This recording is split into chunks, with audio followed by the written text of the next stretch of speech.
Earth was suddenly invaded by monsters, and among them, dragons were the most powerful creatures.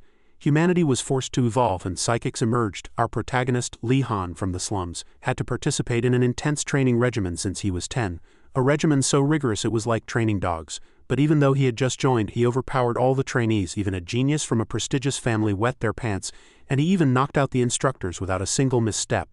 A few days later he hunted dragons as if it were a game. Well, without further ado, let's begin. If one were to describe the current world in a single word, it would undoubtedly be hell. This is because humans could no longer face nature and the hordes of monsters that had recently appeared in the world with physical strength alone. They had to use robotic armor to protect themselves and confront the unknown creatures. And these unknown creatures were innumerable. They possessed something akin to limitless magic. For instance, they could manipulate others' minds, driving monsters into a frenzy, making them abandon everything, leaving only a pure killing instinct burning within them. For warriors fighting in heavy armor, this was the ultimate moment of life and death. Sergeant Z did everything he could. He drew his specially designed gun and continuously showered the charging monsters with bullets, and one by one the monsters were annihilated by the beams of light fired from the gun. Fresh blood splattered everywhere on the ground, his pupils glowed faintly, and his eyes were bloodshot. Numerous massive explosions echoed, and the surroundings were engulfed in a sea of flames, thick smoke and scorching heat that felt capable of piercing through his armor at any moment. The monsters gradually disappeared, but Z stared intently at the inferno before him, never letting his guard down for a second, because no one knew when something might happen. Just like now, a dazzling blue light appeared before his eyes. In the distance, a faint black silhouette grew larger and larger, and in the blink of an eye it was. A black dragon with colossal wings flew towards him. Its appearance was terrifying and ferocious, like a god bringing destruction. Every growl made people's minds tremble unconsciously, seizing them with fear, even rendering their bodies immobile. The dragon's pupils glowed golden. Z was no different. He stared straight at the dragon. The gun in his hand unconsciously fell to the ground. He could do nothing alone. Just as Z had wiped out the monsters, the dragon showed him no mercy either. The dragon spewed a fireball and his armor burst into flames. The heat was enough to melt the armor's shell, and Z felt as if his very soul was burning in the flames. All of it was a past memory. Yet it remained so vivid that he had frequently dreamt of it in recent years. He jolted awake from the dream. Light from outside streamed long through the gaps in the curtains. Z clutched his face and wiped it. Damn it, that damn dream again. He raised a hand to sweep back his disheveled bangs, revealing a large scar near his left eye. After neatly styling his blonde hair, Z looked out the window. He suddenly realized today was the day the new recruits would arrive at this island, their base. In the sky, numerous helicopters carrying new recruits from all corners of the world were slowly descending onto the island. Of course, our protagonist, Lee Han, was aboard one of them. At the time, he was a boy in rather shabby clothes, with a stubborn look in his eyes that seemed out of place for his age. He was one of this year's new recruits. Everything began with the arrest operation that day. One of the high-ranking military officials apprehended him and took him to an interrogation room. 10-year-old Lee Han, leader of an orphan group, yet merely a child. The officer in charge of him placed a hand on Lee Han's file and said with a smile, "Don't worry, we won't put you in prison." Instead, he asked, "Have you ever heard of a place called ARC?" As it was common knowledge. Lee Han could answer immediately. ARC is an institution that trains psychics or superpowered individuals. "So are you saying I'm a psychic?" The officer seemed very pleased with Lee Han's answer. "You're smart, but you're not just a psychic. You're going to be a savior for humanity. You won't have to live hungry in abandoned buildings anymore. You'll live in a home. You'll eat well and live well." Lee Han glared at him. His eyes truly seemed too different for his age. "And if only I get that, what about my friends?" he retorted coldly. "If you want to take me to ARC, you must take care of my friends. You must give them food, clothes, a place to sleep, and send them to school. You must grant my demands." Seeing Lee Han's gaze, he involuntarily felt a touch of awe, because that look could not come from an ordinary person. He fell silent for a moment, seemingly contemplating, and finally the answer Lee Han heard was agreement. "I'll take responsibility for your friends and look after them." Lee Han's conditions were approved, but of course another condition was added afterwards. The officer calmly said, "Only if you can survive at ARC as a psychic." "Do you understand what I mean?" Lee Han agreed to the condition he set. This was a fair deal. And so 10-year-old Lee Han got a haircut and boarded a helicopter bound for ARC. As the helicopter door opened, Lee Han with his backpack walked towards the exit. He recalled his conversation with the officer. The officer had said that psychic abilities had various grades and Lee Han's current ability wasn't very high. "So for your friend's sake, do everything you can to survive." Lee Han disembarked from the helicopter and headed towards the main gate of the headquarters. His slow but unwavering steps were filled with determination. Stopping in front of the skyscraper, Lee Han raised his head. The 3 letters ARC were written above the building and he clenched his fists. He swore that he would definitely stay here and become stronger. A gust of wind blew, lifting his hood. Suddenly, Lee Han heard some noise nearby, and turning around he saw a boisterous crowd gathered. Among the people, a boy with a Western appearance was loudly scolding a somewhat dark-skinned boy who was kneeling on the ground and crying, "You truly are useless, just dragged here to bother others. It's because of good-for-nothings like you that I'm treated like this." It's utterly disgusting. The boy's cheek was swollen from a slap, but he couldn't retort anything, only continuing to shed tears. Some in the surrounding crowd, displeased by this sight, began to shout, "Hey, who do you think you are? Do you think you're the center of the world?" He looked at them coldly and said. His pupils also glowed as if some energy had just erupted. "Your abilities are like a sewer compared to an ocean next to mine." As he spoke, he cupped his hands and pointed them towards the ground. Small pebbles on the ground floated into the air. "I am a properly trained psychic." The pebbles he had lifted from the ground floated in his hands. A faint blue light shimmered around the pebbles. The other children watched in astonishment, mouths agape, as he suddenly displayed such a technique. It was the first time they had seen psychic abilities. The dark-skinned boy with curly hair clutched his cheek, his eyes welling up with tears, and stared at the pebble floating in the hand of the boy who was bullying him. "If you get hurt like this, won't you be sent home? This isn't a place for someone like you. Later you might even thank me. Now get lost." As he spoke, he swung his hand towards the dark-skinned boy with curly hair, and the pebble in his hand flew forward. Just then a hand reached out and caught the pebble with extreme precision right before it hit the poor boy, and the one who caught it was none other than our protagonist, Lee Han. Lee Han, holding the rather large pebble in his palm, remarked admiringly, "It's so slow, why waste your power when a simple throw would do?" Clearly angered by the sudden interruption, the blond boy scrunched his face and furrowed his brows.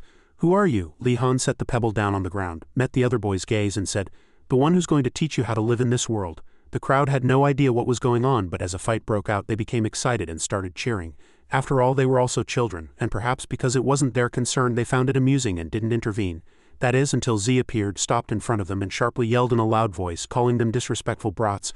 Lee Han and the blond boy who were exchanging punches both froze. The children unconsciously stepped aside, and Z approached the two boys who had been fighting in the middle of the circle. Z glared at them and commanded in a sharp voice, "Both of you break it up quickly." "Brats, what are your names?" The blond boy immediately stood at attention and replied loudly, "Del Simon." "Lee Han." Z glared at both boys, his eyes devoid of any favor. "Del Simon, you've undergone psychic awakening training, haven't you?" Upon hearing this question, Simon slightly furrowed his brows and his excited demeanor vanished. "It's only nascent power still, is that so?" Z seemed impressed, then suddenly delivered a powerful punch to the boy's stomach. With that single punch, the boy's body crumpled forward, his face contorted in pain, and a little spittle flew out. He trembled, knelt on the ground clutching his stomach, but Z showed no sympathy whatsoever. He continued to scold, "You get arrogant with just that much, you piece of trash." After dealing with Simon, he looked at Lee Han and began to dole out punishment. "Lee Han, right, I acknowledge your act of defending the weak." But just as he had done to Simon, he struck Lee Han hard in the stomach, sending Lee Han staggering back a few steps. "You're on the ground. If you don't have abilities equal to Simon's, you're worse than trash. Listen up, everyone. In 3 weeks you'll be promoted to first-year students. If you fail to awaken your abilities during that period, you will be expelled." Lee Han suppressed his pain and slowly stood up, looking at Z. The pain still made him wince for a moment. Seeing the children's skeptical gazes, he said coldly, "My introductions are late. I am Z. I am the instructor who will turn you worthless scum into warriors with psychic powers capable of fighting dragons. The introduction is over. Let's begin. Run around the training ground until I tell you to stop." Immediately, they had only a few minutes to strip down and start running. And of course, Lee Han was no exception. Wearing somewhat torn shoes, the boy began to run, unfazed by the instructor's shouts ringing in his ears. Some children could no longer run, too exhausted and out of breath. They were on the verge of vomiting. Of course, Z yelled at their faces again, treating them as true weaklings. "Useless brats, stop getting in the way and get out. Go home now." 2 children were expelled. Lee Han, passing them by, glanced sideways for a moment. "I'm used to this kind of treatment. I can endure this much hardship, but what I'm worried about is psychic abilities. Will I also become like that boy?" As he ran, Lee Han looked at Simon, who was running ahead of him. This was because psychic power was the most important thing here at ARC. He wondered if he possessed psychic abilities. The boy Lee Han had defended when he first arrived here, as expected, gradually grew tired no matter how hard he tried to run, and finally, exhausted, he collapsed to the ground. Z approached, stood next to the boy, and said coldly, "You trash, go home and sleep." The boy, covered in tears, snot, and saliva, struggled to lift his head and said, I don't think I can do it anymore." This was because his limbs were almost aching and battered. However, something unexpected happened, surprising even Z slightly. This was because Lee Han, without anyone noticing his approach, ran to his side and helped him up. "This friend, you haven't given up yet, have you?" Lee Han asked with a smile. The boy stared blankly at him, tears and sweat mixed on his face, and murmured, "And no, I haven't." Z merely watched the actions of these two without a word. Didn't show the harsh attitude he had displayed from the beginning. Soon the sky gradually turned an orange hue like a sunset. It was only then that Z loudly shouted, "Stop!" Lee Han immediately collapsed to the ground, sprawled out and drenched in sweat. The other children also fell to the ground, gasping for breath. Having run continuously like that, everyone was bound to be exhausted. Z scanned them once and said, "Well, 40 out of 43 remain. That's all for today. Tomorrow is when the real training begins. Throughout the training period, every morning will start with a run just like today." Most of the children who heard that felt as if they had been struck by lightning. Lee Han watched silently, and the boy he had helped up was still crying. The next day, training at ARC began. At 5 a.m. they had to wake up and jog. 8 a.m. was breakfast time. At 9 a.m. Z's morning class began. The children sat upright and waited. Z began to teach them how to find and awaken their abilities. Imagine there's a part of your body that generates psychic energy. It could be your head or your heart. You could even imagine it in your lower abdomen, like in martial arts. Imagination is the most crucial part. Li Han placed a hand on his chest and thought, I'll imagine it in my heart. 12 p.m. lunchtime. Li Han, having received his meal, began to walk around the tables to find a seat. The boy was of course sitting alone. Li Han walked over, set his tray next to him and said with a smile, let's eat together. The boy couldn't hide his joy. His name was Kororo and he was Li Han's first friend at ARC and in life. Li Han smiled and said, enjoy your meal. For some reason, Simon passed by them with his tray, even walking a little slower. Simon stared intently at Li Han. The two boys exchanged defiant glances. As Simon averted his gaze, Kororo whispered in a low voice, his name is Simon. I heard he was trained as a gifted student in England. Li Han was seriously impressed. No wonder he wasn't someone to be trifled with.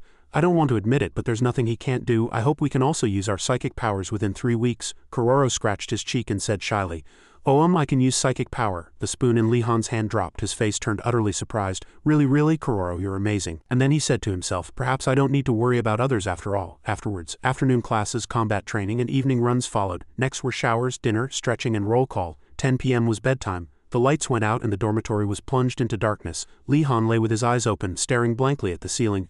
I can't sleep. The showers, meals, blankets, and pillows are all much better than my previous life, but I want to go home. Before this thought even fully formed, Li Han shook his head. He quickly shook the thought away. No, I can't go home. I must not become weak. 2 weeks passed and the children gradually began to awaken their psychic abilities. Their numbers increased considerably, but Li Han still hadn't found a way to awaken his own.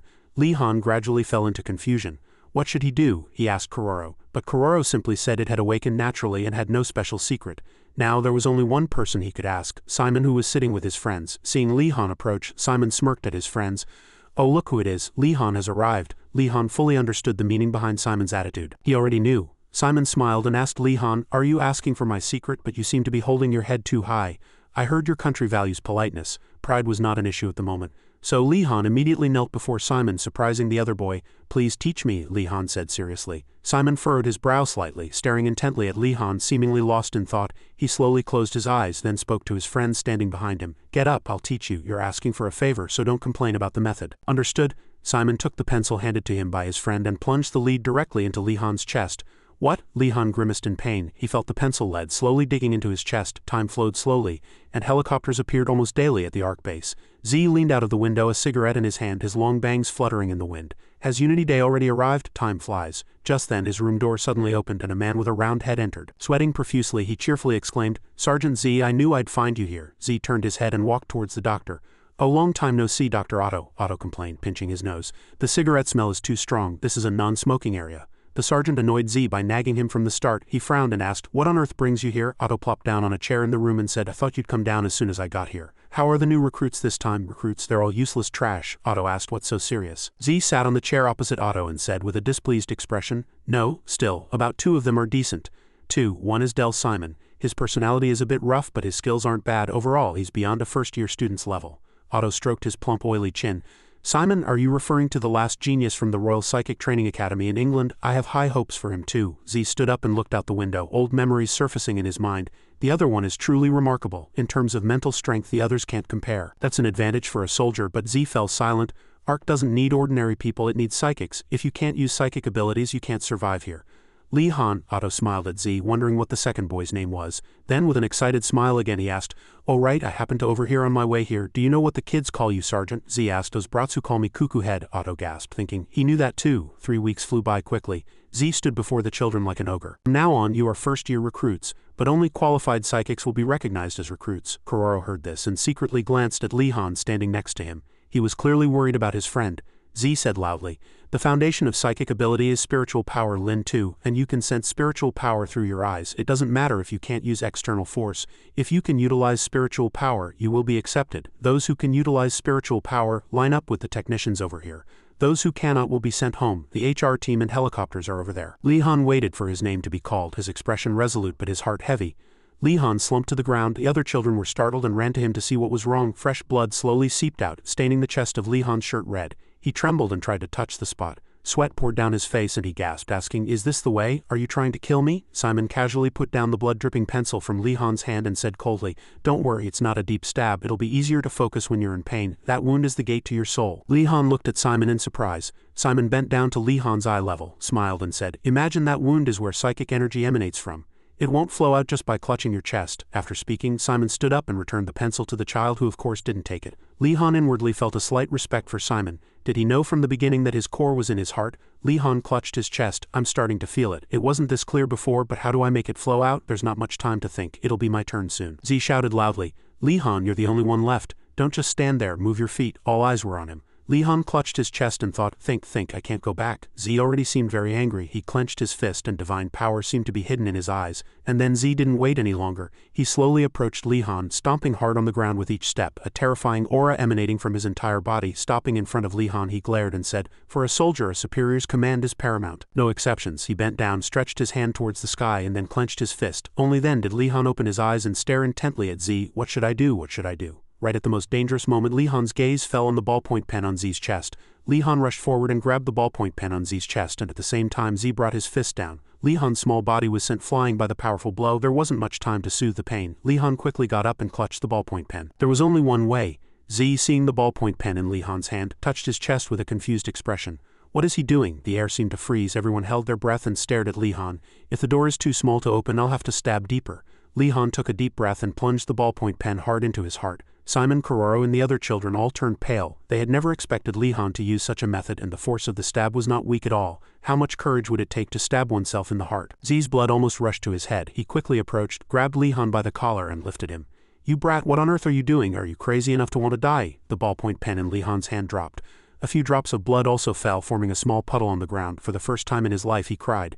Tears streamed incessantly. His entire body trembled with pain and joy, and blue light emanated from his eyes. It was the awakening of psychic power. Z stared intently at Lee Han, seemingly deep in thought. Finally, he sighed and released his grip. Lee Han fell to the ground. Z turned his back to him and lamented, "I've never seen such an incompetent guy." Then he walked a few steps, stopped, and looked back at Lee Han, the child who had burned everything to awaken. There was still a hole in his chest, oozing blood, and his face was a mix of bruises from being hit, tears, and snot. He said, "Congratulations, Lee Han." Lee Han stood up and lightly touched his chest, which was still bleeding. A gust of wind blew and he thought to himself, "Finally, I'm at the starting line," after everyone had a break. Kororo rushed to Lee Han, crying, "Lee Han, are you okay?" Lee Han calmly smiled and replied, "I'm fine. I'm not hurt at all." Otto was also happy that this Lee Han had passed, and his voice was even higher than usual, his expression completely relaxed. "Hey Lee Han, this is a medal of victory. Take it." As Lee Han extended his hand, a wristband, which was also a wristwatch and communication device, was placed on his wrist. He asked in surprise, "What is this?" Otto explained excitedly. "This is the result of my latest technology, a device in the form of a wristband." As soon as Lee Han put his face in front of the watch, a status window appeared. User Lee Han trainee identified, registration complete. Lee Han's jaw dropped in admiration. "Amazing," Otto smiled and asked. Right, if you want to know its purpose." But before he could explain its purpose to Lee Han, Z announced loudly, "Attention, class assignments will be completed soon. You will be divided into classes after I check the grade list from A to D. You will be divided according to your abilities. The current assignments are based on 3 weeks of training results, but remember that if you have talent, you can be promoted and skip levels. The remaining 25, congratulations on your admission. Until now, you probably all thought I was a son of a bitch." Upon hearing this, the children were surprised and looked away. Otto also helplessly watched Z's way of holding a grudge.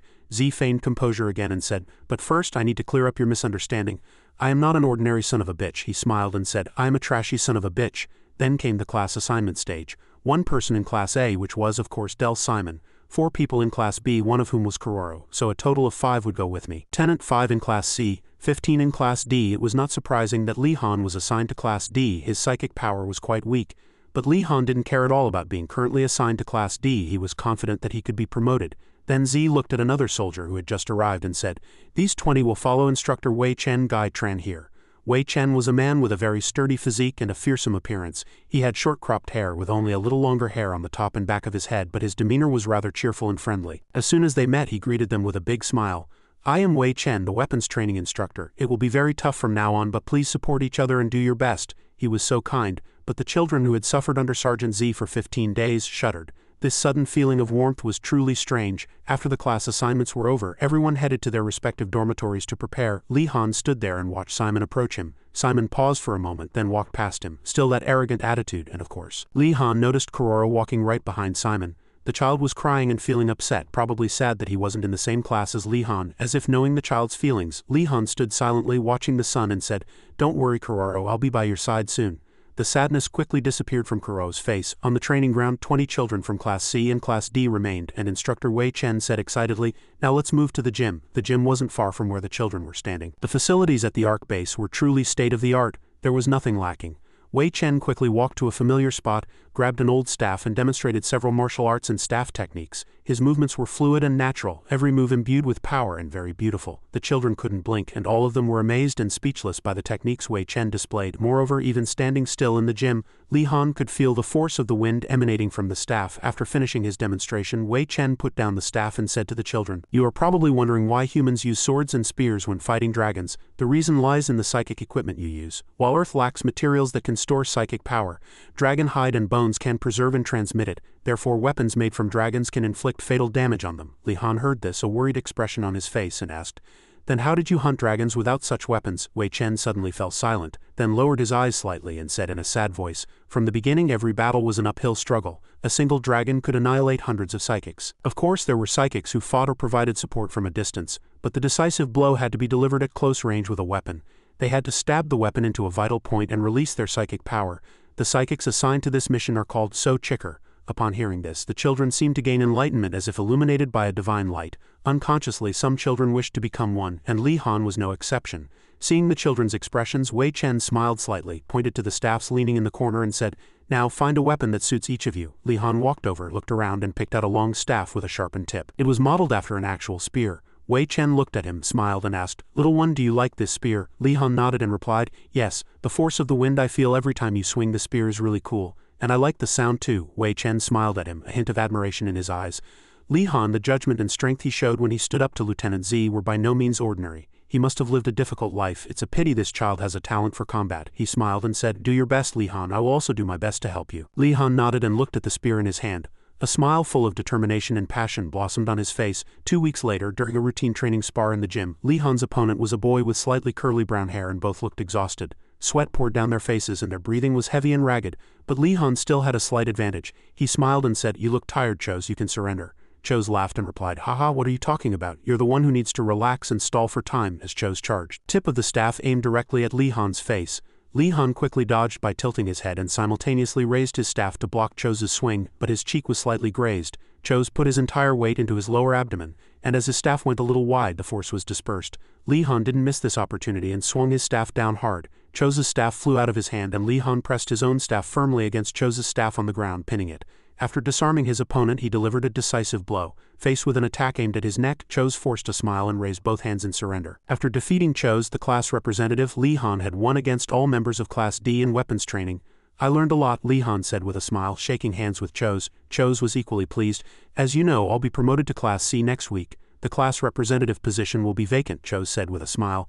"I think you should be the next class representative." Li-Han was slightly stunned and modestly said, "Just because you ask me, I can't be the class representative." Chose pointed to the other children with the staff in his hand. "Everyone's on your side. We've already talked about it among ourselves." Li-Han, a little surprised and embarrassed, raised a hand to scratch his head, forcing a smile.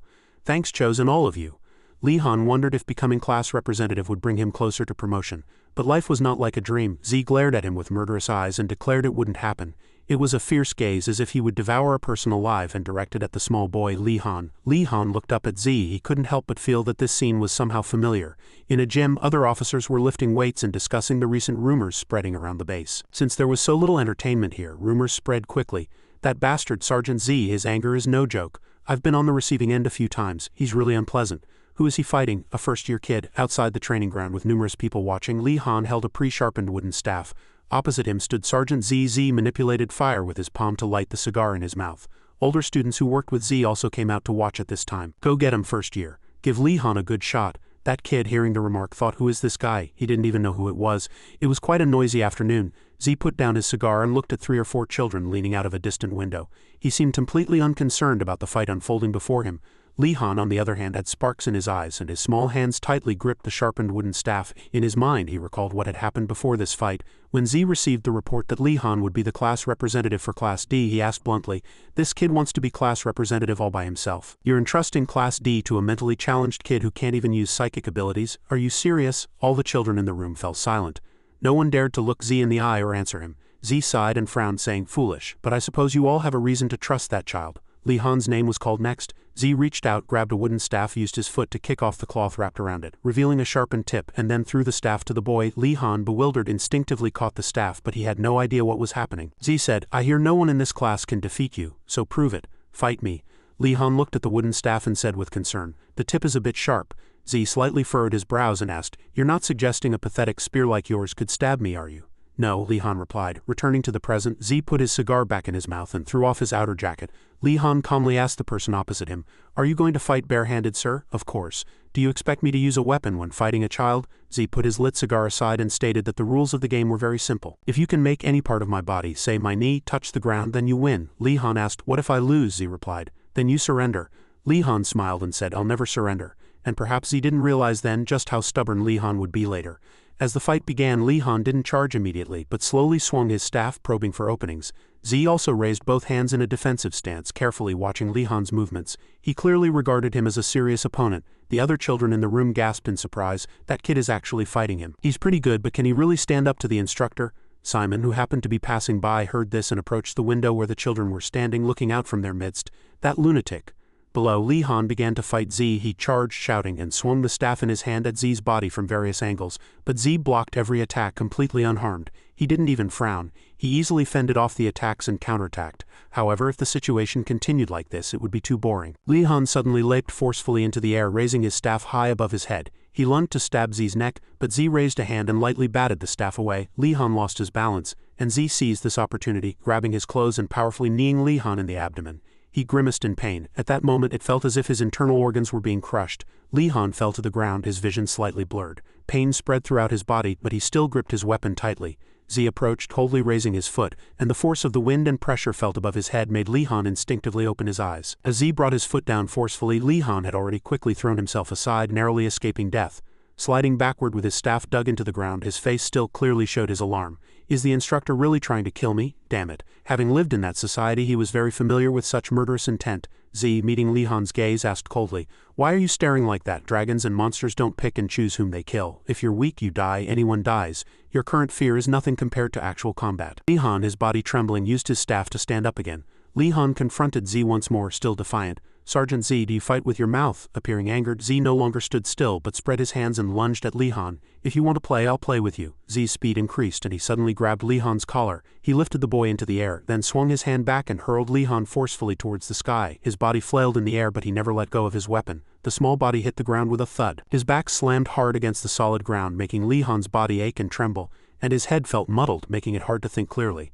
A normal person would not have been able to get up after such an impact, but Li Han still crawled up and touched his head. It was then that Z noticed a bleeding wound on his cheek. He had no idea when Li Han had attacked him. Did this kid use centrifugal force to attack me? Seeing the red wound on Z's cheek, all the children cheered excitedly. It was something they had wanted to do for a long time. "Well done, Li Han, well done," while Z was momentarily distracted by his injury. Li Han picked up his staff again and charged fearlessly.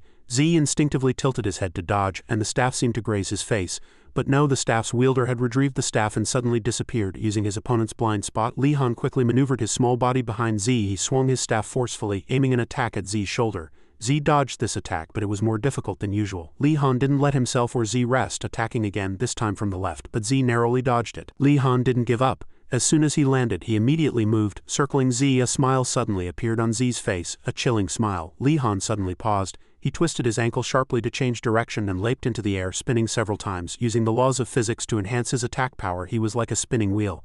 "I'll take the final attack head on, very good," he genuinely praised inwardly. The staff struck Z's body squarely, leaving a long red wound on his clothes, and the staff itself shattered into pieces. Z grabbed the remaining sharpened piece from the tip of the wooden staff and pulled it out. Fresh blood flowed from the chest of his shirt, and Li Han was now without a weapon. In Z's eyes he seemed small, much like how dragons would view humanity.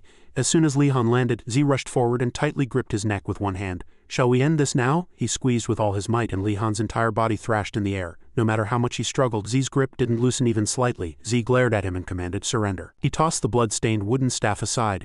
Z's other hand manipulated fire, burning Li Han's throat. Pain and suffocation simultaneously assaulted his nerves. A sky-splitting scream erupted. The watching children involuntarily shivered.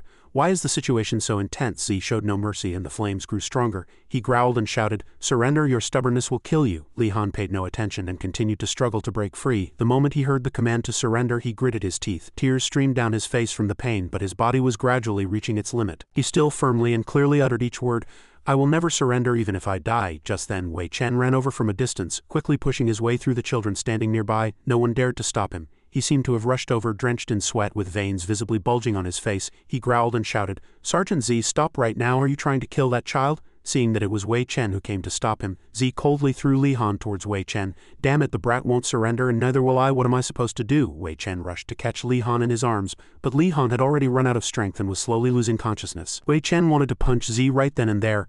"You mean you? No, it's this ARC organization that's the problem. It's truly sickening." Z put his outer jacket back on, and the other people also shouted loudly. Z glared at the crowd and yelled, "Silence!" Suddenly, the atmosphere became quiet. Z sighed and put his uniform back on. "Fine, since he didn't surrender, I'll admit he won. Though raising him like that, he won't amount to anything anyway." Wei Chen said nothing, holding the child who had just been beaten almost to death. The children were all stunned by what had just happened. Every word Sergeant Z uttered filled their ears and made them even more afraid. That kid endured hardship on his own and proved himself. Once he recovers, I'll promote him to Class B. After that incident, the ARC base, of course, continued its daily routine peacefully. In the injured ward, Dune, the staff member in charge, was having a brief conversation with Z. She asked him, slightly surprised, "Class B?" Z nodded, confident. "I'll put that on the promotion list." Dune still couldn't believe it. From Class D to Class B, will the higher-ups approve? Z said frankly. Even if he were assigned to Class A, that child would face no difficulties. Mental strength is the only thing holding him back, Dune sighed. But the higher-ups prioritize mental strength, don't they?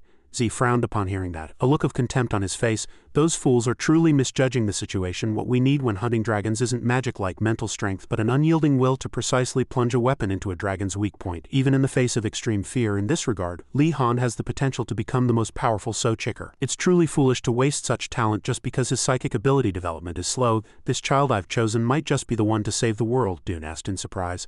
"I've never seen you praise anyone like this before. I thought you disliked Li Han," Z calmly replied. "No, I rather like him." Hearing that, she said resignedly, "You're a cruel man, Lieutenant Z." Time flew by and Li Han was hospitalized for 3 days. Just as Dune was about to check on Li Han, a tall man stood hesitantly outside the door, then approached to ask about him. "Aren't you going in?" Instructor Wei Chen, who had just arrived, was carrying a bundle, but despite his massive build, he seemed a little timid. He was startled when Dune asked. Dune looked at the items in the basket Wei Chen was carrying and asked, "What's this?" "Oh, just some snacks." "Then why aren't you going in?" Wei Chen scratched his head, hesitant, then pointed towards the room. "Through the small window opposite the bed I saw it might be better if I didn't disturb him." Inside the hospital room, Li Han, who had awakened at some unknown time, was practicing with all his might to use his psychic power. He directed both palms towards a round orb. The orb glowed with a blue light, and Li Han's eyes gradually turned the same color. His concentration was at its peak, and sweat trickled down his forehead. Outside the door, Wei Chen and Dune were unconsciously captivated by his efforts, appearing even more nervous than Li Han himself. Thanks to Li Han's concentration and effort, the orb was finally lifted. Wei Chen and Dune clapped their hands together in delight, acting as if they had accomplished it themselves. After clapping, both suddenly felt awkward and turned their gaze away to avoid the discomfort. After all, it was undignified for adults to behave like that. "That child has amazing concentration," Dune said, clearing her throat. "You can go in now." With that, Wei Chen opened the door and entered. Li Han had neatly placed the orb on the desk. He let out a sigh. Wei Chen came in smiling and said, "Long time no see, Li Han, how are you?" Seeing Wei Chen, Li Han was delighted and spoke with a slightly emotional voice. "Instructor Wei, I'm fine, thank you. I brought some snacks," Wei Chen said, placing the basket on the ground and skillfully pulling out a knife. He peeled an apple for Li Han and poured him some milk. "Tomorrow you'll be back in Class B. I'm really proud to see you training to use your psychic power." Li Han picked up a piece of apple with a skewer, took a bite, then nodded and said, "Yes, my psychic power score is below average, so I think I need to practice more before returning to class." Wei Chen nodded, praising him. "That's a very wise decision. No matter how excellent your martial arts skills are, to become a purser, you need to be able to use a certain amount of psychic power. Pursers primarily fight in the air, so you need to know how to retrieve your weapon if you drop it during combat." Suddenly, Wei Chen snapped his fingers, looking as if he just realized something. He gave Li Han a few instructions, then quickly rushed out to get permission from the on-duty medical staff. In the gym room where Li Han had been training for a while, Li Han followed Wei Chen, looking around with a puzzled expression, and asked Instructor Wei, "Why did we come to the gym?" Wei Chen stopped upon hearing this, looked at Li Han and replied, "Li Han, considering your level of psychic power development, the possibility of awakening an ability point is extremely low. You're different from others who can conjure fire or teleport. It's best not to even dream of such things, so how will you fight?" As soon as Wei Chen finished speaking, a bright blue light emanated from his eyes. "The answer is quite simple.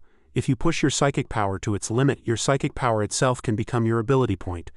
Li Han was speechless at the sight before him. This was because as Wei Chen activated his psychic power, several staffs behind him floated into the air at his command. Li Han unconsciously swallowed, staring intently at Instructor Wei. "You're talking about psychic power?" Wei Chen, still floating in the air, arranged several staffs-like steps and slowly descended. "Psychic power is similar to muscle. The more you use it, the stronger it becomes." He landed on the ground and stood before Li Han, saying, "The first stage of psychic power is no different from an illusion. Your generation has more potential than ours. Don't give up, keep training." Li Han replied with a determined smile, "Yes, sir." From that day on, Li Han fully recovered and returned to class. This time he was officially in Class B, but he couldn't help but feel a little nervous inside. Li Han took a deep breath and exhaled.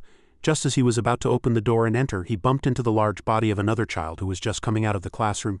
The child was about to curse, "What the hell," when his gaze fell upon Li Han, who was much smaller than him. Li Han clutched his reddened nose from the impact, tears welling up slightly from the pain. The tall child asked Li Han in surprise, "You know me?" Li Han asked, puzzled, "You know me?" The child patted Li Han's shoulder and laughed, "Are you kidding? Everyone in the class knows you. Anyway, nice to meet you. I'm the Class B representative." He extended his hand. Li Han politely shook his hand and asked, "Should I keep calling you that? Just call me Demichi. Let's be friends." "Han, welcome. Right now it's free martial arts sparring time. Follow me." Li Han followed Demichi into the classroom. Here people were still fighting each other, so some noises could be heard. Demichi still cheerfully gave a rough explanation of the current class situation. However, Li Han's expression suddenly changed after witnessing the scene. A suffocating schedule, pressure from a lack of mental strength, and an unpredictable sense of anxiety that could appear at any moment. Li Han stepped forward and grabbed a staff, a sense of fury seemingly emanating from his entire body. This place would be where he released all his pressure. Before Demichi could even finish his sentence, a whooshing sound reached his ears. Li Han charged forward furiously with his staff. Demichi quickly turned his gaze towards Li Han and saw his small body charging at incredible speed, delivering painful blows to the remaining 4 members of Class B in the blink of an eye. All 4 were struck, fell to the ground, and trembled continuously, their staffs also dropping to the floor. Li Han stood before them and asked, "Is this fun?" Gudo was enduring, covering his head and crying after being hit by 3 others, but upon hearing a familiar voice he turned around disbelievingly. Li Han continued, "Gudo's ability point is his psychic power. Do you enjoy bullying others because they're weak?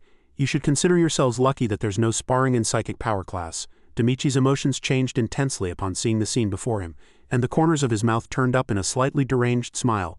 "This guy is exactly as I thought. He makes me want to fight him myself." Going back a few minutes when martial arts class had just begun, Gudo was extremely scared. In just a few seconds he fell, his wooden sword dropping from his hand as sweat and tears fell to the floor. One of his classmates holding a wooden sword said arrogantly, "Gudo, what are you doing? Come on." Another guy lightly tapped the child's shoulder and said, "Hey, it's my turn." "Alright, I'm third," another guy said. In Gudo's eyes he now saw 6 legs and 3 children were slowly surrounding him. Gudo cried, praying inwardly, "Save me." The safe back of someone came to his mind. "Save me, Li Han," he thought inwardly. And as they were thoroughly beating Gudo, Li Han really did appear and taught them a lesson with his staff. Gudo felt as if he had seen sunlight. He stared intently at the back that stood before him, somewhat disbelieving. "Is it really? Is it Li Han?" Gudo reached out to call Li Han, but Li Han cut him off. He glared at Demichi, frowning and challenging him. "Demichi, is this how Class B does free sparring?" Gudo, who had been reaching out, suddenly recoiled. He had never expected Li Han to challenge the class representative on this issue. Demichi ran a hand through his short-cropped hair and laughed coldly. "That's the Arc way. Our enemies don't go easy on opponents just because they're weak. You're the strange one. Your thoughtless act of saving others will only make the situation worse." Li Han gritted his teeth and glared at Demichi. The bullying of Gudo angered him, but what angered him more was the fact that he couldn't think of anything to retort. Gudo looked at Li Han with worried eyes, unsure what to do for a moment.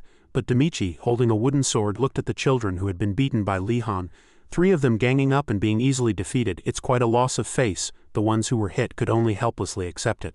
Since Demichi had already said so, Demichi said in an ambitious voice, "Enough explanations, Li Han. Show us a real fight." Li Han placed his other hand on his staff and asked, "Do you want to test me?" As the match began, Demichi charged first. He shouted loudly and leaped into the air, raising his staff high above his head with both hands, then swung it down in a powerful circle from top to bottom, following the momentum of his fall, striking the staff Li Han held up to block. Before Li Han had a chance to counter, Demichi charged again, confronting Li Han with the exact same attack technique. In this situation, Li Han had to block in a different way, because if he blocked twice in a row, the staff he was using would break.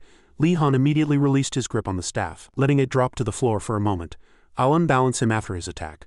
Li Han thought inwardly, gripping his staff and flipping it to hold it in reverse. Then he delivered an upward strike, aiming for Demichi's knee to make him lose his balance.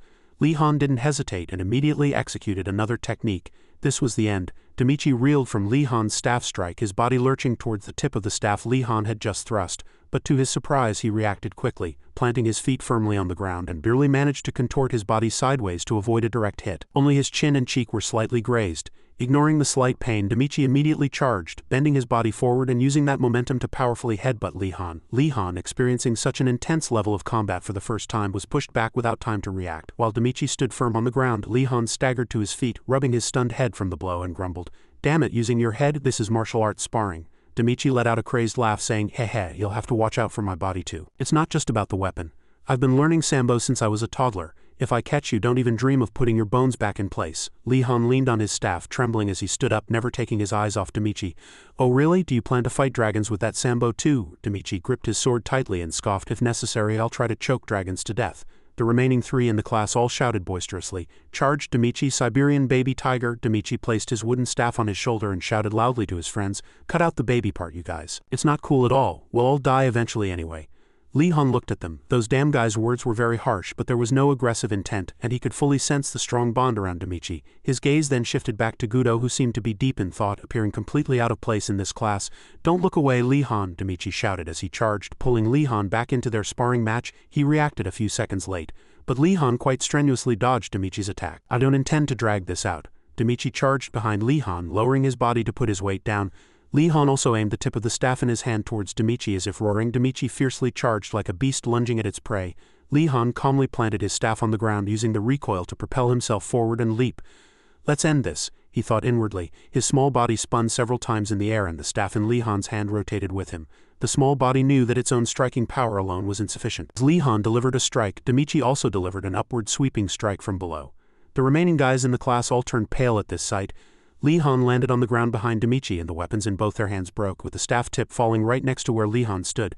"That guy always targets my weapon. Why is he doing this?" As soon as Li Han landed and looked towards Demichi, what he saw was the guy charging towards him. He grabbed Li Han's arms with both hands and threw him to the ground with a grapple. Li Han looked at his opponent in surprise, feeling his body lose balance in the air. "Demichi, Demichi!" the other children shouted excitedly. Li Han faintly opened his eyes, seeing the ceiling, his neck firmly pressed down by Demichi's foot and his arms held by Demichi. "Give up, Li Han, unless you want me to break your arm." The children cheered louder, becoming even more enthusiastic. And Li Han, as steadfast as ever, even in this subjugated situation, gritted his teeth and retorted, "Do you think you can break it?" Li Han shouted loudly. "Do you have the guts?" These words seemed to push Demichi past his limit. Crack! A sharp sound echoed, and the children cheering for Demichi turned pale with surprise at the noise. Li Han's arm broke and he fell to the ground, clutching his arm. Demichi stood up, looking down at Li Han with his gray eyes, and sighed. "That's why I told you to surrender. Your arm is useless now." Gudo, seeing Li Han's arm broken, kept crying and wanted to run to his friend, but he was paralyzed by fear. Demichi spoke again. "It's truly astonishing that you didn't scream even when your arm broke. I'll give you that. Someone take him to the infirmary." Demichi pointed to Li Han behind him, but didn't notice when Li Han had gotten up or that he was holding his weapon. Another painful sound echoed. Li Han, holding his staff, pointed it at Demichi, his breathing somewhat ragged. "The guys you fought with probably cried when their arms broke." Demichi immediately collapsed to the ground, his body trembling slightly. Li Han endured the pain and shouted loudly, "Get up and keep going," but he couldn't react at all. His eyes had already turned hazy and saliva dribbled from his mouth. Li Han called out, puzzled, "Demichi!" and Demichi's eyes sprang open in surprise. He had finally come to his senses. Seeing the white ceiling, Demichi jolted upright in surprise. Next to him, Li Han, who had already woken up, was talking with someone else. A small screen appeared on his watch displaying the status window. Video message received playing. Beyond the screen was Captain Gangba Ihan, who had brought him to Ark. "Excellent, kid. You've exceeded my expectations, Li Han. Thanks to you, all the children are doing well. I'll send another video next time." Hearing that, Li Han watched the video sent by Gangba Ihan, tears of joy welling up. The video ended with all 3 children attending school properly and smiling brightly. "All the kids are doing well and have put on some weight." Lost in sentiment for a moment, Li Han noticed Demichi had also woken up and took the opportunity to speak. "Could you get me some pictures?" Demichi, having just woken up and with his brain not fully functioning, readily agreed to Li Han's request, but as soon as he reached out to tap Li Han's watch, he paused and snapped, "No, why should I get the album for you?" Li Han calmly raised his bandaged arm and said, "You broke my arm." Demichi gritted his teeth and snarled, "You hit me squarely on the head, you bastard." From behind, Li Han said, "That was the result of carelessness. Don't you remember the Ark way you told me about?" This time, Li Han's words were so correct that Demichi had no way to retort and could only fume. Li Han looked at Demichi and calmly said, "I was really angry that day, but I don't hold any ill will towards you." Demichi sat on his bed and laughed cheerfully, saying, "Same here, but next time, let's have a real fight." Li Han said honestly, "I think I made a mistake with Gudo. Instead of fighting, I should have reached out to him." Demichi nodded for a moment. I understand how you feel, but if you keep acting like this, you'll die the moment you become a second-year student, Lee Han asked in surprise. What? How could that be? Actions spoke louder than words, and Demichi led Lee Han out of their common room. Where are you suddenly wanting to go? Demichi walked forward and said, I'm sure you'll want to see for yourself rather than have me explain it. Demichi stopped in front of an area marked with a red sign. Was this the emergency room? Demichi corrected himself, saying it was a place that could save any life as long as the patient was still breathing. No sooner had he finished speaking than a group of doctors hastily pushed a half-dead man covered in wounds into the emergency room. Lee Han quickly stepped back, watching the stretcher rush past him. Though it was just a fleeting glance, he could see the person lying on it. Lee Han was appalled and thought to himself, what on earth happened? Demichi looked at the stretcher and asked Lee Han if he could estimate the intensity of the training from what he had just seen. Lee Han pointed towards the emergency room, unable to hide the confusion and shock on his face. More importantly, he asked, wasn't that senior around our age? You've just arrived. Lee Han looked at Demichi again. He was tall, but that was just too exaggerated. That senior looks like an adult, just like our instructor. Demichi put one hand on his hip and stroked his closely cropped hair with the other, seemingly organizing his words so Lee Han could understand. When you become a second-year student, you'll start taking some medications. Your body will develop quickly and become even more robust. Lee Han stared at Demichi in astonishment. He couldn't believe for a second that what he had just heard was true. Demichi held up 3 fingers, smiled, and said, Did you forget we have to fight dragons in 3 years? This place won't wait for us to grow up naturally. Lee Han was silent for a while, then murmured, Not bad. Demichi looked at him with a slight start. Why? Unpleasant memories from his childhood flashed through his mind. Lee Han said coldly, I always wanted to grow up fast. I had to do whatever it took to survive, always fighting with adults. Every time they hit me, I just wished I, the midget, could grow up faster than them and fight back. The only thing he could do was clutch his head and endure the pain. In the end, even the things he had managed to steal were ruthlessly taken away. Lee Han looked Demichi straight in the eye and said, I don't need a beautiful childhood. Survival is more important to me. Demichi sighed in admiration. You have the strongest mental strength here at ARC. Lee Han lowered his gaze, nodded slightly, and said, I understand what you mean. Let's go back. After recovering, Lee Han and Demichi participated in their next mission. This mission was parachute training. Backpacks filled with supplies were neatly arranged on the training ground. Z said, Just do as you've been trained. We'll depart at 4:30 p.m., so complete all inspections by then. Demichi, putting on his military uniform, smiled and asked Lee Han beside him, Parachute training right after coming back? Don't you miss the infirmary? Lee Han, fully dressed and wearing his backpack on his front, looked at Demichi with a helpless smile. I know, that's just how life is at ARC. Then Lee Han checked the supplies inside his backpack. It was all food. Lee Han's face gradually hardened. This was not simple parachute training. Demichi looked around, frowned slightly, and said, Some idiots are already starting to forget. Little by little, suddenly, Demichi's pupils contracted slightly. He quickly nudged Lee Han's shoulder and said, Hey Lee Han, those 2 guys, isn't that the genius from England? Demichi grinned, unable to suppress the tremor in his body. I really want to fight him, Lee Han said helplessly. We're still in parachute training. On the other hand, Simon, who had finished putting on his backpack, noticed Demichi's gaze. That disgusting glare truly made people want to avoid it, as if it were an invitation to fight. Kororo sat far away from Lee Han. Of course, this time Lee Han didn't approach him either. He knew it would be better for Kororo that way.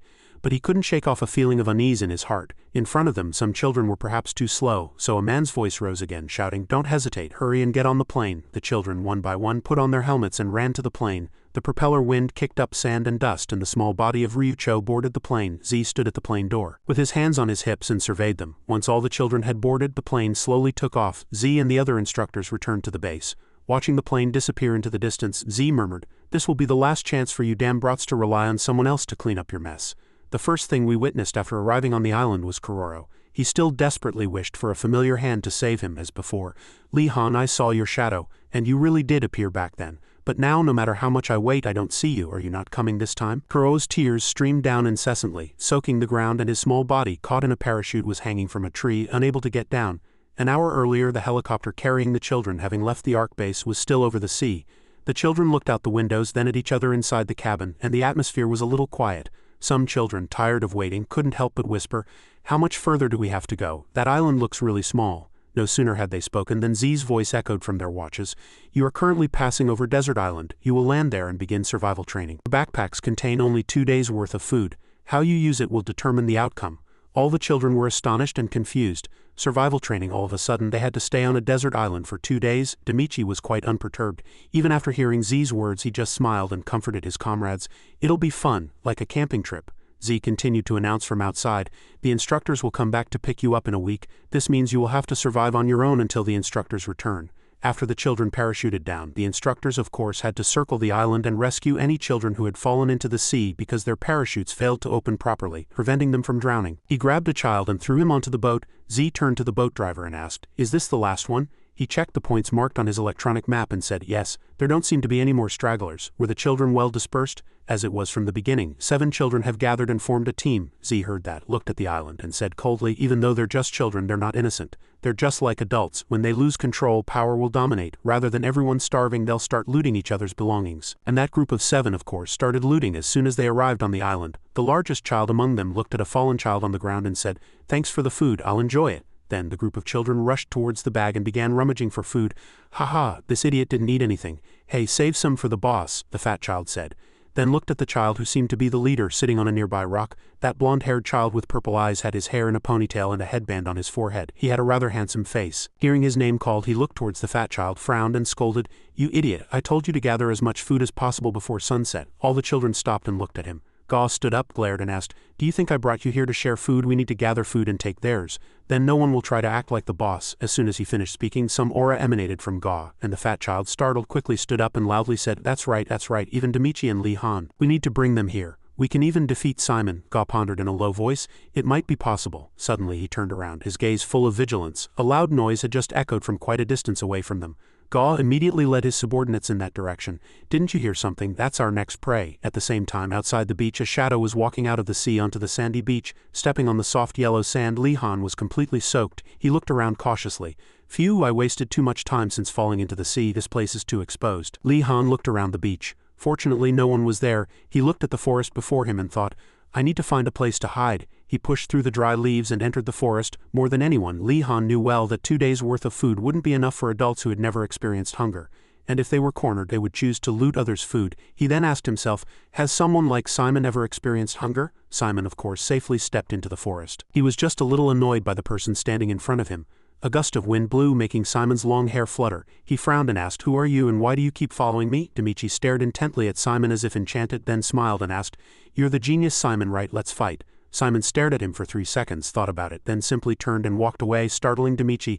Hey, wait, I don't mean anything bad. I just want to beat you once." "Hey." Simon glanced at Demichi, wondering if he was unintelligent. Demichi adjusted his backpack and followed Simon's footsteps, saying, "Of course it's a bit sudden, right? We still have plenty of time, so once we get to know each other better." Feeling the mad gaze fixed on him, Simon was extremely fed up. "He's really annoying." Time passed, and the first day was coming to an end. The sun was setting below the distant horizon. The group of children led by Gaw finally arrived at the source of the noise. They were a little cautious at first, but after seeing the sight before them, their faces were filled with mockery. Kuroro was hanging from a tree. Crying, he pleaded with them, help me, please." The other children, of course, held their stomachs and chuckled. "Why does that little kid look so fitting hanging from a tree?" Then he picked up Kuroro's bag of food and belongings and handed it to the fat child. "Anyway, Kuroro, good job." As the group was about to leave, Kuroro, flustered, said, "Wait, if you're taking my bag, can't you at least get me down?" Gaw stopped, looked at him, and kindly explained, "If you weren't tied up, we would have looted and beaten you badly. So consider yourself lucky. Just sit quietly and wait for the instructors to come and rescue you. You won't die from starving for a week. It looks like it's going to rain, so you don't have to worry about thirst. Perhaps," why do I keep saying perhaps? The sounds of laughter faded into the distance, and Kuroro could only cry. They went too far. Night fell, and he was still hanging from the tree, crying. He didn't know where all those tears and snot were coming from. As he cried, he recalled what had happened when he first came to Ark. Simon had said, full of condemnation, "Why are you crying? It's really disgusting." On the first day, those bullies always teased him like that too. "Oh, your crying is really annoying." Shut up. Although there was no malice, those words hurt Kuroro quite a bit. A boy crying so easily. Everything piled up, and now he felt even more wronged. "What sin have I committed? Why can't I even cry?" Kuroro cried out again with all his might. He sobbed alone in the quiet night. Around him was only night, and he cried so much that he gradually began to feel numb. Tear marks still remained around his eyes, and his vision gradually blurred. But just then, Kuroro seemed to see a shadow of salvation. "Is that Lee Han?" Kuroro pushed through the grass and rushed towards him. Relief washed over him. Kuroro gradually fell into sleep, his mind engulfed in darkness. The sight of Lee Han running towards him gradually blurred, then completely vanished into thin air. Around him was only the quiet night, no one else, and an unknown number of dangers awaited. Suddenly, from the opposite direction, someone could be heard rustling through the grass. Surprisingly, it was Lee Han, looking exactly as Kuroro had seen him. Seeing the sight before him, Lee Han was slightly surprised and exclaimed, "What is this?" The next morning, warm sunlight streamed through the leaves into the forest. Lee Han sat in front of the tent door, carving branches alone to make weapons. Kuroro woke up with a start, quickly pushed open the tent door and looked outside. It was Lee Han. Lee Han heard the sound and stopped carving the wood. He turned to Kuroro, smiled and asked, "Are you awake?" Kuroro asked in surprise. Lee Han handed him a plate with half a chocolate bar and a few biscuits. "That's your breakfast. I couldn't find your backpack, so let's eat together." Kuroro looked at his food and at Lee Han, worried in his heart. How can this be enough for one person? I don't want to be a burden to you, he thought. I should have told him that, but I'm too hungry. So Kororo quickly grabbed a few biscuits, put them in his mouth, and eating them he cried and stammered, "Thank you, Kororo, you fool, you pathetic straggler." He kept crying and saying thank you while eating, and Lee Han was worried several times that he might choke and couldn't breathe. Lee Han said, "After you finish eating, let's go look for water." Of course, the children's survival activities were always observed by cameras flying in the air. Their entire journey since arriving on the island was transmitted to the command center where Z was monitoring. The door of the dark room suddenly opened and light poured in from outside. Otto stood in the doorway with his hands on his hips and said, "Z, this is a non-smoking area." Z glanced at him and said, "Shut up." Otto laughed and said, "Still, the atmosphere is quite good, all lights on. Is there anyone interesting?" Z, with a cigarette in his mouth, pointed at the screen and said, "This guy here is completely crazy." "Look." Otto looked in the direction Z was pointing. It was a child with orange curly hair and a basket on his head. A deserted island for a week, that's ridiculous. Just survived somehow, right? His name was Kennu Mayer. He was currently floating on the sea in a quite sturdy boat he had built with several water bottles in front of him. His idea was simply to build a raft and return. At the same time, Lee Han and Kororo also arrived at the river. They looked at their reflections in the water, and Lee Han unhesitatingly took out his water bottle, drank it. Half the water in the bottle went down his throat, and Lee Han sighed, smiling as he said, "It's okay, it's drinkable. Let's drink as much as we can and take some with us. Phew, today's journey seems like it's going to be tough." Lee Han wiped the sweat from his forehead with his hand. The sunlight was a bit scorching. He needed to hurry back to their hiding place. Kororo, clinging to Lee Han like an incompetent burden, was already exhausted just from moving, but Lee Han was thinking about the next week. If they just waited, they would need more food. "Is there anything edible on this island? I don't see any palm trees. Is this why everyone chooses to loot?" Suddenly, Kororo, who had been stumbling, stood up straight. His hair stood on end and psychic energy emanated from his body. He quickly grabbed Lee Han's shoulder and said, "Lee Han, stop." Lee Han's body recoiled slightly, and just then his foot stepped on a small branch that was there. Lee Han, regaining his senses, immediately checked and discovered it was a trap. Seeing the deep, neatly dug pit, Lee Han felt a chill run down his spine. "It's a trap. Even if you're not badly hurt, it looks like it would trip you up for a few days." "How did you know?" Kororo didn't know how to explain for a moment. Lee Han asked again, slightly surprised, "Have you seen it before?" Yeah. Kororo sat on the ground, thought for a moment, and then explained, flustered without realizing it. "It was just these whooshing and bubbling sounds." Lee Han miraculously somewhat understood. Judging by Kororo's reaction, he clearly wasn't describing it but had actually seen it firsthand. His psychic ability had activated. The ability was short-term prediction, a very advanced and rare psychic power. Perhaps the extreme environment of the island had stimulated Kororo. Lee Han put his backpack back on and continued to move. Survival training would be a perfect opportunity for him to prove his abilities. At this moment, two shadows were cast in front of Lee Han's tent, and judging by their height, they were clearly not the tent's owners. The person who arrived was Ga. He opened the tent and looked inside for a moment. "It looks like both of them took their backpacks as they're not here." The big guy cracked his finger joints, laughed, and asked, "Shall we stomp this place down?" Ga frowned and said, "They haven't gone far yet. They'll be back. It looks like they went to get some water. We'll ambush them when they return to rest later." The journey was quite long, so Kororo was exhausted as soon as they arrived, sticking out his tongue. His legs were trembling. "We finally made it. I really want to lie down." Lee Han smiled and said, "Yeah, let's go in." Suddenly, he stopped in front of the tent entrance, his expression serious. Lee Han picked up a fallen pebble from the ground and said, "Wait, someone was here. The pebble I marked is on the ground and there are footprints. Judging by these footprints, two people visited, and there are quite a few footprints further away. If they came as a group, there's a high chance they'll loot our stuff. We need to fold up the tent and move." No matter how unwilling Kororo was, he could only obey. The two folded the tent and moved to another spot until sunset. The sun was slowly setting behind the forest. Lee Han cautiously looked around. "We need to find a suitable place to rest before nightfall. Kororo, did you see anything?" Kororo was lost in his own thoughts, not answering. "Something's wrong. My eyes feel like they're closing." When he didn't answer, Lee Han turned to look at him. Kororo's pupils had turned pure white and psychic energy reappeared from his body. Kororo saw the scene before his eyes. A tiger slowly approached them and ambushed Lee Han. If Lee Han were to fight a large and ferocious tiger, he would undoubtedly be at a disadvantage and get eaten. Kororo woke up with a start and with all his might ran and pushed Lee Han aside. A stick in Lee Han's hand fell, creating a fairly large space between them, and at that very moment a tiger lunged from the front, landing precisely where Lee Han had just been standing. Having narrowly escaped death, Lee Han slid on the ground and a chill ran down his spine as he saw the large tiger before him. The tiger seemed to ignore the weaker Kororo and approached Lee Han. Its golden eyes glowed, its entire body was black and shiny, and it snarled ferociously. Lee Han looked at the sharpened stick on the ground. "Damn it, my weapon!" The tiger stared intently at Lee Han, its gaze subtly shifting as if preparing to attack. Then it growled, revealing its sharp teeth and large repulsive throat. This time, Li-Han was truly helpless. He instinctively closed his eyes in a reflex. But surely the protagonist couldn't be defeated so easily. Flames erupted in the air and ambushed the tiger's body. Its fur was slightly singed and smoke even rose, and the tiger quickly fled. Li-Han had narrowly escaped death. He quickly looked towards the person who had saved him, and to his surprise, it was someone quite familiar. Cho's extended both hands forward. Flames were burning in front of him. He looked like he had rushed over in a hurry. "Are you okay?" Cho's asked worriedly. Cho's extinguished the flames, looked at Li-Han, then at Kuroro. His face was slightly pale. Li-Han followed the position of Cho's arm and found a wound on his thigh. Li-Han asked worriedly, "Your leg?" Cho looked down at his thigh and forced a smile, explaining. His two legs trembled slightly as if he might fall at any moment. Those damn guys set a trap and I'm barely standing now." After speaking, he plopped down on the ground and sighed. "I'm really glad to have met you two," Kuroro said worriedly. "If it was a trap, we saw one earlier too." Li-Han nodded, confirming. "Yeah, it must be the same guys doing." Cho's heard that, shrugged, and forced a smile. "So there's a gang of bandits here too? I don't even have any food to be looted." Li-Han asked in surprise. "What? Why?" Cho chuckled and patted his stomach. "Right after my leg got like this, I ate everything before anyone could take it." Li-Han was speechless. For a moment he didn't know what emotion to express. Was he always this stupid? But this issue had to be put aside for a moment. Since it was already night, the only thing they had to do now was to quickly find a place to rest. Of course, that gang of bandits would be sleeping by now, but Ga couldn't seem to sleep at all. He sat in his sleeping bag staring intently at the sky, seemingly thinking about something. Hateful memories from his childhood came to mind. At that time he had just returned from a film shoot and his father called him. His father knelt on one knee holding both his shoulders and said, "When you entered the airport earlier, the detector went off. It seems you have psychic abilities. This is a good opportunity. Enroll in ARC." Ga's face changed slightly. "But father, what about the movie I'm shooting?" But he ignored everything, gritted his teeth, snarled, and gripped his hands even tighter. "Kai, if you can become a psychic, you won't have to do these things anymore.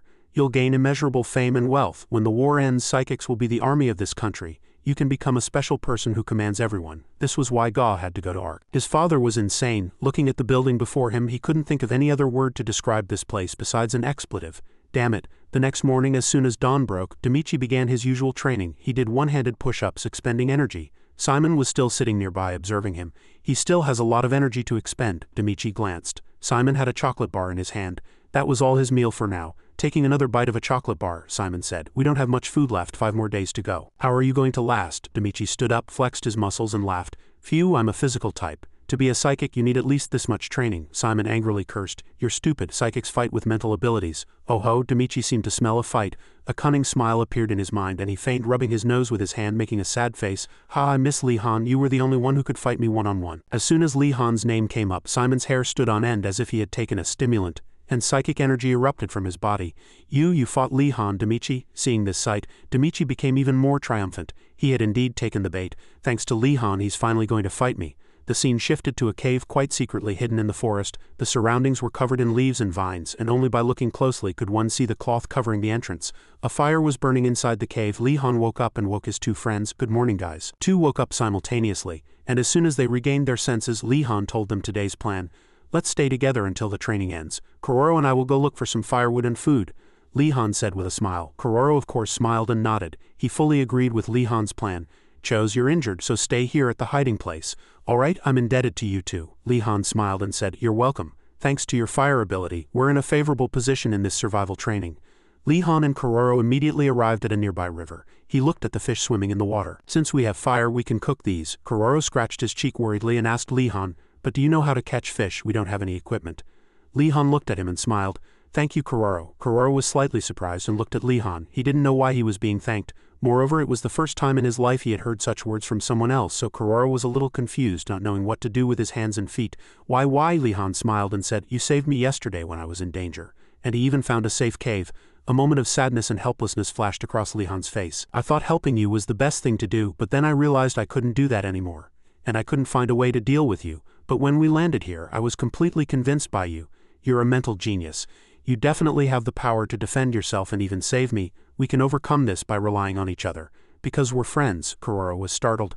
At this very moment, everything in his life changed. Before coming to ARC, he had lived a very difficult and poor life. He was an unnamed orphan from Japan. Kudo, a name given because of his skin color. The sound of ridicule always echoed in his ears. "Crybaby, stop crying. Useless, you're a failure. Stupid." That broke him. But now that child was dead. That child had a friend who believed in him. Seeing the psychic energy surrounding Kuro's body, Li Han, slightly excited, instructed, "Truly amazing, much better than I imagined. Now what we need to do is..." Kuro lowered his head and looked into the river.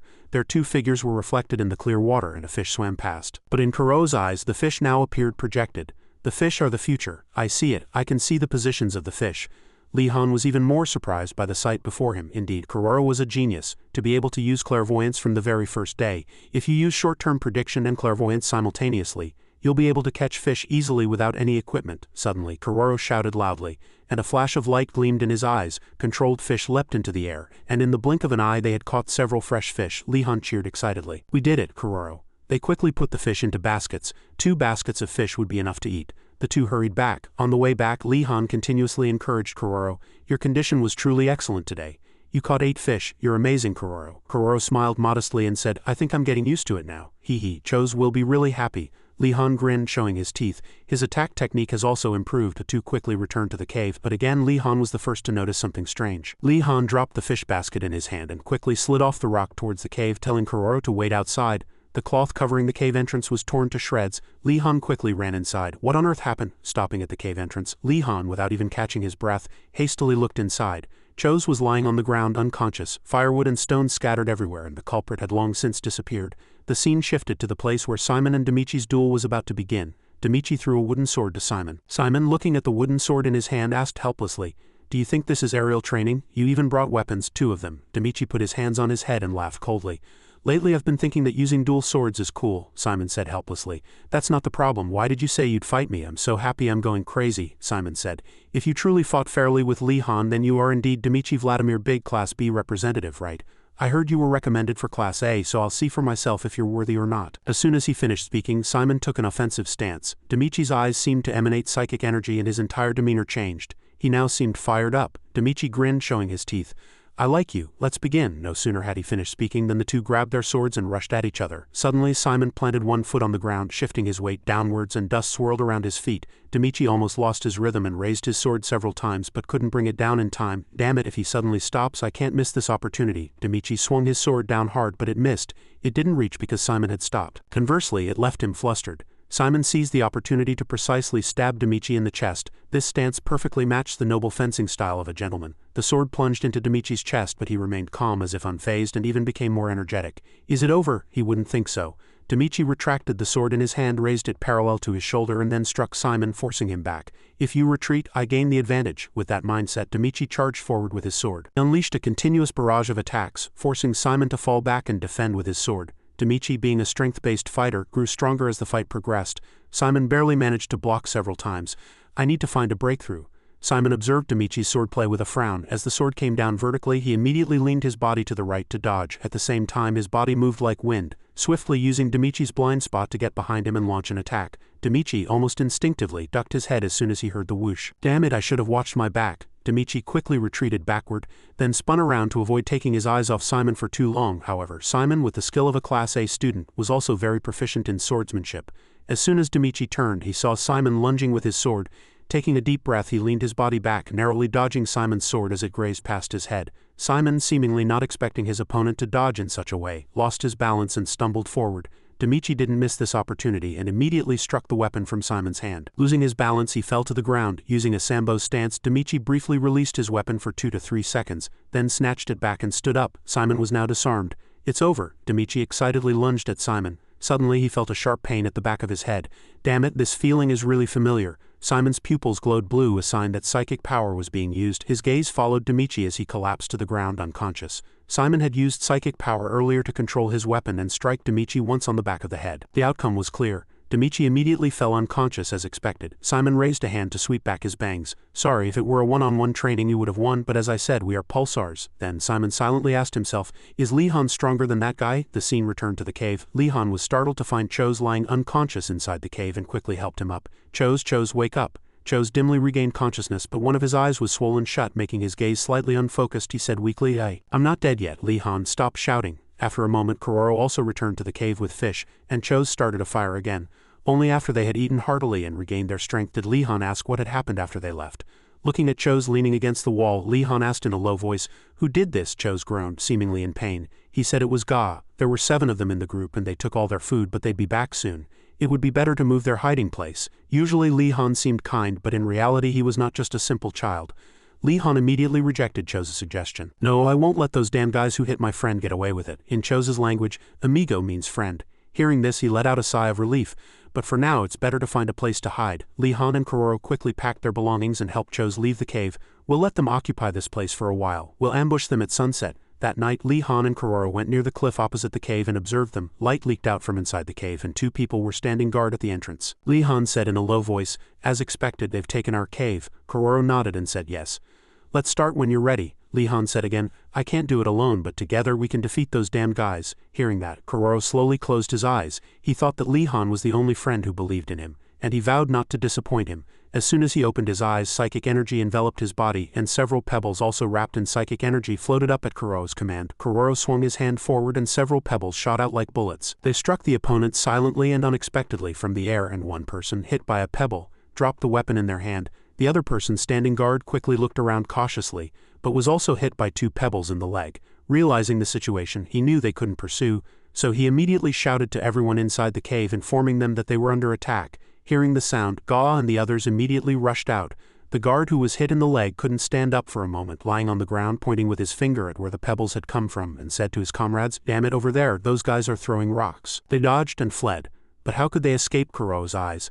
"I can predict your trajectories," Kororo thought to himself, continuing to throw 4 more pebbles. They reeled from the attacks, and fear suddenly welled up in their hearts. Li Han seized this opportunity, holding the stick in his hand, and charged like an arrow. With a few attacks, Li Han defeated 3 people who were approaching him and Kororo. He frowned, his eyes filled with anger. With the stick in his hand, he swung upwards, hitting the 4th approaching enemy in the nose, causing it to bleed. Their bodies stumbled for a moment, then fell to the ground, revealing their leader, Kai. Kai glared at Li Han, frowning, revealing undisguised hostility. Li Han held the stick in his hand and calmly faced Kai. He remembered everything Kai's group had done to Li Han's group over the past few days. Now was the time to settle all scores. The wooden splinter grazed Kai's cheek, drawing a little blood. His gaze was fixed on Li Han. Kai raised a hand to wipe the blood from his face, asking himself, "Li Han, did that guy defeat 6 people by himself? No, that can't be. He didn't come alone." "Who's the other one?" Li Han said directly. "Come out now, Kororo. I can handle this." As soon as Kororo appeared, Kai's eyes were filled with undisguised hostility and hatred. "We were defeated by these 2 weaklings, and one of them is Kororo?" Li Han looked at him and said coldly, "We've come to avenge Cho's. This isn't just a small fight. So don't even dream that I'll show you mercy." Kai lowered his head and picked up the piece of wood his comrade had dropped. "I can't listen to this anymore. Now we'll have to settle this with skill." "Go ahead." Li Han raised his stick first, then unleashed his psychic power. Kai, filled with all his anger and shame, shouted and charged at Li Han. This one person had completely lost his reason, while the other calmly faced his opponent. Li Han didn't blink, meticulously observing the opponent's movements. As soon as Kai entered his attack range, Li Han charged forward and struck the child's head hard with his stick. Kai, hit by Li Han's attack, was momentarily stunned. Still unable to believe that his opponent had defeated him, he stood up, ignoring the bruises on his cheek, and continued to attack Li Han. Li Han ducked to dodge the attack and at the same time struck Kai's stomach with the stick in his other hand. Kai trembled, looking at the ground as if his internal organs had been violently shaken. Sweat streamed down his face and his body trembled with pain. Li Han approached him and asked coldly, "Does it hurt? Endure it. This is just the beginning." Kai, angered, endured the pain and picked up his weapon. He shouted roughly, "Don't get cocky." But all that greeted him was a thunderous barrage of attacks, and Li Han was completely unharmed. Kai was forced to endure a one-sided attack. This was no longer an ordinary swordsmanship duel. Simply one person hitting another cannot be called a duel. Eventually, the weapon in Kai's hand flew far away and his body slid to the ground, covered in numerous injuries. He had been hit too many times on the head and blood began to flow from his mouth. Seeing the wounds and feeling the pain spreading through his body, Kai became increasingly incredulous. "This is too unreasonable. How strong is Li Han?" Li Han glared at him and said, "Cho's was injured. Did you feel satisfied after doing that to him?" Kai struggled to get up, supporting himself with one hand on the ground. "Don't underestimate me." "How dare you underestimate me?" His eyes were now no different from a disobedient beast. To briefly speak of Kai's childhood before coming to ARC, Kai was a famous child prodigy actor in Germany. His father used Kai's fame to achieve his political goals, gaining much in the process. But that alone didn't satisfy his father's greed. He wanted more. "More," he said, "if you become a psychic, this whole city will be ours. You must keep going, Kai, even if you have to harm others." That's why he had to go to ARC. His father was insane, looking at the building before him. He couldn't think of any other word to describe this place besides an expletive. Damn it. The next morning, as soon as dawn broke, Demichi began his usual training. He did one-handed push-ups, expending energy. Simon was still sitting nearby, observing him. "He still has a lot of energy to expend." Demichi glanced. Simon had a chocolate bar in his hand. "That was all his meal for now." Taking another bite of a chocolate bar, Simon said, "We don't have much food left, 5 more days to go." Kororo wanted to run and grab him, but Kai's grip on Li Han's collar was firm, and he even delivered a few more blows, trying to completely knock Li Han out.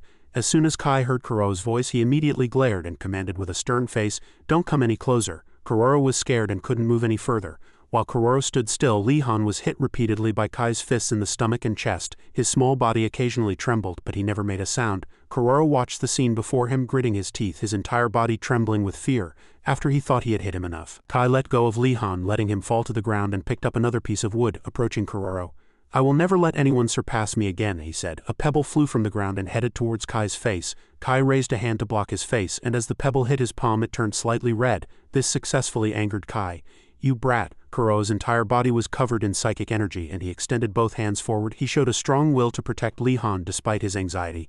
Kai immediately approached Kuro, and Kuro, terrified by this, lost his psychic energy. "Now you're trying to rise above me too? I've hated you from the start. How can a weakling like you remain at ARC?" Kai said, grabbing Kuro by the collar. "A lowly guy like you should have been expelled long ago." Kai had underestimated Li-Han. He hadn't checked on him after the fight just left him. Li-Han, without anyone noticing, had gotten up and approached Kai from behind, striking his face hard, putting all the anger accumulated over several days into that one blow. This single blow from Li-Han caused Kai's nose and mouth to bleed, mixing teeth and lips. Dust mixed in his mouth, leaving an unpleasant taste. Li-Han glared at him and said, "Do you think you're more useful than others? Don't always hide behind your comrades, do it yourself." Del, Simon, Demichi, Chose, and even Kuro. "They are all better than you." At this moment, Kai suddenly felt an inexplicable fear welling up in his heart. Li-Han felt like a terrifying mountain to him. Above this mountain there's an even higher mountain, so what can you do? You're nothing. Kai was completely despairing. All his fighting well vanished, leaving only instinctive fear. Li-Han raised the sharpened wooden stick in his hand and delivered a finishing blow to his opponent. However, instead of killing him, he deliberately aimed slightly off target, but that alone was enough to terrify Kai. Li-Han retracted his weapon, turned his back to him, and said, "Everyone has a reason to have talent. If you want to keep going, find another way. If you touch my friend again, I won't be as lenient as today."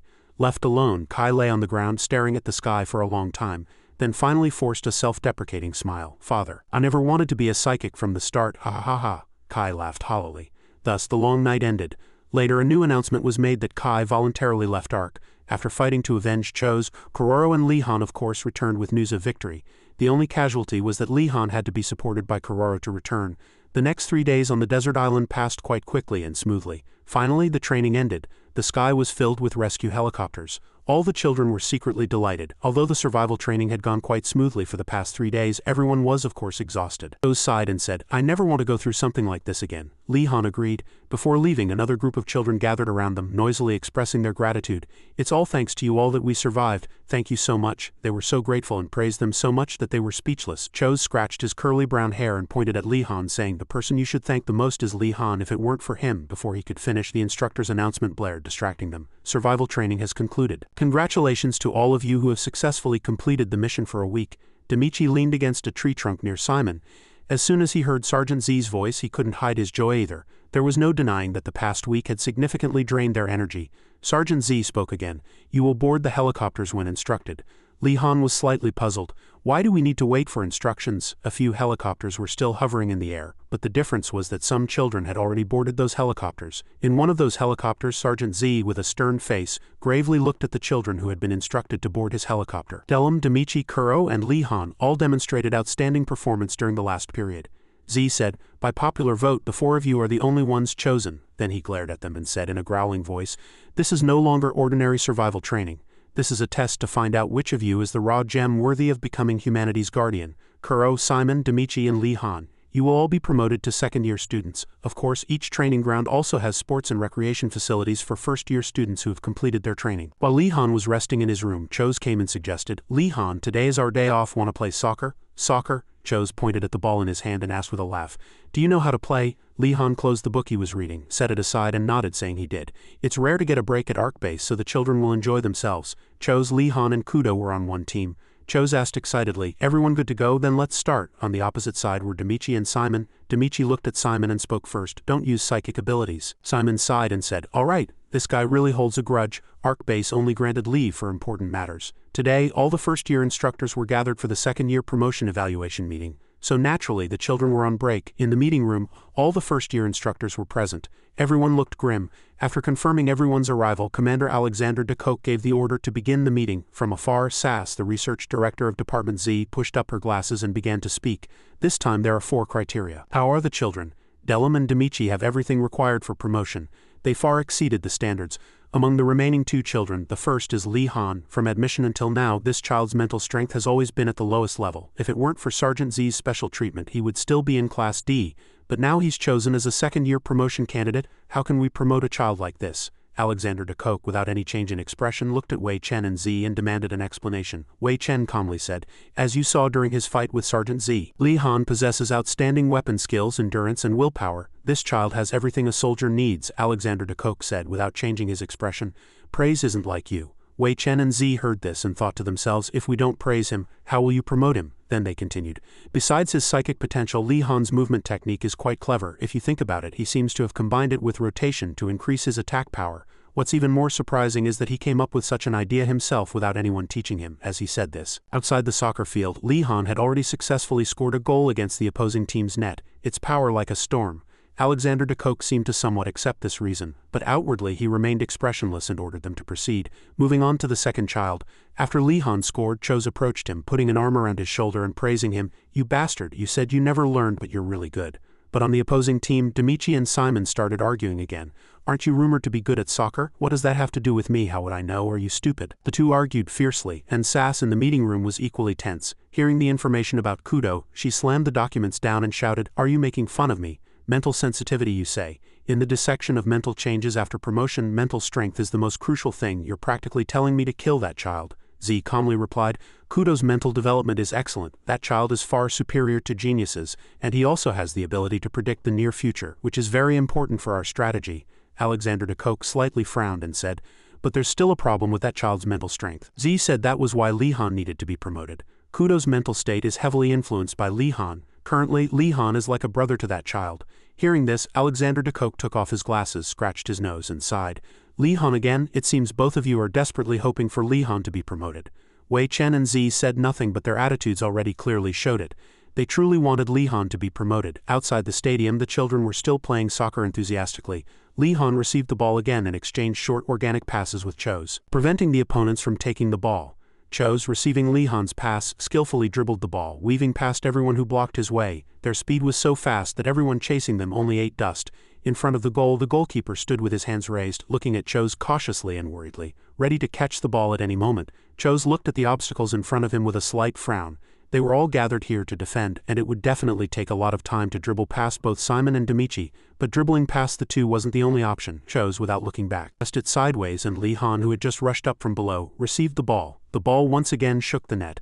Simon and Demichi didn't even have time to react, and a short celebration of victory once again erupted on the field.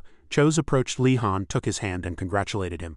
"Well done, Lee Han." Lee Han smiled and said, "We're a good team, aren't we?" At this moment, a familiar shadow appeared before them and informed them to stop the soccer match. The promotion evaluation was over, and they would soon be notified of the results. Sergeant Z surveyed the entire soccer field and said, "But since everyone is gathered here, I'll announce the results immediately. All promotion candidates." The announcement came.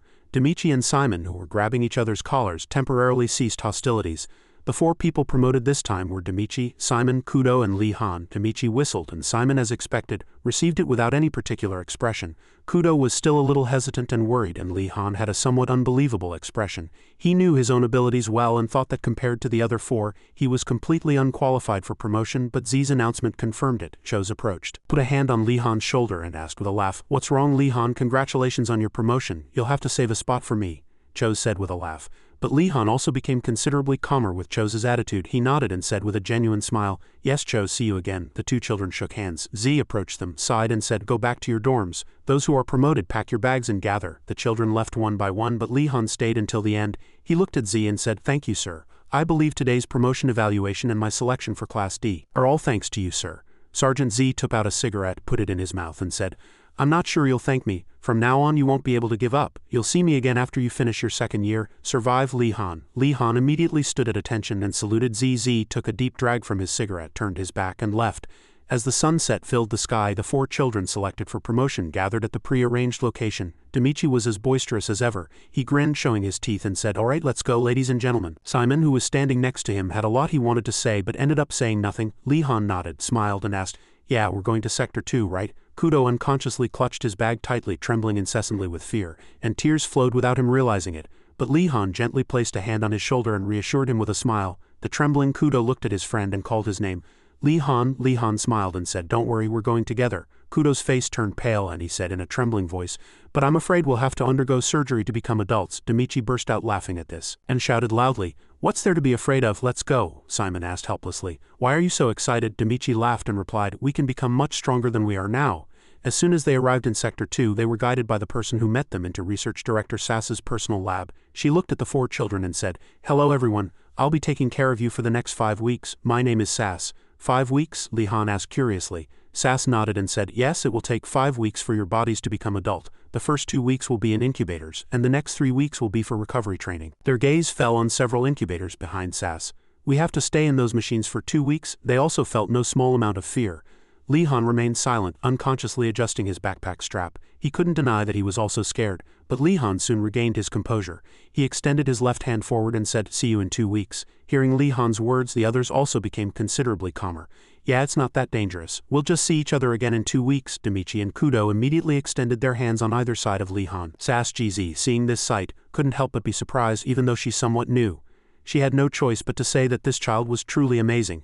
Li Han, whom Lieutenant Z had strongly recommended, his mental fortitude was the firmest among his peers. The experiment began a week ago, and their positions were always observed and monitored in real time. The 4 children stripped off all their clothes and entered the incubators, and a green sticky chemical substance was slowly pumped in. Moreover, because they knew this chemical substance could strengthen their bodies, everyone felt no small amount of disgust. Of course, oxygen masks were provided to them fully submerged in this liquid to breathe. But breathing this air while alive was still very restrictive. Sass slightly frowned and thought to herself, "They're gripped by fear. All children who go through this process are. I'm sorry, just endure a little longer. You'll soon lose consciousness."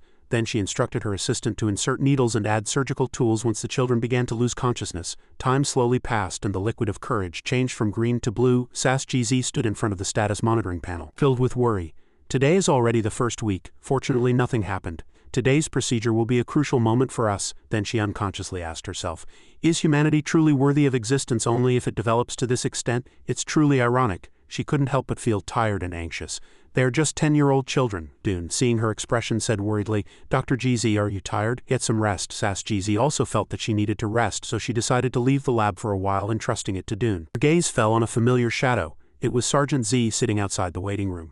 "He said he disliked children, so why does he come here every time?" Z leaned back in his chair, smiled, and said, "To make sure the doctor doesn't ruin or kill my assets." Sass gritted her teeth, anger showing on her face.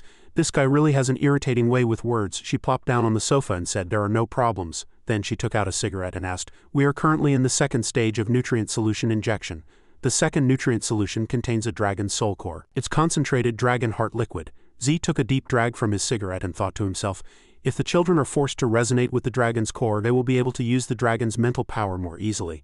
Li Han will be able to do that too." Suddenly, Sass GZ's communication watch on her wrist chimed, signaling a new message. It was urgent news. Sass rushed into the lab, praying inwardly that the situation wasn't too bad. Z also rushed after her. Sass hastily opened the door and entered, asking what was happening without even catching her breath. Inside his incubator, air continuously escaped from Li Han's mouth, and his face was filled with pain. Dune said in a flustered voice, seeing that Li Han's status display screen had already turned red with a large triangle in the center.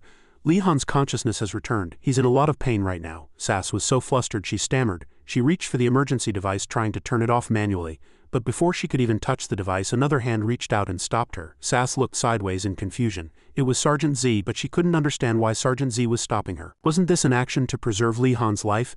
Z looked at her, frowned, and said, "Doctor, you can't turn it off. No matter what, that child must be promoted to second year." Time slowly passed and the surgery was over. Currently, Li Han had successfully become an adult with normal physical fitness. Sass Z, sitting in her office, rested her chin on her hand, looked at him, and asked with a smile, "How do you feel?" Li Han smiled honestly and said, "Thanks to you, I feel really good." Sass Z's smile faded and she said with a serious expression, "It's an unprecedented case. It's the first time all of us have seen a psyker resist mental power. Truly amazing." Going back to that time when Sergeant Z said Li Han had to be promoted no matter what, Sass shouted, "Are you crazy? If this continues, that child will die. We have to stop the incubator right now." Sass GZ stammered, tears flowing incessantly. She just wanted to save that child from his current pain.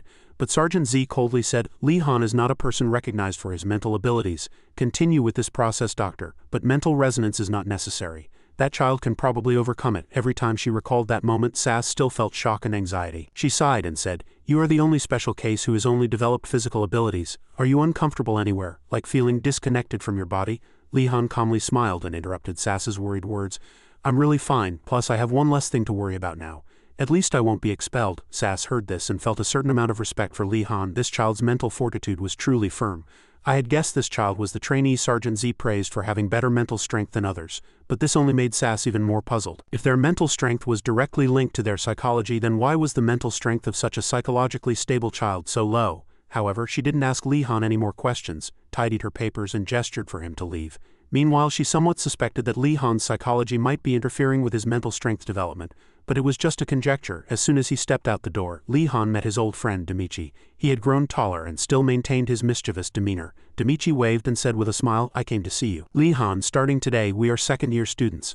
Lee Han looked past Demichi's back. Simon was still standing there looking at him with a face full of displeasure for the world. Lee Han looked at them and said with a smile, 5 long weeks passed so quickly. Everyone has changed so much, especially you, Kudo." Lee Han pointed to the boy standing next to Demichi. Kudo had grown much taller. His skin was still slightly dark and his curly black hair had turned white, making him look completely different from the little boy he used to be. Hearing Lee Han's compliment, Kudo scratched his head and smiled shyly. Lee Han looked at the three of them and expressed his genuine joy. "It's truly a relief that everyone survived." Simon said, "You're lucky, don't be so obvious. Don't be arrogant, act like a team leader, Lee Han." Simon said that, turned around and left. Demichi shrugged, shook his head and admired him. "He's definitely going through puberty."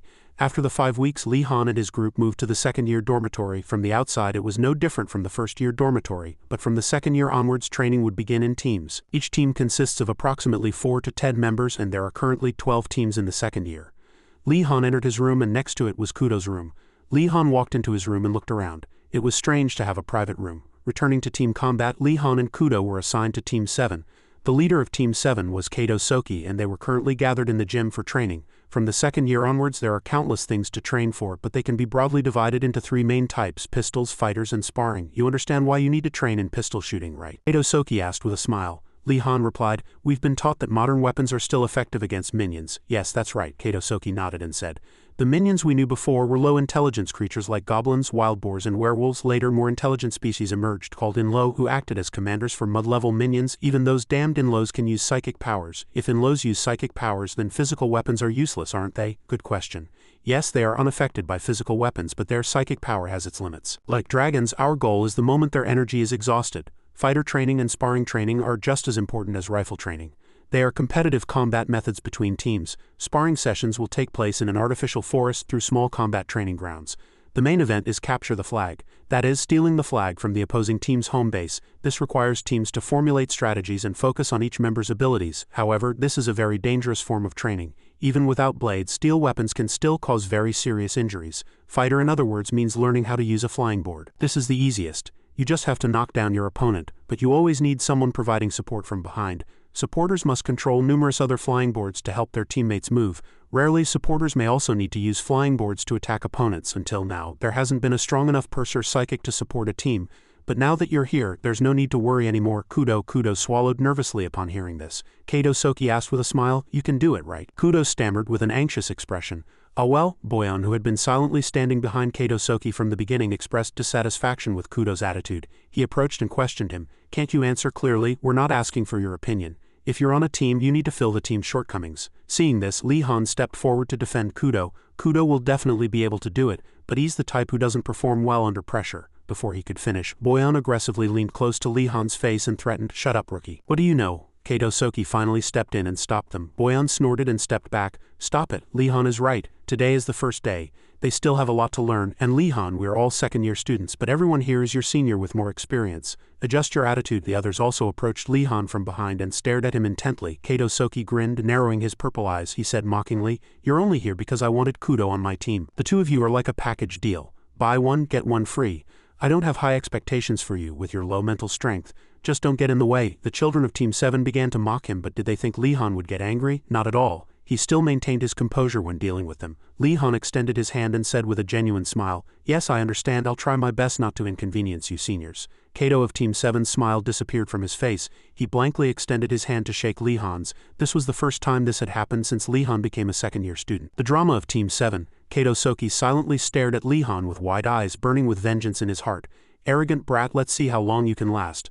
Lee Han thought to himself, "I'll show them how long I can last." After a tough day of training, Lee Han returned to his dormitory to rest. He went into the bathroom, turned on the shower, and let the hot water pour over his body.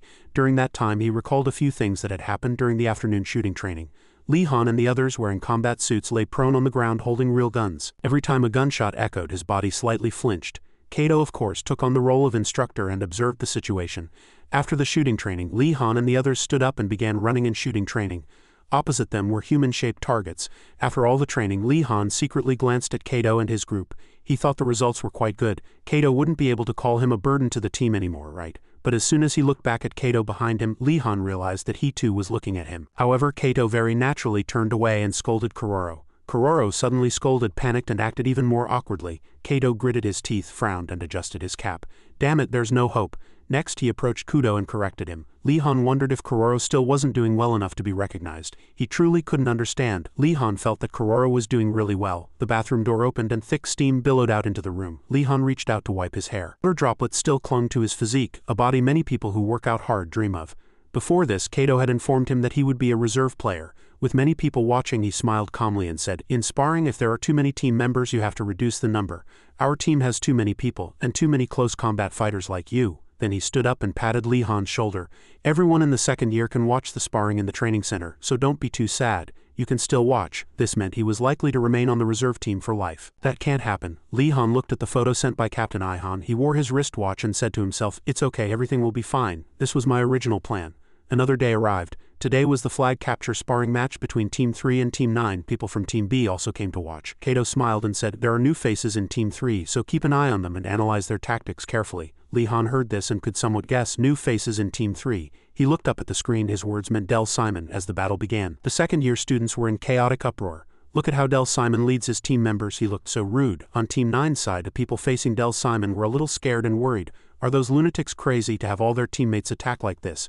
But Team 3's members smiled arrogantly and said, "We have an invincible psychic on our side. We'll easily neutralize you and take all the flags." As soon as he finished speaking, psychic energy enveloped Del Simon's body. Team 9's people saw this sight and rushed forward in a panic. "Don't just stand there and joke around. Subdue him before he uses his psychic abilities." But before they could rush forward, the weapons in their hands felt as if they were snatched away by an invisible force. Everyone had their weapons taken by Delman. His eyes gleamed and several swords floated in the air. Team 9's people all gaped, looking up at their swords. How can he do that?" Simon lowered his hands again. The swords he was controlling also rushed downwards. They rained down on Team 9's members. Everyone barely managed to dodge their own weapons. The other members of Team 3 also seized this opportunity to rush at Team 9's members and attack them. The psychic energy around Simon was somewhat weakened. He calmly observed the situation before him. Naturally, since Team 9's members had no weapons in their hands, they were easily subdued by Team 3. The flag had already been taken, so everything was abundantly clear. They won overwhelmingly. After watching the match, Kato placed more expectations on Kudo. Having an excellent psychic is truly important in an actual match. The strategy I proposed is almost similar. We can do it, because we have Kudo. However, Kudo became even more worried and unconfident, thinking he couldn't do it like Simon. At this moment, Lee Han heard his plan and presented a dissenting opinion. "Team leader, I have a different idea." Team 9 didn't use any tactics. They didn't even use the advantage of the terrain. They simply attacked with individual ability and strength. If Lee Han had to stop himself before he could finish his sentence, because Kato's face was currently blacker than the bottom of a pot, he asked coldly, "If what? Tell me. If you were the team leader, that's what you were going to say, right?" Lee Han looked at the person in front of him and the expressions around him, falling silent. He suddenly realized one thing. "Now I understand. The reason people dislike me isn't because I'm weak." Boyan suddenly called Lee Han. Seeing him, Lee Han knew he was signaling him to leave with him. They slowly moved away from the crowd to a secluded spot. Boyan immediately got to the point. "I admit you're very strong, Lee Han. Kato and I have always acknowledged you, but you truly don't fit in with Team 7. Everyone on the team thinks so." Hearing this, Lee Han suddenly realized. Kato was watching me. He calmly asked Boyan, "Why do you think I don't fit in with Team 7? Boyan said that Lee Han opposed Kato's thoughts and demands during training without any fear. "Although I agree that your suggestions were better, Team 7 only needs one leader. If there's someone on the team who questions and opposes Kato, the team will split. As long as Kato is the team leader, you won't be able to participate in sparring. Request to transfer to another team at the appropriate time." Lee Han narrowed his eyes and mumbled, "I see." Boyan finished speaking and left. Lee Han returned to his dormitory. "Now I understand. A leader must have the trust of all his teammates, and I threatened his position," Lee Han mumbled, requesting a team change. That afternoon in the instructor's office, Lee Han sought out instructor Wei Chen, a person very familiar to him, to ask for his opinion. Wei Chen looked at the documents he was reading, then at Lee Han. Unable to hide his surprise and astonishment, he stared at the paper for a long time before asking, "Lee Han, are you serious about this?" Lee Han smiled and immediately replied, "Yes, sir." Wei Chen placed a hand on his forehead. But the second-year faculty will have to discuss this issue first. It will take quite some time. Overall, everything was temporarily settled. Li Han sat on his bed and thought to himself, good, I had to do this anyway, so it will work out for me too. Now I don't have to worry about sparring and can focus on training my abilities. While waiting, I can analyze all the current team members' matches and formulate my own strategies. Suddenly the doorbell rang. Li Han said, come in. The door opened and Kudo entered the room and sat next to Li Han. What did you tell the vice captain earlier? Li Han shook his head and said, nothing much. Are you ready for tomorrow's match? Kudo said, I can now control 4 flying boards simultaneously. What about people? No, when someone is on top, Li Han said in surprise. Really, your psychic abilities seem to be growing really fast. I think you can become one of the strongest psychics in the second year. Kudo shyly scratched his cheek. Still lacked confidence and Li Han could sense it. He smiled and said, don't worry Kudo, I'll be cheering for you. Kudo smiled and nodded. Like the others, Li Han continued to reassure him. The next match was Team 7's. This time the rookie Kudo also attracted a lot of attention. I heard he's quite strong. I wonder what abilities he'll show. Li Han looked up at the screen and observed the match before him, having some expectations for Kudo's performance today. Inside the arena, the players from both teams stood on high ends and below them were deep stakes and safety nets. Kato led his teammates forward and said, all right, let's go. Help us Kuroro. Kuroro nodded. It was an aerial team battle between Team 1 and Team 7. The children standing next to Li Han were excitedly chattering while Li Han began to analyze the match situation alone. The core of aerial combat was the flying board. Most dragons could fly, so they had to fight in the air. In addition to parachutes and ropes, flying boards were also used. They were a type of auto-drone. They could float in the air and some could be modified for combat, even launching missiles. In aerial combat, one person usually controlled 2 flying boards, which could be used for movement or as weapons to attack opponents. And the most important position in aerial combat was the support. Their role was to simultaneously control multiple flying boards from behind to minimize the psychic power used by their teammates. Kuroro was suitable for this position because he could control 4 flying boards simultaneously. Inside the arena, however, Kato signaled his teammates to begin the fight. If we stick to the strategy, we will surely win. Boyan led his teammates, leapt onto a flying board and shouted loudly. Charge! Team 1 on the opposite side also took their positions in turn. Team 1's members leapt onto their flying boards and rushed forward with fierce expressions. Team 1 slowly advanced together. Boyan thought to himself, just as Kato predicted, Team 1 is still confidently attacking. They think they can win no matter how strong the newcomers are. As Team 1 rushed forward, they suddenly split into 2, attacking from both sides, but as soon as they split, Boyan's massive body appeared before them and he raised the sword in his hand. He leaped into the air and brought his sword down with him. Striking powerfully and vertically, he knocked another member of Team 1 off their flying board, who was immediately eliminated just minutes into the match. On the other side, the other separated Team 1 member was struck by Kato. As a result, they were taken out without even knowing why they had fallen so quickly. Looking at the opponent who had just fallen, Kato smiled and nodded. Good, just as I planned. Outside, people immediately erupted. What? He took out 2 people right at the start? Has Team 7 always been this strong? It's like he knew the opponent's next move. Of course, this plan was built around Kuroro. Kato said that Team 1 had no support, so each of them had to control their own flying boards. Since you can control 4 flying boards simultaneously, take responsibility for controlling the vice captains and my flying boards, and since you have short-term prediction ability, observe their future movements before controlling the flying boards. Kuroro nodded worriedly. Understood, Boyan exclaimed, and said, I get it. Since our close combat skills are excellent, we need to focus on that and defeat everyone, right? Kato laughed joyfully and said, yes, that's right. Returning to the present, Li Han somewhat acknowledged that Kato's plan was effective. At least for now, because the opponents would soon catch on. The other members of Team 7 were euphoric with their easy victory and paid no attention to Kuroro, who was gradually growing exhausted from controlling the flying boards and using his abilities. His 2 hands trembled, sweat constantly flowed, and fatigue and pressure weighed him down. I mustn't make a mistake. Everyone will lose because of me. Kuroro continued to see their figures before his eyes, and the battle headed towards an increasingly tense moment. However, Team 1 was no pushover. Although they had taken out 1 member from Team 7, it had taken a lot of time and been a tough fight. Damn it, were these guys always this strong? I can't believe only the 2 of us are left on our team. Plus the opposing team, including their support, has 5 members. The gaze of the 2 of them turned to Kuroro, who was standing behind the 4 of them. If we can't take out their support, he quickly assessed the situation, then said to his remaining teammate in a low voice, execute plan A, go. Colum nodded and leaned forward, fixing his gaze on Kuroro. Estimating his trajectory, Philip charged forward with his sword, shouting. Kato also rushed forward to defend. He's coming. Is it a one-on-one duel? But Philip suddenly leapt, and Colum, who was behind him, rushed forward, spreading his arms to simultaneously subdue Boyan and Kato. Philip charged towards Kuroro. Kato and Boyan desperately looked back, wanting to rush back immediately, but there was no way out. Only then did they realize they had fallen into a trap. Stop that damn guy, Kato shouted. But the other 2 were no match for Philip. Philip easily broke free from their attacks and encirclement, continuing to charge towards Kuroro. Only then did Kato turn back and shout at his uncontrolled teammate, "Don't chase him, come here. This damn guy is trying to take me down with him." Colum gritted his teeth and grimaced, exerting all his strength, and sweat poured down. Lee Han frowned slightly at this sight. No, they should be protecting Kuroro. If Kuroro falls away from them, he recalled when the plan had been announced. There were always flying boards 4 and 8 behind Kuroro. Currently, Kuroro was facing Philip alone, and his heart pounded furiously. He suddenly remembered the flying boards 4 and 8 assigned to him and immediately recontrolled them.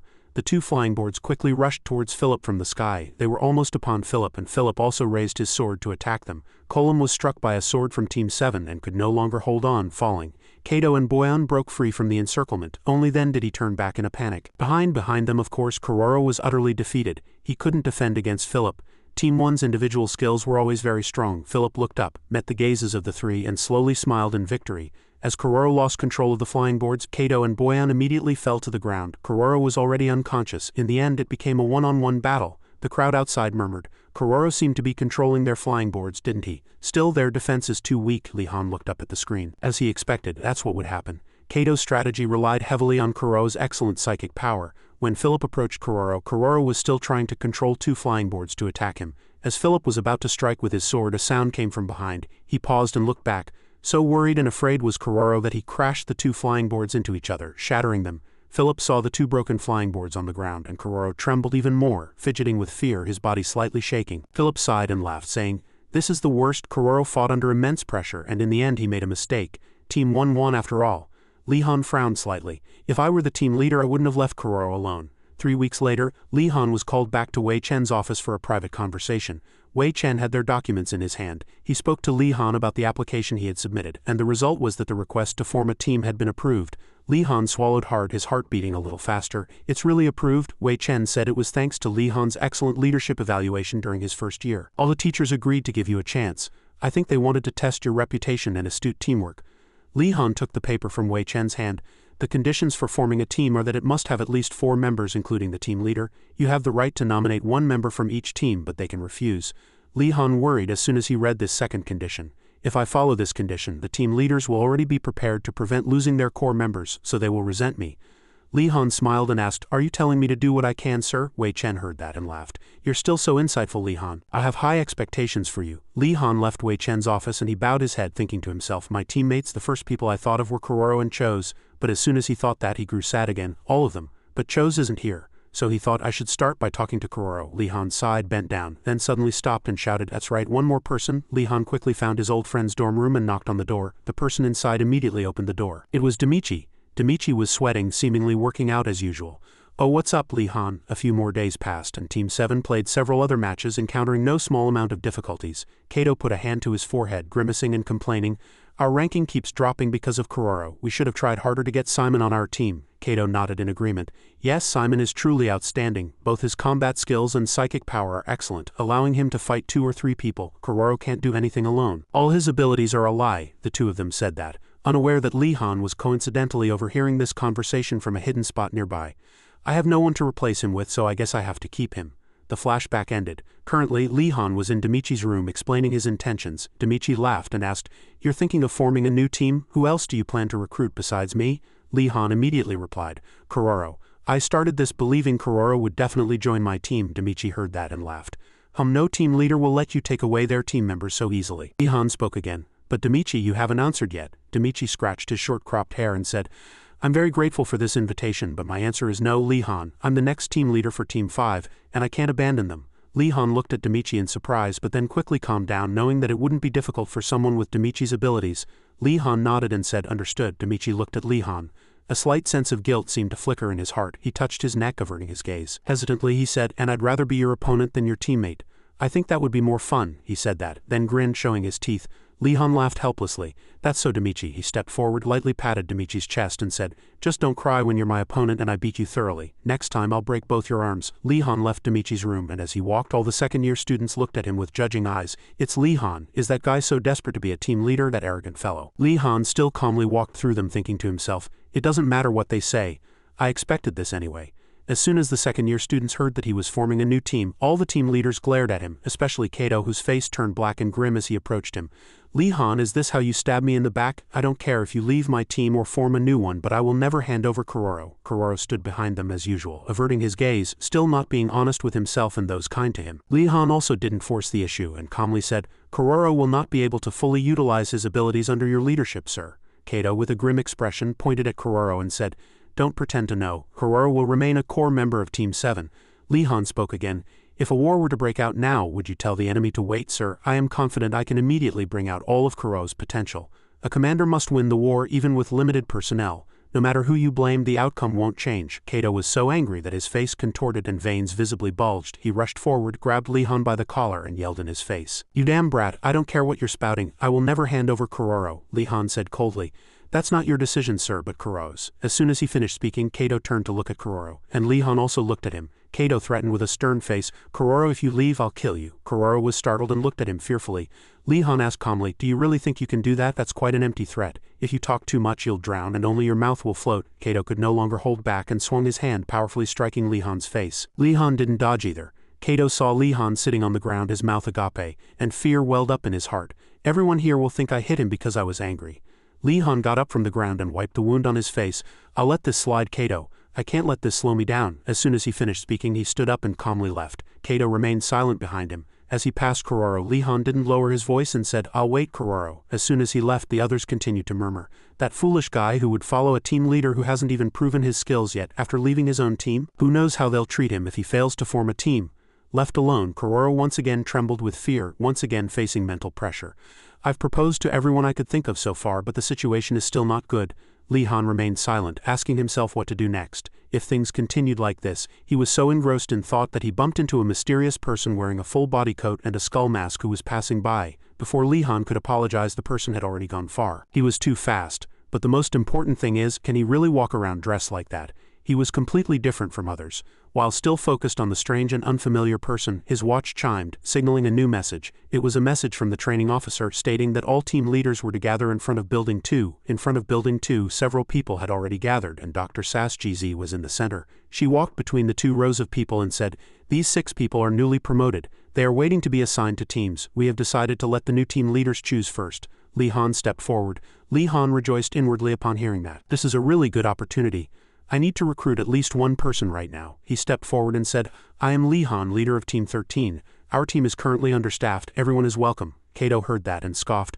"Understaffed? You mean you have no members at all?" Other team leaders also came forward. However, one of them stepped forward to voluntarily join Lee Han's team. Seeing that person's face, Lee Han couldn't hide his joy. It was none other than his old friend Cho's. He had already been promoted to second year. That night, after everyone had settled into their respective dormitories, Cho's came to Lee Han's room again to talk. Lee Han smiled sincerely and said, "I'm so relieved, Cho's." Cho's leaned back, hands behind his head, and said comfortably, "It would be even better if there was one more person." Lee Han sighed. "It's because it's a new team, you know. Anyway, thanks for trusting me and joining." "Cho's, I've always wanted to be on the same team as you." Cho's heard that, grinned, and looked out the window. "They're fools not joining my team. If they knew your abilities, they'd be lining up at the door. Anyway, we need to try to recruit more people starting tomorrow." Cho's said that, stood up and stretched. "I'm going back to my room." But before Cho's could leave, there was a knock outside. Lee Han went and opened the door. The person who came was Kuroro, but his face was covered in bruises. Lee Han was startled and asked Kuroro, "What happened to your face?" Kuroro raised a hand to scratch his head. He grinned and said, "Hee hee. When I told Kato I was leaving Team 7, that damn guy, he really couldn't kill me. Amazing." "Are you the Kuroro I know?" Kuroro said modestly. "It's nothing."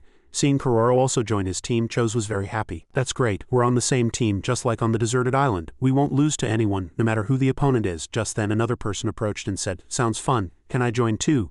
People are talking about you like you're the scum of the earth, Lee Han. So Team 13 seems like it would be the most fun." Lee Han and Kuroro stared blankly at the newcomer for a moment. Cho's went behind Lee Han to see who it was. It was indeed a familiar face. "Lee Han, you know him, right? He used to be in Class B2. Lee Han smiled and said, "Of course. You're exactly who we need." Canute made gun shapes with both hands and mimed shooting twice. He winked, grinned, and said, "Nice to meet you, Team 13 leader. So are we an official team now?" Lee Han nodded and said, "Yes, but we'll be an eyesore to the other teams. If we're not careful, we could be disbanded. You all know what happens to us in that situation, right?" Canute gave a thumbs up and said, "I'm ready." Kuroro looked at Lee Han with eyes full of trust and said, "Me too." Seeing the 3 new team members, Lee Han became even more determined. The pressure weighed on his shoulders, but, "I think I can do it. All right, let's assemble tomorrow." Team 13. The next day, Team 13 members gathered and reported to their trainer. He was a man who looked to be in his early 40s, with reddish-brown hair slicked back and a somewhat wicked-looking face. He looked at them and said, "Nice to meet you, Team 13. I am Gottman, the second-year head trainer." Team 13 leader Lee Han. Team members chose Canute and Kuroro. "Huh, what happened to your face?" Kuroro's face had bandages and his left eye was closed. He could have reported Kato's actions, but Kuroro chose to remain silent. "I slipped on the stairs." Gottman would never have believed Kuroro's excuse. He must have been beaten. But seeing Kuroro deny it, he was somewhat surprised. He sighed and said, "Be careful." Then he immediately began to explain about the team. "Starting today, you will have a grace period for competitions. This period will last approximately 3 weeks. After this period, you will have to participate in competitions, so prepare yourselves. The events and opponents will be randomly decided by the head trainer, and you will know then." He said that, but given the current situation, it seemed quite special. Lee Han finally understood that Gottman's words were a warning for them not to let their guard down. Their first match was a shooting battle against Team 9. Team 9 had the most victories and the highest shooting scores. Canute reached out, took off his helmet, and grumbled annoyedly, "This is annoying. I don't really like this, as long as I don't get hit, right?" But Lee Han immediately pushed his helmet back down. "Canute, do you want to die?" Lee Han grabbed Canute's head and pulled it close to his own face. He growled and threatened, "Don't take it off. Never do that under any circumstances." Canute nodded fearfully. Lee Han swore he wouldn't let any of his teammates die. He adjusted his helmet and explained the strategy again. The name of this strategy was the Mobile Air Raid Shelter. "I just named it, so don't laugh." The other three didn't laugh but looked somewhat surprised. "What's a mobile air raid shelter?" In their respective team areas, Lee Han and his opponents were waiting for the combat start command. The 4 team members in red uniforms had always despised Team 13. This time too, they were confident they could end this match quickly. Lee Han's team also had high morale. Lee Han was confident that they would definitely win this time. As the match began, the crowd yelled loudly, "Team 9, don't hesitate, crush those traitors." It was Lee Han's match, so why hadn't Demichi come to watch? Seeing the crowd's reaction, he grinned and said, "Those guys are really famous." Simon also watched the match from here, thinking to himself, "You won't be able to win a shooting battle, Lee Han, what are you going to do?" Both teams began to move. The red team advanced in their usual formation. No traces, they're probably trying to hide near the starting point. "Yeah, that must be it, let's go," Canute, who was nearby, thought. "Damn it, they're faster than I thought." He raised a hand and sent a message to his teammates. Opponents are within 200 meters. Joining the opponents entered an open space, which was advantageous for expert shooters. Canute was hiding behind a nearby tree. A little further away, Lee Han's remaining 3 teammates were hidden, waiting. Reading Canute's message, Lee Han frowned slightly and cursed. "They've already come this far." Chose leaned against a tree, panting, and Kuroro, as usual, quickly grew exhausted. "Damn it, those guys aren't giving us time to rest, those Team 9 guys. Fortunately, we're ready, but we need time to recover." Chose said that, looking at the burning tree. Lee Han glanced at the distant spot and said, "Canute must already know our situation. Instead of coming our way, he'll definitely rush in front of them, fight and buy time, risking getting shot." Shot in the leg, Canute screamed in pain. Even with protective gear, it still hurt that much. After screaming, he quickly turned and fled. Ouch, damn it, the red team didn't miss this opportunity. They immediately charged, pursuing Canute. Canute half closed his eyes, lifted his shot leg, then turned towards them and fired his gun. He desperately wished inwardly, "If only I could hit even one person now." Bullets poured like rain towards the red team, but they nimbly hid behind trees, dodging the bullets. Who would get hit shooting so randomly? Exhausted, Canute slumped to the ground, but just as he was about to rest and catch his breath, a volley of bullets came at him from the opposite direction. Canute choked. He quickly turned his body around and hid behind the tree. "According to the strategy, I should join the team, but with this leg I'll only be a burden to them. So I'll buy a little more time." The 4 red team members looked around. Seeing only Canute, they were somewhat puzzled. "Why is there only 1 person?" Another said. "Only 4 people. What kind of reconnaissance is this? It'll end in close combat anyway." "I'll charge, cover me." Meanwhile, Lee Han's 3 teammates had finished their preparations and somewhat recovered their energy. Lee Han held his gun and signaled to everyone, "We have to start too. Thanks to Canute, we've bought enough time." Canute might be hurt, but it seems he decided to buy more time instead of joining us. Chose forced a smile, gave a thumbs up and praised Canute. "Thanks to that guy, we fully recovered. We really didn't have the strength to fight earlier." Lee Han and Kuroro gave wry smiles. "Because we used psychic tension and fire to fell trees." Kuroro and Chose began to use their psychic power again. Lee Han said, "Now it's our turn to use them." Team 13 began to move. The crowd murmured, looking at the images on the screen. Lee Han's 3 teammates moved behind trees controlled by Kuroro's psychic power.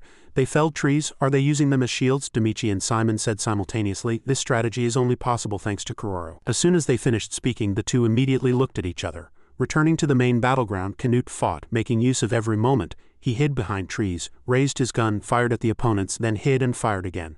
But it wasn't long before he ran out of bullets and had to reload his gun. Unfortunately, the red team's opponents were already right in front of Canute, giving him no chance to escape. "I thought it was a trap, but it was just a stupid strategy." After Simon had already voiced his thoughts, Demichi stood very actively beside him and said, "One member of Team 13 has fallen. He lasted quite a while, didn't he? Now only that tree shield is left. Can they win with that? Simon said. This strategy has a weakness. Lee Han must have noticed it too. On the main battlefield, Lee Han's team also used the tree shield as a defense, and the opposing team was in chaos. They kept firing their guns, but they couldn't penetrate it. Team 9 had selected its 4 members based on their shooting skills, so no one had strong enough psychic power to blow it up. Team 9's leader noticed that and looked towards Lee Han. He barely poked his head out and fired, but they had to retreat behind the tree and hide. Damn it, we need to buy as much time as possible. I'm sure their teammates will eventually get exhausted from using psychic power for so long. Hearing this, Lee Han glanced at Kuroro. Of course he fully understood that weakness, so this tree shield was meant to allow them to get close enough. At this moment Chose could use his incineration ability. Flames spread quickly, trees burned red and thick smoke rose heading towards those hidden in the forest. Team 9's members were now even more confused. Suddenly, fire? Is it an incineration ability? Is it okay to fight like this? Their performance surprised the spectators outside. After starting the fire, Chose quickly picked up his gun again. It's smoky enough, Lee Han. Those damn guys won't be able to see in front of them. Lee Han nodded, smiled and said, well done. I'll take care of the fleeing guys. Team 9's members had to rush out from behind the trees to avoid suffocating in the smoke, but the direction they fled was the only smoke-free spot, Lee Han's direction, and then they became moving shields. 2 people fell. The remaining 2 in the smoke covered their noses with handkerchiefs and moved quietly, believing they wouldn't be detected. But unfortunately 2 pebbles flew through the smoke and hit them precisely. That's right, they could shoot so accurately thanks to Kuroro, with eyes that could see every movement. Lee Han raised his gun and aimed again. It was over. All of Team 9's members were incapacitated. Team 13 wins. The crowd now cheered again, but their attitude was completely different from the start of the match. How could they do that? Kuroro told them their positions, and that Lee Han guy also has amazing shooting skills. They did it. Lee Han, Kuroro, those damn guys won. Chose and Kuroro took off their helmets and gave him a thumbs up. Lee Han smiled and returned the gesture. Warm sunlight shone and a cool breeze blew. They had won. At this time the trainer was also watching the match, and he seemed to harbor ill will towards Lee Han and Team 13. After a victory, it was only natural to celebrate together. In Lee Han's private room, his team was having a lavish party, filled with delicious food and sodas. Canute held a glass of water in his hand, laughing cheerfully, and said, "This is special food for the winning team. It's well worth the effort we put in." Chose grinned and said, "Amazing, even after getting shot." Canute said cheerfully, "Anyone who didn't get shot can't participate." Then he looked down at the feast on the table. "Now you just helped us win." Chose held a chicken drumstick like a microphone and said, "Team leader Lee Han, how do you feel right now?" Lee Han was slightly flustered by the sudden question, but then spoke to them sincerely. "Thank you, everyone. The strategy was a bit tense throughout the match, but I think we were able to win thanks to everyone's efforts." Kuroro was much bolder now. He clenched his fist and said, "I wasn't very tense. Those strategies were truly the best," Lee Han said. "We were really lucky. Because although the opponents were strong, they were very easy to predict. That's because most of Team 9's members were very skilled in shooting." Canute heard that, grinned and said, "Amazing, the ability to predict the opponent's moves. My judgment of character was indeed not wrong." As soon as he finished speaking, Canute bent over, groaning in pain. Chose asked worriedly, "Canute, shouldn't you rest?" Canute forced a thumbs up, gritted his teeth, endured the pain and said, "It's nothing, he. Even if I'm dying, I can't miss a party like this." While they were celebrating, there was only one room among the trainer's offices where the light was still on, Gottman's office. He turned off all the lights in the room and sat in front of his computer screen, lost in thought. "I paired them with Team 9, but I didn't expect them to win. I wanted to make them lose by any means necessary. I need to put pressure on them before they start thinking they're special." Gottman reached out to manipulate the screen, searching for a suitable team to fight Team 13, and paused briefly in front of Team 7. If it's Team 7, they'll use all their energy to completely crush Team 13, but what if even Team 7 loses? Then I just need to find a way to make sure they don't lose. Gottman reached out to the screen and began to set up the match. After the party in his private room ended and he had tidied up, Lee Han turned off the lights and went to bed, but he tossed and turned, unable to sleep. Eventually he got up again. "In the past, there were days when I couldn't sleep because of what happened. I've got truly amazing teammates now, so I should stop worrying. No matter who the opponent is, I'll take them down one by one," Lee Han prayed inwardly. Another match began. This time, Lee Han's Team 13 was pitted against Team 1. This was the team that had previously defeated Team 7, with the same lineup as before, and the team leader was clearly wary of their opponent's abilities. He said, "Everyone remembers our strategy, right? We need to be careful of Kuro and Chose. In terms of psychic strength, they're probably among the best in the second year." He patted the shoulder of a teammate standing next to him. "The 2 of us need to block them. Their psychic power is very strong, but we can make them anxious and lose focus. I don't know what the combat abilities of the other teammates are, but there's no need to worry. Because we have the strongest and most formidable team leader." Colum finished speaking and patted his chest outside. Demichi naturally approached Simon today and talked to him. "Look at this matchup. You can tell how much the trainer dislikes them, right? I can't believe they can beat Team 1 after their shootout with Team 9 to win. They'll have to take down the team leader with the headband. But he's a truly unstoppable monster, even if 2 or 3 people charge at him very strongly. If he's at the forefront, they'll easily overpower those providing support from a distance and sweep away all the other enemies. This is Team 1's specialty. Like a charging tank, How will Lee-han devise a strategy to deal with this difficult situation? Simon turned to Demichi and snapped at him, asking if he couldn't just watch and shut up. Returning to the match, the person who devised Team 1's strategy paused for a moment after approaching Lee-han's team, the blue team. Why, is that Kuro, the team leader? Did I get it wrong? Team 1's plan was thrown into confusion in several ways after seeing Kuro as the team leader. This was because they had expected Lee-han to be the team leader. Colum asked worriedly, "What should we do? Lee-han is nowhere to be seen." Chose and Canute actively stepped forward and said, "Don't be nervous anymore, Kuro. Don't worry. No matter what happens, we'll protect you." Kuro nodded, but his body was still awkward and clumsy due to worry. On Team 1's side, seeing this situation, they couldn't come up with a new strategy. They could only continue with their current plan. He growled, "No matter where that guy is hiding, he won't be able to find a gap in our defenses." Colum led his team and charged at Kuro like a tank. Lee-han stood on a nearby tree observing the match. This type of victory didn't mean sweeping away all the enemies but simply taking down the designated team leader. Both teams charged at each other. The match was very tense because Chose and Canute still had to focus all their energy on protecting Kuro before the plan could be executed. Chose gathered fire in his hand and charged at Han to attack. His eyes were burning, but Chose chose not to directly confront his weapon and suddenly ducked to avoid the stick, then looked for an opportunity to counterattack. On the other side, Canute was currently barely fending off Philip. From the tree, Lee-han looked down at the match below. They were already at his feet. "The position is perfect." Lee-han lightly nodded to Kuro, signaling him. Kuro also began to concentrate to cooperate. "No need to worry, we've practiced enough." Lee-han closed his eyes and plunged downwards. Below, the battlefield was still raging fiercely, and no one had time to pay attention to the small movements on Kuro's side. Colum was still unstoppable, attacking Chose and Canute simultaneously like a giant mountain. With 2 arms and a body like a giant mountain, Colum was able to subdue both of them alone. Team 1's members saw this and excitedly rushed forward, taking advantage of this opportunity to take down Kuro. In the sky, Lee-han was already close to the ground, about 4 to 5 meters away from Colum. "Victory is ours." Philip charged at Kuro with his teammates but paused at Kuro's actions. Kuro stretched both hands to the sky and stared intently at that spot, not letting his guard down for a moment. Philip was momentarily dumbfounded, wondering where Kuro was looking. Then a loud explosion echoed from behind them. It was as if something had just fallen. Philip was startled and turned around. The battlefield behind him was covered in smoke, and for a moment he couldn't clearly see the situation on the battlefield.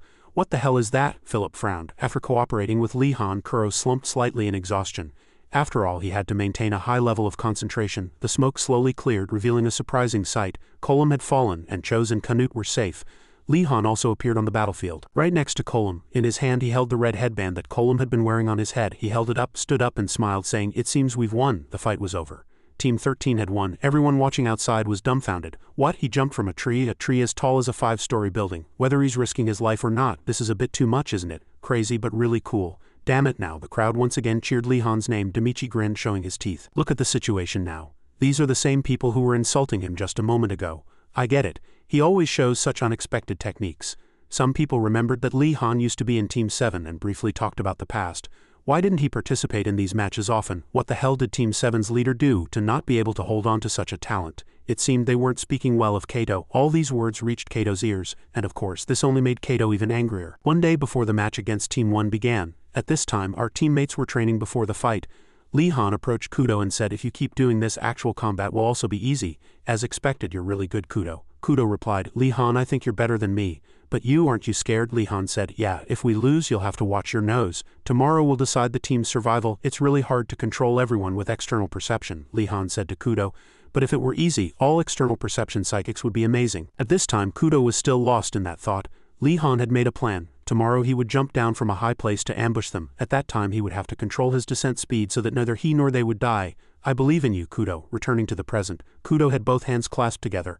"I'm sorry, it's my fault that your arm broke," Lee-han reassured him. "It's okay. No one died anyway. It was a difficult situation. You did really well." Lee-han waved his hand in denial. Canute also said firmly, "Don't blame yourself too much, Kudo. If we hadn't done that, who could have beaten that monster in the match?" Chose said. "Anyway, there won't be any more matches until Lee-han's arm heals." Suddenly an alert sounded from his wristwatch. The cheerful atmosphere in the room suddenly disappeared. Match schedule for 2 days later. Aerial combat, Team 7 versus Team 13. At this time a young man was rushing towards a door. Inside there was a man. As the young man pushed open the door, the man nodded and said, "I didn't expect you to go there, Kato Soki." At this time Chose said to his teammates, "Don't you think there's a problem? To hold a match immediately when there's an injured person on the team, it's like they want us to lose." Canute also shook his head and said, "Moreover, the opponent is Team 7. They're in their prime right now and they'll crush us." Chose thought, "This is really unfair. We should bring up this issue." "What the hell?" the instructor said. "Of course you'll beat Team 7.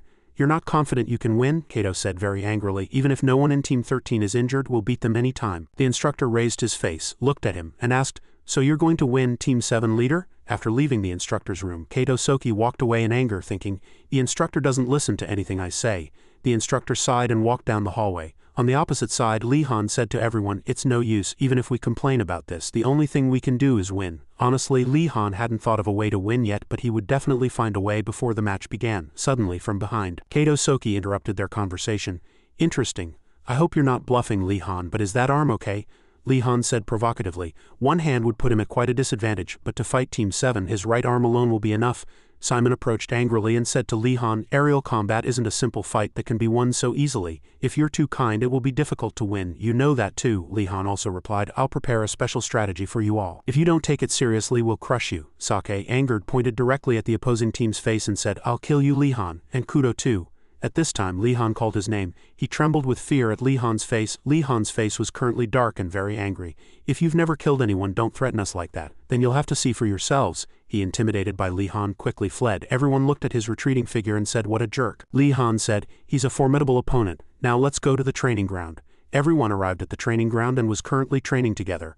Lee Han had great difficulty controlling the flying board. He thought inwardly, "This is troublesome. Even when I'm in good condition, I can only control 2 flying boards, and now it's only 1. He glanced at his teammates. Chose was using his fire manipulation ability, and he also seemed to have difficulty controlling 2 flying boards easily. They could only rely on Kuro, but Lee Han didn't want Kuro to be such a burden to the team. Although Team 7 currently doesn't have a strong support, they are a well-balanced team. Their mental strength is very good and their strategy is quite decent. Team 7 is a strong team under Kato's command. There is no chance of beating them.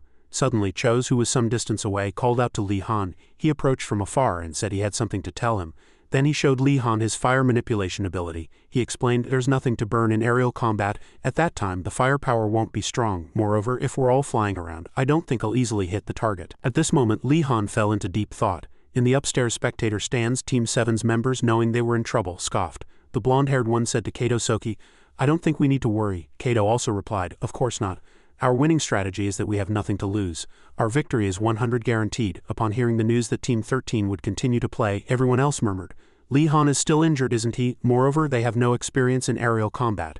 The day of the match between Team 13 and Team 7 arrived. The people below thought that this was a rigged match to make Team 13 lose.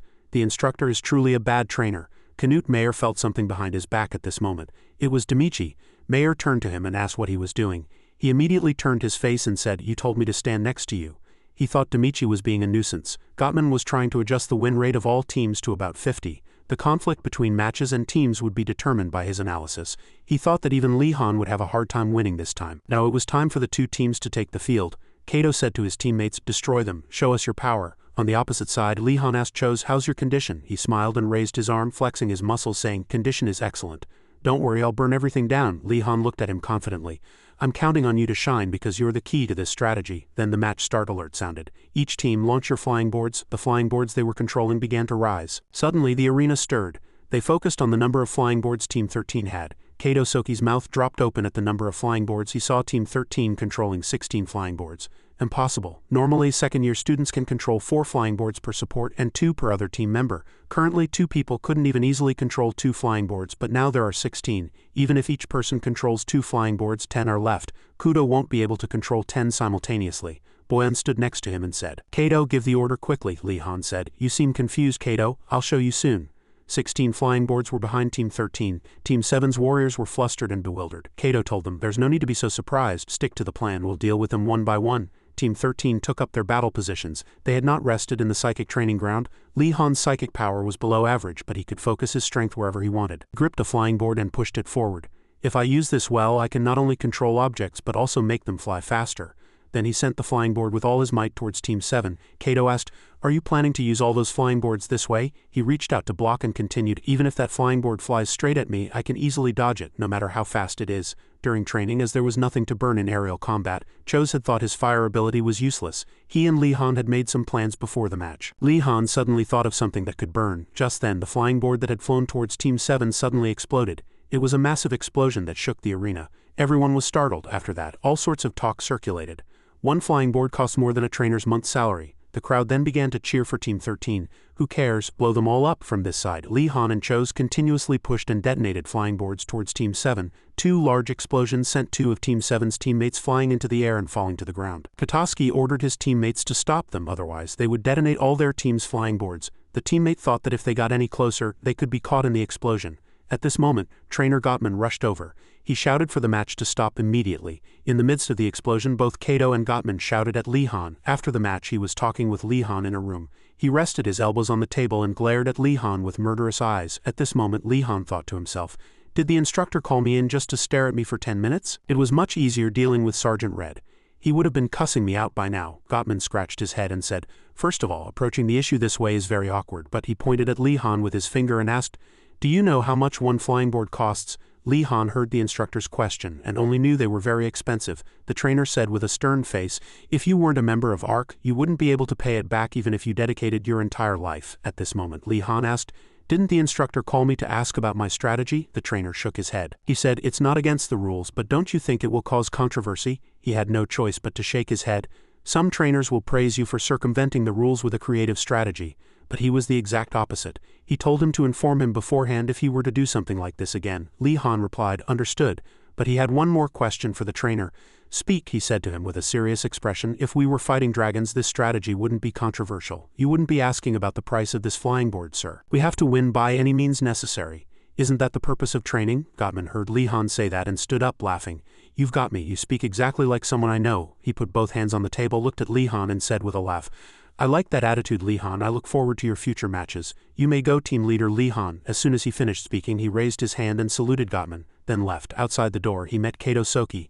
As soon as he saw Lee Han, he recalled the battle just now and broke out in a cold sweat. He was helpless in the smoke and flames and had lost to Lee Han. Katoski pointed at Lee Han with his finger and said, "Anyway, even if you won with that despicable strategy, no one will praise you." Lee Han calmly replied, "That will be decided later." "Were you waiting here just to tell me that?" Kato, upon hearing that, was displeased, gritted his teeth and retorted, "I was just passing by. Who would want to wait for a damn guy like you?" He swore and left. "I'll definitely crush you. Just don't lose to someone else first by then." At this moment, Lee Han looked at him with strange eyes, then turned and left. At this moment in the dorm, his teammates were welcoming team leader Lee Han. Next to them was food set out to celebrate their victory. Lee Han also waved to everyone to greet them. Kororo said that they were the winning team. Cho's worried if it was against the rules. Knut Mayer said it wasn't against the rules, but it was a close call. Suddenly, during the party, Cho's raised his hand and looked at his watch. Kororo asked him, puzzled, "What's wrong?" He stared intently at his watch and said, "Doesn't this always happen whenever we have a party?" Cho's pointed at his watch and laughed. As expected, everyone was confused as they kept receiving notifications. Match schedule. A flag capture match between Team 5 and Team 13 in 7 days. At this moment, Demichi was lifting weights in the training room. His muscles were very firm, he thought to himself. They declared war themselves and then pitted us against the strongest team. Damn it, on this side. Lee Han nodded, thinking that Gottman was constantly putting pressure on them. At this moment, the sun was slowly setting. Demichi finished his training and was heading to the dorm. His body was drenched in sweat. "It's hot, I need to go shower quickly." By chance, he met a familiar shadow on the way. It was a man with a dark face and long flowing hair. He brushed past Demichi.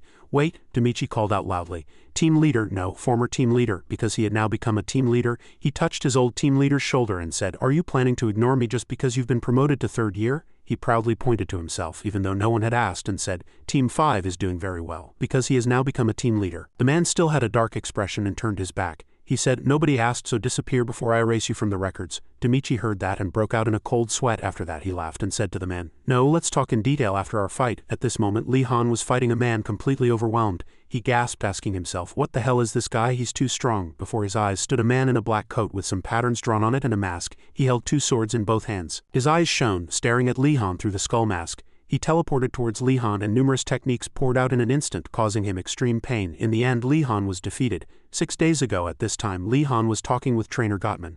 The two were discussing an issue that greatly surprised Lee Han. Gottman told him with a stern face that he couldn't explain it in detail right now. At this moment, Demichi was defeated by the long-haired man.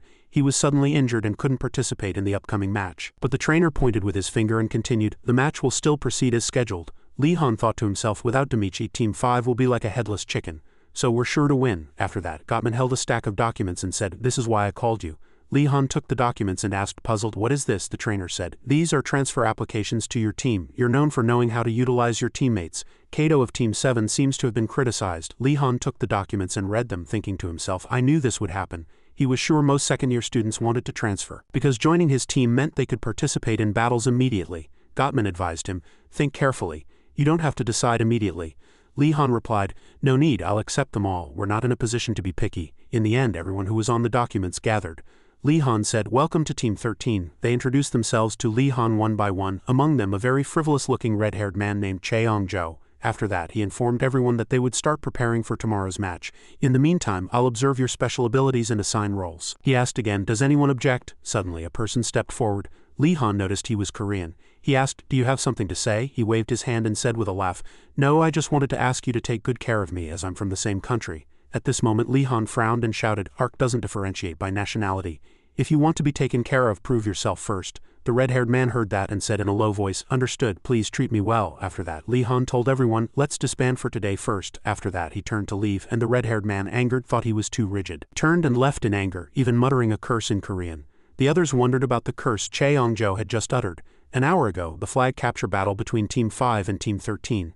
Suddenly, the dome inside the arena closed again. Those fighting inside wondered, "Are they trying to create a nighttime environment?" Cho said angrily, "They want us to lose no matter what. That's really dirty." Lee Han reassured everyone, "Don't get too excited. The opponent is in the same environment as us. Wait until your eyes adjust to the darkness." His teammates nodded and followed his request. Kuro's team will take the lead and Cho's team will provide cover from behind. Kudo and he would attack from the side. Lee Han said to everyone with a very firm expression, "Team 5 without Damichi will be the weakest team we've ever faced, but don't let your guard down and we must win with all our might." 10 minutes ago, the lead team entered in order, followed by the cover team, and finally the team Lee Han had assigned also entered. They took down Team 5's members one by one. Lee Han asked his teammates, "Are they all eliminated?" Knut Mayer observed and found that there was still one person left next to the flag. He pointed to a person sitting next to the flag. He was wearing a black jacket and a hood. All of Team 13 remained still. They wondered about that person. "He's the only one left." He just watched his teammates get hit. He stood up, pulled out 2 swords and slowly advanced towards Team 13. Suddenly, in an instant, he took down 4 of Team 13's members with a single blow. Lee Han, watching the scene from behind, was startled. Kudo rushed to take a blow for Lee Han. With just one kick, Kudo was sent flying immediately. At this moment, Lee Han finally realized he had teleportation abilities. He brushed past Lee Han. Now he had no time to be surprised. At this moment, only Lee Han and Cheong-jijo remained. The assassin in the black coat rushed towards both of them. The red-haired man said angrily, "Can't you even get close to him?" He rushed towards the assassin and swung his sword trying to cut him, but his speed was too fast and he easily dodged. He looked in the direction he had flown and was angry. He was hit directly in the face and immediately fell. At this moment, the people watching the match outside murmured loudly, "All of Team 13 has been eliminated. But who is that guy in the skull mask? Is that damn guy the silent one from the rumors?" Suddenly, loud whispers continued towards that silent one. "If it's that person, his central nervous system was damaged during training, so he can't speak. But after that accident, his combat ability became abnormally fast and he became a test subject. It's that third-year student." The whispers grew louder and louder. "A third-year student is that strong? Isn't it against the rules for a third-year student to participate in a second-year match?" Lee Han, with trembling hands, picked up his weapon again and tried to continue fighting. The silent man, sensing Lee Han's movement, turned his body and looked at him, who was struggling to fight. He stood up and looked at him, who was trampling on his teammates. Lee Han said to him, "I don't know who you are, but I don't plan to lose to you, Skull Mask." He gripped his weapon tightly and his eyes shone. The two immediately began to fight. The Skull Mask was indeed silent. He was on a completely different level from the other second-year students. As the situation stood, there was no way to win. So what would he do? Lee Han confronted the masked man. Lee Han thought to himself, "If I can't block the next attack, it's over. But I won't go down easily." From his analysis of what had just happened, he could move about 10 in an instant. Considering the energy consumed for a large movement, he could probably move like that twice in a row. But the condition for winning the match right now was to capture the flag, not to defeat the man in the skull mask. If Lee Han could hold him off for a moment, he could capture the flag, and the opportunity for him to hold him off was when he used his ability. At this moment, the masked man began to emit purple power. The images around him began to blur and then completely disappeared. Faint shadows rushed quickly towards him. Lee Han counted from 1 to 3 in his mind. On 3, he bent at the waist, dodging his attack. He was very surprised by that, and dodged Lee Han's counterattack. He missed, and the masked man kicked his body hard, causing him pain. Lee Han was being stomped on by him at this moment, and he tried to stab him with his knife. Suddenly, he noticed Lee Han had a confident smile on his face. From above, his weapon slowly flew down to the ground. It hit the masked man directly on the head. The skull mask shattered, revealing purple eyes. He was momentarily stunned by the impact, then calmed down. At this moment, Lee Han ran to grab the flag and praised the skull mask. To regain consciousness in just 3 seconds, that's amazing, but that time was enough for him to steal the flag. He held the flag and gave him a confident smile. "This is our victory, Skull Mask, he's crazy. Lee Han defeated a third-year student. I should have joined Team 13 too." The blond young man who had been watching the match from the start gritted his teeth in anger. The next bright day, Kudo was feeding his food to an orange cat. He stroked the cat and praised it, saying, "Good little kitty, you're eating well. There was a little kitty like you near the old orphanage too." At this moment, Kudo, with a gloomy expression, confided his true feelings to the cat. He himself once had no friends, was good at nothing, and looked different. Then he smiled brightly and said, "But now I have my own talent, and I have friends too." The cat only nodded upon hearing those words. Suddenly, a person approached from behind him. It was Cheong-jo. He muttered mockingly, "This fool is talking to a cat. What a pathetic loser. His rank must be lower than mine." He opened his mouth and asked, "Kudo, what are you doing here?" Kudo, realizing there was someone behind him, was startled and asked when he had been there. Joe smiled at Kudo and said, "I think we need to discuss a few things during our day off." As Kudo wondered about the discussion, the red-haired man continued, "As you know, our team currently doesn't have a vice-captain, and he thought he should volunteer for this role. It would be great if Kudo supported him." The cat, hearing that, clung to the red-haired man's leg. He kicked the cat, saying it had dirtied his clothes. Kudo's face turned pale at the sight, and the cat, startled, ran away. The red-haired man continued speaking. Just then a gust of wind suddenly blew between them. Kudo, in a fit of rage, unleashed immense energy, and Cheong-jo, startled, turned pale. The trash can behind him was crushed by Kudo's anger.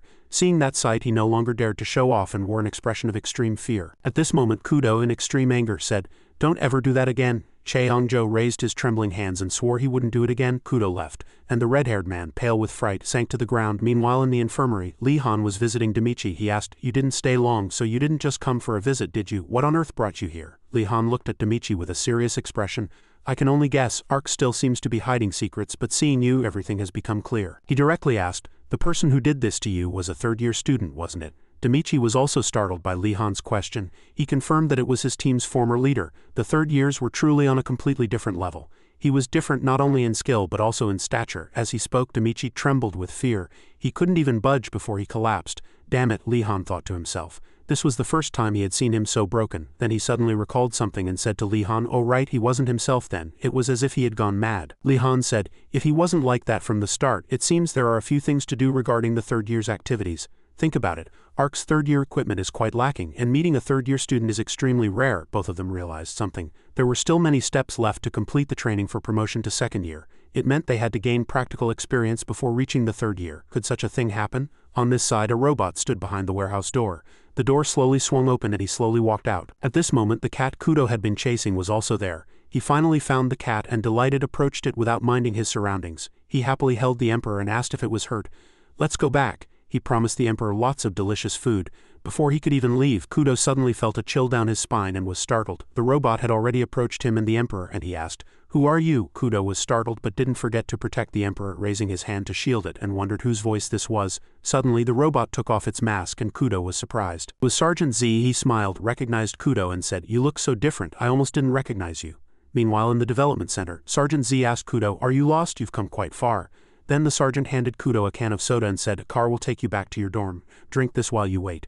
Kudo reached out for the can of soda and thanked the instructor. Kudo opened the can and drank, then asked the instructor, "Aren't you angry with me?" Sergeant Z, surprised by his presence there, asked. Sergeant Z explained, "The second-generation psychic armor you just saw will be revealed soon. It's fine for you to know a bit in advance, as second-year students like you cannot leave Ark at will." Kudo's face fell upon hearing this. "That's right. Our enhanced bodies cannot leave this place until we can no longer fight. We have already become their property." He agreed with Kudo. Then the sergeant continued, "People who suddenly get angry have childish personalities. They are psychopaths. Don't you think so too?" Kudo's face turned pale and he was extremely startled upon hearing this. Kudo thought to himself that Sergeant Z didn't seem to realize he was referring to him. Suddenly a professor appeared behind him. He asked, "Is the experiment going well?" Sergeant Z smiled and replied, "As expected, old man. The psychic power reaction rate is very high, however." Sergeant Z had an opinion. "I think we should reduce the dragon material in the system. Enhancement is very important, but if it's that sensitive, it will be very difficult to control. Unlike our first generation, these children can summon psychic power as easily as breathing." As he spoke, the sergeant patted Kudo's shoulder. The professor smiled at Kudo and introduced himself. "Nice to meet you. I am Team Leader Ichida." Kudo also extended his hand to shake his and introduced himself. "Hello, I'm Kudo." Sergeant Z introduced from behind, "This old man is a legend in psychic armor design." The professor pointed to the sky and said to Kudo, "The first generation was made in a hurry, so it was quite crude. But the second generation is much more improved. It will be the best equipment." The sergeant said to him, "It was designed for you all. I can barely control it." Upon hearing this, Kudo bit his lip, thinking to himself that he had to wear the armor he had just seen. Kudo imagined himself fighting a horde of dragons alone in that armor, entering a true battle. Finally, the car arrived. Kudo said goodbye to the two of them, got into the car and returned to his dorm. Sergeant Z raised his hand, lit a cigar, and asked Charlie Smith, "What will happen to the armor I tested today?" He replied, "It will be disassembled piece by piece and recycled. Due to its rarity, we are always short on dragon material." Z asked him, "Why not just leave it? Couldn't someone wear it?" Ark's daily schedule started at 5 a.m., but Lee-Han always woke up at 4 a.m. It was to devise match strategies and record his teammates' special abilities and other things. Of course, he also objectively recorded and scored his own abilities. His psychic power was still below average. In other words, its efficiency was low. He couldn't even use the basic external perception ability that instructor Wei Chen had taught him. But conversely, he possessed an ability unique among the children here. Absolute precision in psychic power usage. Kudo and Simon could turn pencils into dust with their external perception ability, but they couldn't write with a pencil using psychic power. He could overpower everyone when it came to psychic power control. He decided he needed to train even harder to hone this precision. Then Lee-Han looked at his wristwatch and realized it was already time to go out. A moment later, he and his teammates were jogging on the track. They ran with all their might, seemingly in an indirect competition. Just then, Demichi ran beside Lee-Han and struck up a conversation. Lee-Han asked him, "How was the spatial rift you saw yesterday?" Demichi replied, "Nothing much. It sparkled and seemed perfect for a date." The spatial rift was the remnant left after the Dragon Horde's invasion and the closing of the gate. Under J-Man's command, the second-year students were divided into two groups to see the rift.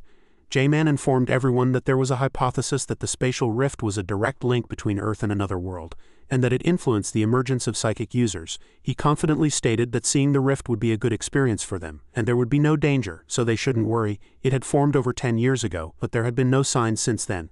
Lee-Han wondered, "I heard that psychic users feel strange when they get close to the rift, don't they?" According to Demichi's understanding, it could make one a little dizzy, but it was hard to explain. "You go and feel it for yourself today." As soon as he finished speaking, he sped up, leaving his panting comrades behind, and forged ahead. Meanwhile, under the clear sky on the track, everyone had finished their training. Lee-Han announced to everyone, "We'll gather at the helicopter landing pad at 10 a.m. After eating and showering, you can enjoy some free time." Cho smiled and said it felt like they were going on a field trip. Then the team disbanded. From behind, a young man approached and spoke to Lee-Han. He was wiping sweat when he suddenly heard a voice and turned around. This young man offered to treat him to breakfast. Lee-Han smiled, recognizing him as John, the leader of Team 10. John replied happily, "It's an honor that you remember me. After Silence's defeat, the trainer no longer openly wants us to lose, but we've lost a few times. Team 10 is one of the few teams that has beaten us." Lee-Han extended his hand to the other team leader and said he would be glad to talk if he could learn more about their strategies. John scratched his head and replied with a laugh, "I'm nothing compared to you." Meanwhile, military helicopters were landing on the ground ready to pick up people. At this moment, an instructor inside a helicopter spoke to everyone. "The place we're going is Shinwiju." Shinwiju was where one of the 6 spatial gates opened during the first invasion. The Dragon Horde summoned there split into two, advancing towards Korea and China. North Korea confronted them with nuclear bombs, but it had no effect, and the North Korean region became a wasteland. The North Korean government was annihilated and its residents crossed the border. South Korea, while fighting the invaders, accepted these refugees, and they have not yet fully recovered from the social and economic turmoil that arose during this period. Suddenly, someone asked, "Korea is Lee-Han's hometown, right?" He replied, "That's right, Joe and I were born there." The military aircraft formation almost reached the island, crossing the sea. From afar, a gigantic rift emitting purple light appeared. They arrived at Shinwiju. The aircraft's rear door slowly descended, and Lee-Han and his teammates walked out together. They felt the immense energy emanating from the rift. This energy grew stronger and stronger. Lee-Han asked himself, "What is this pressure?" It enveloped all the military aircraft there and shone on everyone. It was so immense that it felt as if they could be swallowed at any moment. Lightning even struck in front of the helicopter's flight path. At this moment, the young men felt fear and no longer wanted to go, making all sorts of excuses, wishing to quickly go home and sleep. Lee-Han said nothing and quietly looked out the aircraft window. He thought to himself, "If they are Team 4 and Team 10, then we and they must be flying close by." A person in the opposite helicopter saw him, smiled, and gave a thumbs up. Suddenly, purple energy erupted from that military helicopter, startling Lee-Han, and then it automatically exploded. Lee-Han, witnessing that sight, turned pale. What was that light just now? Team 10 was annihilated. He had only just talked to John this morning. Suddenly, a loud voice calling Lee-Han's name woke him up. In the confusion, the instructor told him that the current situation was very urgent. His teammates were currently preparing to deploy their parachutes. This helicopter was already smoking and seemed about to explode. He would send information about this incident to headquarters. Hurry! They were preparing to deploy their parachutes, and Lee-Han also instructed them. One by one, they jumped out, and the instructor said to Lee-Han, "Once you land, gather your teammates and wait for rescue. If your main instructor cannot participate, you must take charge yourself."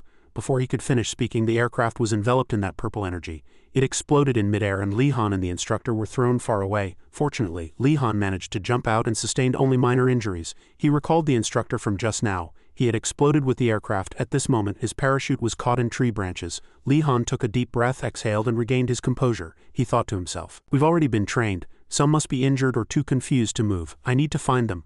Let's go to where the smoke is rising first." Looking ahead, he thought to himself, "Is that where the helicopter crashed, or is it another signal?" Then he took out a knife from his pocket, cut the parachute cords, and landed on the ground. At this moment he was slowly walking through the forest. Hearing a sound, he became extremely vigilant, turning his face ready to attack at any moment. It turned out to be Cheong-jo. Li Han asked him why he wasn't with his other teammates and was here. Joe explained that during the parachute descent he had observed their helicopter and discovered that Li Han was the last one to jump. In such a situation one must find the team leader first. Li Han, hearing that, praised him inwardly. It was surprising that he could make such a wise decision in the current situation. "He's better than I thought." Li Han told him, "Let's go, we need to reunite with everyone as soon as possible." Then the two of them continued deeper into the forest.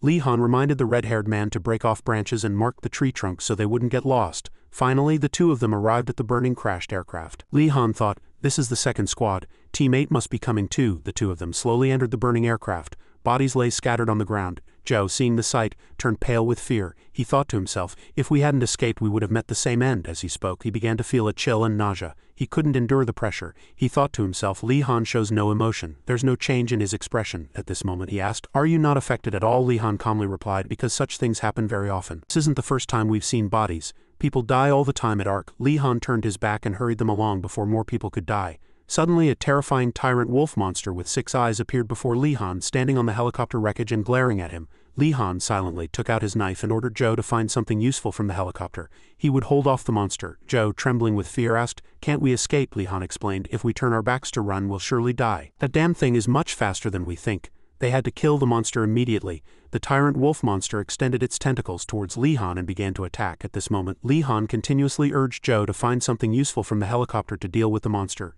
Joe, flustered, rushed into the helicopter. As he ran, he thought about how much he wanted to escape this place.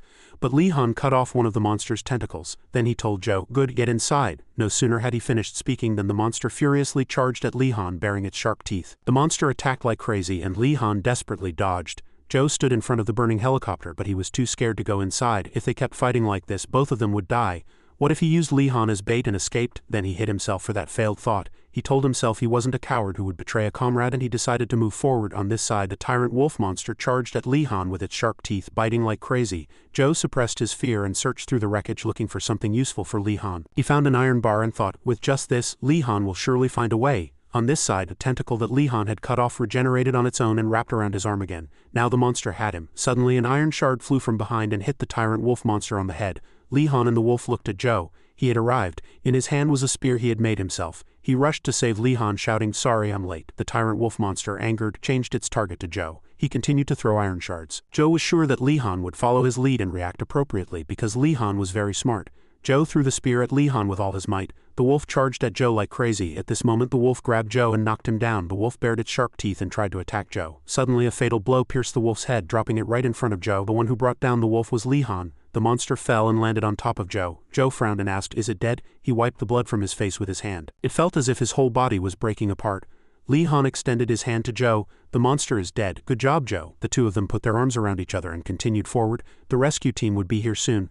Let's just wait a little longer. On this side, his teammates had built a bonfire.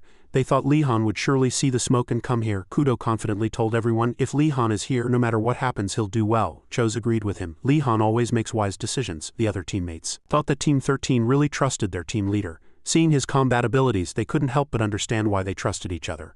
Suddenly, someone walked out of the forest. Kudo, thinking it was Li Han, joyfully went to greet him. But it wasn't. They were the people from Team 9. Canute Mayer pointed at them and asked, "There are 6 of you here. Did your helicopter crash too?" They denied it.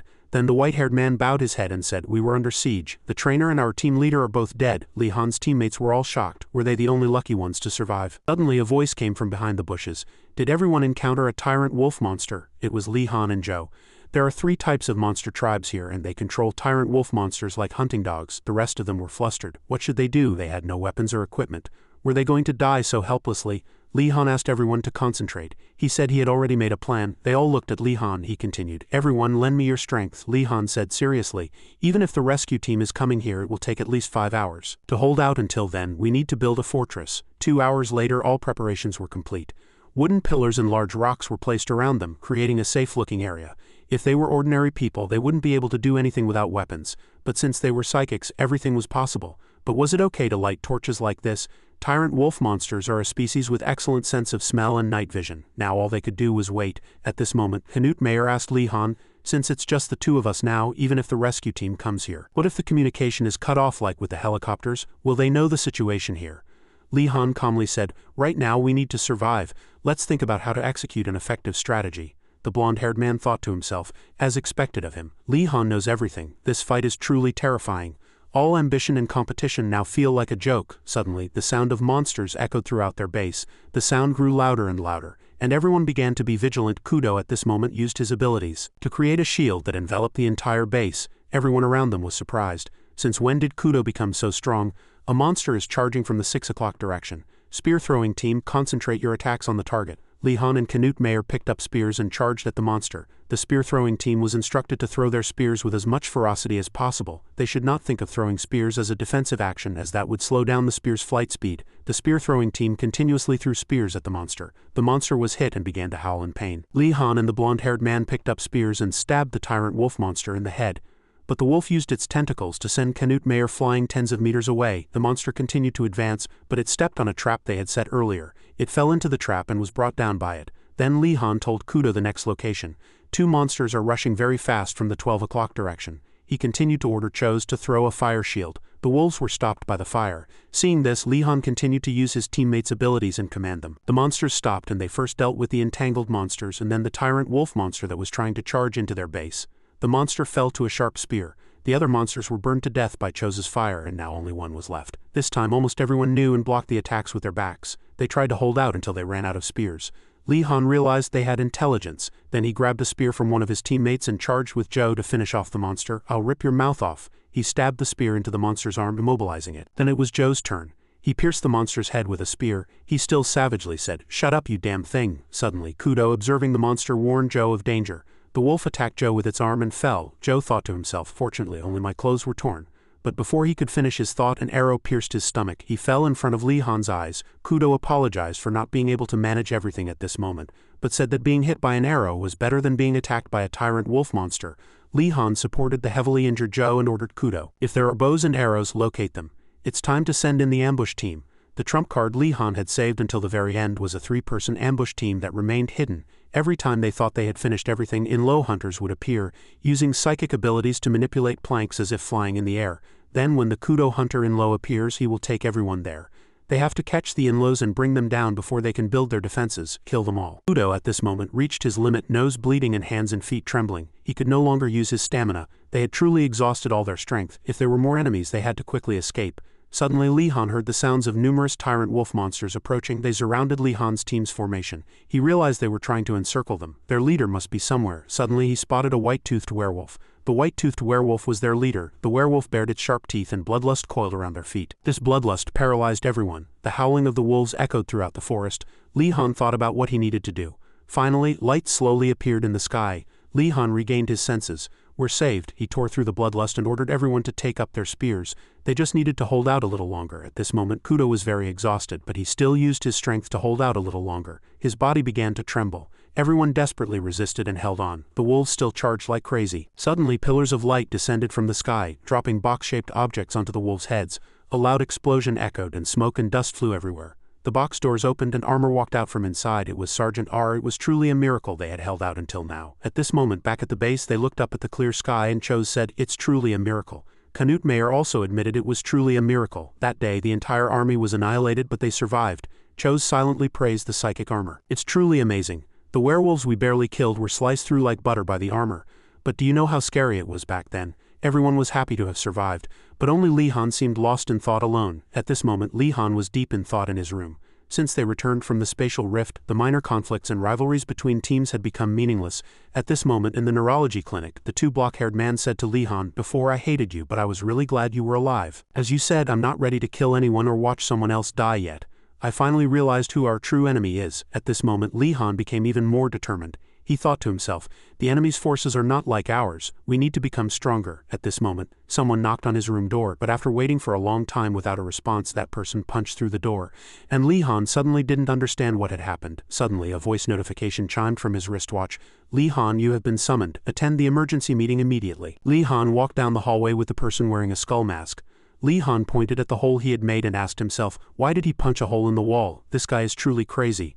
At this moment, Lee Han asked, may I ask who requested the meeting? Only then did that person type a message and send it to Lee Han.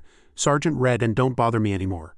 Understood, Lee Han thought to himself. He probably hates me because of the last fight. At this moment, they arrived at a tall building. 2 people were sitting on a sofa waiting for them. Lee Han said, Sergeant Z, did you call for me? Opposite Sergeant Z sat Del Simon. Sergeant Z, still in his usual stern voice, said, don't stand there like a boneless dog, sit down, we have a lot to talk about. At this emergency meeting, it was revealed that a quarter of the second-year students had died in this incident, not during combat but during training. They had to interrogate the commander-in-chief and uncover the truth. Alexander de Koch, head of human resources, sighed at this moment over the serious asset loss. It's the final decision of the High Council. Training Officer Joman will take full responsibility. Now let's talk about the incident. According to the aircraft's flight recorder camera, the attack is suspected to have been planned by in-low mages. But what do you all think? Feel free to speak. We have always killed low-level hunters like werewolves and lesser warriors. The trainers said that this time they attacked first and in-low mages appeared. It's the first time this has happened since the war began. In-low mages can also open gates. Perhaps the war will happen sooner than prophesied. They asked themselves if they should wake the prophet. At this moment, Sergeant Z remembered something. On this side, the sergeant was silently talking to everyone. The only remaining letter in the team is Madyuf. The 2 of them have to choose and keep whiskey. A flash of thought crossed Lee Han's and Del Simon's minds, a temporary team for special missions. Del Simon and he would be on the same team. Suddenly, the person in the skull mask said he chose W. Lee Han, and Del Simon also followed his will. Hearing that, Sergeant Z nodded and decided, then the codename for this team will be Whiskey. Everyone had no choice but to remain silent. Then he crossed his legs, rested his arms on the sofa and said, now I will explain your objective. Returning to the emergency meeting earlier, the prophet. I know the prophet would be useful now, but there will be a time when we need them more. Then the commander-in-chief asked Sergeant Z, what do you think? He bowed his head and said, we must put the prophet issue aside. But please grant me the authority to form a team. The commander-in-chief was surprised to hear the sergeant's plan. We will capture them alive and torture them. This is the easiest way to obtain enemy information. The 3 of them were going to catch in-low mages in Shinwiju. Afterward, they went to the lab and met the bald man, Dr. 2O, who was the doctor there. He cheerfully said to them, welcome second-year students. First, choose a basic dragon weapon. They have serial numbers, so you must return them after use. Lee Han picked up a spear, thinking, is this a dragon weapon? Suddenly, a blue light emanated from the spear and its blade also turned blue. The doctor said with a confident smile, the dragon material is absorbing your psychic energy. Del Simon picked up several weapons and asked, aren't there any other types, like one with a narrower and longer blade? The doctor replied to his question with a hint of irritation, you can only have your own weapon when you reach 3rd year. Do you think I can make one every day? Simon clicked his tongue and replied, understood. Afterward, the engineer brought out the next piece of equipment they needed.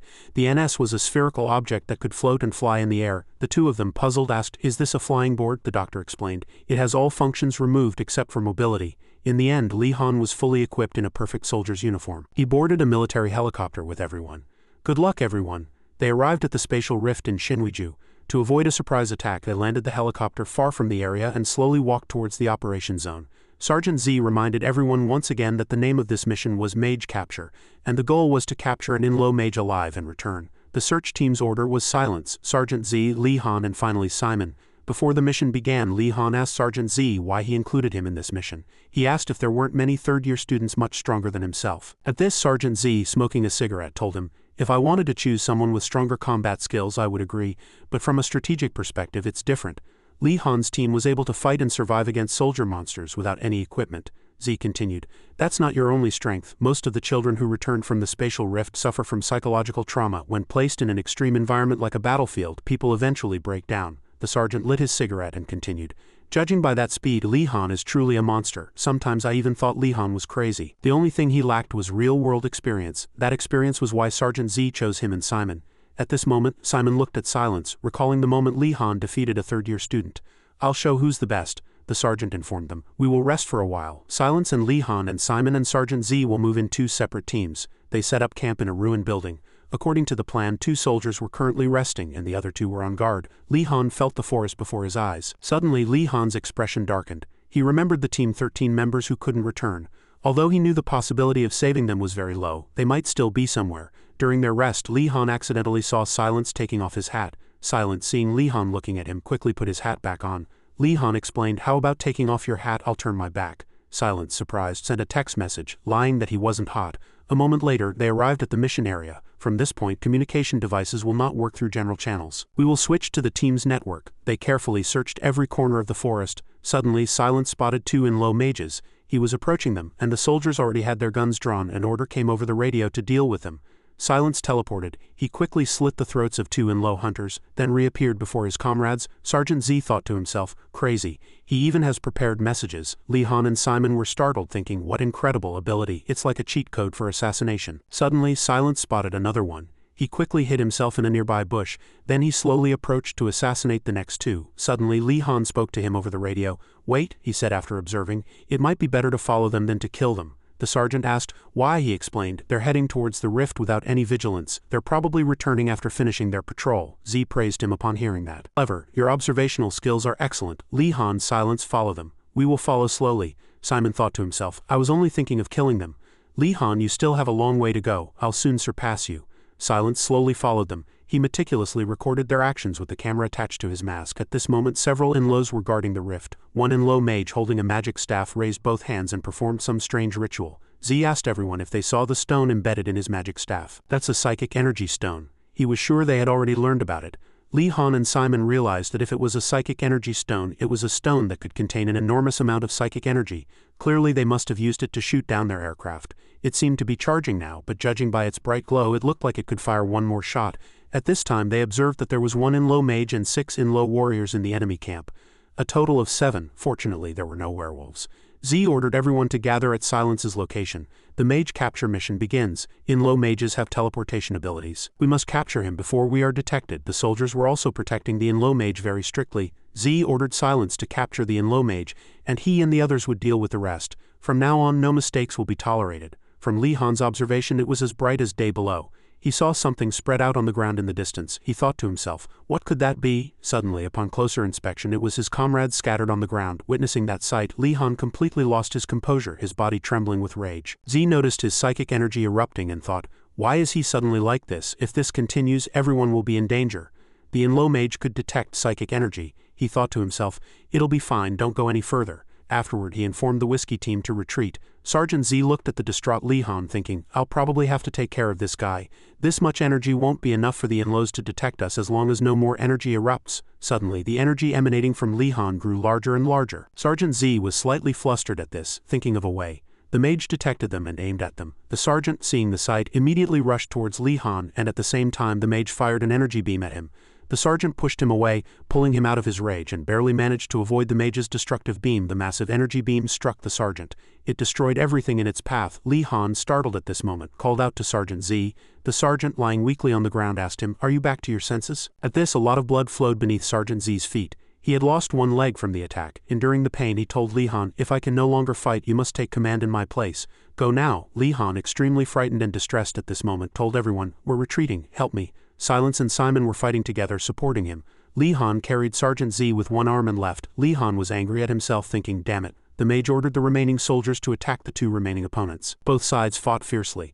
Silence fought one of them with his sword. On this side, the guards approached Simon. He kept shooting at them with his gun, but the bullets didn't seem to affect them. Realizing this, he put away his gun and began to use his abilities. He manipulated 2 large rocks from the ground, throwing them forward and knocking one down, but his movements were too slow and another approached him. At this point, he could only stand and accept the attack. Suddenly, a sharp sword sliced through the in-low's arm and head. It was Silence. He brought him down with a single slash. The monster fell before Simon and blood splattered on his armor. Seeing Silence defeat the monster, Simon wondered how Li Han had managed to defeat him.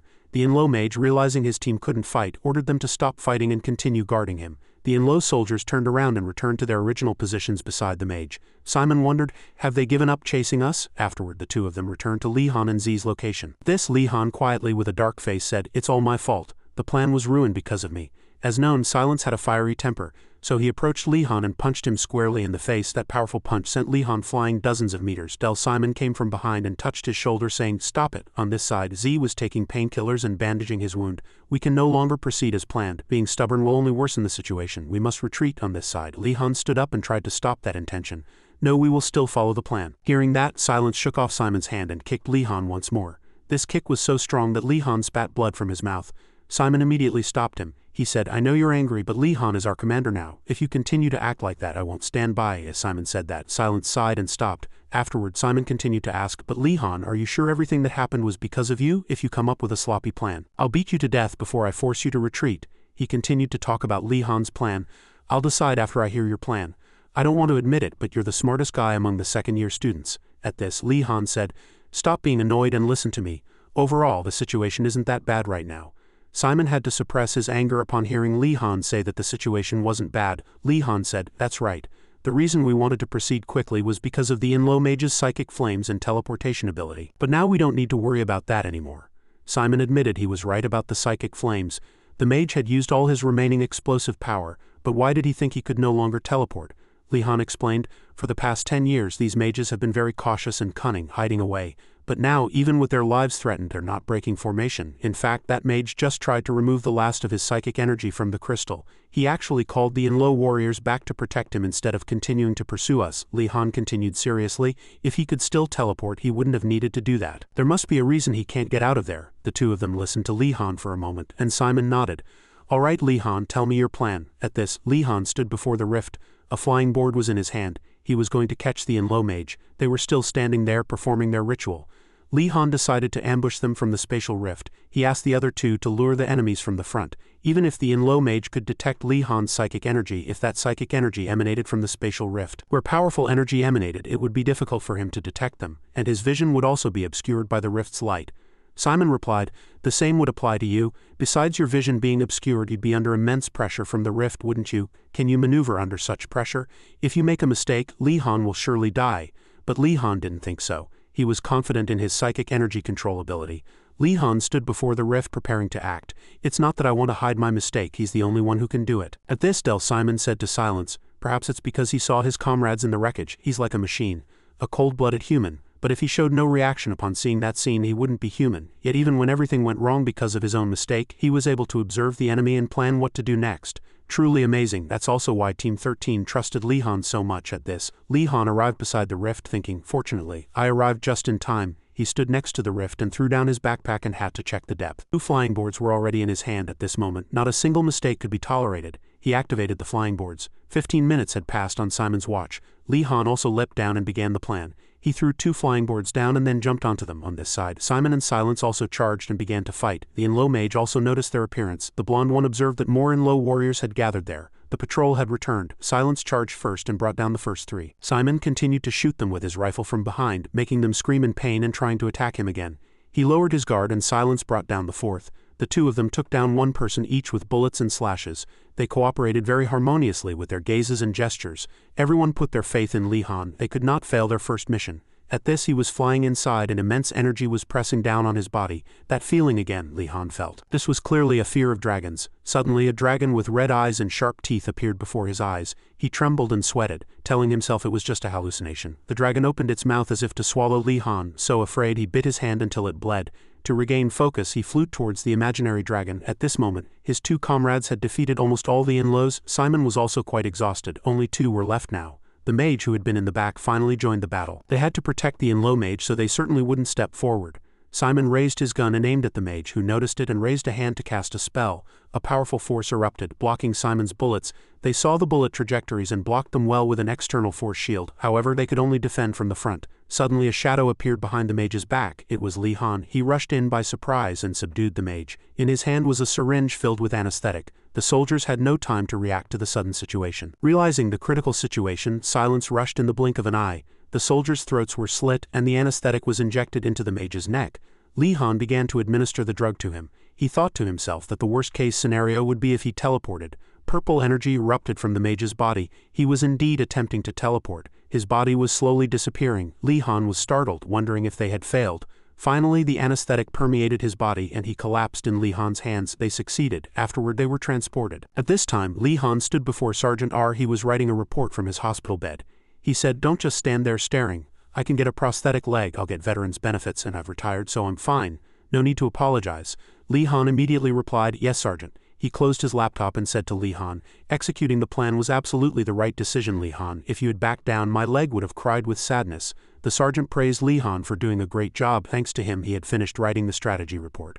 Now all that remained was to get the details from the captured individual. Li Han wondered, could they interrogate a creature from another world? There's a mind reader in A. He's the only one who can do it, as was his habit. Sergeant Z took a cigarette from his pocket and tried to light it despite being in a hospital room. Suddenly the sound of the door opening made the two turn around, and it was silence. Fearing he would disturb them, he slowly closed the door again. Sergeant Z said, "We're done talking. Come in." Silence approached the bedside and asked if the sergeant was okay. Z chuckled and replied, he was even going to try a diet, but now his body's much lighter, so he won't need to anymore. Li Han saw the masked person's shoulders shaking and thought to himself, he's laughing. The two exchanged jokes very pleasantly. Li Han couldn't believe his eyes that someone like Sergeant Z could converse with silence. As the afternoon wore on, the sun began to set over the hills. The sergeant dismissed the two of them, including the one in the ninja-like attire. He fell into thought, reminiscing about his lost leg. As they stepped out the door, the masked person said to Li Han, "Sorry for hitting you. If it were me, I would have done the same." Li Han replied at this, "No, I deserved it. Put everyone in danger." The masked person continued, "But you didn't give up. You overcame it again. Now I understand why Sergeant Z has such high expectations for you." The two continued talking as they headed towards the dorms. Li Han didn't think Sergeant Z was someone who could express likes and dislikes, but no matter what he said, he only knew how to torment people. Silence also started laughing upon hearing that, and they grew closer. When they reached the crossroads, one path led to the second year, the other to the third year. Li Han said, "We're here, goodbye." Silence. The two waved goodbye to each other. Afterward, the masked person sent him a message. Suddenly, he was drawn to something and looked back. Li Han smiled at his words. "Study hard and get to third year quickly." Afterward, he turned around and gave Li Han the middle finger, returning to when Li Han was about to enter the rift. He felt the pressure coming from it. Could he control the flying board in such a situation? Simon told him that if he made a mistake, they would all die. Li Han was confident in his external force abilities. The reason he did that wasn't to make up for his mistake, but because he was the one with the highest chance of success. At this moment, an airplane landed, and inside were high-ranking officials from various countries. They had come to inspect this place. Among them was a man named Kem Do from the United States who found the place too hot. They walked towards the trainers. Reporting, the inspection team has arrived. On the other side, armored vehicles and military vehicles followed. The commander-in-chief ordered them to safely escort everyone to the main conference room. The trainers saluted them. "Thank you for coming all this way. We will immediately escort everyone to the main conference room. We have prepared short-range communication devices and guide maps in case you get lost." Inspector Kem Do held a watch with a map and communication function, thinking to himself, "This is all I need." The trainer said, "Inspector, I will escort you." He chuckled and turned around. "It's fine, I can do it myself." "Inspectors have privileges, don't they?" The trainer outwardly replied, "Yes," but inwardly thought he was annoying. Kem Do thought to himself, "Anyway, the information you'll show us is just for show." He suddenly remembered something and spoke. He came back and asked where the guy named Li Han was. "Hello everyone, nice to meet Team 13. He gave his team members many snacks and candies and they were very happy. The inspector said cheerfully, "There's still plenty left, so put them in your pockets for now. You're like my grandchildren, so I'll treat you well." Li Han approached him from behind and said, "Inspector, we need to continue our training." The inspector stepped back, raising both hands. All right, I won't disturb you," Li Han requested. "Everyone get ready. We're going to the shooting range." The inspector looked at him, thinking to himself, "That must be Li Han." As far as he knew, there was nothing special in his first-year record, but he became famous during the competitions and performed well in the spatial rift incident. He was still leaning against the boundary of the shooting range. The inspector let out a long sigh and yawned. He thought to himself, "These stubborn kids, there haven't been any matches since the spatial rift incident. All the other teams are resting, so why are these guys still training?" Suddenly footsteps were heard, and he turned his head to look. They were walking out in a line holding their guns. He thought to himself, "Is it over?" Li Han commanded. "Everyone, let's go to the armory." He chuckled and said, "They're really stubborn." After a long while, the sun began to set. Inside the building, the inspector continued to watch the young men. Li Han approached Kudo and said, "Let's train together today." Upon hearing that, Kudo's face turned pale with fear. The two took combat stances. Kudo thought to himself, "Why does Li Han want to train with me?" Looking at Li Han's eyes, this didn't seem like ordinary training. In the spatial rift, he learned a very important lesson, that in reality, one cannot fight with psychic power alone. Kudo absolutely had to become a versatile warrior. He was weak in first year, but now their bodies possessed superhuman strength, so only the issue of mental strength remained. Li Han charged at Kudo. He delivered a powerful blow, making it difficult for Kudo to fight. He blocked the first attack, but from the next attack onwards he could only block and dodge. Li Han attacked him fiercely, showing no mercy at all. Kudo was almost suffocated by Li Han's blows. He imagined himself on the verge of death. Li Han's face remained expressionless, still maintaining high concentration. Afterward, he aimed his weapon at Kudo's face and said, "Even if you can predict the near future, you can't win by only defending like that. Try to attack." Li Han lowered his weapon. Kudo also relaxed a little at this moment. Afterward, he gritted his teeth, closed his eyes and charged forward with his weapon to attack. Li Han was very calm even at this moment. He knocked Kudo's weapon away amidst his helplessness and said, "When attacking, keep your eyes wide open and grip your weapon firmly." Kudo bowed his head and apologized to Lee Han. At this moment he said, "Kudo, this time attack me with all your strength." Upon hearing that, he opened his eyes wide and everyone turned to Lee Han in surprise, asking what? They all looked at Lee Han. He continued to speak. "Kudo, from now on I will attack you with everything I've got, so you do the same." Chose thought Lee Han would win based on his weapon skills alone. Canute thought it was still uncertain if psychic power was added. Lee Han asked, "What, Kudo, are you worried I'll get hurt?" Kudo nodded, bowed his head and said, "I really don't know why I'm like this, Lee Han. I'm sorry, but there must be a reason. I trust you." As soon as he finished speaking, the training weapons began to move. "Since Kudo is using psychic power, I will do everything you ask." The weapons flew up and gathered around Kudo. "I trust you, Lee Han." At this moment, Lee Han was in an office with a trainer. "All right, Lee Han, what brings you here today?" The man pointed to a cup of tea and introduced it. "This is oolong tea, try it." Lee Han heard that, picked up the tea and drank it. Lee Han took a sip and couldn't maintain a natural expression, but despite the very strange taste, he told the trainer the tea was delicious. The trainer saw this, chuckled and thought to himself, "Look at that guy, he's really like a child." In fact, Lee Han had come here because of Kudo. The trainer thought to himself, "Because of Kudo, why?" Lee Han said with a grim expression. "Kudo still lacks many offensive techniques and he hesitates quite a bit in combat. I'm afraid this might kill him someday." The trainer said, "Humans will experience psychological changes depending on the dangers they face." Lee Han heard that and wondered to himself, does psychological change mean refusing to harm someone? Even the bravest soldiers sometimes hesitate when they have to kill someone, but once they undergo psychological change they will be able to act. The trainer said, "It's truly cruel, but forcing Kudo to harm someone is a cruel thing, but he needs an opportunity. Like when he pushed past his limits in the desert when he fully relied on you." Returning to when he was fighting Kudo earlier, he was preparing to attack with all his might. Lee Han thought to himself, "So this is a person's psychological change." Chose thought Kudo wasn't listening at all. Canute Mayer thought he didn't know if he should stop them. The trainer watching from above was very surprised by the power. Is this the strength of a first-year student? Lee Han thought to himself, "It's really beyond my imagination. What should he do? Should he be like Kudo?" Now Kudo could easily see and dodge all of Lee Han's techniques. If he attacked now he would face great difficulty. Kudo gathered strength and threw weapons at Lee Han, and Lee Han gathered strength in both hands. The weapons flew towards him, and Lee Han easily caught them. He thought to himself, although he threw them with external perception ability, the force is the same as if he threw them physically. The two comrades outside made disappointed expressions. In the end he just had to catch them instead of dodging. Seems simple, but who could do it? Lee Han continued to challenge him. "Are you only throwing one spear? Are you underestimating me? You need to do more, Kudo." Kudo frowned and accepted the request. Afterward he gripped the spear firmly and said, "Kudo, you have to attack me in the end. Don't just keep dodging. Attack me with the spear in your hand." Afterward Lee Han took his weapon and charged at Kudo. Kudo continuously threw spears at Lee Han and Lee Han kept batting them away. "You don't have many weapons left," Lee Han said, continuing to charge at Kudo. He gathered all his weapons and threw them at Lee Han at once. He used his ability on his jacket to push the spears aside, then continued to charge at him. Canute Mayer cheered him on, saying, "Pick up a spear and fight, Kudo." Lee Han had already almost reached him, but Kudo's face still showed hesitation, and then he decided and tried to attack again. Lee Han even broke the spear in his hand. Kudo expected to take a powerful blow, but Lee Han merely flicked his forehead with his finger. He smiled and praised him. "It's amazing that you keep your eyes wide open when attacking Kudo." Kudo raised a hand and rubbed his aching forehead. The two comrades behind him encouraged him, saying, "That's amazing, he's really like a combat machine. Kudo, you need to try harder. Kudo, you're still clumsy." Kudo just raised a hand and scratched his head. "When you threw all the spears simultaneously, why did you aim all of them at one point towards me? If you had thrown them in multiple directions it would have been harder to dodge, and they might have hit my arms or legs." Kudo chuckled awkwardly and said, "Actually I was worried about hitting Lee Han, plus I didn't know Lee Han would use his jacket to block them." The trainer had watched all the matches from start to finish and thought to himself, "Lee Han, he's more than the rumors say. He will surely bring much trouble to evil in the future. This is something evil never anticipated." Afterward he slowly approached the children, one step at a time. He said to Lee Han, "Can you spare some time?" He gestured to Lee Han. The two were talking outside at this moment. Lee Han asked him what had happened in the spatial rift. "I have already submitted everything I know in a report to the committee." He handed Lee Han a bottle of water and said, "I just wanted to hear it directly from you." Then he sat on a bench, patted it and said, "Come here, sit down comfortably. Lee Han, prepare yourself. My special technique has been honed through countless negotiations. It's not psychic power but psycho-expression," he said with a bright smile and shining eyes.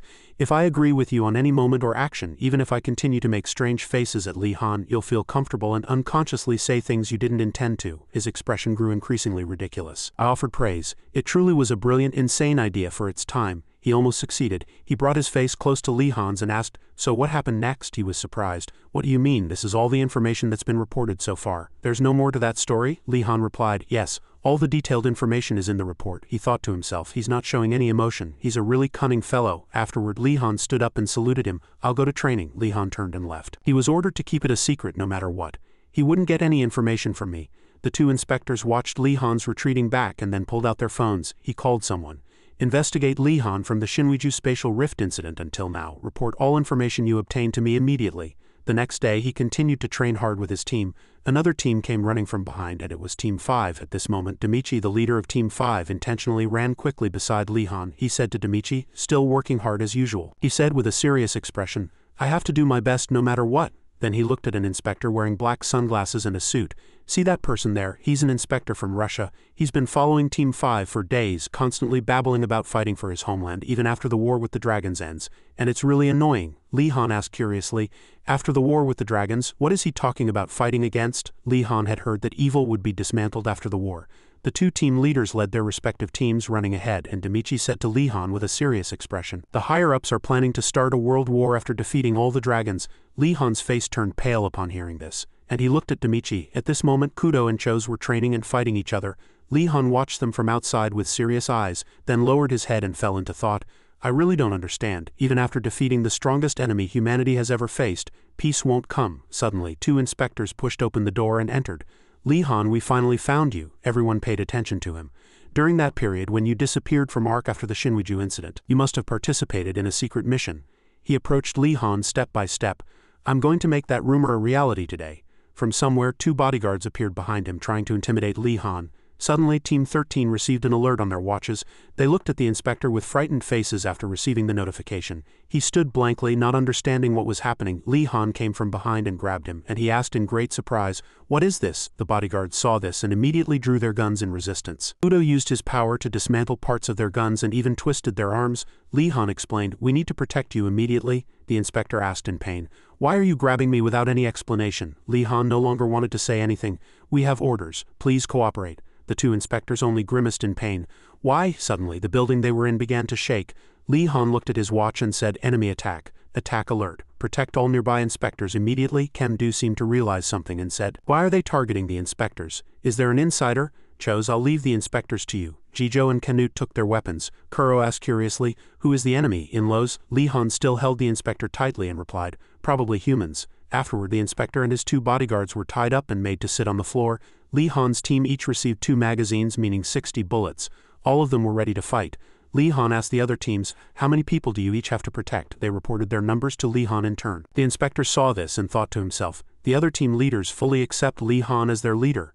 Well, his experience and expertise are truly outstanding. He informed everyone through his watch, the most advantageous terrain for us is Virtual Training Ground 4. Bring all your equipment. At this moment, Team 13 was escorting 3 people to the selected area. Do you know anything about the enemy, Inspector? Li Han turned his head and asked. As soon as I read the message, you seemed to realize something. Besides, I don't think you're an insider. The inspector smiled. His hands were still tied, and he said, Purebloods. That's what they call themselves. They're a group that doesn't consider psychics human and tries to kill them. They operate based on religion and fear of the unknown powers of the new humanity, Canute Mayer said. The dragons will invade us in 3 years and they still want to kill us? Kem-do said. They believe psychics caused the dragon invasion. They think if they kill all psychics, the dragons will disappear, but of course it's all a lie. Psychics appeared after the gate opened. At this moment, a helicopter was flying overhead. Inside that helicopter, a masked person was looking down. Found them. The monsters defying God. Suddenly, the base's anti-aircraft system began firing at the helicopters from this side. Several were hit by bullets and fell inside the ARC base.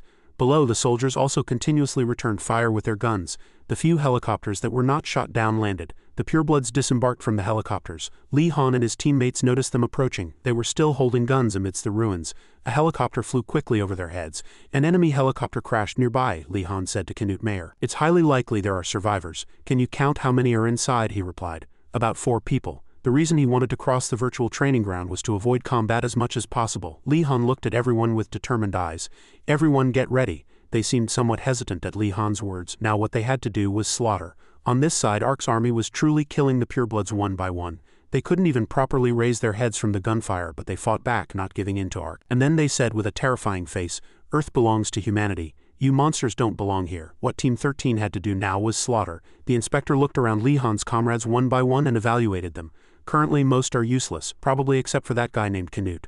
Li Han and he began to move forward together. Those damn purebloods are much stronger than trained regular soldiers, but there's still one difference. When it comes to killing, the opponent is a veteran. At this moment, Canute followed Li Han holding a gun. He turned around and asked, Can you do it? He replied innocently. I'll think of them as deer and shoot. If we don't kill them, we'll die. This brought back bad memories for Lee-han. Korea. On a rainy day, a man was chasing a young boy. The two ran through the cold rain. The boy was Lee-han as a child. A train crossing closed, signaling an approaching train. The man finally grabbed the boy's collar. The boy desperately resisted, trying to escape from him. The boy kicked the man in the face, sending him stumbling towards the approaching train. The man was hit by the train, and the boy, startled, just lay there and watched. Back in reality, Lee-han and Canute stood before the ruins and the flames rising from the crashed helicopter. Lee-han signaled with a gesture without speaking, and the blonde-haired man understood and nodded. Lee-han took out a flying board, hung his jacket on it, and used it as bait. As he expected, as soon as the jacket appeared, bullets rained down. While the soldier was surprised, not understanding what was happening, Canute had already sneaked around behind him and ambushed him. His surprise attack startled the pureblood soldiers. Seeing this, a soldier rushed at Canute with a gun. Suddenly, a bullet fired from elsewhere pierced the pureblood soldier's head, and he died without even closing his eyes. Lee-han took him down with a very calm expression. Canute trembled with fear when he was put in a situation where he had to kill someone. He held his gun and aimed at the pureblood soldier. He had to aim accurately. At first, he squeezed his eyes shut, but in the end he had to make the decision to open them to eliminate the enemy. Finally, he was able to fire the gun. Lee-han watched everything from behind. Canute said to him with a gloomy expression, "It's all right." On this side, the inspector had Lee-han's comrades surrounded with him. Kudo was trembling all over. With a frightened face, the inspector thought to himself, "That guy is flustered and doesn't know what to do. He looks like he couldn't even kill an ant." He didn't know where Kudo was looking. Thanks to him, the inspector was able to untie the ropes on his own hands. Suddenly, a voice came from afar. "They're here," he thought to himself. "What's here?" Kudo was still extremely anxious at this moment, thinking about what if he missed. Suddenly, behind the inspector, a pureblood soldier aimed his gun at them. Kuro, upon discovering it, ordered everyone to lie down. While everyone was surprised and flustered, the soldier was shot multiple times and fell. But what was more surprising at this moment was that the one who shot him was the inspector. At this moment, Kuro finally calmed down and realized that the gun in his hand had been taken from him, and eliminated the enemy. Suddenly, Kuro found another one hiding behind them. He shot at Inspector Do, but Kuo, using his psychic power to control a metal plate, blocked him. Protected, he immediately raised his gun and shot down the second enemy. The metal door that Kuo threw away blocked numerous bullets. He asked Kuo, "Are all the enemies gone?" He replied that they were all gone. He immediately praised him. Although he can't shoot, Kuro's psychic power is truly amazing. Hearing the gunshots, Lee-han and Canute immediately returned and asked, "Is everyone all right?" At this moment, the inspector returned the gun to Kuro and said, "You're smart, so I'm sure you understand the situation well, don't you?" Lee-han nodded. "Let's keep going." At this moment, a large explosion suddenly occurred. Pureblood soldiers appeared from within the explosion. They walked out with very sinister expressions. They broke through the cave entrance.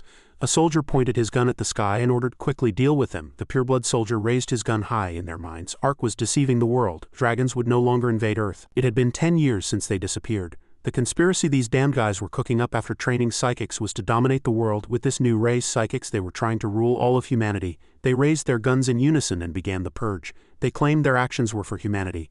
At this moment, all second-year soldiers and people gathered in virtual training ground 4. An inspector shouted loudly, "Damn it, who do you think we are? Do you think you can treat us like this and there will be no consequences?" Suddenly, a hand reached out, grabbed him by the collar, and lifted him. "Shut up, old man, before you die." He still didn't understand why he was tied up. He roared with immense power in an angry voice, "One of you traitors orchestrated all of this. You damn traitors." Because of that, he had to kill people. Hearing this, the fat inspector's face turned pale with fright and he started sweating. Del Simon felt an unprecedented disgust. The inspector was so terrified at this moment that he could barely stand. From behind, Lee-han approached Simon and said, "Stop it. Our mission is just to protect these inspectors." Thanks to Lee-han, the inspector's life was spared by Simon. He looked at Lee-han, nodded, and then turned and left. Cho's thought to himself that Simon guy followed Lee-han's orders so easily. On this side in the building area, Wei Chan also took down pureblood soldiers. His face was filled with extreme anger and sweat dripped down. The soldiers lay defeated before him, but he too sustained no small amount of injuries. The children closed their eyes in fear. He had an injury on his right arm, and in the end he helplessly asked Lee-han for help in a trembling voice. At this moment, Lee-han and his comrades were heading there. "Those damn purebloods are targeting the one's headquarters." He informed Lee-han that those damn guys had already reached the hiding place. Considering the distance, only 2S grade could stop them. The teacher entrusted everything to them. Everyone except the commanding trainers was grade 1. If Lee-han's team was late, everything would be over on this side. Pureblood soldiers infiltrated deep into the base and killed an Ark soldier. They fired their guns in unison at one soldier. The captain thought to himself, "This is really annoying. This path is too complicated." A soldier found a door ahead and informed his comrades, "Delta Alpha, have you found anything?" They exchanged information in turn. "This is Delta, we are still searching." "This is Alpha." After infiltrating the hiding place, they found enemies behind them. The pureblood guards saw Lee-han's team approaching and got into combat stances. "There's no more time, they have to fight the purebloods head-on." Lee-han asked Simon if he could stop them, as none of them had heavy weapons. Hearing that, Simon used his ability. "I'll show you." He ordered everyone to shoot on his signal. He would be in the lead. Everyone stand behind Simon. Fire! A shield was put up in front of Simon, blocking all attacks from the pureblood soldiers. He ordered everyone to shoot immediately. His power enveloped the battlefield. It paralyzed the pureblood soldiers, rendering them unable to move. Li-Han and his comrades continued to shoot, taking them all down. Even as they fell, they showed no fear, instead calling Li-Han's group monsters. He struggled to stand up and said, "You should be wiped out from this world." A loud gunshot echoed as Canute, unable to hold back, shot and killed him, saying, "You are the real monsters." Li-Han approached, patted his shoulder and said, "Calm down, there are still enemies inside." Afterward, Li-Han told everyone, "I'm forming a temporary operations team with this group." This was because their compositions were quite similar. Keep one thing in mind. With an expressionless face, Li-Han said that he had paid the price for letting his emotions get the better of him, and that lesson was etched deep within him. He didn't want to repeat that mistake. From now on, you must abandon all your emotions. If you fail to do so, the entire operations team will die. At this moment, Li-Han explained the plan to everyone. "We are more familiar with the terrain here than they are, therefore deploying forces here will not cause any problems. Team leaders must depart with their respective teams." They split up and headed in their own directions. Demichi turned to Li-Han and asked, "I have an urgent matter. Can I deal with it now? I'll hand over my duties to the vice leader." "I have something to check," Li-Han replied. "Go ahead." At this moment, Demichi was in the gym. People belonging to Ark lay defeated at his feet. He looked gloomily at a man.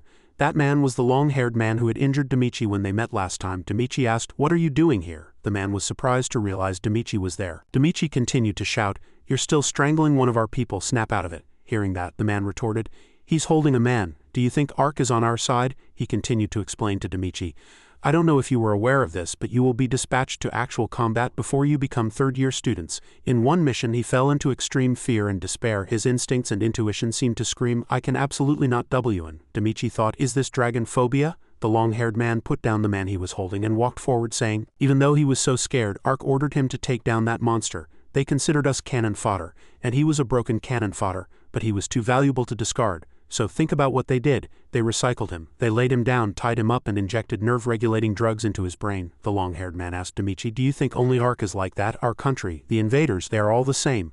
Their only purpose is to use or kill us. In this situation, protecting humanity is truly worthless." Hearing this, Demichi looked at him with a gloomy expression, then started laughing, which greatly surprised the long-haired man.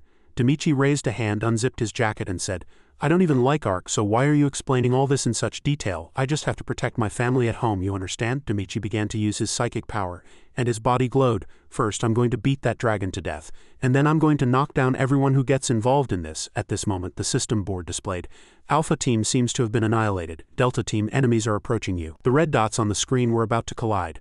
A pureblood soldier intended to deal with the Ark personnel using a grenade launcher. He loaded and reloaded bullets saying, "I'll take care of them all at once with this gun." Li-Han's team was infiltrating deep into the base. He hadn't known Ark possessed such a place. "We know nothing about this place, so how do they know?" Li-Han thought to himself. As he expected, the only way to look at this incident was that there was a traitor among the inspectors. Suddenly, he found a tripwire in front of them. He ordered everyone to stop. There was a simple trap with a string tied to a grenade. If anyone passed by, the grenade would explode. At this moment, Li-Han thought to himself, "I should have brought Kuro." On this side, pureblood soldiers pushed open a door and entered a room. They had already found it. He ordered the others to deal with them all. One of them, standing nearby, fearfully said, "But they're just children. They don't even have weapons." The wicked man said, "I know, Private, but abandon your mercy." The private, with trembling hands, aimed his gun at the children, but had no intention of firing. The children cried and fearfully covered their heads. The leader said, "Later those monsters will try to dominate our descendants." The private felt extremely flustered and thought it was unethical, thinking to himself, "This is too much. It's no different from a massacre. He doesn't want to kill children." As soon as he finished speaking, a bullet struck the private's head.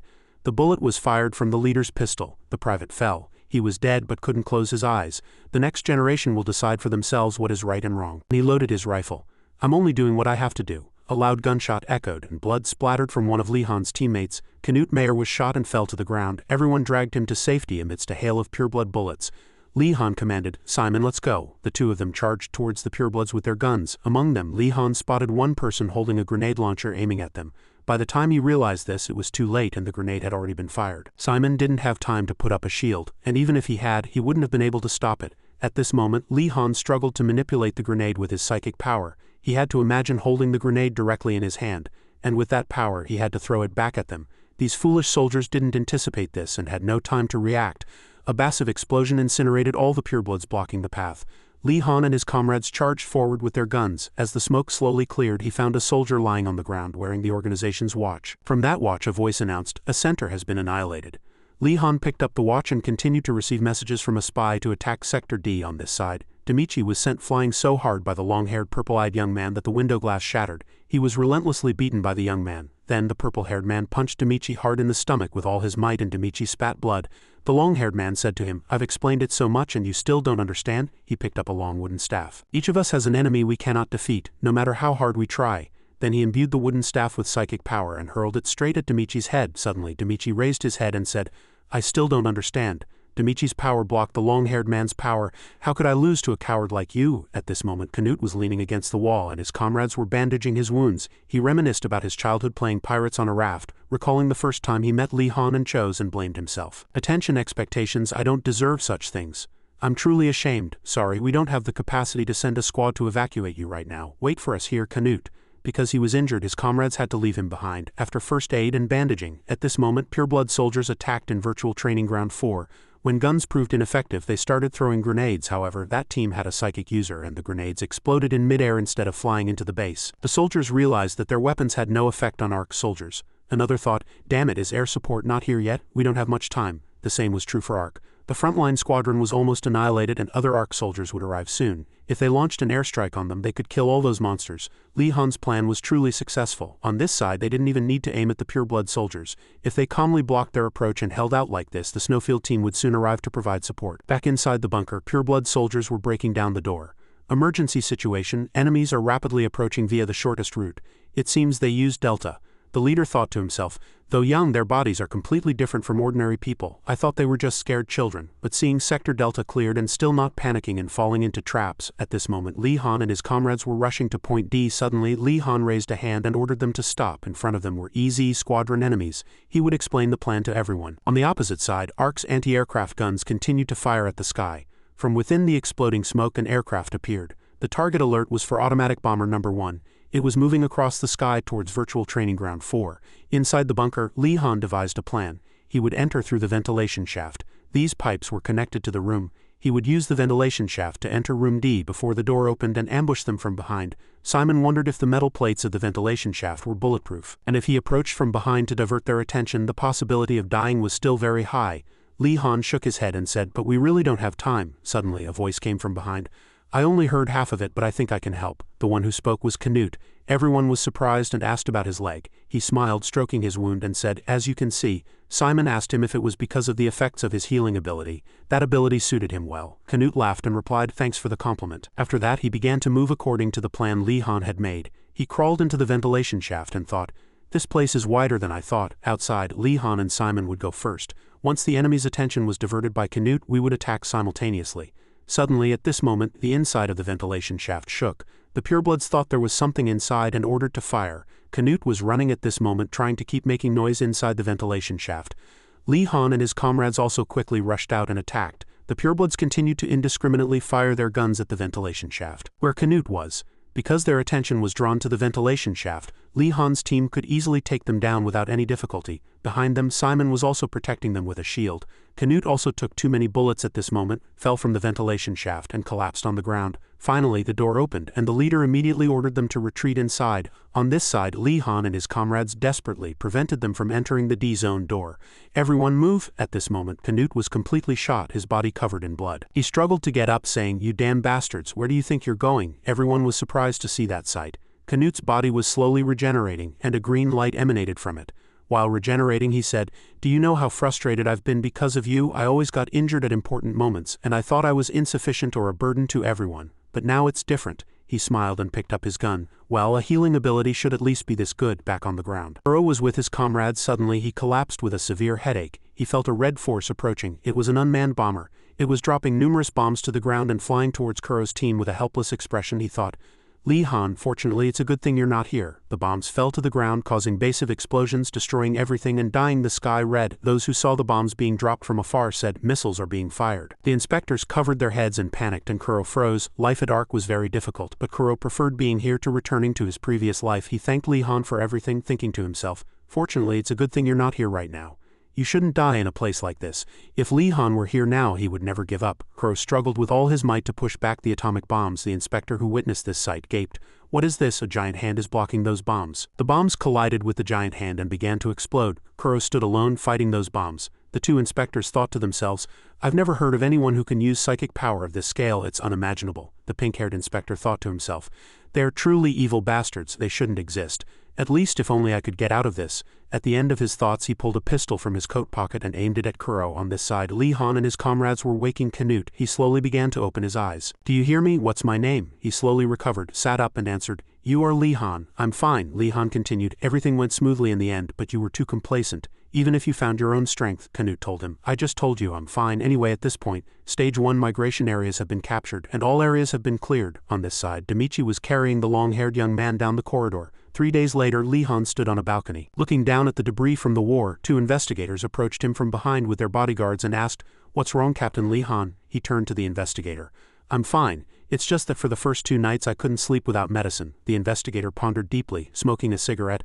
Some people are still in serious condition. They're recklessly breaking glass and objects. It's so hard to stop human evil intentions. Through the mission we saw countless dead Grade 1 soldiers. They didn't have the strength to protect themselves like us a few months ago. Those damn guys treated us like beasts and massacred us mercilessly, but they were still human like us. They said they were afraid of being oppressed by psychic users. Maybe that's why this situation happened. The investigator finished his cigarette with a stern face and broke out in a cold sweat. Lee Han said with a serious expression, He doesn't want to be this kind of monster. Humans shouldn't kill each other. For any reason, it just has to be, the investigator said. I don't know either. But the child standing behind him was actually a teenager. He might have been very surprised by Kuro's power, but Kuro was also very scary in another sense. Lee Han thanked him for saving Kuro with a deeply thoughtful expression. The investigator had saved Kuro from the red-haired man's gunfire and captured him. In the end, it was revealed that there was a traitor among the investigators. They hadn't expected them to cause so much damage. They targeted the least active day at headquarters. Now the committee wouldn't say anything more about evil. He rubbed his chin, then an idea popped into his head. Then he said to Kuro, Perhaps you don't like adults who only think of selfish gain. And in total, if we lose to the dragons, everything will be meaningless. Humans are always logical and wise. We know the outcome but repeat the same mistakes. The investigator smiled and extended his hand to Lee Han. Where do you think we'd get weapons if we didn't have dragons charging at each other? He was also acting for the future of his country, and knew it was very difficult. But someday in the future, Lee Han would understand. Then he turned and said goodbye to Lee Han and left. Only then did Lee Han say, That's a very cowardly excuse. If you knew it was a mistake, you shouldn't have repeated it. The investigator's face changed and the bodyguards were surprised. He thought to himself, Lee Han is really scary. After the oppression incident, the 2 disasters left a terrible mark on ARC. Most classes only had half of their members survive and die.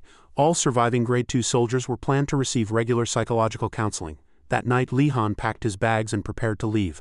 Walking alone down the corridor he met Silence, who had become the only person promoted to Grade 3. Silence looked up at him. The 2 said nothing. His actions made Lee Han very curious. He began to ask, What's wrong? Silence raised a hand to scratch his head and compared his height to Lee Han's. At this moment Lee Han noticed his height. Come to think of it, when did he get so tall? Then Silence turned around. Surprisingly, he ran quickly and Lee Han understood nothing. He arrived at the Grade 3 area, Sector A8 Psychic Core. To be precise, here they didn't distinguish between first and second generation psychic users. Everyone was called the Psychic Core. A man approached Lee Han and smiled. He introduced himself as Johnny Swat and extended his hand to him. He introduced himself as Lee Han. The man mispronounced his name twice even though they had just met. Silence walked over from afar. Seeing him, Swat told him, Your senior is waiting for you. Then he patted Lee Han's shoulder and said, Good luck, rookie. Then Lee Han and Silence walked to the dorm room and the door opened. Looking into the room he thought to himself, This place is really spacious. This room was twice as large as when he was in the Grade 2 dorm. Silence told Lee Han to put his luggage in the room and go eat breakfast together. At this time the chefs in the kitchen were cooking food very professionally. There they offered a truly diverse menu. In the large dining hall Lee Han's eyes widened in surprise. Silence said, Here you can eat anything that suits your taste. Japanese food, Chinese food, everything is here. Especially here, you don't have to wait in line to get food. Lee Han said, He is Korean. Moreover, he still wasn't used to the atmosphere here, which was so different from the strict atmosphere of the Grade 2 dorm. Silence asked Lee Han, He doesn't know anything about Korean food, but don't they also eat white rice? As he spoke, he carelessly picked up a bowl of honey and poured it over a pile of cakes. Lee Han continued to explain, he didn't want to eat Korean food, it was just that he hadn't had a proper meal recently. But Silence, you seem to be eating too many sweets. At Lee Han's words he flinched in surprise. Then he explained in embarrassment, Psychic users need to consume a lot of sugar. Especially since psychic power requires the user's brain to constantly work, you need to eat all this to have strength. At this time he picked up a bowl of white rice and the food in front of him, thinking to himself, Eating a meal with rice reminds me of the old days. At this time Silence looked very excited as he watched Lee Han eat with chopsticks. He immediately asked, Lee Han, you know how to use chopsticks? Lee Han confirmed to silence. He continued, chopsticks are considered a mystery of the world in the West. I even heard they catch flies with chopsticks. Lee Han looked surprised when he heard that. The masked person continued, in a movie called Dragon Tiger Gate, there's a scene where the main character catches a fly with a pair of chopsticks. I've watched that movie more than 10 times. Then Lee Han asked curiously, so your mask is also from that movie? Exactly. This mask is the face of the final boss C3 from the movie The Killer Saw Destroyer. But I asked Ark to improve it a bit before attaching it to the armor. Lee Han smiled, not very surprised after hearing that. Ah, I see. Then the two finished their meal and walked out of the canteen together.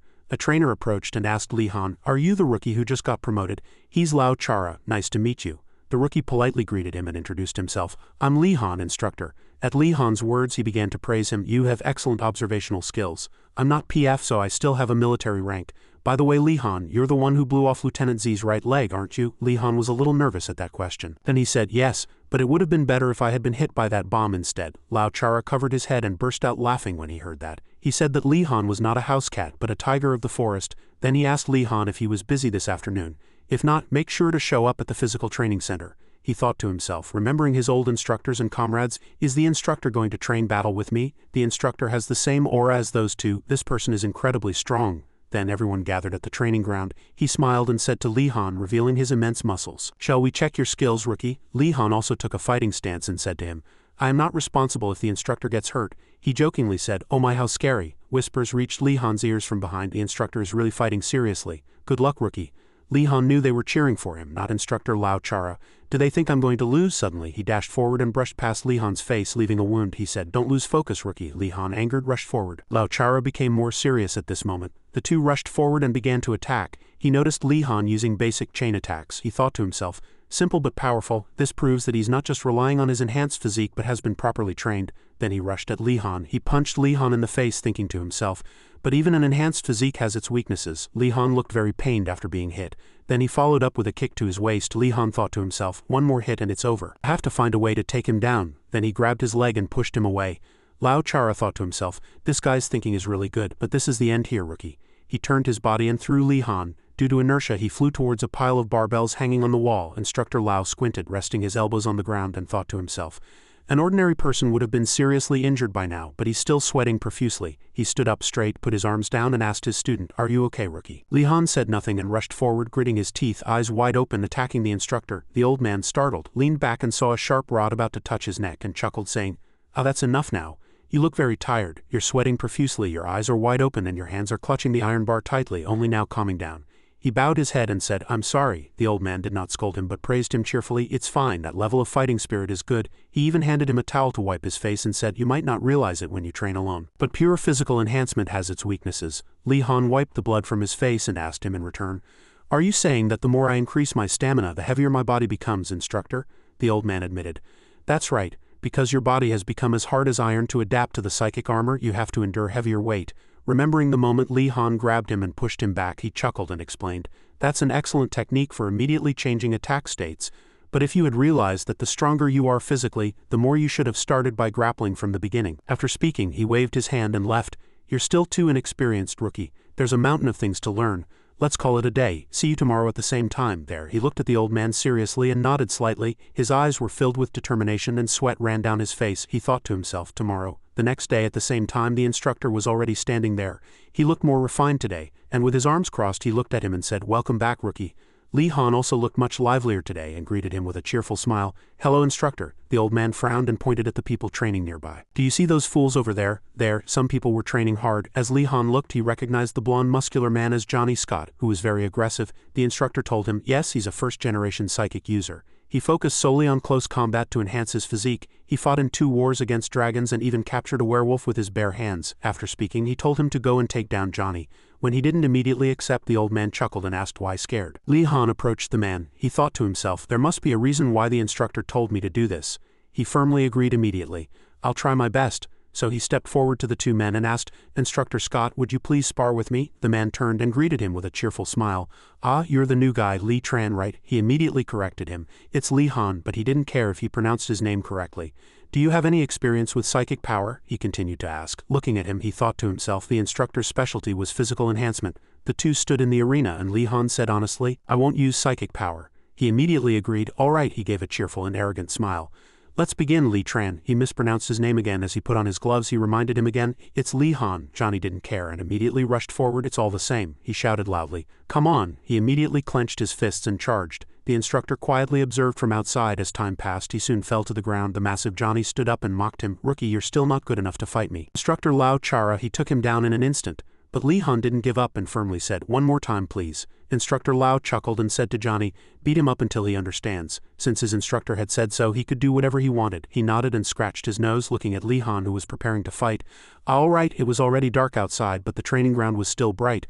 Lee Han's whole body was drenched in sweat and he gritted his teeth, looking very angry. Instructor Lao squinted, picked up his gear bag, approached him from behind and teased him. Rookie, are you still sad you lost? He sat with his legs crossed and said seriously. No, I fought that instructor 3 times and kept losing. There's nothing strange about it. Instructor Lao handed him a soda. Of course, you have no experience in unarmed combat. What you're good at is weapon-based combat, which has nothing to do with unarmed combat. He looked back at the old man in surprise and quietly listened to his words. This is different from you using unarmed combat to defeat a dragon. These words of the old man reminded him of what someone had told him in the past. Are you going to kill a dragon with your bare hands? If the situation gets worse, I might even try to strangle a dragon. Seeing me lost in thought, the old man asked curiously. Lee Han smiled and opened the soda can. No, it's nothing. You two can continue to sit and talk. In that case, unarmed combat training with me won't be very effective. He asked back, surprised. Then why did you tell me to do it? The old man didn't answer immediately but smiled meaningfully, saying, you'll understand if you think carefully. Lee Han was slightly surprised to hear the old man ask, what will you do if I tell you to take down Johnny again? He thought for a moment and finally replied, I'll switch to armed combat. As soon as he finished speaking, the old man, excited, pointed directly at him and laughed, replying, exactly. We're not athletes. You just need to defeat your opponent on terms advantageous to you. Sweating, he laughed and said, I understand after that. Master Lao Cha taught me many things, and his comrades treated me like a younger brother. A few days later, some people were walking and talking. Was that movie based on a true story? Others added, yes, Lao Cha really took down 2 American soldiers with just 1 knife. Some people chatted happily and had a lively discussion. He's a national hero in Thailand. That's why his story was made into a movie. Old man Lao Cha turned to him, excited, and asked with a laugh, how about it, aren't I cool? Lee Han replied teasingly, yes, the actor is really handsome. Those around them also burst out laughing. Haha, now you can even crack jokes? The people around them burst into laughter. He is said to be the most famous actor in Thailand. The old men were teasing each other, but it wasn't time yet. Shall we go for a drink? Lao Cha turned and asked Lee Han, let's go. But he hurriedly waved his hands, refusing. No, I can't drink. Back at the training ground, as he was tidying his clothes alone, Silence, wearing a skull mask, appeared and turned to him with red eyes. As soon as he saw him, he immediately recognized him. Silence approached him and asked, is the mission over? It's already been 3 days. He raised the watch in his hand and a question immediately appeared on the watch. What are you doing? Why are you just returning now? He replied, oh, I just watched the Lao Cha Hunter movie. I wanted to pause and think for a while. He watched that movie with others. On the big screen, the actor, holding a knife, charged and shouted, come on you idiots, bizarre monsters charged. Recalling that scene, Lee Han said, I wanted to see if the Lao Cha in the movie was different from the real one. Silence stood still, listened to his words and finally said, if it's a movie I can show you too. He wrote that sentence and immediately erased it, writing good night instead. He ignored him and left when called. Hey, Silence, seeing him leave without a word. He seemed to be in a hurry, but he didn't think much of it and simply laughed lightly and sighed. Recalling his old appearance when they first met, he exuded a very terrifying pressure. But in the end, was Silence also a young boy like me? His appearance was not scary at all. Lee Han stood holding a stick, his eyes very serious. Behind him was old man Lao Cha. He looked at him and laughed cheerfully, thinking to himself, does he want to fight again? Yes, in this armed combat. And then, looking at the massive Johnny, who was gripping knives tightly in both hands, the old man asked himself, it's already been 3 days. Do you think you're ready to take down Johnny now? He looked truly extraordinary. Power emanated from his entire body, and his master was no different from a giant bear, and when he held a weapon he was even more terrifying. The two were already ready to fight. Old man Johnny charged first and shouted, hey, here I come, D-Chan. He corrected him again habitually. It's Lee Han. The two exchanged the most powerful blows they had in the past 3 days. Lee Han watched with wide eyes as he brought down a powerful strike. He quickly backed away and dodged. All his attacks were dodged or blocked by a counterattack. He clearly knew that he had memorized all of Johnny Scott's attack patterns and habits. I could predict all of my master's moves. Now he could confront him much more powerfully. As if he could see the future, this time he delivered 3 powerful blows to the old man's body. A strong blow to the abdomen. The old man cried out in pain, sweating profusely. Ah! His whole body trembled and he clutched his wound with his hand, thinking to himself in disbelief, is this guy only someone who has reached grade 3? Without stopping, Lee Han continued his assault. Another powerful blow struck one of the old man's legs, making him stumble immediately and almost fall. He clenched his teeth in surprise. Is it over? He thought with wide eyes, I have to stop here. Johnny didn't stop, clenching both hands tightly and spreading his legs wide ready to charge. He gripped the iron rod tightly in his hand, not letting go, and raised it high. His eyes were serious. The old man also watched him in surprise, silently waiting for the next attack. Before the old man could react, Li Han jabbed the old man's face with the stick. The old man's hand quickly came up to block it, but his glasses shattered. Sweating profusely, he laughed lightly and sighed. I just conceded defeat. In fact, he had won. His stick had almost jabbed the old man's face, and the old man's knife was still far from touching Li Han's body. The old man also clearly knew this internally. He panted, exhausted and sweating profusely, thinking to himself, this guy made a mistake. If he hadn't hesitated at the last moment, he simply laughed cheerfully and said, You're very strong, very well done. Di-chan, even after fighting this far, he still couldn't say my name correctly. He was bewildered and thought, my master can't seem to say my name correctly. He repeated, It's Li Han, but the old man smiled slyly. Who cares, let's go eat.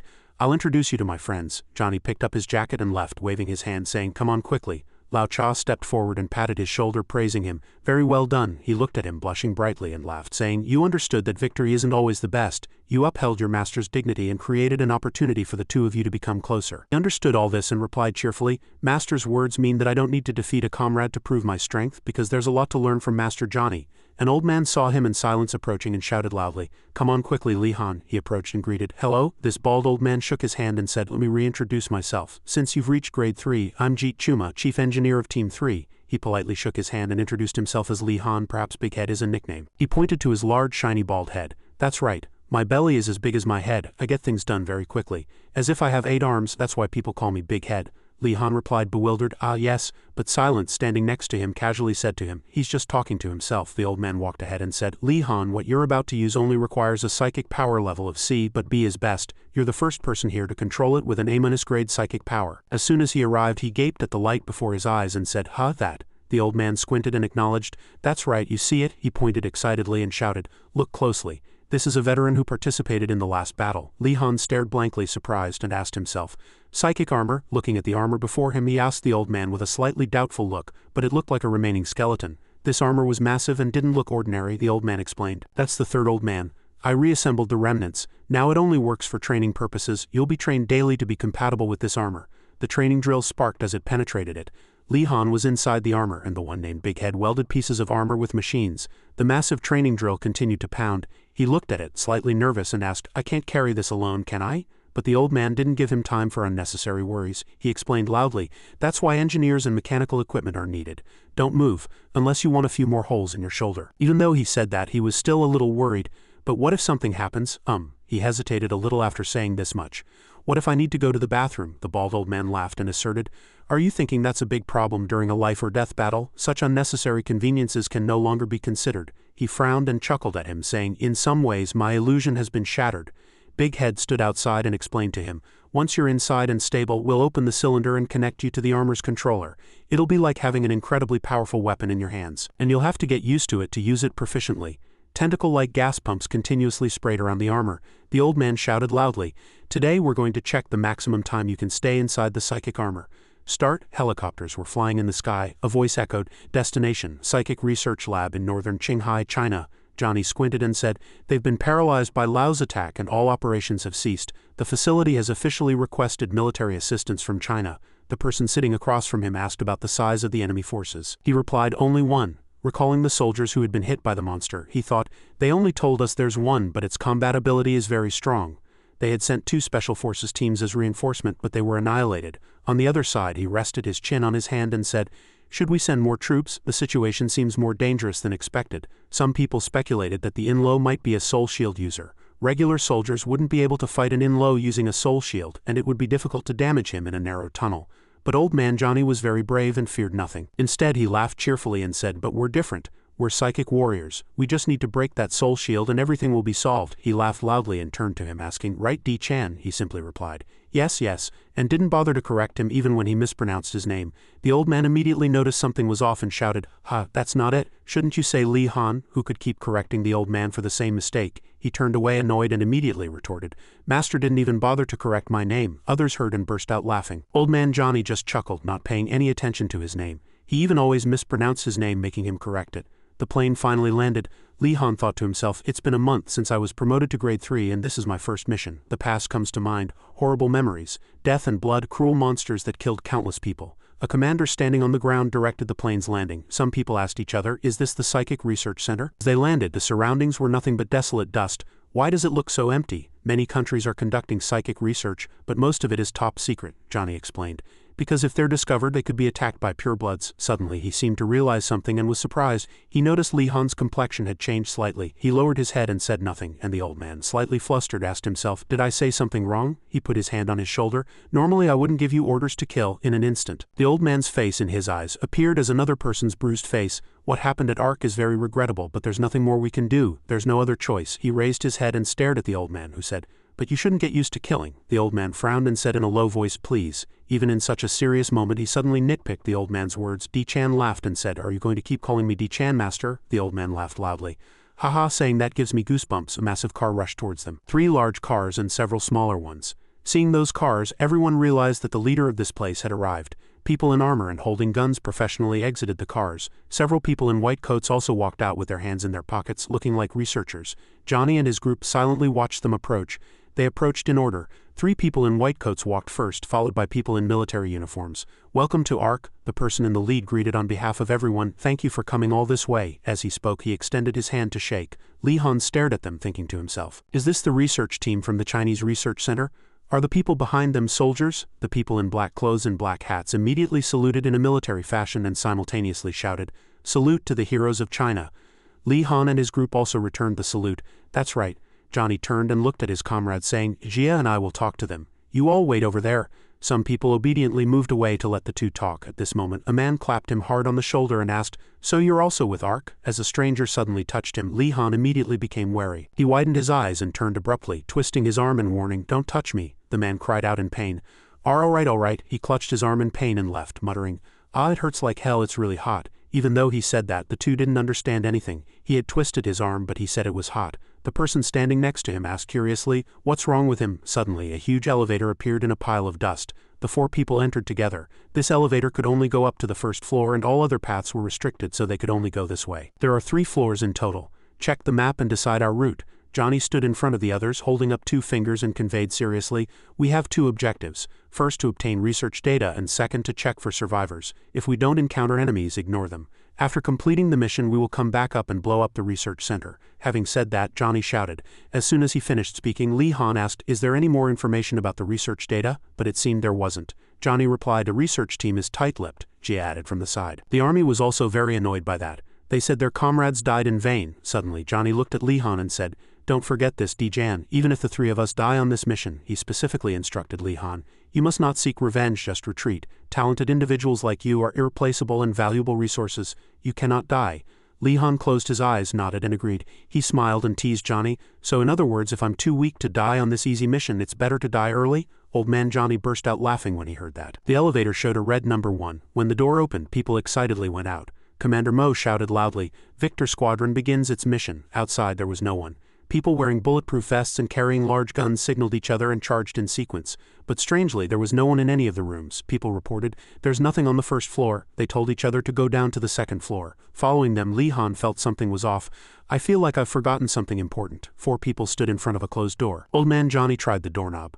I smell blood. He came back and told the team, I smell blood. People immediately went on alert, and suddenly Li Han screamed in surprise. His eyes wide open, sweating all over, he was extremely nervous. That's it. That's why I felt something was off. People started to feel a little uneasy. From the first floor to this emergency exit leading to the second floor, there are no traces of combat. He seriously told people his guess. It's highly likely that this wasn't an external attack. Old man Johnny smiled and was delighted. Understood. I know what you mean. I felt something was off too. He recalled the map of this place. Why is only the 3rd floor not directly connected to the elevator? It must be because the 3rd floor had to be strictly controlled. Having said that, he regripped his gun and commanded, let's go back. We can't continue this mission. The researchers provided incorrect information, so they should be held responsible. As soon as he finished speaking, the elevator lost power and darkness fell. People were startled and looked around, went on alert, and quickly put on night vision goggles. Johnny shouted suspiciously, the timing of the elevator going out is really precise. It's as if they're eavesdropping on us. Li Han suddenly remembered something. It's as if they just remembered. Someone tapped me on the shoulder once and said, so you're also with Ark, eavesdropping. The 2 of them hadn't suspected that person, but now remembering, they quickly turned around. Johnny asked in surprise, what is it? Di-chan, you're actually taking out an eavesdropping chip. Old man Johnny laughed and said, just as I thought. You're right too, it was eavesdropping. Everyone understands now, right? Switch to code and don't say anything more, they decided. Then we have no choice but to continue. Johnny checked the equipment in his hand. Communication is cut off. To get out of here, we need to find the power room and activate the generator. Everyone stood in place together. Johnny took the lead and declared we have no choice but to move forward. When the door opened, a smell of blood surged from where bodies were piled up. Even Johnny was shocked and froze at the sight. Jia gritted his teeth and widened his eyes, horrified, and the room was drenched in blood. Hajin was also too scared, frozen, and sweating. The most unnerved person was Li Han. Others shouted, "It's truly horrifying. Are these exhibits disgusting?" Hajin next to him realized he wasn't okay and quickly called out loudly, "Li Han, are you alright?" But he lowered his head and couldn't say anything. He was so unnerved he almost fainted. Old man Johnny's calls kept ringing in his ears. "Chan, Di-chan, are you alright? Di-chan." Old man Johnny shouted his name, and only after a while did he finally calm down and drink all the water from his bottle. Hajin held his gun and watched from the side, asking worriedly, "Are you calm now?" Li Han, exhausted and sweating, quietly replied, "Yes, I'm sorry," he gently comforted him. "It's alright. This is the first time we've seen such a horrible sight too. It's amazing that you didn't faint. You're like my youngest brother." Li Han was a little surprised to hear him speak and turned to ask, "Do you have siblings too, sir?" "I also have a younger sibling at home." Hajin nodded and said, "I had 2 siblings. My whole family died during a surprise attack." Recalling that time, he was just a fierce child fighting monsters like crazy while crying. "I ran towards them screaming. I knew it wouldn't change anything, but at that time I really wanted to die." He never thought that little child could actually kill that monster. But even if he wanted to die, he couldn't. "After that, I joined the army and risked my life in combat." He smiled slightly, recalling those days, and felt truly lucky. "But it was as if the god of death was provoking me.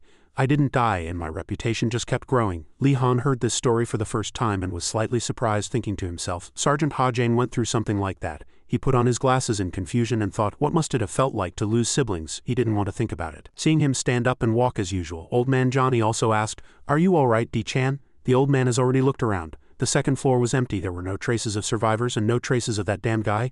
"Let's go down to the 3rd floor. The 4 people gathered in front of the closed room again. Something was very suspicious. Only the path to the 3rd floor could be controlled. Jia also guessed, the electricity is out, so it must be completely closed. Johnny was not afraid at all and said with a triumphant smile, "That's not important. Just wait." Suddenly, the old man's eyes flashed and his muscles bulged all over his body. Light burst forth with furious momentum. Li Han watched with his mouth agape.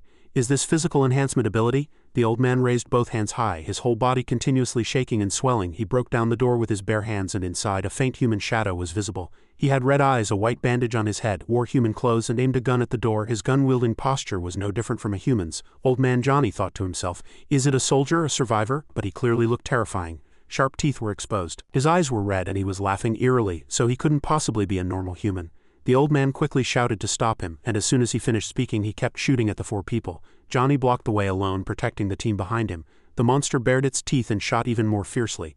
The old man's bulletproof vest was tattered and riddled with holes, but the old man's physique was very strong and the bullets couldn't penetrate his steel body. The old man noticed the moment he stopped firing and immediately charged and attacked. His hat flew off, but without needing a hat, he attacked that beast-like fellow alone.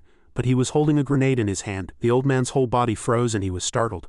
A grenade. Following that, an earth-shattering explosion echoed. The old man was hit directly by the grenade, but his body was unharmed. Only his clothes were burnt, but his body was still perfectly fine. As the smoke cleared, the old man stood there, revealing his muscular body, and asked, "Did he get away?" His comrades shouted worriedly. "Ronnie," Jia ran over and asked in confusion, "Was it an in-law? I can't believe an in-law is using human equipment." This was unprecedented. Hajan added, "Not only that, he tried to lure one of the team members and kill them. He's fighting exactly like a human." Johnny was truly furious, and power surged through his entire body. "At first I only intended to go to the power room, but I definitely need to find out what happened here." Li Han observed everything from behind, listening to everyone talk. He thought, if he had encountered an opponent that couldn't be destroyed by weapons, he definitely wouldn't rush to attack again. But where and how did he disappear at this moment? In another room, that monster was walking around. He was also a little tired and exhausted. "I came down to the 2nd floor. What the hell is that damn guy? Human weapons are nothing to him." He stood in front of a bleeding corpse and told himself, "I need to become stronger." Now, absorbing energy from that corpse, he kept repeating to himself, "I want to tear them to pieces." The corpses were continuously absorbed by him and suffered. All the corpses hanging here were his food. As he was continuously absorbed, he grew stronger and stronger. All that energy gathered on his forehead. He tilted his head back in delight and felt. The light above his head grew larger and larger. The in-law laughed maniacally, absorbing all the power from the corpses. A mechanical sound echoed, and the emergency power was activated, filling the room with light. Li Han took off his night vision goggles and looked around, and the others also took off their glasses and looked around. Old man Ronnie also took out his sunglasses. "Alright, let's go." He put on his sunglasses. Ha-Jane, standing next to him, was speechless. He's wearing sunglasses even at this moment. The four people walked down the corridor talking. Just as I thought, there was a place not marked on the map. Let's see what they're hiding. Old man Johnny was truly furious, veins bulging on his face, gritting his teeth, and said in a low voice, "Whether it's data or survivors, all the information they provided was false. They intended to get the real data after we handled it." Gia asked from behind. "It seems to be a captured in low," Johnny said firmly. "Almost certainly. I'm sure they're trying to train him for military purposes. They're doing this secretly, behind Ark and the superior's backs." A fork in the road appeared before the four people. Johnny asked, "Should we split up?" Gia replied firmly. No, he had already seen it. At the crossroads ahead, there were countless corpses in white lab coats. There was a signpost here, so it was clear that the research team had died while trying to escape. Ahead was a room full of machines. The corpses lay in all sorts of positions. Johnny took one look and immediately grasped the problem. Just as I thought, looking at the site of the destroyed room, he knew that after capturing the in-low, they had tried to research and modify him to explore new fields, but they had instead made him too strong to control. People listened to him silently. As he spoke, he continuously pressed the computer keyboard in the room, searching for information. The countries participating in Project Ark are responsible for reporting all psychic-related research to their superiors, but it's basically just a formality. I'm sure other countries are the same. Li Han heard him speak and thought they just haven't been discovered yet. He thought to himself with disgust, another human-on-human fight. I'm sick of it. In the end, it's these humans who took all this too far. A blue screen appeared on the computer monitor. Johnny operated it skillfully. The guys upstairs won't let us leave easily, damn it, they're all in China. Gia checked this document. Let's just copy the important stuff and leave immediately. Just then, he sensed danger and shouted, "Enemy spotted at 6 o'clock?" The three people quickly gathered, grabbed their guns and turned to prepare to fight. The in-low appeared. The entire team shouted and continuously shot at him. But there seemed to be a shield around him, and the bullets couldn't penetrate. People knew he was using a soul shield. Li Han gritted his teeth and held an iron spear in his hand. He knew he had to use a spear to disable him. Just then, Johnny, who was standing behind, power surged through his entire body, and a furious momentum burst forth. "D-Chan, step back, I'll do it." Then he shouted loudly, "You won't run away this time, will you?" As soon as he finished speaking, he struck down hard. "I'll cleave you in half." Having said that, he struck down very hard. But before his blade could split him in half, he had already disappeared. He was startled and gritted his teeth, furious at having lost his prey right before his eyes. Li Han also widened his eyes in surprise. Teleportation. Since when? The in-low was already standing right behind Ha-Jane, strangling his neck with his hand. Ha-Jane couldn't speak and his whole body trembled. Li Han stood in front of him with an iron spear and shouted, "Ha-Jane!" He gasped weakly and told him to attack. But to attack him now, he would have to pierce Ha-Jane. No matter how much he told Li Han to attack quickly, he still froze, unable to move, his face pale. In his heart, he knew it had to be done. But if he stabbed now, Ha-Jane would take the full impact of the stab. But this familiar scene reminded him of the past. A comrade had been in exactly the same situation. "I can't attack him." He couldn't do it. Gia, standing nearby, reacted quickly, raised his gun and shot at Ha-Jane and the monster. Both were hit by bullets, and the in-low monster grimaced in pain. He's hurt, so he has to let go of Ha-Jane. Johnny ran over and shouted, "Focus on D-Chan." Only then did he snap out of it in surprise. The monster's face suddenly appeared before his eyes, and there was an energy stone above its head, looking very fierce. He immediately recognized it as a psychic energy stone. The stone was embedded in the monster's forehead. He suddenly turned his body and fled with lightning speed. He squeezed past between Li Han and Johnny. Now everyone finally came to their senses and rushed to Ha-Jane. "Damn it, Gia, how's Ha-Jane?" But Gia had already closed his comrade's eyes. He shook his head sadly and said nothing. A fire of anger burned in everyone's hearts, especially Johnny. Li Han's face darkened, and he said nothing, his eyes filled with rage. He closed his eyes and tried to calm himself down and finally decided seriously, "We need to pursue and eliminate him immediately." Johnny looked at him for a moment, then clenched his fists and asked, "Are you seeking revenge, D-Chan? Now is the best time to pursue him. He's sustained injuries in several places and seems almost drained of psychic power." The old man's resolute voice rang out, "D-Chan." The old man glowed with power, his eyes wide open. "I agree too, let's start the hunt." Now only 3 people remained in the team. The old man asked him, "What did you learn from that situation just now?" Li Han looked at the old man seriously and replied, "He can't teleport continuously, and he can't use teleportation and the soul shield at the same time." Reflecting on the battle just now, that was why he had used Ha-Jane as a shield. Revenge was a dangerous undertaking, but it succeeded. Fortunately, they injured him. The old man also continued, "As you say, this will be our only chance." The 3 of them went inside and reached a crossroads. They decided to go in different directions. Johnny didn't forget to remind them, "Whoever encounters him, don't die." Li Han entered a room alone. He was vigilant, gripping his gun tightly and looking around. Suddenly he was startled. Before his eyes was a corridor filled with corpses. He broke out in a cold sweat and was afraid. He gripped his gun tightly. Encouraging himself, "It's okay." He calmly entered that corridor. The corpses were embedded in the walls. As Li Han passed by, he didn't notice 2 eyes flashing behind him. It was He emerged from the wall with a knife in his hand. He had been standing there pretending to be a corpse. Li Han also seemed to have noticed him, gripping his gun tightly. Li Han knew from his experience in the rift that this display was not to provoke or intimidate the enemy, but to charge his psychic energy stone. To charge psychic energy. With psychic power, he recalled the hatred he felt for humans for imprisoning and harming him, and the satisfaction he felt in torturing them, and thus his psychic power was enhanced. The moment he sensed it and was sure he's definitely here, the monster appeared behind him. Gripping a knife in his hand, he tried to stab him. The monster slashed fiercely, but Li Han quickly ducked. Holding his gun, he blocked its knife. He was injured and blood splattered. He fell backward and frantically shot at the monster. He continued to hit its face with the butt of his gun. It screamed in pain. He gritted his teeth and thought to himself, I have to finish him off as quickly as possible. He stabbed its chest with the weapon in his hand. A dazzling light flashed. The monster's form disappeared again. A faint purple light hovered in the air. Li Han didn't give up and continued to attack it. With all his might, he threw the weapon in his hand to pierce the monster's head. He had already fled to the end of the corridor, but he was dripping with sweat. The monster lay on the ground. A long spear was embedded in its chest. He panted in exhaustion, dripping with sweat. His eyes were wide open with fatigue. Hajin's body was placed in a bag. People stood around silently, their eyes filled with sadness, their faces dark. Mourning their comrade, they said, but this person didn't have to die. Old man Johnny replied, if there had been a responsible person who could have resolved the situation more wisely, they wouldn't have died. But they don't care about the deaths of soldiers at all. They are the ones who can move hundreds of people with a single finger or word. They wouldn't do such things if they truly felt the value of life. They are the ones who manipulate the entire board, the old man continued to remind him. Eventually your emotions will be dulled and you will get used to it. He frowned and asked in surprise, get used to it. Recalling the moment he lost control, the old man said bluntly, it's sad, but that's human nature. Cruel experiences will be dulled if repeated enough. Old man Johnny patted his shoulder gently. Li Han, if your heart becomes so dulled that you can't even feel it in your chest. The old man pointed to his head with 2 fingers and said seriously, at least you must remember in your head that all lives are precious. Li Han's face hardened and his eyes were resolute. He declared to the old man, I will never forget the people who died beside me, and I have no intention of forgetting them in the future.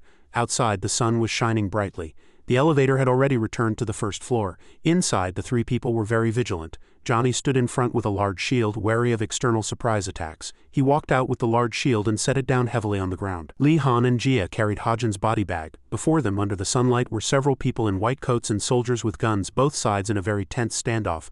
Johnny said in a low voice, as expected, should we break through the encirclement? He stood beside him and said nothing. Jia suddenly stepped forward and said, I will negotiate with them. Johnny asked with a slight worry, are you sure? He stepped forward and confidently reassured them, I don't think they'll shoot at an unarmed person in front of so many soldiers. The soldiers on the opposite side recognized him immediately upon seeing him. It's Zha Lun. But they showed no reaction and still gripped their guns tightly. Jia stepped forward and shouted loudly, my comrades, the research center has deceived the military in front of everyone. He did not hesitate to expose everything. They created monsters through inhumane acts and forced unnecessary sacrifices on soldiers to hide this truth. The scientists in white coats, fearing exposure, quickly shouted, nonsense, shoot him immediately. But before he could finish speaking, the military commander scolded loudly. Shut up, Lun is speaking. The man turned in surprise and shouted, what? Jia continued to speak without stopping. You are not slaves. You voluntarily took up arms, but don't any of you realize that your guns are aimed at the wrong people? The soldiers listened and immediately wavered. They looked down at the guns in their hands and thought to themselves, the orders didn't seem reasonable from the beginning. Why should we shoot ARC soldiers as soon as they come out of the research center? They had to question themselves, noticing that his words were having an effect. Jia shouted loudly, soldiers are the source of the army's power. Therefore we have an obligation to question and refuse baseless orders. Johnny and Li Han heard everything from behind. A dazzling light flashed, and a large gun pointed to the sky. The soldiers on the opposite side immediately became vigilant and looked at each other. The people in white coats trembled in fear. The old commander adjusted his hat and thought to himself, as expected, it ends like this. It's not surprising. Jia is a national hero of China. He made the greatest individual contribution to the country in the First War. Many soldiers joined the army after hearing the story of Jia Lun. Seeing that they still hadn't fired, the scientist rushed over to snatch the gun, cursing, what are you still doing? He grabbed the commander's collar and pointed his finger, cursing, this is treason, order them to shoot them immediately. He even threatened the other's family, if you don't kill them, not only you but your entire family. But before he could finish speaking, a gunshot rang out resolutely. Everyone at the scene was surprised, especially Li Han's group. Jia also didn't expect it. The old commander fired his gun and all the soldiers surrounded the researchers. The man who had been cursing the commander was shot dead. As the plane landed, both sides saluted solemnly in military fashion. Jia asked with a slight embarrassment, are you really okay? The commander on the opposite side replied, I must prepare for disciplinary action for insubordination. The old man glanced at the handcuffed scientists. But what happened at the research center will soon be reported to the leadership, so to prevent further tension in the rest of Northeast Asia, all the blame must be shifted to the researchers. Their hearts were truly excellent. Jia looked at the old man and said, "Thank you for your brave actions." The old man also humbly replied, "It's all thanks to my brave subordinates." He suddenly smiled and sighed. "Besides, even if they discipline me, at most I won't be able to rise to a higher military rank. You are truly brave. To give up all glory and wealth and join ARC." The plane took the three of them back. Inside the plane, Li Han was resting with his arms crossed and his head bowed. Johnny looked back and said to him, "It's the first time I've seen him sleep so disrespectfully." He understood what he had been through today and replied, "It's not that strange considering what he's been through." Johnny stared at him silently. He continued to close his eyes and fall asleep. The plane flew over the vast sea heading home. 3 soldiers in military uniforms shot their guns into the sky. Others stood solemnly with their heads bowed. Before them were guns and dead soldiers' caps. Everyone mourned. Li Han also saluted the dead comrade's cap and gun in military fashion. His eyes were filled with endless sorrow. The two walked and talked. "I was really worried when he was negotiating," Li Han said to Jia. "If his words had been meaningless, they would have shot him before he could even open his mouth." He bowed his head a little tired and said, "All ARC soldiers, including Hajin and Lao Cha, will be heroes when they return home." Having said this, he was a little sad. "But I'm not special. My job is just to recruit more soldiers." Just then another person chimed in. "Don't be so humble. With all your contributions since joining ARC, you deserve to be a hero." The person who approached was Johnny. He said to him seriously, "DJ, let's go somewhere with me." He asked in surprise. Now he nodded. "Yes, you've been summoned. Follow me." Having said that, he led him to a room. No one was inside. He left him there, turned around and waved goodbye. "Wait here. They'll be here soon." He exclaimed in confusion, "Who?" But he didn't answer and just left the room, leaving Li Han alone. Suddenly a sound from the TV screen behind him caught his attention. On the screen 2 men were fighting fiercely. He stood there asking himself in surprise, "Team 13 2S grade match again. Who are their opponents?" One man, his eyes flashing, shouted, "Charge!" In the flames he shouted loudly, "I'll stop him." He jumped high, intending to strike down the massive fireball. Simon still stood there, his eyes cold and fearless. A shield formed around him, enveloping his body and preventing the flames from touching him. Seeing him calmly defend, the other man called out again, "Charge!" His eyes shone wide open. His blue shield violently shook against the massive fireball. The other man was escaping, but he couldn't get far before Simon used his power to control the flames and firmly bind him. The 2 men were simultaneously burned by the flames, unable to move or fight. Watching this scene, Li Han thought to himself, "Simon has become much stronger." Chose, when facing Simon, you must avoid a head-on confrontation. Suddenly he was startled, his eyes wide open, and asked himself, "Where's Kudo?" Suddenly a voice came from behind him. "Since when has he been standing there? I called you for Kudo, Li Han." He introduced himself as Alexander Zeroth. He was startled and quickly saluted solemnly in military fashion. He said, "I am ARC's commander-in-chief." He broke out in a cold sweat, thinking to himself, the commander-in-chief must be part of the command headquarters. He looked at the solemn old man before him, knowing he was someone with real power in ARC. He told him to sit down and asked if he wanted a cup of tea. Inside the large room, the two sat facing each other, talking. This was a crucial turning point. He drank a cup of tea, and the old commander-in-chief's words echoed in his ears. "I'm debating whether to report to headquarters that Kudo is irrecoverable." Hearing this news, his eyes were filled with sadness. He said, "You seem to be the only one who can persuade Kudo." He looked directly at the old man's face, smiled slightly, and nodded. "So you agree?" Another person guided him. Li Han walked, recalling the scene of that battle. In the ambush, Kudo awakened an S-grade ability, but what happened afterward caused him suffering. His comrades couldn't control him either. Seeing the enemy approaching, people were surprised and afraid. Rose angrily shouted, "Damn it, they're here again." Kudo's whole body was on fire at this moment. Unable to control his power, his entire body glowed and he was in pain. Everyone was surprised, mouths agape. They didn't know what to do. Kudo's entire body distorted as if having a seizure, and he threw his head back, roaring at the sky. The immense power emanating from his body shot into the sky, enveloping the enemy aircraft in midair. The aircraft immediately lost control and crashed towards where they were standing. Others stood far away with weapons, shouting incomprehensibly. What? Kudo's power had dragged the enemy jet to the ground, but it also caused the people there to die. Kudo refused to train, thinking that his ability caused disaster and killed people. He recalled what the old man had told him. "Please persuade Kudo to return to training. We cannot let an S-grade psychic user leave like that." Suddenly someone called, "Li Han is here." The man opened the prison door for him. "Come in." The two of them went inside together. This room was divided into 2 sections by a glass door. Kudo was inside the glass room and guards were outside. He opened the door and entered the prison room. Kudo was sitting there. As soon as he entered, Kudo greeted him first. "Long time no see, Li Han." Kudo looked thin and haggard, his hands tied tightly, his face filled with sadness and despair. He asked him, "How have you been?" The two sat facing each other, talking. He comforted him. "It's not your fault. It was just an accident." He bowed his head sadly and said, "You didn't see everything with your own eyes. I wanted to kill them." But Li Han didn't think he was wrong. Even if he was, he only did it to protect his friends, and no one could blame him. Kudo sadly asked, "Everyone says that," he said dispiritedly and frankly to Li Han. "I'm sorry. I don't think I can continue anymore. I think everything has to end here." Li Han wanted to tell Kudo that he was too soft-hearted and didn't need to feel such guilt about killing enemies. Looking at him, Li Han thought to himself that empathizing with the enemy was a luxury. Li Han and Kudo had known each other since childhood, and Li Han knew Kudo's personality completely. Unlike other children who had their own motivations, Kudo simply wanted to follow Li Han. If this continues, I will lose a dear friend. I don't want to experience that despair again. Li Han resolved to himself. All right, Kudo. Hearing Li Han's words, Kudo's eyes widened in disbelief. People always tried to persuade him, and that was Li Han's purpose for coming here today. But he didn't expect Li Han to say the opposite of what everyone else said. Kudo was startled, raised his head and looked at Li Han. Ha! Li Han said again, Kudo, you really don't seem to have a talent for combat. He sincerely advised him. So why don't you give up? Hearing this, Kudo's face darkened and he lowered his head. He didn't know what to do. He wanted to give up, but now that he heard Li Han's words, he was unsure of his decision. He lowered his head and listened to Li Han's words, very confused. So why don't you give up, Kudo? Li Han very seriously assured him. If anyone puts you in danger, I will kill them all to protect you. Cold sweat poured down Kudo's forehead. He widened his eyes and said, You don't have to do that. Give up this fight. With your abilities, you can surely find another profession. The people secretly eavesdropping outside were truly shocked and looked at each other. He told Kudo to give up. The person next to him quickly acted. I need to get him out of here. The two tried to open the door and enter, and Li Han noticed and immediately stood up. He picked up the table and threw it towards the door to block them from entering. When they couldn't open the door, they got angry and shouted, Damn it. The door won't open. Li Han, open the door right now. They kept pounding on the door from outside and shouting, Open the door immediately. Of course, Li Han didn't comply. They continued to shout, If you don't open it. Li Han angrily cut them off and yelled loudly, Shut up, I'm talking right now. Outside they were very anxious. We're going to break the door. Get the door-breaking tools. Li Han quickly turned to Kudo and continued, Kudo, I'm holding the table so they can't open the door. He continued, In principle I should listen to them and persuade you, but in this situation, I can't be sure you'll survive until the end of the war. He thought of him very seriously and wholeheartedly. You'll live the rest of your life in pain. Kudo frowned and looked at Li Han. Li Han, he knew Li Han would be punished for this, but Li Han was not afraid and spoke frankly, Who knows, I'm a soldier who can go to the battlefield at any time. Even if I'm punished, it'll only be a light one. Kudo gave a bitter smile. You're very smart, so you can predict the consequences of your actions. Just then, the large door was smashed open. Kudo was very worried. He was afraid Li Han would be reprimanded for persuading him.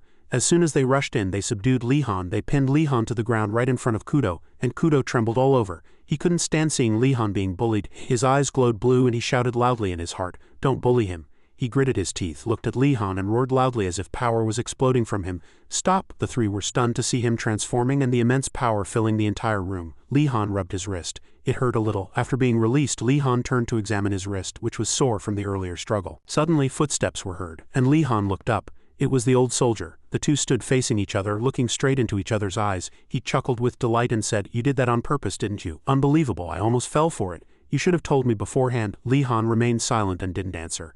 You planned everything that happened in the prison. Kudo's power was about to overwhelm the two people holding Li Han, and although it didn't touch them, they felt like they were being choked. My neck, my neck? This was Kudo's own doing. The two looked at him in terror. That terror was a fear-induced hallucination. They never imagined he could kill everyone in the room even while bound. The two immediately froze in fear. His gaze shone like a beast's and it became calm, and he withdrew his power, speaking softly. Li Han persuaded me. I will continue training and become a grade 3, so release Li Han. Li Han gritted his teeth and lay on the ground. He wasn't surprised by his actions, but there was a hint of sadness in his eyes. Kudo stared intently at Li Han. Li Han, he thought to himself, even someone as confident and strong as you sometimes gets weak. Now I have the power to help you. In the past you always protected me, but now it's different. I will stand shoulder to shoulder with you. The two passed each other without a word but understood each other's intentions completely. Now even when the old soldier asked, Li Han said nothing. The two simply passed each other like that. He suddenly turned towards Li Han and frowning said to the person standing there, As you said, this child really has charm, he evaluated. But this charm seems a little dangerous. Returning to a normal day, Li Han still continued to train with the old soldier Lao Cha. The same went for old Johnny. They fought and trained like mad. The training room was constantly filled with the sounds of fighting and shouting. As night fell, they said goodbye and went back. See you tomorrow.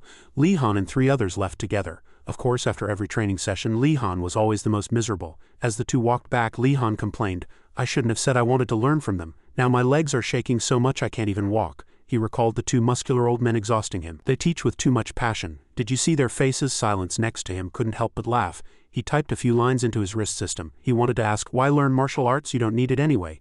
Li Han looked at him and answered casually, Who knows, maybe I'll need it someday. If I prepare for any eventuality, I can win in any situation.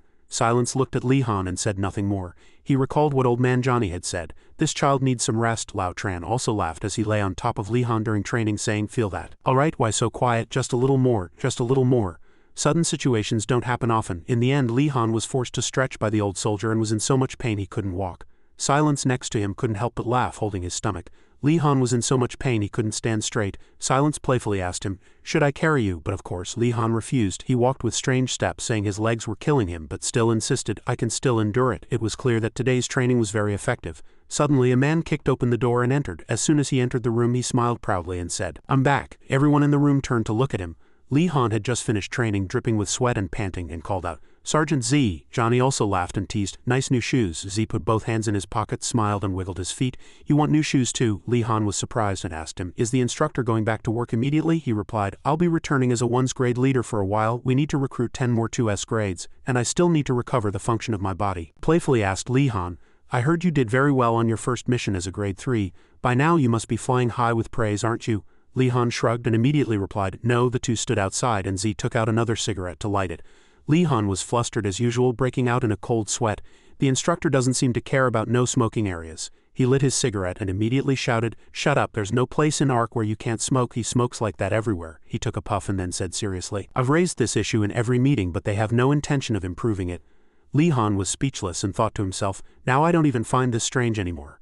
Suddenly Z took the cigarette out of his mouth and asked with a smile, "So Li Han, remember the Emmer you captured, recalling that monster?" Li Han immediately replied, "Of course. Did you get more information from the interrogation?" Suddenly, old man Z's face darkened. He didn't seem to be joking. He delivered the news to Li Han, "The war will start in 3 years, a vanguard attack." These words were spoken by the Emmer monster to him. During the interrogation, Emmer also said that the vanguard was almost ready and the attack was very imminent. Hearing this, Li Han's face turned pale and his mouth hung open, his eyes wide with shock. Z stared at Li Han and continued, "The prophecy that we would be attacked in 10 years wasn't wrong. But if there's a vanguard, the war will happen much sooner than we think." As the two were talking, there was a knock on the door. "Hey D-Tran," it was clearly Johnny. Li Han opened the door and asked, "What's up?" Johnny handed him a USB drive and said, "Here, a gift for you." Seeing it, Li Han was surprised and asked, "A memory card?" He smiled proudly. "This is a video of yesterday's second grade matches." Li Han listened with his mouth agape. "It was Team 13's match. You'll be the leader of this team soon, won't you?" He stood proudly with his hands on his hips. "Besides, what are you doing cooped up in your room on your day off, you idiot? Isn't it more fun to hang out with these old guys?" Li Han of course had no interest at all. "It's hard to say it's fun. In the end it's just endless dirty jokes. I didn't know there were so many words to describe women." Li Han's words did not surprise Johnny. He tilted his head back and laughed heartily.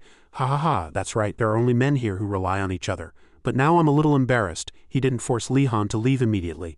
"Well, I have to go now. Make sure to watch the video." Li Han saluted him in military fashion and said goodbye. "Thank you, instructor." Before leaving, he warned Li Han not to stay cooped up in his room with useless thoughts. He suddenly stopped and nodded. In the room, Li Han excitedly turned on the TV. Only he and the brightly lit TV were in the room. Simon's image appeared on the screen. "Our opponent is Team 3 again?" On the opposite side there were 3 people, and they looked at each other with very uncomfortable expressions. Perhaps it was because the number of second graders was not as high as before after the attack. Li Han focused on the match without taking his eyes off it. Looking at a man who appeared on the screen, he asked himself, "Jijo is the leader? Unbelievable." Chose and Canute would not have retreated so easily. After thinking that, he smiled again. "Yeah, Jijo's personality isn't the best, but he's pretty smart instead." Li Han watched the match without getting bored and admired himself while watching. "My goodness, what a mess." The scene on the screen showed Simon grabbing Jijo by the collar. Team 13 won thanks to Jijo. Li Han smiled, his eyes wide, and thought, he managed to isolate Simon alone and hold him until sunset. That's really Jijo's way. As night deepened, Li Han lay stretched out on his bed, his hands under his head as a pillow, deep in thought. "It's certain that someone will reach a higher level soon," he asked himself. "Who will it be next? Simon, Demichi, or Canute?" Late at night he lay alone in his dark room. Suddenly he thought, "How am I lonely?" Jijo declared. "I'll handle Simon alone," but the other two looked at him in disbelief. Canute and Chose looked at each other and silently understood. "I remember this guy screaming in fear at Chose before." Chose recalled what he had said. "If you ask me to handle Simon, you might as well kill me, right?"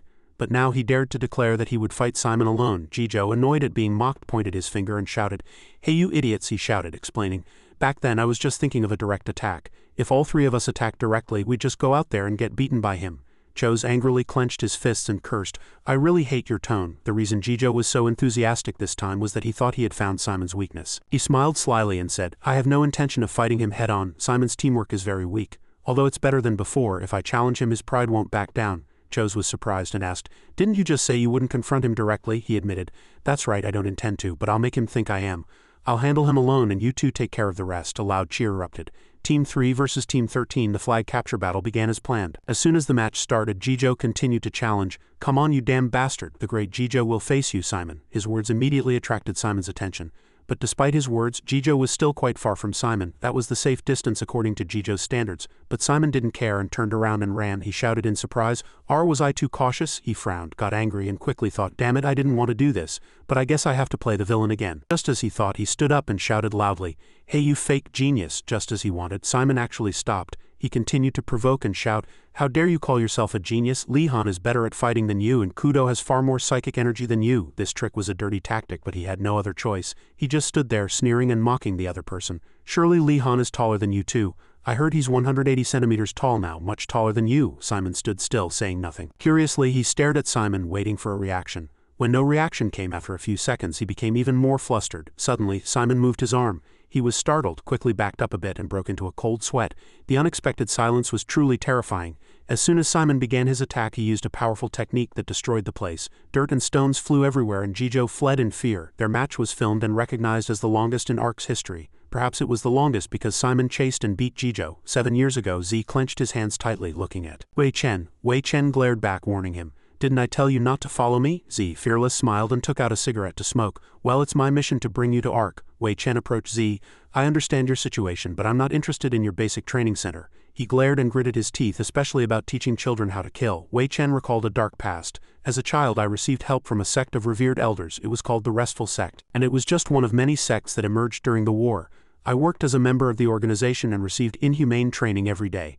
First small animals, then dogs, pigs, cows, monkeys, and even people. Before long, I was able to kill them without hesitation. That thought made him regretful, and he confessed honestly, I can't let children go through the suffering I did. If you understand, then leave. Z frowned. He couldn't go back. This was a mission, not a personal matter. He threw the cigarette in his hand to the ground and stomped on it with his foot. If we don't win the coming war, humanity won't exist. We can discuss justice after we survive. He frowned and clearly told Wei Chen, I won't force you to kill anyone.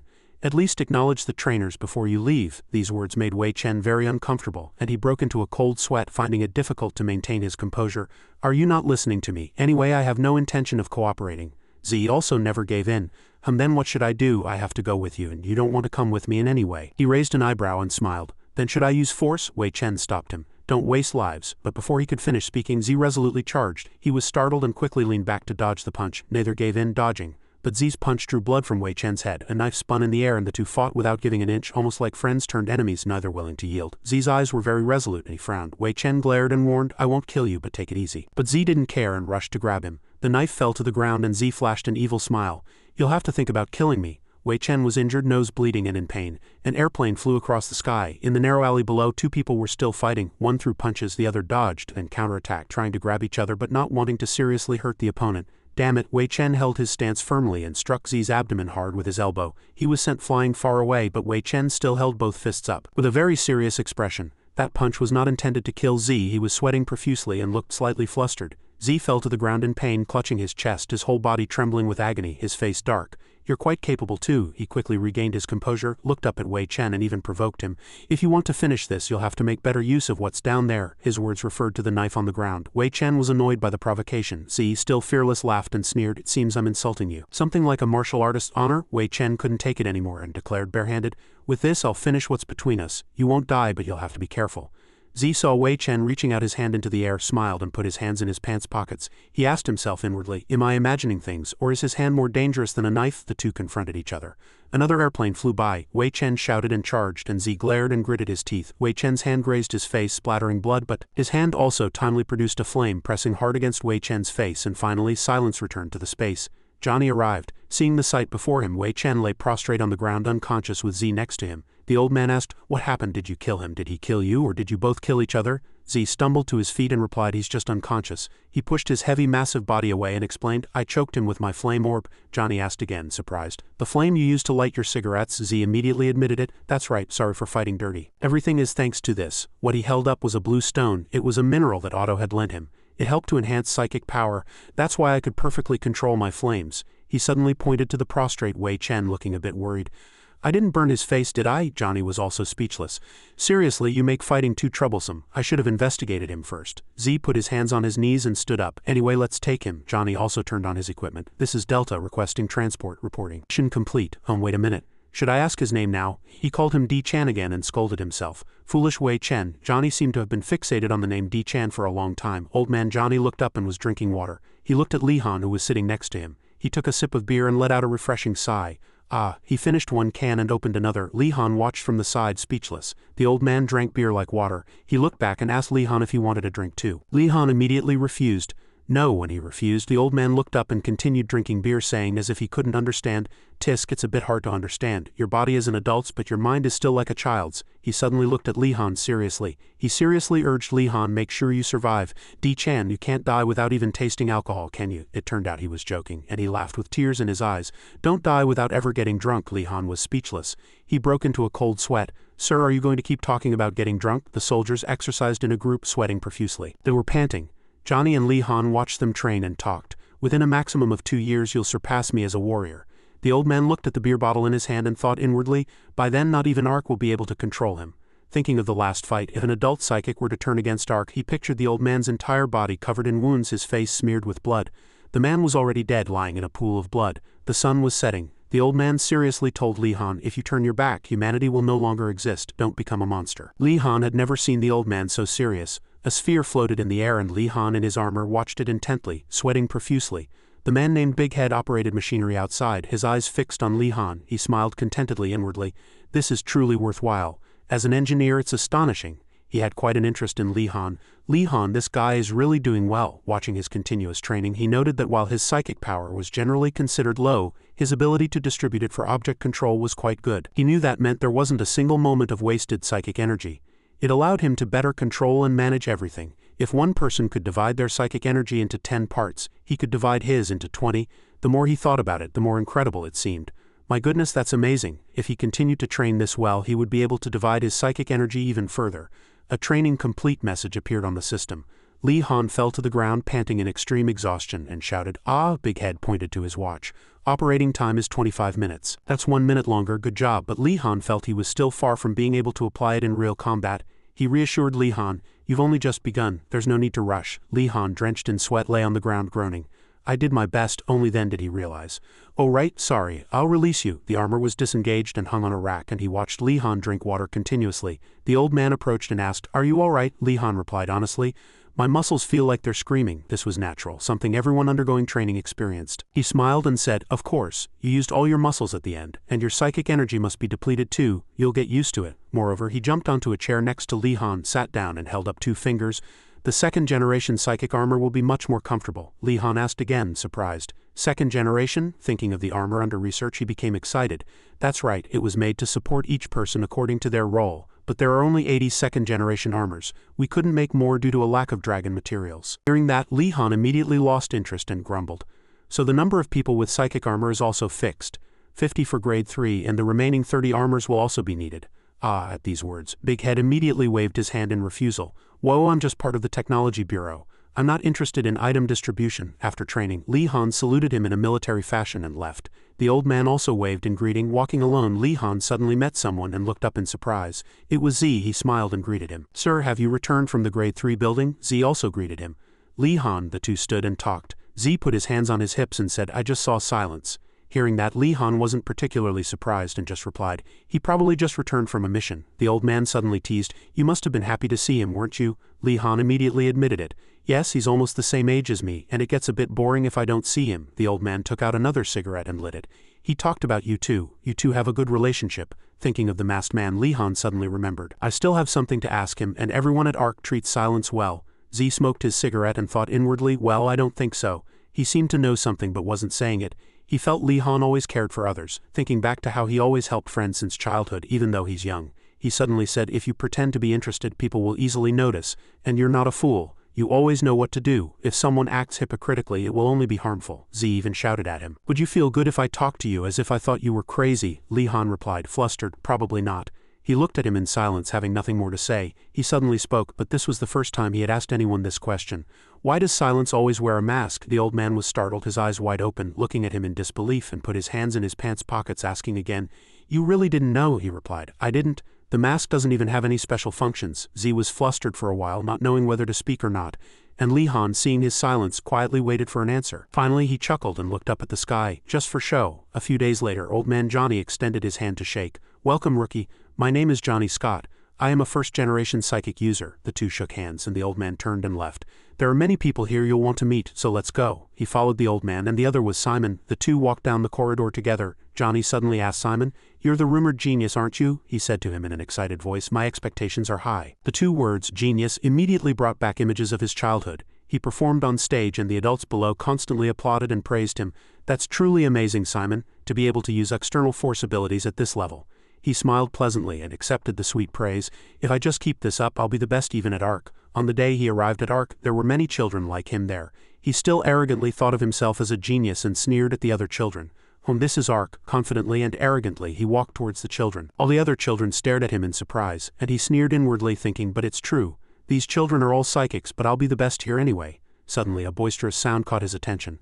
A child was crying loudly. Simon looked at the child, clenching his hands tightly and trembling. He thought that child didn't belong here. Just seeing the child cry annoyed him, and he thought, "That kid is bothering me," and asked himself skeptically, "Is someone like that really a psychic like me?" He glared, unable to accept being compared to the crying child. "Unbelievable. I can't accept it." The child also felt his gaze, stopped crying and looked up. It was young Kudo. Simon approached him without a word and punched him. But he had hit his friend like that, and Kudo fell to the ground from the blow. Seeing tears well up in that poor child's round eyes, he couldn't accept the fact that Kudo was a psychic with greater mental strength than himself. That crybaby child was now S-grade. It was a chosen power that couldn't be obtained through mere practice. The more he thought about it, the angrier he got.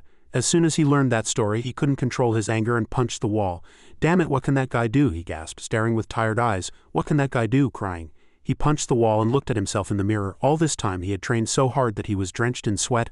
"I really worked hard, training day and night while all his friends were asleep to remain a genius." In the large conference room, only Lee Han and Silence sat facing each other. He was slightly flustered looking at him. It was an emergency meeting. He couldn't tell what had happened. The man opened the screen and replied, "Who knows, since both you and I were summoned, it must be a different mission." Suddenly the sound of the door opening was heard and both of them turned. He even stood up to look out of curiosity. As soon as he saw the person who arrived, his face brightened. It was Sergeant Tai. He also raised his hand and cheerfully greeted, "Long time no see." 3 people arrived in the room. Lee Han was surprised, placed a hand on his chest and asked, "Am I preparing to act as vice leader?" Sergeant Tai nodded and replied, "That's right. We lack a lot of first-generation psychics, so it's not enough. Commander, you know about the Tana Spatial Rift, right?" As soon as Lee Han heard the name, he frowned and repeated, "Tana Spatial Rift." Tana was the capital of Albania, and the place where the second rift appeared after the first battle. At that time, humanity couldn't stop the dragon legions, and the entire peninsula, including Albania and Greece, became a complete death zone. As far as he knew, he guessed that the minions would try to reopen the rift there like in Shinwiju, but thinking of that horrific scene of slaughter, Sergeant Tai frowned and said seriously, "The situation has gotten worse. All the legions stationed at the rift have been massacred by the minions," he told him. "The second phase of the war will be announced soon. All evil legions will have to prepare for muster." Hearing his words, he was surprised and asked again in disbelief, "You mean there are many minions there?" Sergeant Tai said what he knew. Several mages had opened a spatio-temporal tunnel, which was why the minions were able to lead such a large army through it. The continuous increase in the number of minions was like a declaration that they would succeed in opening a giant spatial gate this time. Hearing that, Lee Han was furious, clenched his fists without a word and trembled with rage. Veins bulged and his palms were drenched in sweat. He thought this situation was progressing faster than expected. Thinking of those terrifying creatures, he was nervous and drenched in sweat. This time dragons might appear. Just then the door opened again. 2 people entered together. "I'm a little late." It was Old Man Johnny and Simon. He smiled and introduced himself. "The last member of the team has arrived." Simon frowned, narrowed his eyes, and glared at him. Old Man Johnny looked at the people in front and said, "Perhaps there's no need for everyone to introduce themselves. After all, the 2 of them have participated in operations together." It was clear that the 2 knew each other, but their relationship didn't seem very good. They frowned and glared at each other. As soon as Simon saw him, he immediately recognized him. "That's right, this damn bastard always." He remembered when Lee Han had rushed over to stop him when he had tormented Kudo in the past. His actions of trying to protect that child with both hands always seemed like a protest to hinder him in Simon's eyes. At that time his hand was tightly gripping a large stone, and his gaze was serious. He pulled up a chair and sat down thinking to himself, "If it weren't for me, that guy would have been kicked out. I'll surpass that guy no matter the cost." There were now 5 people in the room. Old Man Johnny sat in the highest position. "All right, everyone's here, so I'll summarize. The goal is to prevent the spatial rift from opening. 7 legions of first-generation psychics will support everyone with psychic armor." He emphasized to everyone, "But we can only provide a maximum of 3 Air Force supports. We don't have any more." Thinking of those monsters, he had to consider the worst-case scenario. If the plan failed and dragons invaded, we would stop them with psychic armor. Some people sat nervously and Lee Han's hands were tightly clenched and trembling. He thought to himself, "I'm ready." Isn't this what I've been training for all this time? His eyes shone, frowning and staring ahead. He couldn't sit still thinking of them, so he stood up. When do we leave? Old man Johnny looked at him silently, adjusted his glasses and immediately announced, now. Tana forward base 20 kilometers from the Tana Rift. The image of the rift was projected on the screen. It was very long and emitted a dazzling purple light. This was a satellite photo of the rift. Quite a few psychic barriers have been found in this area. An enlarged image of that round hole showed a dragon summoning ritual is taking place in one of them. However, we had no clue which barrier the summoning ritual was happening in. The people sitting below listened seriously to his speech. Although an airstrike to wipe everything out at once would be ideal, those barriers are impervious even to nuclear bombs. After saying this, he suddenly laughed cheerfully. Ha ha ha, from my long experience in combat I can assure you of one thing. We won't be able to solve the problem with an airstrike. The surrounding area is urban and those bastards will hide underground. He laughed, but the people sitting below all frowned uncomfortably. This was no time for jokes. Li Han sitting among them looked extremely nervous. Seeing everyone's attitude, he was flustered and slightly loosened his tie. Let's proceed. People left their homes. Li Han's team of 5 stood in a circle. He placed his hand down and explained the plan. I'll summarize this operation. This was a base, and everyone drove tanks in and out. Everyone was neatly dressed and fully armed. Monsters have occupied this place in the village, he said. While the Allied forces fight the low-level monsters, each TLBC team will find the barriers and eliminate the E-mages. As everyone knows, 7 psychic armors are always ready in the air. We can request a maximum of 3 supports. His eyes shone and his face was serious, but that's a last resort. There will be sacrifices, but we must hold out as much as possible. After all, those damn bastards want to quickly deplete our military strength and force us to activate the psychic armors. Just then, several bombs exploded from the ground and the army fired wildly at the monsters. The monsters were shot dead in droves and their screams filled the sky. Roar, growl, grr. The army was not threatened by the state-of-the-art weapons. If there was anything terrifying, it was their insane collective effect. They focused only on the enemy in front of them, charging madly and ignoring their injuries. The sound of their teeth clashing together in a growl only made their actions more frantic. Some 30 to 40 of them were willing to die to destroy a single tank. If it weren't for their rapid reproduction rate, they would have gone extinct long ago. The entire city was destroyed by the bombing. Skyscrapers collapsed. Everyone, wearing protective gear that covered their entire faces and holding guns, ran across the city. Li Han announced that he had found the enemy, and people stopped. 4 monsters exploded with a bang, but they didn't die. A giant monster turned its body and looked at them. Li Han gripped his gun tightly with both hands, drenched in nervous sweat. Suddenly, a gigantic monster appeared from somewhere, opening its enormous mouth full of sharp teeth. People screamed. Oh, look at that, he quickly reminded Sergeant Tai to be quiet. He ordered him. Please take care of those monsters. He gripped the iron spear tightly in his hand and called out the man Simon. Let's go together and take down the ogre. He chuckled lightly and immediately agreed. The two charged with silence. That monster was truly enormous, with 2 sharp horns pointing straight up into the sky. People shot at him like mad. When the smoke cleared, his huge feet were still firmly on the ground. Li Han shouted loudly to distract the monster.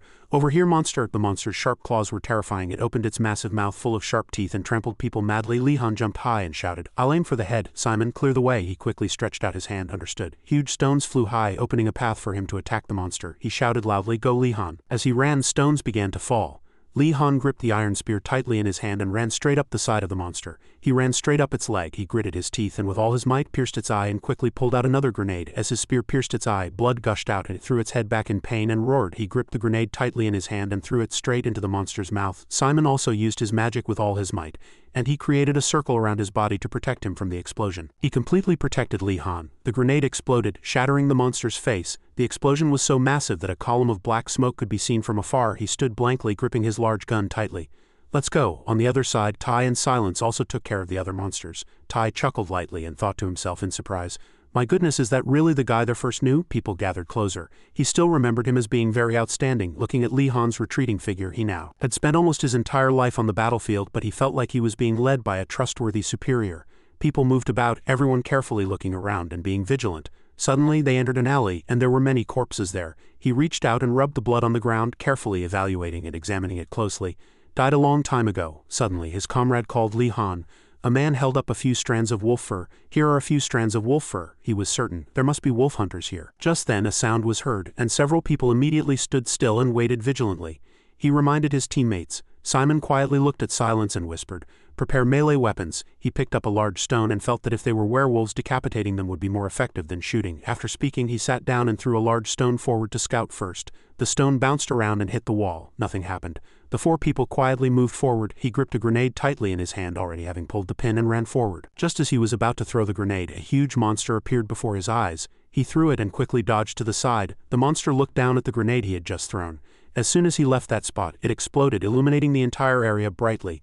A huge explosion occurred, and the intense light even erased people's shadows. Everyone gripped their weapons tightly and madly slashed at the monsters. In an instant, the ground was covered with countless monster corpses. Suddenly, Lee Han was startled. On the roof of the opposite building, a man stood with a bow aiming at him. He immediately became vigilant and shouted, "Hide quickly!" But the masked man had already fired his bow. A corpse flew up and blocked all those arrows. It was Simon who had used his ability to lift the corpse. He sighed exhaustedly. Phew! Silence also looked at him, surprised by his actions. Feeling his gaze, he said irritably, "Why, our lives are more important." He was truly calm and quick to react. Lee Han quickly charged. "We have to take down that damn bastard." Tai was surprised and gaped, thinking, "The grenade won't reach this distance." Everyone was surprised and astonished. That guy easily dodged this attack. He'll be hit soon. Lee Han also attacked. His eyes shone. He used his power, gritted his teeth and exerted force, throwing the grenade high, but that guy still tilted to the side and dodged. He glared straight at him and a light flashed. The grenade he threw still chased after that monster and finally exploded. Silence lightly tapped his shoulder and gave a thumbs up in praise. Tai also said, "I don't know much about psychic powers, but that guy seems to have succeeded in an incredible way." Simon was not so comfortable. He was very nervous about the grenade he had just thrown. It was a skill as difficult as turning around in the middle of a basketball court and making a three-point shot. A purple light once again illuminated this place. Monsters rushed into the city in formation. Each time an explosion sounded, countless monsters exploded and died. Suddenly, a shining beam of light shone and an alarm sounded. Point 9, a psychic barrier has opened, requesting elimination. People ran very quickly. Lee Han shouted, "Team 1 is approaching point 9, 1 kilometer remaining, will finish in 5 minutes. People ran madly. Tai looked at him as he ran and remembered what he had told him earlier.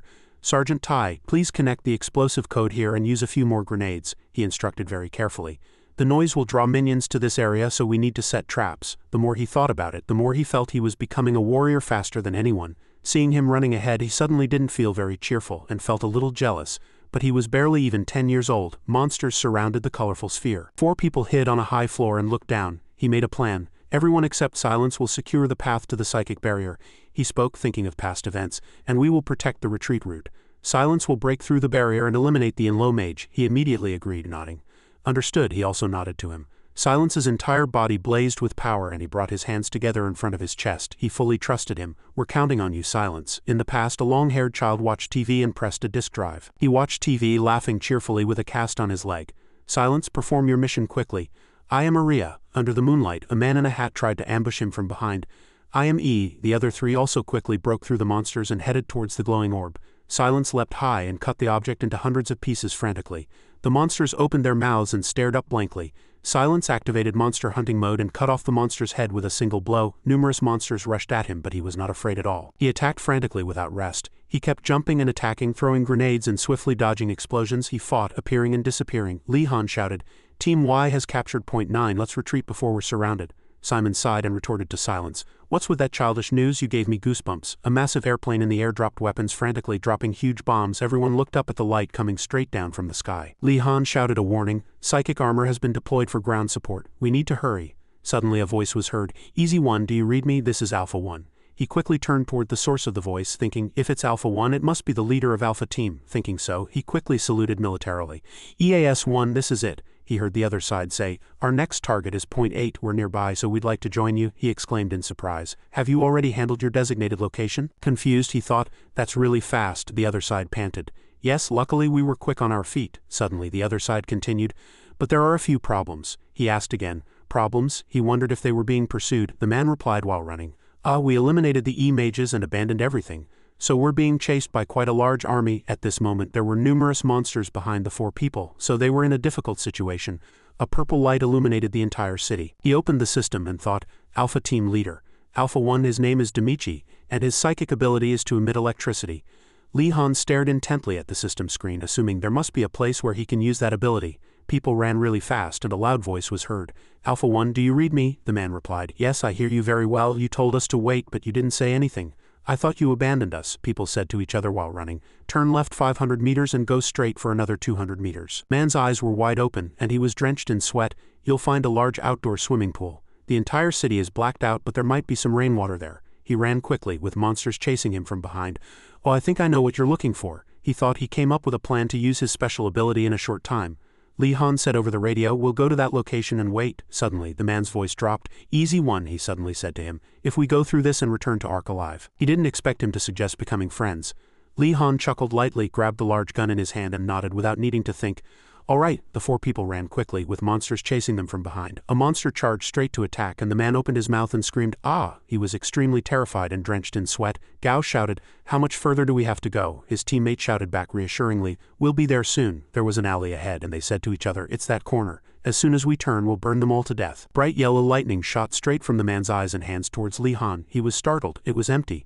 The four people ran into a desolate place that was already heavily damaged. Simon observed carefully and said, "The floor and walls are all broken, so there's no water." Suddenly he was startled, gritted his teeth and looked down. His hands trembled. Tusai looked at him nervously. Li Han's hands trembled incessantly and his eyes were wide open. He felt guilty, blaming himself for everything in his heart. He was extremely distraught. He thought, "I put everyone in danger." Suddenly a voice was heard. "Li Han," Tusai shouted, "calm down, it'll be all right. No one will die." He stared at him blankly. His face was very serious and he stared intently at him. He nodded slightly. Just then there was an incredibly loud noise from ahead. Li Han collected himself, opened his eyes wide and shouted, "The enemy is rapidly approaching, get ready." Footsteps and a commotion were heard and Team Y was ahead. People ran around and a commander waved his hand and shouted, "Run away quickly." Dozens of monsters were still hot on the heels of the four people. Li Han's team of four ran quickly, weapons in hand. He commanded loudly, "Prioritize protecting Alpha Team." People furiously attacked the monsters. Some used guns, some used weapons. Li Han suddenly turned around and shouted, "Retreat. Only kill those who come close," but people didn't realize that monsters were now swarming like ants encircling them at the corner. Tusai shouted in a panic, "Li Han, we can't retreat anymore. We need to request psychic armor." In such a desperate situation, the responsibility he carried was immense, so he had to think carefully before making a decision. He gritted his teeth and thought, extremely nervous, "I must decide very carefully. Everyone's lives depend on it." If he requested ground support, as Sergeant Tusai suggested, they could escape this place for a while. There were only 2 units left. If he requested support, there would only be 1 unit left for the other teams. He couldn't do that. He made a difficult decision. "We have to get out of here ourselves. Think." Suddenly his eyes widened. He saw it. There was a large water tank ahead. Right behind the trees was the water tank. Li Han immediately thought of a solution upon seeing it. "There's a water tank over there, isn't there?" Perhaps on the other side. His teammates were still fighting hard. He called out loudly to silence. "Simon, go to the water tank on the other side. Alpha Team 234 and Team YB maintain the defensive line and lure them to the water tank." People quickly followed his instructions. "Silence, there's a water tank right behind the trees. Check inside first." He added that even half the water tank would be enough. Simon extended both hands forward and used his ability. "Simon is ready to destroy the support system." The two quickly cooperated. Li Han stood there, blocking the approaching monsters with his weapon. Suddenly an OK signal appeared and he quickly shouted, "All units retreat. Alpha 1 ready." The old master smiled brightly and turned around. His time had come. The water tank supports broke and the entire water tank collapsed, immediately spilling a lot of water. Simon panted and looked to the side, and Silence also watched nervously. The water tank kept rolling down, and all the monsters were submerged in the water. They stood there, not understanding what his team was trying to do. Suddenly a person appeared and cheerfully said loudly, "I think it's time for me to reclaim my reputation." As the old man forcefully clapped his 2 fists together, bright lightning immediately appeared. He laughed joyfully. "Tonight's menu is roti sanaya." He sent the lightning from his body into the water, and all the monsters were electrocuted by the strong current and died instantly. None of them could endure it and cried out in pain, throwing their necks back and roaring towards the sky. The old man attacked even harder, pouring all his strength into this technique. He couldn't miss the chance to eliminate the monsters. It was so powerful that the lightning shot straight into the sky. When all the monsters died, he leaned on his hands and smiled contentedly. "Haha, behold my masterpiece." It was an overwhelming victory. But after killing so many monsters he was also exhausted, and while laughing loudly, blood flowed from his nose and mouth. "Ha ha ha!" Li Han hurriedly ran to support him. He was drenched in sweat and looked at him. I'm sorry, I did my best." He added that he would leave Team Alpha 1 to him. He looked at him and replied, "Yes, I know you're tired, sir, but we have to go right now. I will never let you give up." He heard that and laughed, scolding him, "You stubborn fellow." The sound of explosions continuously echoed around them. People charged again. All psychic armor support units were dispatched. He told his teammates, "We have the upper hand." That's the last location. People headed straight for the center. People looked around and said to each other, "Did they defeat all the minions?" The man replied, "There must have been countless of them." He told them, "There's only one place left." It was the place with the glittering sphere surrounded by monsters. A huge monster, numerous weapons fired, but it did not die. Bullets continuously slammed through it, but the sphere was unharmed and monsters surrounded it both inside and out. Li Han commanded loudly, "Silence, break through the shield." He quickly did as he was told. He charged like that, with Silence in the lead. Suddenly he felt something was wrong. That circle was cracking. Everyone stared blankly. They opened their mouths in surprise. The monsters held both hands to the sky as if performing a ritual. Li Han was bewildered and asked himself, "Why are these guys doing this?" At the very top, a human-shaped creature held a staff high. He immediately became vigilant and shouted, "No time to hesitate. Kill the in-low mage immediately." A lightning-like flash struck and the sphere emitted an enormous amount of power, illuminating the entire sky. The in-low was stabbed to death and its helmet fell off. He stood there, weapon in hand, and a black hole appeared in the sphere. A chilling roar echoed, and he stood there blankly, listening. Something incredibly massive emerged from the black hole. Lightning struck from the sky and clawed legs rose from the ground, looking very frightening. Li Han was surprised and asked himself, "What kind of monster is that?" He stood there blankly watching, and the monsters behind him also did not move. He was drenched in sweat and his eyes were wide open, unblinking. "Although I can only see its 4 claws, there's no doubt." He compared the dragons he knew with the dragons he had learned about in art. "This one must be at least twice as big." Black liquid spewed from the black hole, and he still stood there blankly. Not knowing what to do next, he didn't notice the hole spreading to his feet. Just then, Silence quickly ran and stood next to him. He thought in a panic he's going to fall into the rift, and quickly called out loudly to Li Han. He remembered when they worked together they told each other, "Don't die." He had told him that courage wasn't about being fearless, but about overcoming fear. He sneered and replied, "I have no intention of dying either." He also laughed and teased, "Where did you hear that?" He remembered those conversations, and thinking of the movie office guy Gene Witt, he hugged him tightly and jumped sideways. "I'll give it to you when we get back." This silence held him like that and flew over the heads of the monsters away from this black hole. As soon as the two ran, the black hole exploded, emitting a dazzling light. This time the dragon's head also appeared. It was incredibly large and revealed sharp teeth. It opened its massive mouth like that. Silence carefully took him to a safer place. Li Han's entire body trembled on the ground. He was the same. The situation just now was truly dangerous, and if he hadn't been there he probably would have died. That giant dragon sucked in and devoured all the monsters standing nearby in one go. He saw that sight, and his entire body trembled with fear. If he had been standing there now, he would have entered the dragon's belly too. He stammered, barely speaking, "It's eating everything, even its own followers." Its mouth chewed greedily and blood flowed between its teeth like a shredder. Everyone who witnessed it was so horrified they felt sick, and even tough guys like Simon couldn't suppress their fear and trembled. The dragon's incredibly huge and massive claws gripped the ground. Sharp teeth, glowing red eyes. Its upper body emerged from the black hole. Its eyes glowed red and its entire body was enormous. Li Han was as small as an ant standing before it. He was drenched in sweat and quickly thought of a plan. The rift was too small for only its head and 4 claws to emerge. We need to quickly request psychic armor support. As soon as the dragon emerged, it was extremely ferocious and roared tremendously. It thrashed madly, struggling in the black lake, trying to get out quickly. With just one roar, Silence fell to the ground. The others, even Li Han, froze, unable to move their feet, their entire bodies trembling and stiff. He was completely terrified, his eyes wide open and mouth agape. Others clutched their heads and some cried from fear. It was better to commit suicide than to face this dragon. Tonight the moon in the sky was round and bright. The dragon's head rose as if to swallow the entire moon, its eyes glowing red, and it even spoke. "Disgusting obstacles before me." Li Han's head became extremely tense upon hearing that sound. Unable to bear it, he collapsed to the ground and everyone present was affected. The dragon's voice echoed in the sky. If the rift expanded, it would end everything on Earth. People, tormented by fear and headaches, pleaded with the dragon. "Stop!" Simon was also greatly affected, sweating profusely, eyes wide, gritting his teeth and shouting, "Damn it, get out of my head!" The dragon, growing more agitated with each word, continued its threats. "First, I will destroy those flying objects in the sky, those things made from the flesh and blood of your own kind." Li Han quickly regained his composure. He realized the dragon was targeting the cargo planes. He had to stop it now. He resolved to resist the dragon's overwhelming pressure with all his might. The dragon opened its mouth wide and an orb of energy pulsed within. Simon saw this and said in a trembling, terrified voice, "We're all going to die." The two closest to the dragon's legs were Li Han and Silence. Li Han placed his hands on the ground and the man's voice echoed in his head, "Everyone's going to die." The more he thought about it, the angrier he got, and he couldn't allow this to happen unless he did something. He gritted his teeth, eyes wide, and exerted all his strength. The orb in the dragon's mouth grew larger and larger. And Li Han, gripping his blade, charged. Swinging his iron spear forward, he used all his strength to reach for it with his hand, screaming in pain. It felt as if electricity was coursing through his body, and he gripped his weapon tightly, trying to withstand the pressure. Simon saw him charge and wanted to help, but he was drenched in sweat, holding his gun and aiming at the dragon. "Die!" But he failed and the gun in his hand fell to the ground. The cry of "die" continued to echo repeatedly in his mind. His mind was in turmoil and he couldn't escape it. He stood up and fell again. No matter how hard he tried, he hit his limit, gritting his teeth, veins bulging, but he couldn't become as strong as Li Han. He sat down flustered and asked himself, how can he do that? He looked at Li Han, who stood firm while he couldn't even stand. "Why are you the only one?" The dragon still threw its head back, gathering the orb in its mouth, and Li Han, weapon in hand, charged towards the dragon. He became even more curious. "Why are you the only one who's all right?" A man threw a notebook onto the desk. "This is what you asked for." Z looked at it and said, "Anyway, what's the plan with this grade 3 list?" Old man Johnny picked it up and pondered for a moment. He said, as if calculating, "I'm thinking of assigning one of these people to Jay Chan's team for the Tana mission." The man asked back in surprise. "Yan," Johnny explained, "Li Han D. Chan is the nickname I gave him." It turned out he had deliberately given him a nickname and called him by it in his own way, without properly correcting his name before. He couldn't understand why he had given him such a nickname and asked, "Is it for fun?" He fiddled with the pipe tobacco in his mouth, trying to understand the nickname D-Chan. Suddenly an old memory came to mind and he asked him, "Was it the same for that ridiculous thing you gave to Quan? You haven't matured at all since then?" Johnny didn't back down and immediately retorted, "What about smoking in a no-smoking area?" But now was not the time for teasing, and he quickly got to the point. "Hold on. Canute Mayer a healer? He was with D-Tran." Suddenly the old man picked up one person's file. He pointed at it with his finger. "Oh, I like this kid, he's like me." Z was speechless that the reason for choosing a teammate was simply personal preference. He let the old man have his way. In the end he still pointed at the file and told Johnny that this person was better than that person.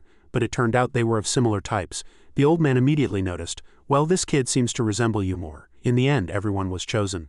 Z lit his cigarette and told Johnny, "Do as I say, they'll be a perfect match." The old man closed the file and asked, "Do they have a good relationship?" Z immediately replied, "No," he told Johnny honestly. "They don't have a good relationship, but they've never brought it into a mission. He hates losing more than anything in the world." The person they were talking about was Simon. But it was clearly something that drove him forward, and now was that moment. Lee Han was Simon's motivation. He twisted his body and tried to start again simply because Lee Han had done it. He thought of Lee Han for motivation. "Lee Han, if you can do it, so can I." He gripped his spear and quickly ran towards the monster. He kicked its leg and leaped onto the dragon's body. He had already leaped over the dragon's head, gripping his spear and aiming it. He fought alone, but with Simon's help. He felt his strength weakening. Damn it, but he couldn't lose to him, and twisted his body again to continue. Up above, Lee Han had already aimed at the dragon's eye. He struck down with all his might, but he didn't think this attack would seriously injure the monster. The sharp spear was covered in blue flames. As he plunged the spear straight in, he thought to himself, "I wish I could change the trajectory of its deadly breath." He was drenched in sweat, eyes wide, gritting his teeth. As the monster was about to fire its orb of power, he blocked it with his spear. The two sources of power clashed and he was thrown into the air, but thankfully landed on the ground, missing the dragon's mouth. The dragon's orb was still fired towards the plane above, but it missed. The dragon turned back to Lee Han, who had fallen to the ground furious. He scoffed, completely disregarding him. "That much effort is useless." He painfully and tremblingly managed to sit up. The dragon cursed and mocked him. "Fool, there is no hope left." After falling he was injured and couldn't feel his left arm and leg. The dragon scrutinized him sharply, but for some reason he gritted his teeth and listened to the dragon's words. "Do you still think there's a chance?" The dragon glared at Lee Han, thrashing wildly. "Your gaze infuriates me. Do you still think you can win?" The dragon raised its claws and charged at him. Lee Han knelt there, unable to get up anymore. He clutched his injured arm, but the dragon's body trembled with an unknown force, unable to reach him. The dragon, furious eyes blazing red, cried out in disbelief. "I'm trembling." The dragon's claws struck the ground right in front of him. The dragon cried out in surprise. "Why is the rift closing like this?" Lee Han also couldn't understand what was happening. The rift suddenly contracted, squeezing the dragon's body, forcing it to retreat, but the dragon didn't give up on killing him, extending its claws to grab him. If I had killed you." Lee Han still sat there, watching the dragon reach out its claws, trying to kill him. He wanted to stand up, but his body wouldn't move. "Damn it, my leg." Lee Han sat there, and the situation was precarious. Just then, something brightly luminous shot down from the sky towards where he sat. Such intense power emanated from it that he had to cover his face with his hands. A person appeared, and he looked at it in surprise. Psychic armor? That person blocked the dragon's claws, saving him. He asked himself in surprise, did it come down on its own without an activation order? He opened his eyes wide and immediately recognized that sole person. "Perhaps I arrived just in time." His eyes widened at what he said. "I thought I would be the only one to survive." But a helmet covered the person's face. He trembled all over with a mix of fear and emotion. The dragon had already grabbed that person. "Your leg." Before being dragged away, he struggled to tell him to live a long life. He was gripped all over by the dragon's claws, and his last word was D-Chan. As soon as he finished speaking, the dragon blasted him from the ground. The dragon was sucked into the black hole, and that person was dragged along with it. Only one person called him D-Jan, so that person was clearly Johnny. He cried loudly, his face drenched in tears and sweat. The old man had sacrificed himself to save him. The black hole disappeared after dragging the dragon back in, and Johnny was dragged along with it. He cried painfully and miserably. Sunlight appeared and the space returned to normal. The danger had passed. Bahamut, that was the codename for the 8th dragon that appeared in the Tiana mission. An image of the dragon appeared on the conference room screen. Several people spoke. "Bahamut, a magnificent name," Kawaii asserted. "That damn thing is unlike any dragon that appeared in the past. Much bigger and stronger," the voice of the person on the podium echoed. "The annihilation of Team 4 wearing psychic armor is a huge loss for us. Even with additional funding, it will be very difficult to equip all units in such a short time." He pointed to the map. "The good news is that thanks to the dragon's appearance, many other countries have clearly expressed their willingness to participate in the evil plan." Old Man D was lost in thought. Even if there are good people among them, their position has become quite difficult thanks to Bahamut's appearance. Suddenly, as if realizing something, he quickly stood up and shouted, "Wait!" Pause the screen. Who injured his face? At that moment, the screen showed Lee Han's spear piercing the dragon's eye. He usually trained with Johnny, and the old man often teased him. "Sometimes you're really insensitive." The two gasped, drenched in sweat. He evaluated him. "You act as if it's your rational reason." As he blocked Li Han's relentless attacks, the old man said, "Even if you walk a path that leads to death if you think that choice is right." Li Han also had to grit his teeth and block the old man's relentless attacks, saying, "I'm sure you will seize that opportunity without hesitation." The two trained and talked like that, and suddenly the old man gained the upper hand. He tightly grabbed Li Han's waist and brought him down. The sound continued to echo in the room. Then the old man told him, "Never die, you must survive no matter the cost." Those words were deeply etched in his mind. The old man sat triumphantly in front of him, laughing and saying, "Time to get up, Li Han." The old man's face shrank. When he opened his eyes, it was Z. He stood beside the bed where he lay. Seeing him open his eyes, he quietly asked, "Are you awake?" He recognized him. "Sergeant Z." He got up from the hospital bed in surprise with a cast on one arm. He asked, flustered, "How long was I unconscious?" He replied, "You were unconscious for 2 days." His face darkened, filled with sadness. "Inspector Johnny," Z continued. "Yes, he disappeared with that damn thing. He was reported as missing, not dead." Li Han suggested to him, "Sir." His hand tightly gripped the bedsheet and his entire body trembled violently as he tried to suppress his emotions. "Can you leave me alone for a moment?" Z understood and opened the door, leaving him alone. He sighed, and outside the other three were waiting. Seeing him come out, they asked, "Do you think this is a kindergarten?" He sighed helplessly. Li Han had just woken up. "I think he needs time to collect himself." In the hospital room only he sat, his lips pressed together, clutching the blanket, his eyes resolute. A voice echoed, "No signs have been found in many countries and most people seem to have lost their lives in combat." Old man Tiana D closed his eyes and sighed. "Well, that's a relief, at least we don't have to worry for a while." "Is that all for today?" Suddenly, Jeet Chuma raised his hand and said loudly, "Wait, I need to check something." Old man D looked at him in surprise. "Jeet Chuma," the bald man sprang up and said loudly and seriously, "I would like to state that the second-generation prototype is currently under review for use by Team 1, and if the third company were to take it over." As soon as he finished speaking, an old man sprang up, pointed his finger, and shouted, "What nonsense are you talking about?" Jeet Chuma didn't back down and shouted even louder, "The prototype can be activated immediately." The two old men continued to argue like that. "What nonsense are you talking about? Even Z and that Krug can't move it, despite the fact that he is particularly sensitive to psychic control. The dragon's mortality rate is too high," Jeet Chuma shouted, drenched in sweat. "Don't make excuses, just say you want it now. Anyway, you'll just disassemble it and send it back to the factory." The old man, furious, grabbed Jeet Chuma by the collar and roared in his face, "Even so, I'll never give it to you. What other useless thing are you trying to make?" Jeet Chuma didn't back down and shouted, "There's one person who's perfectly compatible with this prototype." Old man D sat there, and the two old men continued to argue loudly behind him. He couldn't take it anymore. Old man D's face darkened, and he said, eyes wide, "Send me your plan, Jeet Chuma. I think I'm going crazy if I stay here any longer." 3 days later, Li Han walked down the corridor with a cast on one arm. Just then he met Simon. The two looked at each other without a word, and he looked at him coldly, and they passed each other without a word like that. Suddenly his voice echoed, "Thank you, Simon." He stopped in surprise. He looked at him sincerely and said, "Thank you for your cooperation in the last mission." Simon heard that, frowned, and his face grew even more tense. He immediately recalled the scene of the fight with the dragon. He sat there helplessly, while Li Han charged powerfully and fought. The more he thought about it, the more embarrassed and angry he got, and he gritted his teeth and trembled. He bowed his head and scoffed, replying, "Don't make me laugh. Do you think you can despise me just because you've become a team leader a few times?" The more he spoke, the more he couldn't suppress his emotions and shouted, "Don't treat me like your childhood friends anymore." Li Han couldn't understand. He had spoken so kindly, yet he received such an attitude and he couldn't stand it. He immediately pointed a finger at his face and retorted, "Then how many times have you beaten my childhood friends? Oh, I forgot. You recently went up against Jijo and lost miserably, didn't you?" Simon, enraged by the humiliated shame, stared wide-eyed, gritted his teeth and immediately challenged, "Follow me to the training ground right now. I'll break your remaining arm too." How could he refuse such a provocation? He clenched his fists. "All right, I accept." The two walked together like that, one person behind the other, both lost in their own thoughts. "Damn it," he thought, "that guy seems to have a lot of pride. Did I make everything worse?" he thought. "I ended up showing him my inferiority." Simon walked past him, asking himself in anger, "What am I doing with this cripple?" He thought, "I don't think I said anything that serious." But both of them shared one thought. "Anyway, I won't be made a fool of, especially not by that guy." So neither gave in. Just then, two people appeared behind them and asked each other, "Hey, isn't that those guys?" They immediately called out to Li Han and Simon. Both turned their heads at the call. One guy gave a thumbs up and said with a smile, "Hey, long time no see, heard about you guys. Canute and I got promoted to grade 3. The two were angry at each other, but they couldn't help but glance at each other. "I'll back down first. I think we both need to cool down, don't you agree?" Since he said that, he had no choice but to reply, "Then don't come seeking my face anymore. Even if I calm down, I can't guarantee I won't stay angry." Though he said that, both understood. The two guys stood there smiling foolishly and waiting. Li Han also raised his hand to greet them. The cafeteria was bustling with welcoming sounds. "Oh, Li Han, you chased him away with just one spear, that's cool." Li Han received gazes from people as if he were an idol. Canute, who came with him, also shrugged and asked, "How does it feel to be revered like a hero?" He was flustered, sweating profusely, and frowned. He felt bad and bowed his head. Just then a man approached and said, "That incident will be easier to bear if you only think about it in your head. It was that guy from last time. He smiled at Lee Han and said, "Lee Han, you remember our promise to be friends if we survived, right?" He immediately recognized him. "Alpha 1, he said in surprise. "You already know my name, that's impressive." "Nice to meet you, Lee Han." He smiled and nodded, pleased with him. Now the two had become friends. Everyone eating in the cafeteria looked up in surprise and stared at him. "Oh, that guy's doing it again." Everyone looked ahead. A guy carrying a mountain of desserts caught their attention.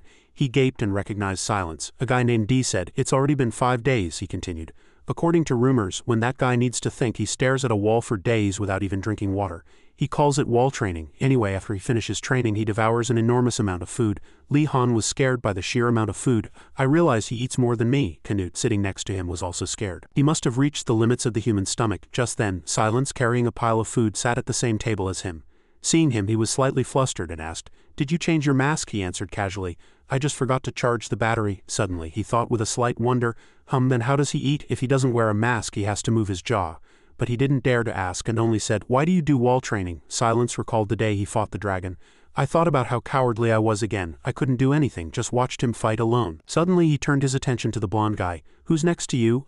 Lee Han pointed with his finger and introduced, "This is Canute Mayer. You might have met him before." Canute also smiled and waved, greeting, "Nice to meet you." "You might not remember me," Silence answered honestly. "I'll try to remember." Suddenly, Canute leaned forward, his eyes wide with surprise. He stared blankly like that, incredibly surprised. What he saw was Silence lifting his mask to put food in his mouth. The small pretty lips were like a girl's, making Canute blush, his heart pound and his legs tremble. The training ground, Canute was lifting weights, breathing heavily. He kept thinking while training, "This is ridiculous." He looked at Silence training nearby and asked himself, unable to bear it, "Is there a girl in ARC, or do I like men? No, just thinking about it gives me the creeps." He stared blankly at Silence.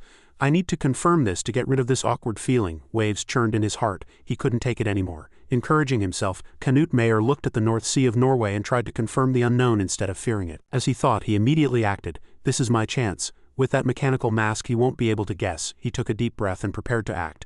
He acted as he thought, whistling as he walked. He wiped his face with a towel, but his eyes stared blankly at Silence, thinking there was a rumor that he had a scar on his face. He thought, "If it's really true, I'll apologize." He rushed towards Silence's face like lightning and pulled at his mask, but it was too late. Silence immediately jumped forward to dodge and gave him a painful kick. He stood up and watched him fall to the ground from a distance, laughing. Silence raised 2 fingers and sneered, "Don't lower your guard anywhere. That's the way of a soldier." He spoke and immediately left. Canute sat there, angry, and retorted, "Just you wait." In his heart, he couldn't understand what the hell is a soldier. Lee Han also saw his actions. He approached and advised, "I think you should give up," but he refused and retorted, "Unlike you, I can't stop once I get curious." D also approached and put a hand on his shoulder. "Canute, you damn bastard, I understand how you feel." He smiled slyly and promised, "Meet me on the dorm roof at lunchtime.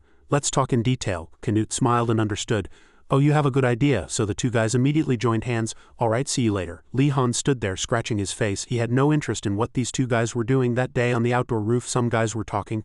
"All right, Canute, let me introduce you. We are ARC's secret organization." Silence took off his mask. D spread his arms and introduced his perverted group, known as Sumo for short. We gathered to see Silence's face. He excitedly put something in the guy's hand and shouted loudly, "Welcome, Comrade Canute." Upon closer inspection, it was a bottle cap engraved with Sumo. Canute thought, a badge made of a bottle cap, unable to understand. He looked at it for a moment and frowned. He had no interest at all. The guy saw his expression and asked, "Looks like you're disappointed." He held up the bottle cap in disgust. "Don't you have anything better? This is like a piece of trash. What kind of pathetic organization is this with such a badge?" He wasn't angry and held up the badge to one eye. "A piece of trash? That's exactly what we aim for. This is one of the reasons we can maintain this secret identity." The three stood before him, confidently smiling, their hands on their chests, and said, "It's impossible to chase Silence alone, but if you join us there will be 4 of us, and the minimum number of people ARC requires for a mission is," Canute answered, 4. As soon as he finished speaking, Jay excitedly shouted loudly, "Exactly, so if there are 4 of us we'll be really strong.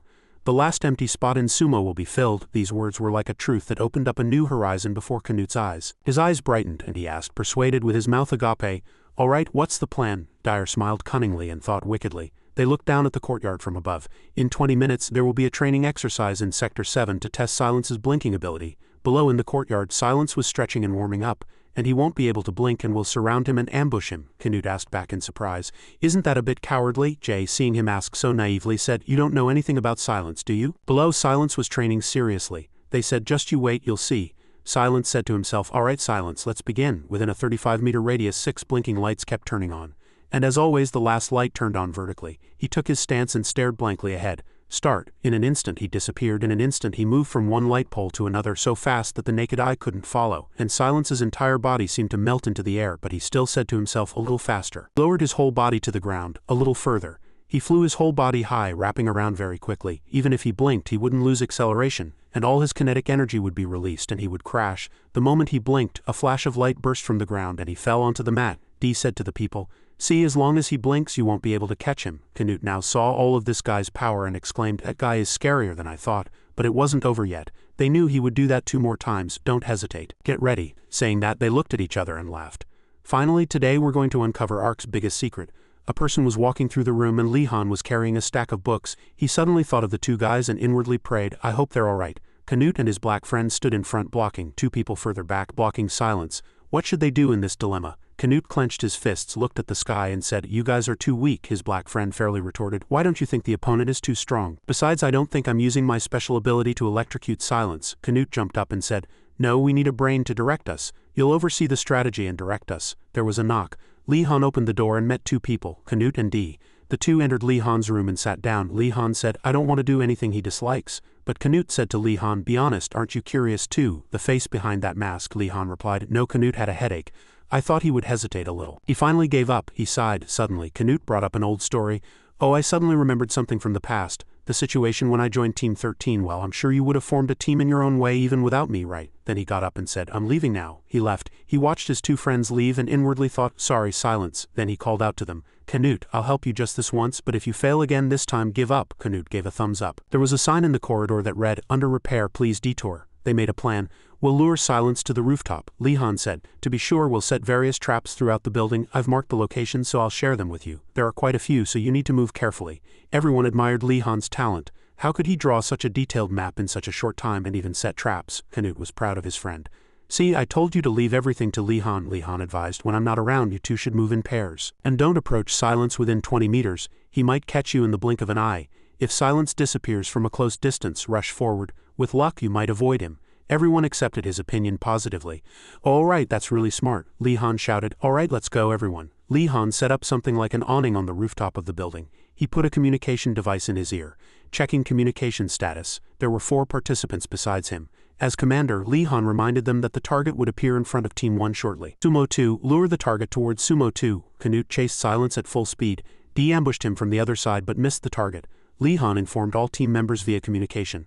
"The target has entered the building. All right, Sumo 1 and 2, go back to the rooftop. Now it's Sumo 3 and 4's turn." Silence was running when he didn't notice a thin string set at leg height and something flew past his head and hit the wall. Of course, it didn't cause any injury, but Silence knew there were traps in the corridor. He thought to himself, "This is much more organized than before. How did these guys suddenly get so smart? Surely some smart person is commanding these guys. This damn bastard," someone shouted over the communication. The target moved suddenly. The 2 people on site reported, "He just passed the first trap and went through all the traps at an incredible speed." Lee-Han said, "I don't think we can catch him. The important thing is that he noticed the traps and didn't let his guard down." Silence thought to himself with satisfaction, "Clumsy, there's no way I'd fall for something like that." He ran up the stairs, but the stairs were empty. He suddenly felt something's wrong.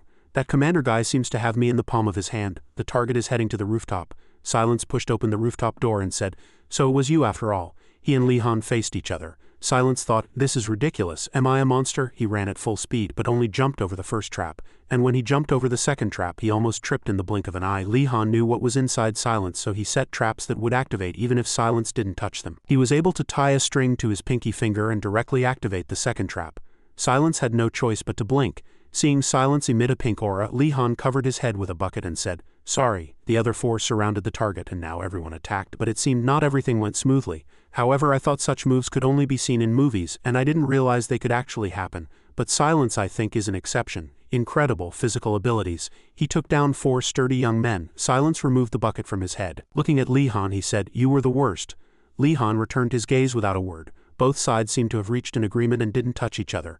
Lee-Han realized he had angered him. Canute complained, "When you put the bucket over his head, why didn't you take off his mask? We agreed to attack together. Why did you just stand there?" Lee-Han replied, "I'm not your teammate." In front of a door, Lee-Han didn't know whether to knock or not. He eventually stood outside the door and quietly said, "Silence, I've come to apologize." "I'm sorry." The person inside the room quietly communicated through Lee-Han's smartwatch and asked, "Why did you do that to me?" Lee-Han explained, "I couldn't refuse Canute's request. He made many important decisions on my behalf in the past." He suddenly stopped speaking and frowned simultaneously. He confessed honestly, "No, it was all my fault." To be honest, I thought it would be fun, Silence asked in confusion. What's fun about that? Li Han replied. I wanted to see if my ability could catch you, and I was also a bit curious about the face under the mask. Silence, who saw Li Han's annoyed and curious expression through the system, smiled inwardly as he looked at the door. The person opened the door and Silence, standing before Li Han, was still wearing his trademark mask, his true face remaining a mystery, unrevealed, Li Han said, slightly disappointed.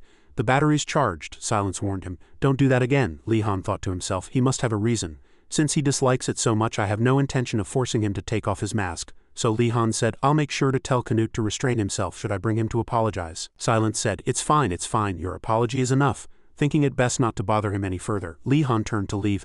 All right, see you next time. But Silence grabbed his clothes. While Li Han wondered if there was something more, he was pulled into a room at some military airport. Today is our last day to suppress the Buik people. How did we find their headquarters? It's all thanks to the Bahamut dragon, Lao Chara said with a stern face, since the appearance of our arch-nemesis was confirmed. An executive from Peachheat handed over their location in exchange for his own safety. Sai Chun said with a slight admiration, with a bittersweet feeling. Perhaps for humanity and our next generation that's how it must be. Military aircraft were flying over the training ground. 2 students were running together, and one asked, Did you apologize to Silence? Canute replied. Yes, I dropped by. He said he was fine. I really like his detached personality. Li Han asked, Does that mean you gave up? Canute replied. Yes, as promised. An enthusiastic student tried to overtake them from behind. Move aside. Li Han and the two made way for the student to pass, then chatted again. Li Han asked, By the way, Canute, do you want to watch a movie tonight? Silence lent it to me yesterday. He recalled the moment Silence pulled him into his room. Remember I told you I'd show you a movie? Li Han suddenly remembered. Samurai Moonslasher, right? Silence said. Hold on, let me find the file. Li Han, seeing Silence's room for the first time, admired it inwardly. This is amazing. It's all movie posters, isn't it? The room showed that its owner was a lover of cinematic art. Li Han admired. You really love movies. Silence revealed a little about himself. It's the only way I can see the outside world. Hearing this, Li Han thought to himself. Come to think of it, he said he'd been in Ark for a very long time. He must have come here around 7 or 8 years old or even earlier. So the only world Silence knows might be movies or Ark's artificial island. Silence handed Li Han a USB drive and said, I know all these movies are fake, but I can't help but admire them. They're really the best. Enjoy the movie. Returning to the present, Li Han felt today was quieter than usual. This is a grade 3 area, but where are all the soldiers? A man not in training uniform was waiting. The man called Li Han directly. It's an emergency. I'll give you time to change. Change and come down. The man blinked, sat in the car behind him, and threw Li Han a helmet. The man said, I won't answer any questions during the drive, and drove the car away. Li Han guessed some emergency had occurred. For a young man to have to drive to pick up an ordinary soldier, if Ark's underground truly hides such things, the soldiers of Ark joke amongst themselves, this is much more serious than I imagined. A man approached. Alex said, I'll guide you from here. The security system scanned their palms, confirmed their identities, and allowed entry. The two waited for the thick iron door to open, then entered together. Li Han couldn't help but be suspicious. So what's going on? I didn't think I was allowed into this area. Alex replied, You're right, but there's someone who really wants to meet you, even if it means breaking regulations. And he doesn't have much time. The two arrived at the door of an important figure's room. We're here. Li Han, the person you're about to meet is Duggan, Ark's current vice commander. The two entered a room lavishly decorated in a European style. The person named Duggan said, Come in. Are you Li Han? Come closer. Li Han cautiously looked at the IV drip inserted into Duggan's emaciated arm, noticing Li Han's gaze. Duggan quietly said, Don't worry. Although he hesitated, Li Han took the outstretched hand. Immediately a network was formed over a certain range. Li Han asked in surprise, What is this? Duggan replied, This is what's inside you and it's your true self. Duggan observed and praised, You regain your composure quickly, just as I heard. It's true that talent knows no age. Did your environment make you this way? He extended his hand as if to satisfy his curiosity and asked, I look inside you. Li Han, seeing that hand approaching him, widened his eyes and swatted it away in refusal. The network also broke.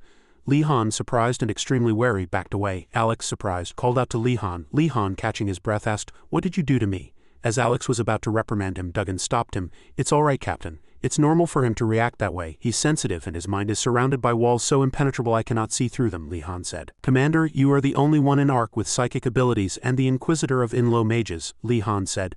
Duggan smiled meaningfully. He said, Meeting you in person has convinced me. I can entrust it to you. 2nd generation psychic armor.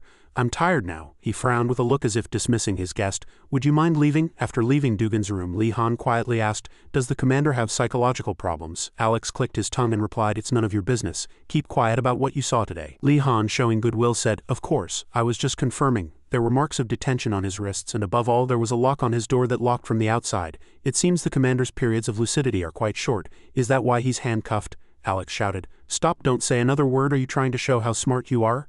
and Alex realized he had just inadvertently confirmed it. Since it was already too late, Alex revealed, "It's just as you said, the commander has suffered for a long time." The commander's time of lucidity is extremely short. During that short time, the commander analyzes documents and determines ARC's next steps. Today, the commander dedicated that precious time to you. Do you know what that means? Second-generation psychic armor allows soldiers to fight dragons on equal footing. In other words, enhanced soldiers can also pose a threat to humanity, just like dragons. Li Han realized he wanted to test me. Whether I am the one to save humanity or destroy it. Alex turned around and said, "Anyway, just know that it was a difficult decision." Li Han replied, "Indeed. To entrust everything to a child who's barely 10 years old," Alex said in silence. "You're rubbing salt in my wounds. Even I, as a commander, although it's humiliating and shameful, often forget that we are entrusting the future of humanity to children. But we have probably been searching for a child like you for a long time, a talent to whom we can entrust the burden without feeling guilty." Alex said again, "Let's go." There was a military camp in a dry, desolate desert area. Canute shouted, "The tent is too hot, I can't even step out into the shade." His friend, sitting next to him, irritated by the heat, scolded Canute. "Quiet, just sit still," Canute grumbled. "But it's boring just sitting still," his friend shouted. "I could throw you into the canyon right now." Li Han thought, "This is a desert region in North Africa. It's where the fourth dragon appeared in the past. The fourth dragon could fire destructive energy beams. That's why many canyons were formed, but the people of this region call those canyons Dragon Valley. And it seems a fossil believed to be from a dragon was found in that canyon. It was older than human history." Canute turned back and asked, "Hey Silence, aren't you hot? You're wearing a helmet in this furnace-like weather." Silence said, "I asked the research department to install a temperature control device inside before we came." Hearing that, Canute said, "Lend me a string." Li Han suddenly got a headache. "I want to go back to ARC." A group of people returning from the canyon came back to where Li Han's group was sitting. "It's quite hot." The woman from the research team asked, "Who wants to go down there?" Among the 6, some felt like melting from the heat while others were indifferent, as if it had nothing to do with them. Li Han looked around at his friends, then reluctantly volunteered. "I'll go." When Li Han said he would go, Silence also stood up. "I'll go too. Each team needs to have 2 people, right? I'm not hot." The research team and Li Han's 2 companions rode the suspension bridge down into the deep canyon. It was so dark below that everyone had to turn on their flashlights. One of the team members said, "It's over there." Li Han widened his eyes in surprise. Before them was a gigantic creature, so large that even if they all lined up they wouldn't be as big as 2 segments of its finger, one person commented. "It's truly enormous. If this is really from a dragon, it must be the same rank as Bahamut." The woman from the research team asked Li Han, "Can you confirm it?" Li Han reached out and touched the creature's foot. The information transmitted to him was quite heavy. The research team exclaimed, "Oh my!" A blue aura emanated from Li Han and slowly wrapped around the unknown creature's arm. He wanted to break free but couldn't, and Silence had to intervene and help before something bad happened. Silence pushed Li Han back. Li Han gasped. "Thanks," the female researcher said happily. "That's incredible. It really was a dragon's bone. Leave the rest to us. Well done." On the way back to the elevator, Li Han thought, "Unbelievable. If that's really a dragon fossil, does it mean dragons existed before humanity?" A male researcher suddenly kicked something with his foot. He bent down to check what it was. As he shone his flashlight, he found something strange, but still carelessly touched it. "What is this?" Before Li Han had even left, he heard the male researcher's painful scream. The research team was in chaos. "What's wrong? What happened?" The male researcher's hand was tightly bitten by a strange object, and the object was gradually devouring his arm. He shouted, "Someone please get this off me." The object that bit him sprayed corrosive liquid, causing him even more pain. He screamed, "It's getting bigger, help me." The remaining researchers, too scared, told the arm team, "Do something." The arm team immediately opened fire, but it was too late. It had already swallowed him. Li Han shouted, "Everyone to the elevator now." One of the researchers recognized what had swallowed their colleague. "Damn it, that's a worm monster. How is it still alive?" Li Han paused, hearing that. "A worm monster. According to what I learned in ARC, it will soon form a cocoon and metamorphose." Li Han quickly sent an emergency communication upwards. "We need to return to the surface immediately. Easy team. If you hear me, respond. Everyone get into battle formation. Our enemy is a worm monster. It's about to metamorphose into its second stage." The worm monster made a sound as it shed its cocoon. Li Han was astonished. "Oh my god, it's already hatched?" The worm monster quickly crawled towards the elevator. The researchers screamed, "It's coming this way." As the worm monster opened its huge mouth, the entire elevator shook with the screams of the people. "Help me!" The worm monster wrapped around the elevator, preventing it from moving upwards. It opened its huge mouth. The corrosive liquid it was spraying was destroying the elevator cables. Li Han calmed the terrified people. "Please calm down, we're almost at ground level." He calmly reported to the team upstairs. "Listen up everyone. We need to predict that damn thing's direction of movement and cut off its head as fast as possible at any cost. If someone dies, that damn thing's evolution speed will be much faster. The target has appeared, so everyone move quickly." The team members immediately grabbed their weapons and prepared for battle. Canute fired his gun to distract the worm monster so that those who couldn't fight could escape, but bullets didn't seem to work on this monster. Firepower doesn't seem to work. Canute resolutely threw away his gun. He blocked the worm monster's head with his body. Damn it, that hurts. Demichi grabbed the monster's tail. Demichi listened to his comrade's signal and grabbed the monster's tail. Thanks to this, the worm monster was temporarily immobilized. D yelled for his comrades to jump. D held a spear and climbed onto the flying orb his friend had prepared. He leaped to the most ideal height to inflict maximum damage. He gathered his strength and pierced the worm monster's abdomen with his spear. The worm monster was temporarily paralyzed by D's electrical energy. Canute said to his friend, "Li-Han, this damn thing is paralyzed." Li-Han said to Silence, "The rest is up to you." He pulled out a grenade pin with his mouth, aimed it precisely into the monster's mouth which Canute had already opened and threw it, shouting simultaneously, "Canute, get out of the way!" The grenade immediately exploded inside the monster's mouth. Silence leapt very high with the sword in his hand, flung his body towards the monster's head, and with the added power of teleportation and gravity cut off the worm monster's head with a single slash and landed safely. But it wasn't over yet. The body was slowly moving towards the head. "Don't let them merge," a driver shouted. "Leave it to me, I'll push it off the cliff." He drove his truck towards the monster's body. As soon as he got close, he turned the steering wheel, sending the worm monster's body flying off the cliff.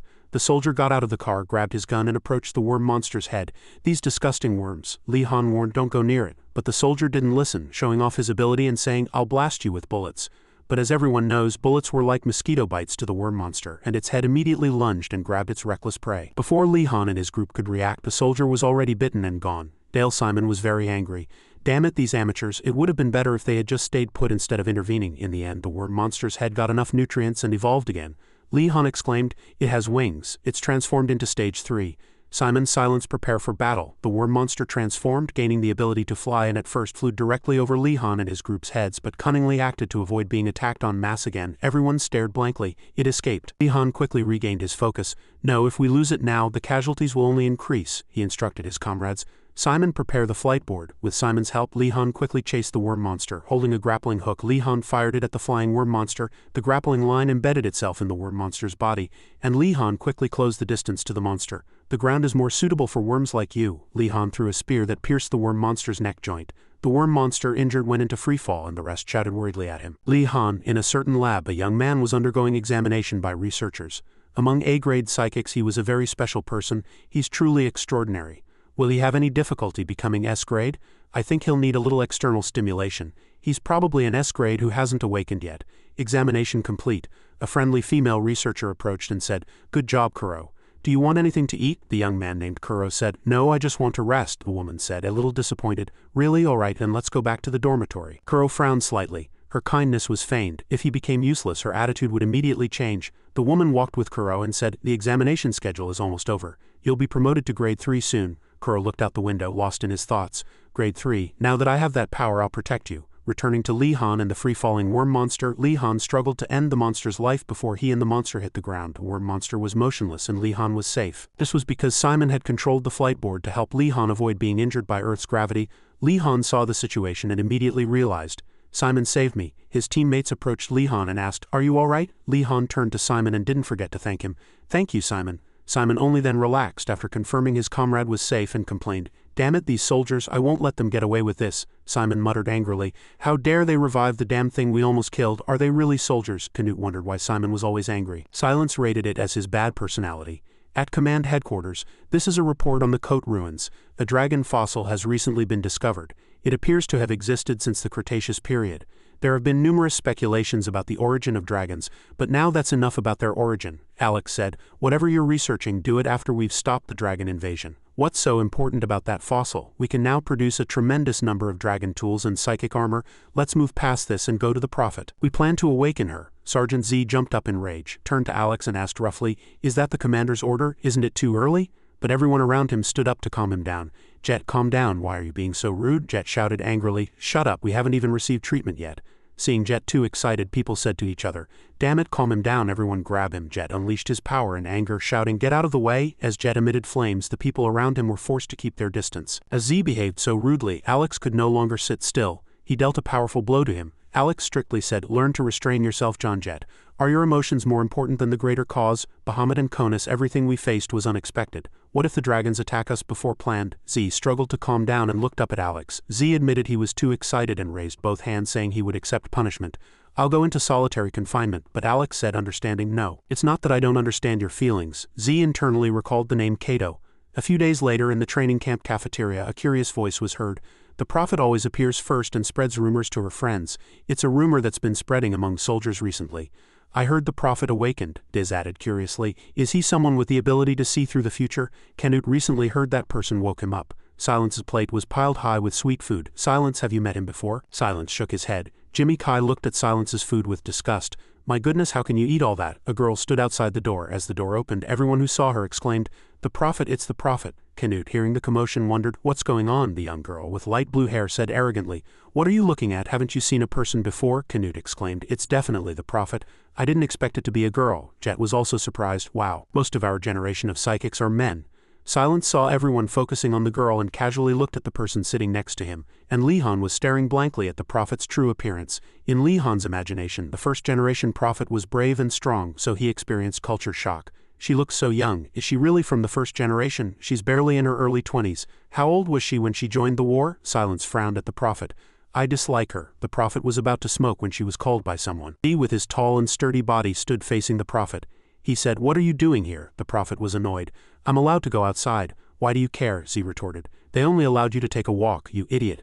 Z snatched the cigarette from the prophet's hand. Were you going to smoke as soon as you came out? Are you crazy? Tell me if you want to die. Z burned the cigarette and dragged her away, saying, Shut up and follow me, you damn prophet. Let me go, that hurts. What are you? She screamed, but Z ignored her and dragged her out of the cafeteria. Everyone in the cafeteria was stunned and speechless. Canute judged both of them to be really rough.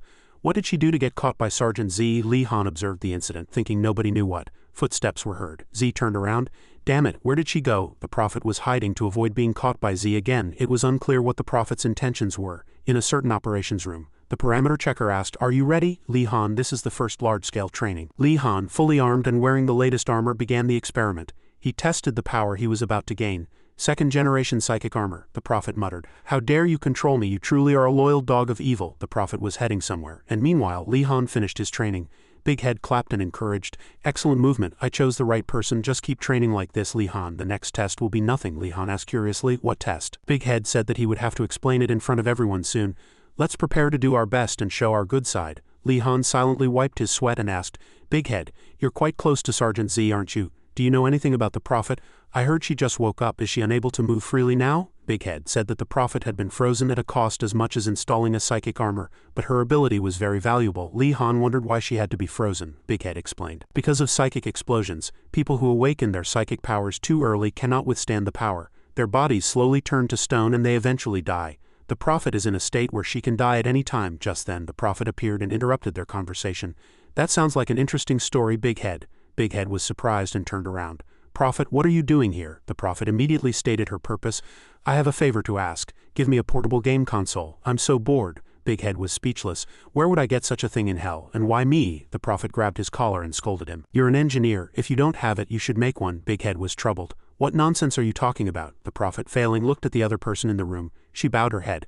Oh, you're second generation. You're young but very sturdy. My goodness, look at these muscles. You grow so fast. It's not fair at all. I have something to talk to you about. Shall we go somewhere quiet? Big Head took this opportunity to pass the problem on. Alright, take him. Training's over. Go, Li-Han. See you tomorrow, Big Head said quietly. Take her. I don't like stubborn kids like her. The prophet stood right there and said, I heard everything you said. Don't insult my game console. Big Head was angry but couldn't hit anyone. They went out to an outdoor area. Li-Han asked, What do you want to talk about? The prophet asked back. You heard Big Head talk about my current condition, right? That's right, I don't have much time. My hair color isn't originally like this either. But I want to live happily for the rest of my time. Will you run away with me to a very far place? After hearing this, Li-Han turned his face away. If you have nothing more to say, I'll go. The prophet quickly called out, Wait, hold on. She sighed. You really have no sense of humor, just as Z said. Li-Han immediately got to the point. So you know me. The prophet became serious. Yes, I know, and I want to tell you this. She used her ability and touched Li-Han's forehead with her hand. A light flashed. She warned him, if you want to live, don't participate in this operation. I'm telling you this because Z cares about you. All right, Li-Han wanted to know. Did you see my future? The prophet replied. I'm telling you this because I can't see anything. Most of the time that means you'll die. A dead person can't have a future. But Li-Han wasn't afraid and even said optimistically, most of the time still means there's a chance I'll survive, doesn't it? To the prophet's surprise, Li-Han turned around and said, Thank you for the warning, but I'm already at death's door. I knew from the beginning that there was a very high chance I would die. The prophet's eyes widened at Li-Han's realization. She said no more and turned away, but Z's back appeared in her mind. The prophet pressed her lips together. The prophet trembled with rage and cursed. Alright then, live and die like a loyal dog of evil. When Z dragged the prophet away, she screamed, "Let me go, that hurts." Z opened the room and threw her inside. He was heavy-hearted and the prophet was always stubborn. Z was extremely angry and lowered his voice. "Is there a problem? You haven't just seen a dragon invasion today. Why didn't you say anything before?" the prophet shouted. "You know why too, don't you? Because you don't care about this world." Z's anger exploded and he shouted, "Stop acting like a child, Carter Jane. You're not the only one sacrificing yourself. Do you know how old the second-generation kids are? At most 12 or 13. And those kids are risking their lives out there," Carter Jane yelled. "So what? Sacrifice? That sounds great, heartwarming even. Why should I sacrifice myself? I won't even live until the next invasion. At least those kids have the hope of living in a peaceful world once the dragons are gone. What does my ability to see the future matter when I have no future?" Z lowered his gaze, his face darkening. "Because you're a good person." Carter Jane brushed past Z. Z didn't stop her this time. Carter Jane ran off cursing, "How ridiculous, you fool." Military aircraft flew towards the city with the famous Eiffel Tower. Someone exclaimed admiringly, "It's strange but also good to see a city so intact," Canute said. "All the residents have evacuated, so it's like a ghost town." Demichi asked, "In 7 days this city will be completely in ruins, won't it?" Simon answered indifferently, "It will, according to the prophet's prediction. A spatial gate and a dragon would appear in Paris within 7 days. This unprecedented large-scale event in a new location drew much attention from special forces worldwide. The leader of a team wearing armor with the American flag approached and said, "Are you arc psychics? Can you make way?" Young Demichi retorted. "The road is wide enough, why don't you make way?" The American leading Li Han's team laughed and said, "Aren't you mages? Why don't you fly over us?" Demichi was slightly annoyed, but Li Han calmly stopped him. "They're trying to provoke us." Seeing the American flag on their armor, Li Han asked, "Who are you? You seem to be from the U.S. The other side arrogantly introduced themselves. "We are the U.S. Special Forces elite called Heel Boy." Li Han remembered hearing about them. They were around his age. Though not psychics, they underwent physical enhancement training. "I heard their level-up points are higher than arcs. So they'd be bigger than Demichi." The American team continued to mock Li Han's team, saying, "Hey, without that psychic power, you little guys would be trampled like shrimp." Li Han remained calm and didn't retort. "How ridiculous. Alright everyone, let's go." The American soldier clicked his tongue at Li Han's attitude. "Tisk, boring. They're nobodies." Demichi deliberately bumped shoulders with them as they passed. Demichi said unpleasantly, "See you later."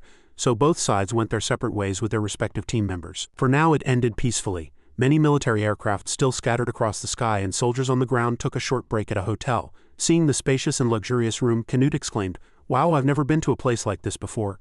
Canute joyfully threw himself onto the soft bed. "Hey Li Han, this bed is so soft." Li Han was more composed, but he agreed, "I've never felt anything this soft either." Li Han also showed curiosity about new things. "Is this silk? Now I know what luxury is." Canute went to find the mini fridge in the room. Canute asked his friend, "There are so many drinks in the fridge, want some?" But Li Han refused. Then Canute found some snacks somewhere and sat down to eat them. Canute marveled, "Oh, they melt in my mouth. What does it say here? I don't know French." After finishing the snack bag, Canute spoke with renewed vigor. "Alright, let's go." Li Han asked, bewildered, "Where are we going?" Canute pointed to the empty snack box in his hand and said, "We're going to steal these from other rooms. Those soldiers don't eat stuff like this." Li Han told his friend, "Don't wander around recklessly. There are many other units besides ARC soldiers." But Canute said gleefully, "You're not even the team leader on this mission, are you? So I won't listen to you." Li Han got a headache from his quirky friend. Typical Canute. After his friend left, Li Han opened a 3D city map of Paris. Li Han thought, "I need to memorize the locations of all the major buildings around here when I have time. I won't win if I'm not prepared enough." Li Han remembered what his father had told him. "You won't use all your preparations in a fight, but when you need them, they will bring you victory." He always vowed to himself not to forget those words. Suddenly he heard the door open. Li Han thought Canute had returned, but it was an uninvited guest. Li Han was quite surprised that the prophet was here. Silence heard panting outside the room and felt quite uneasy. "Wait, I have to sit like this." Silence couldn't help but think more outside. What on earth is going on? The two people inside the room looked intimate. It would be easy to misunderstand without knowing the context, but it was enough to make Silence feel displeased. Walking away, Silence thought with resentment. What is she doing with Li Han? Demichi was doing something outdoors with someone. Is he too scared to go alone? He brought a friend too. The leader of the American youth team said, "Don't worry, I'll fight you alone. The others will just watch. Of course if you don't run away." Demichi wanted to punch the guys in front of him, but outwardly he responded good-naturedly to the American team. "You don't worry either, I won't use that magic you're so afraid of." Both sides reached an agreement. Then shall we begin? Back inside the hotel. Someone was using the elevator. The prophet's image kept coming to mind, bothering Silence. Seeing the prophet gently leaning on Li Han's shoulder, Silence's heart became even more uneasy. Silence clutched his chest and said, "This is unpleasant. Should I go to the rooftop for some fresh air?" The elevator arrived, and as Silence stepped inside, he coincidentally met Canute. Canute looked at him and wondered, "Silence, where are you going?" The scene cuts to Demichi's fierce fistfight. Demichi punched his opponent in the chest. After that punch, he maintained his balance. Before the opponent could counterattack, Demichi delivered a series of punches, forcing the opponent to temporarily defend. Demichi couldn't help but acknowledge the opponent. "Damn it, this guy's body is really abnormal. It's like I didn't even hit him. Of course the opponent didn't just keep defending. The moment he grabbed Demichi's fist, the American youth countered. Seeing the fist right in front of his face, Demichi didn't dodge and met it head-on. This surprised the opponent slightly. Seizing that opportunity, Demichi changed tactics. If punches didn't work, he'd lock the joints. Demichi used his entire body to firmly lock the American youth's arm. "I really made that arm immobile," Demichi said. "Surrender if you don't want your arm broken." But the opponent didn't surrender so easily. Only his arm was locked, and he used the strength of his entire body to pull Demichi off his arm. Demichi flew backward, landing on his back on the concrete floor. He looked up to see the opponent's large foot aimed at his face. Demichi quickly dodged. Had he taken a direct hit from that foot, he would have been knocked out. After securing a safe distance, Demichi immediately wanted to fight again. He ripped his t-shirt and said, "Now I'll fight you properly." But the director said it wasn't Demichi's time to shine yet. The stage had to be given to Silence. The American youth naturally underestimated the small and light Silence. "Get out of the way, what if you get hurt?" But Silence was too angry and annoyed. "I want to break something." So Silence used his psychic power to break one of the burly youth's fingers in front of him. The American youth quickly reset his finger. He was displeased by the sudden attack. "Damn it, do you want to die?" Silence lightly dodged the American soldier's punch, then reached out a hand to the opponent's abdomen, delivering a single blow using martial arts impact techniques. The American soldier collapsed without a sound. With just one simple attack, the American soldier crumpled. The remaining American youths saw their comrade fall and immediately rushed to grab him. The battle was completely one-sided and Demichi watched dumbfounded. Soon, Canute also rushed over and witnessed it with him. Canute said, "SMO isn't weak, Silence is just too strong. Everyone who can still stand will avoid that black-clad terrifying god." Demichi also heard this and knowing himself said, "I don't think I can fight him." Meanwhile, Li Han was in the room with the Prophet. The Prophet said, "I'll report to headquarters. Li Han will die if he participates in this operation. If I just say the word, you'll be immediately moved to a safe place." Li Han spoke as if he disagreed. "I thought we already discussed this issue," Carter Jane yelled furiously. "A dragon will appear. You saw the dragon, you'll die. You're too young to die." Just then there was a fluctuation in the Prophet's body. She sank powerlessly and her entire skin turned blue. Li Han saw it and immediately said, "I'll call a doctor." But Carter Jane said, "No, it's fine, just let me rest for a bit." Li Han recalled the state the Prophet was in a few minutes ago. Was that a psychic explosion? Survival rate is 0. In the ruined building, armed soldiers aimed their guns.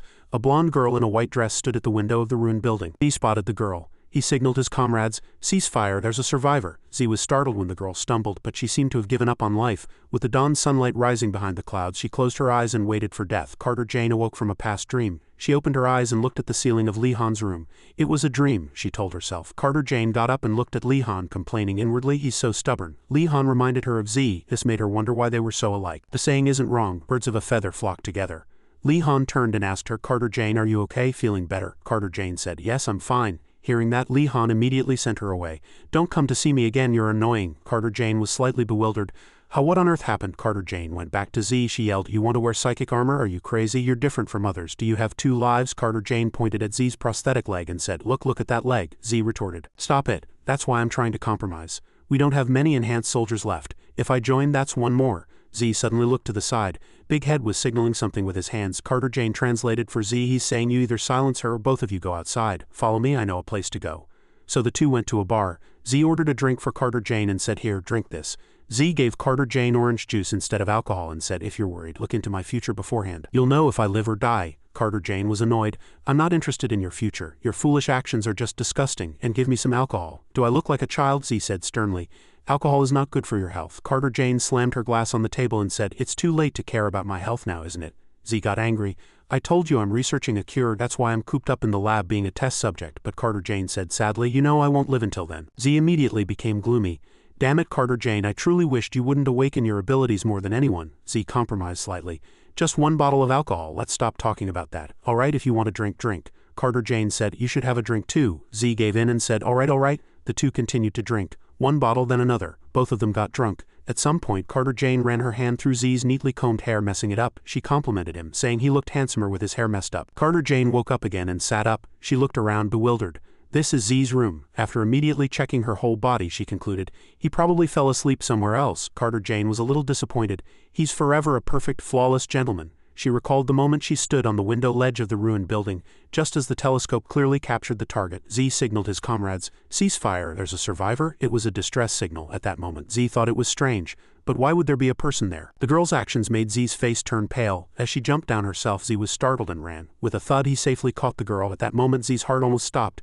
he scolded. Weren't you the one who sent the distress signal? What were you thinking, jumping out the window? Carter Jane looked at the man who had caught her, smiled and said, I saw it beforehand. I saw you would catch me. After finishing her personal hygiene, Carter Jane found a pile of medicine boxes behind the mirror in Z's room. She thought to herself, he's not a sloth. Of course he looks similar. She opened a cigar box and rewarded herself with one. Standing on the balcony, cigar in mouth, she felt the cool breeze blowing through her hair. She remembered messing up Z's hair and complimenting him. You look handsomer with your hair down.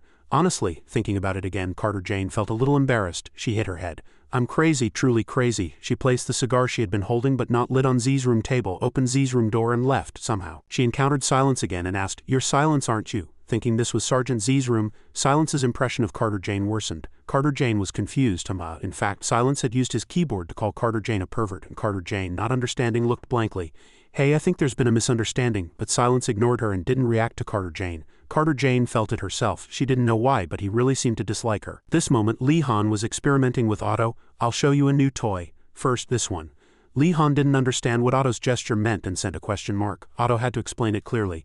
Don't you know Spider-Man? He shoots webs like this, Lee Han said with a blank expression.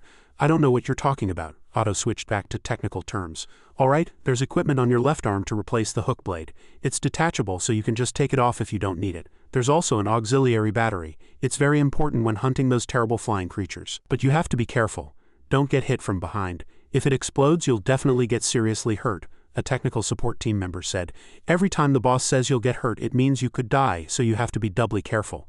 Lee Han thought to himself, I can imagine what would happen if the equipment that can lift this heavy mass exploded. I need to be careful, Otto suddenly said. The prophecy is about to become reality. Lee Han, as you already know, you'll be on the reserve team. 4 first-generation psychic armored individuals will confront that dragon first. The ideal scenario is that they successfully defeat the dragon. I can't believe we prepared all this ourselves. The past 10 years of peace have made humanity too complacent. If we can't stop that dragon today, the end will come, Lee Han said resolutely.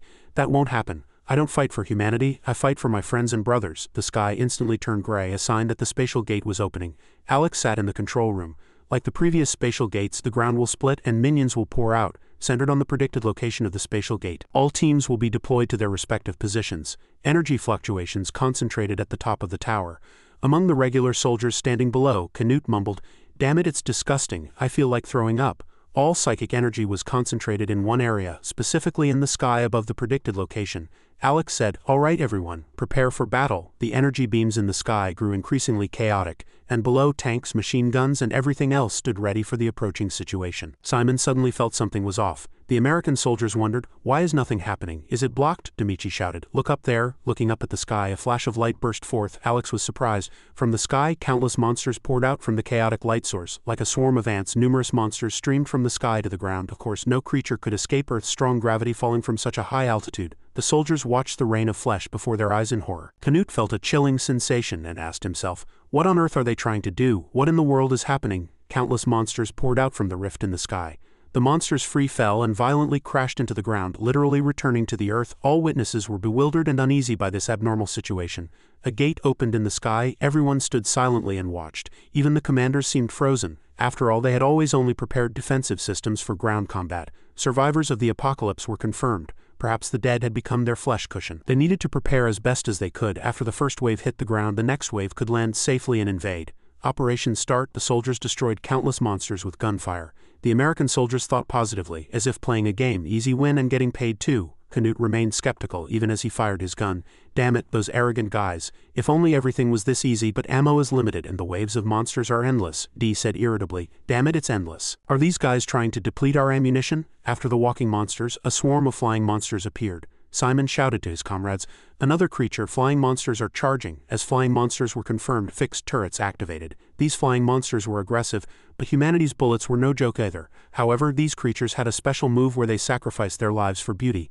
They willingly self-destructed to destroy humanity's weapons like tanks. Everyone in the control room thought, Are they self-destructing? In disbelief. More and more flying monsters used this self-destruct ability, causing casualties to human forces. Those still standing had no choice but to keep firing. Damn it, we're being pushed back. If this continues, as clear signs of humanity being overwhelmed appeared, Command Headquarters ordered the bombing of Sector 1 and a general retreat. Canute said to his comrades, Did you hear that? We need to get out now. If we stay any longer, he turned around to see a monster bomb right in front of Canute. A massive explosion followed and Canute's fate was unclear. Silence jumped into battle with dual swords helping clear many monsters. Simon also used psychic power, created a shield to help the other soldiers retreat. The commander urged, "Keep going, Sector 1 detonation ready." "Hold on," the American soldiers also struggled. They told each other, "Hang in there, we need to get out of here. This place could become a wasteland at any moment." A wounded soldier said, "Leave me here. Otherwise you too." The arrogant yet loyal American team leader replied, "You idiot, if we're going to die, we die together." "Who are we?" The severely wounded soldier also collected himself and shouted, "Warriors from hell." But both looked exhausted, yet at least they smiled, ready to face their fate. "See you in hell, brothers." "Who are we?" "Warriors from hell." But before the monsters could reach them, Lee Demichi bravely rushed forward, burning the charging monsters with his psychic power. While two American soldiers watched in astonished eyes, Demichi, with his shirt completely torn, casually remarked, "Don't you two think that slogan is a bit childish? Nevertheless, your loyalty is quite commendable." On the other hand, Canute luckily survived but lost half his vision. Half of Canute's face was injured by the explosion. He was lucky because his life force recovered with psychic power, but other nearby soldiers were not so fortunate. Canute screamed in pain and loss, emitting immense psychic energy. Light poured out, illuminating a corner of the street. Holding a spear, his body was completely recovered. Canute looked at the monsters with hatred and said, "Damn bastards, I'll kill you all." Reporting to command headquarters. "Soldiers have survived. Should we hold out longer?" Alex calmly and resolutely commanded. "No, detonate." And so the city center was simultaneously detonated and the survivors had to find their own fate. Watching the city center completely explode, he thought that Paris's glorious reputation would now be utterly shattered. Otto said with a blank expression, "To evil, even this beautiful city is just a tool for defense. Even if we win, Paris will be a wasteland." Li Han thought to himself, "That was a really huge explosion. I wonder if everyone managed to evacuate in time." An operations team reported that most of the minions had been eliminated and would no longer appear from the gate. Alex kept an eye on the remaining minions and instructed the soldiers to prepare the first-generation psychic armor. "It will appear soon. Finally, I get to see a psychic soldier with my own eyes." 4 heavily armored soldiers were ready for battle. "Everyone hear me. Let's end this war, Blue Team." Operation Start. It will use the Dragon's Breath. This is a familiar attack method, not significantly different from what we witnessed in the first Dragon War. Its power is even less than what we've seen in the past. Although it may not be Bahamut, we must be careful. We are proceeding as planned, targeting its wings.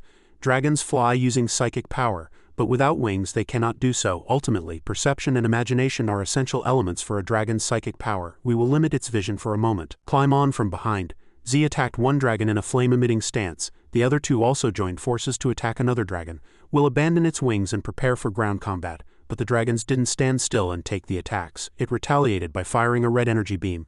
Z shouted, "Impossible!" The closest armored soldier took all the damage the dragon fired, but he was able to sever the dragon's wing before he and the dragon free fell to the ground. Z vowed inwardly, "I will not forget your tenacity." The dragon with the broken wing crashed along with the two who had attacked it. The remaining two comrades said to each other, "We must follow. We shouldn't give it time to rest." The two chased the dragon to the ground, where it emitted a red aura. "What on earth is it doing?" Z remained vigilant. "It's changing form. I think we can call it a new species. Our previous methods won't work against that monster, but that doesn't mean we easily accept defeat. If this is ground combat, we still have a chance. Set the jetpack to maximum output and follow me as closely as possible. We'll attack simultaneously." "I'll go first with missiles," a comrade asked worriedly. "But what happens, Z?" Z replied, "If I'm lucky, it'll die before I get electrocuted."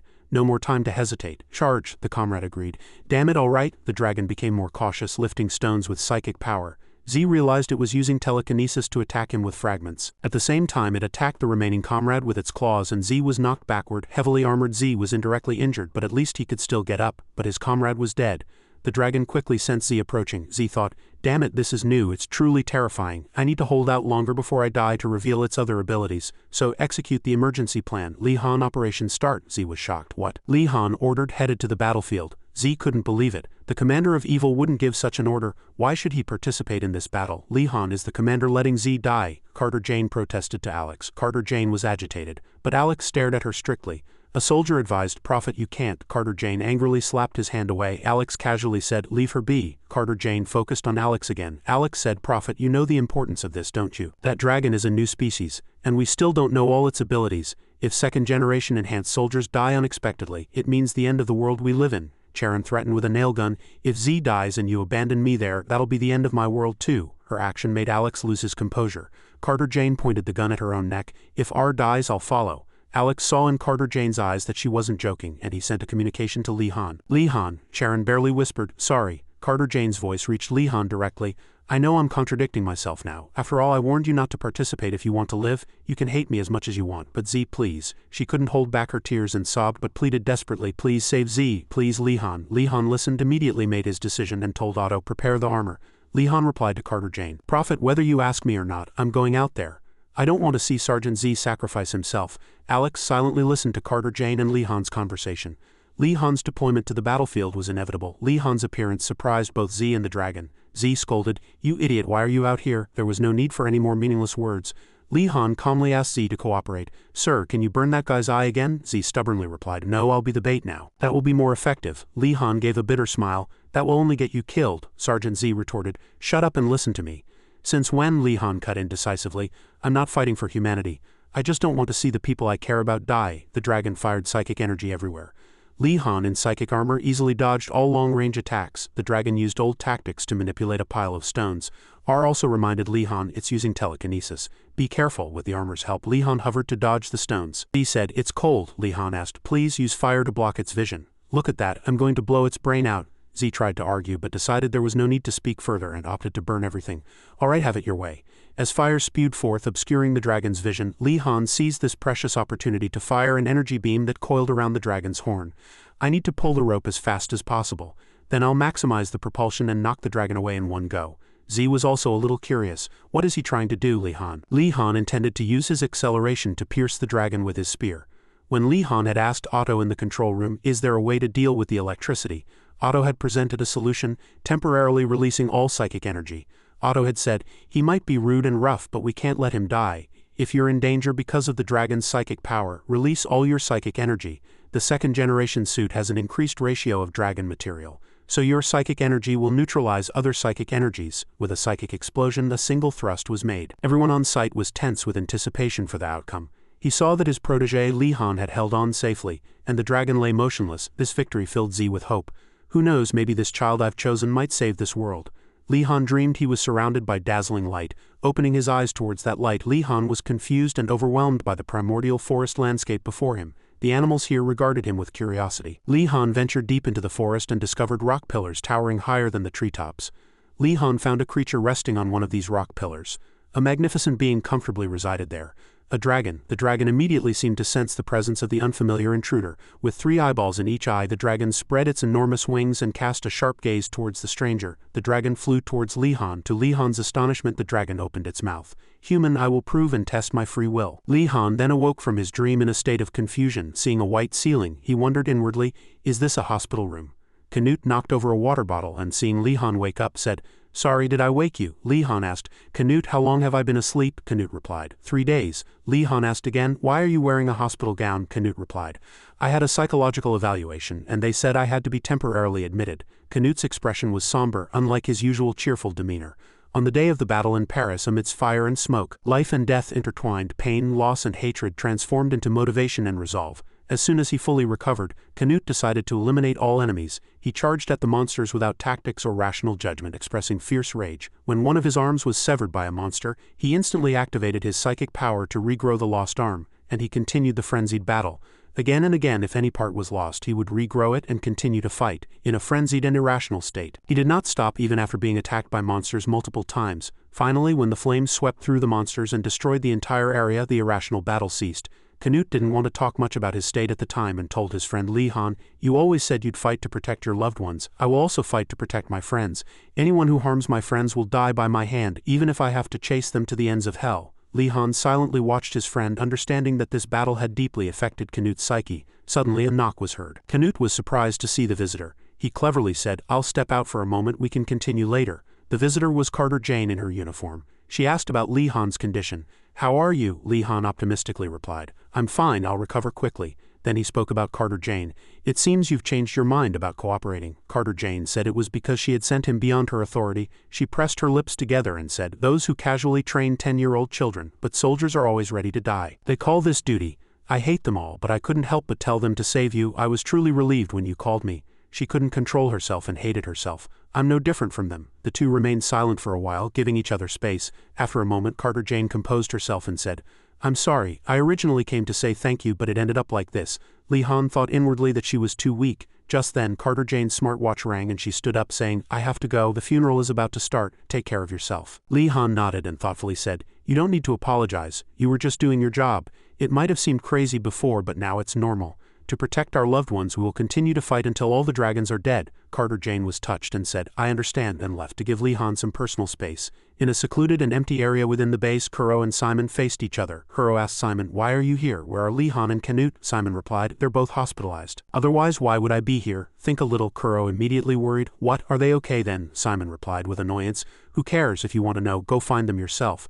Try to keep up, I don't care if you fall behind. Kuro couldn't help but think inwardly, Simon still seems to dislike me. Simon was truly irritating, just looking at his foolish face annoyed him. That damn bastard will only come to his senses if his friends die. I will never trust him with my back, no matter how difficult the situation. Simon then led Kuro to their destination.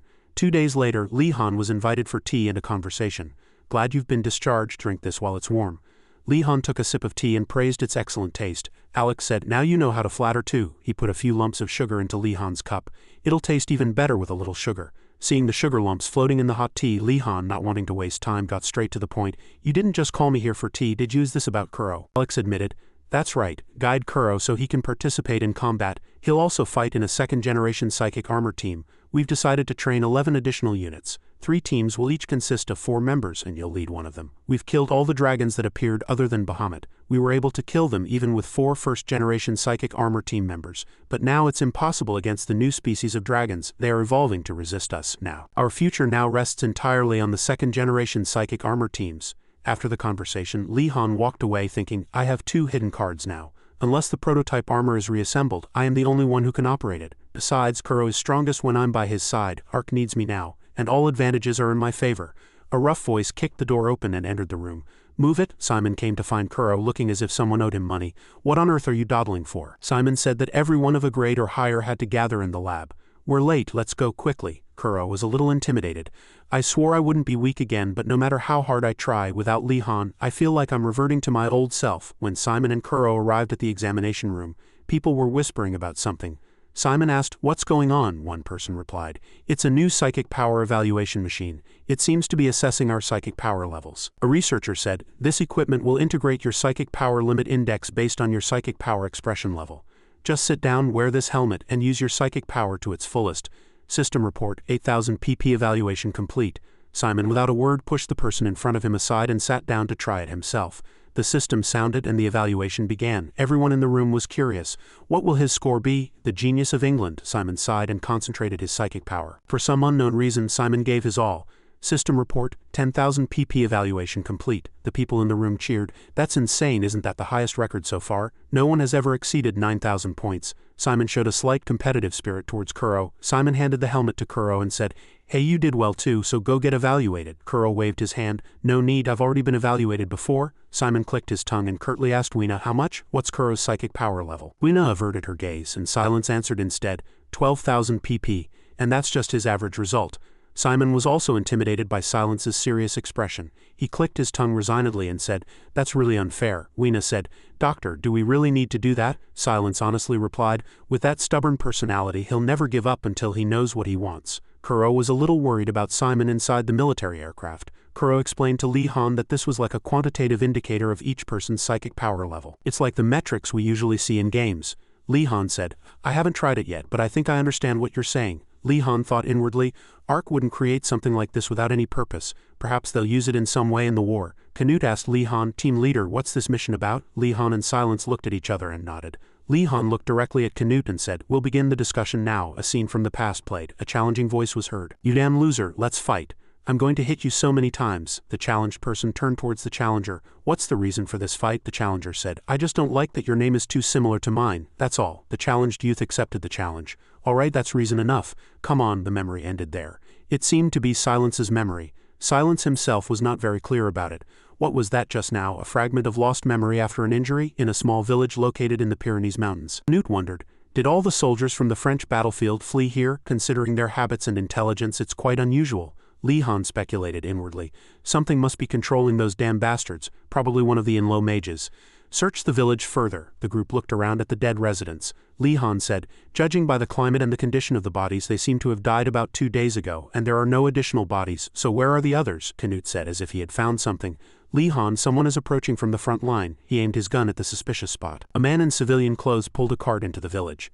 Li Han requested the man to identify himself. The man put down his cart. The man looked up and asked, "Ark soldiers, right? As you can see, I'm a farmer from this village." Li Han said with sharp eyes, "The skull with a diver's helmet on his hand is a common Marine Corps tattoo. I warn you, if you don't speak for yourself, I'll have to use other methods." He activated his smartwatch and Ark's database prepared to scan. The man raised his weaponless hands and introduced himself. "Jack Quaid. Please call me Jack Quaid." Li Han's expression hardened. "Your full name," Jack Quaid said. "How rude." Li Han clearly stated, "It's better to overlook rudeness than to overlook danger." The man eventually revealed his full name as Jack Quaid Zigo. Li Han used his system to search for information. "He retired 6 years ago and was previously an ARC PF member." Jack Quaid replied, "That's right, after all these years of running I've decided to meet you." Li Han asked suspiciously, "You're not a deserter, are you? So what's the problem?" Li Han recalled Z's words that psychic ability users were always monitored even after retirement. "There's no freedom at all. They're always afraid we might commit crimes using our psychic powers." Z passed Li Han and sat down next to the dead residents, asking, "Will you help me? I can't bury all these bodies one by one, but I want to show them some respect." The group then stood before the flames gathered in the village center. Jack Quaid said, "At first I settled here to avoid surveillance, but gradually I grew to like it. I want to spend the rest of my life here." Z quietly watched the fire. Z spoke first. "It seems you're tracking those damn bastards. May I join?" Li Han was surprised. Jack Quaid said, "I could only watch them die one by one. Because of this ability, I decided to live like a coward." He activated his psychic power to make his body transparent. Li Han saw this and thought inwardly, "I don't know his combat ability, but this psychic power will be very useful for scouting the terrain." So he handed Jack Quaid a gun. "Welcome, Jack Quaid Zigo. My name is Li Han. I'll hire you for a while." Jack Quaid accepted the gun and a combat knife. "Nice to work with you, team leader Li Han." The team of 5 ventured deep into the forest. Z was at the very back, not because he didn't want to go fast, but because his age seemed to be catching up with him. Li Han noticed and suggested they rest, saying, "We'll take turns protecting Z." Z exclaimed, "My goodness, are you guys even human? I didn't realize I was so out of shape.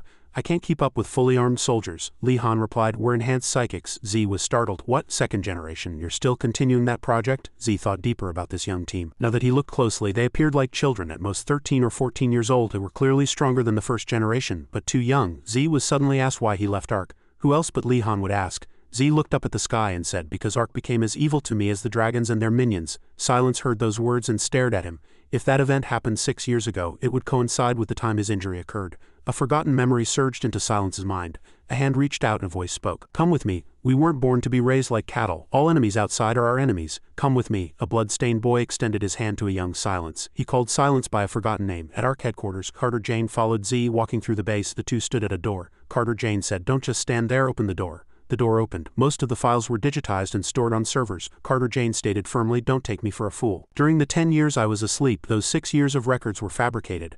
I'll find out the truth about what happened during that period." Returning to Li Han's situation, he asked if the reason Z hated ARC was because ARC recruited and trained children like them. Z did not answer this question. He only advised them not to trust ARC too much. "ARC took away children like you." Just then, a communication cut Z off. "This is Easy Team. We are tracking low-grade monsters. Severely injured and unable to move. It seems to have been abandoned by its pack." Li Han put his helmet back on and told the team, "Let's go." But he noticed something was wrong with Silence. Silence was clutching his head and trembling. So Li Han asked Kuro, "You handle it, kill it." Canute subtly worried about Kuro. After all, the goal of this mission was to give Kuro real combat experience. He needed to get used to killing minions. Following the team leader's order, Kuro went to handle it. Kuro cautiously approached the monster. The monster also stared at him. Kuro aimed his gun, warning it in advance. "I'm going to kill you." Kuro shook the gun in his hand and tried to convince himself, "If I don't kill you, my friends will suffer the same fate as the corpses we saw in the forest." At that thought, Kuro's trembling hand became steady. Returning to a quiet part of the forest, Li Han anxiously shook Silence, who was rigid. Silence also struggled to calm himself. "Calm down, I need to be calm. It's not my fault. If anyone's at fault, it's this world." The child suddenly shouted loudly and urgently. "Silence!" Li Han called him back to reality. Both of them panted. Silence grabbed Li Han's shoulder and said, "I'm fine." Kuro said, "It's time for a change of pace, Li Han." Li Han saw Kuro's darkened face and patted his shoulder, encouraging him. "Good job," Kuro nodded in response. ZQ watched all of this and thought to himself, "Are these kids second generation? They're completely different from the second generation I knew. They don't seem like children forced into this role. They look like children who grew up naturally." Returning to the base, Carter Jane angrily threw a pile of documents on the floor. "Damn it, it's not here either."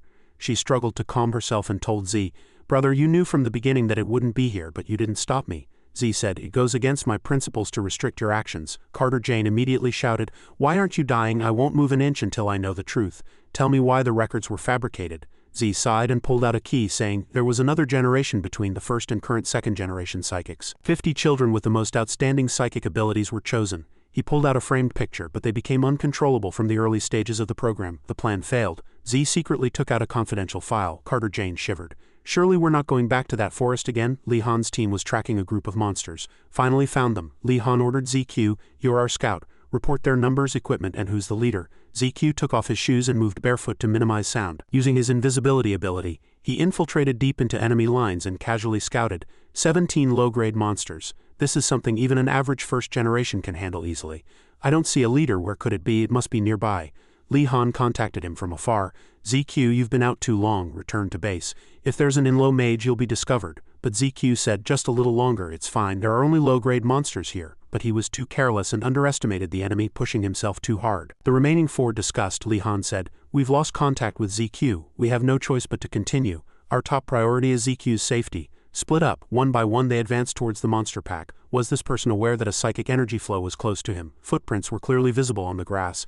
The owner of the psychic energy flow approaching the young soldier was ZQ. In the past, ZQ had angrily thrown his helmet, shouting, are you serious about this? Are you planning to kill children? The man opposite waved his hand, saying, it's not about killing, it's about control. But some might die in the process. Jack Quaid firmly objected. That's basically murder. I can't follow such an order. I'm leaving Ark. I can't get children's blood on my hands. But now he held a dagger and without hesitation slashed the boy's neck. The young soldier fainted and fell. A few trees away there was a group of monsters. As Silence charged, the monsters rushed at him. Silence opened a path at the forefront. Li Han urged, keep moving, Kuro, support me with your power. Kuro vowed to himself, I have to do well, I'll protect Han at all costs. As he pushed his psychic power to the maximum, Kuro's ability grew stronger the closer the monsters got. He used his ability to lift the surrounding dirt and stones into the air, forming hands with psychic power to grab and crush all the monsters within range. Kuro did all of this with sincerity. Li Han thought to himself, this is the power of S-grade. I see why Ark tried so hard to keep him. Li Han praised Kuro without reservation. Impressive, Kuro, but you need to conserve your strength. There's no need to use all your power on low-grade monsters. At the same time, Canute contacted the team. This is easy, team. Can everyone hear me? I don't know why, but with bloodthirsty eyes, ZQ stared back again. Canute, using his recovery ability, stood up and reported to the team, but ZQ is our enemy now. I don't know why, but come here. Come here. Canute held a spear ready to confront ZQ. The remaining team members quickly. Li Han instructed Team E to converge at Easy Chill's location. Young Easy Chill leapt in.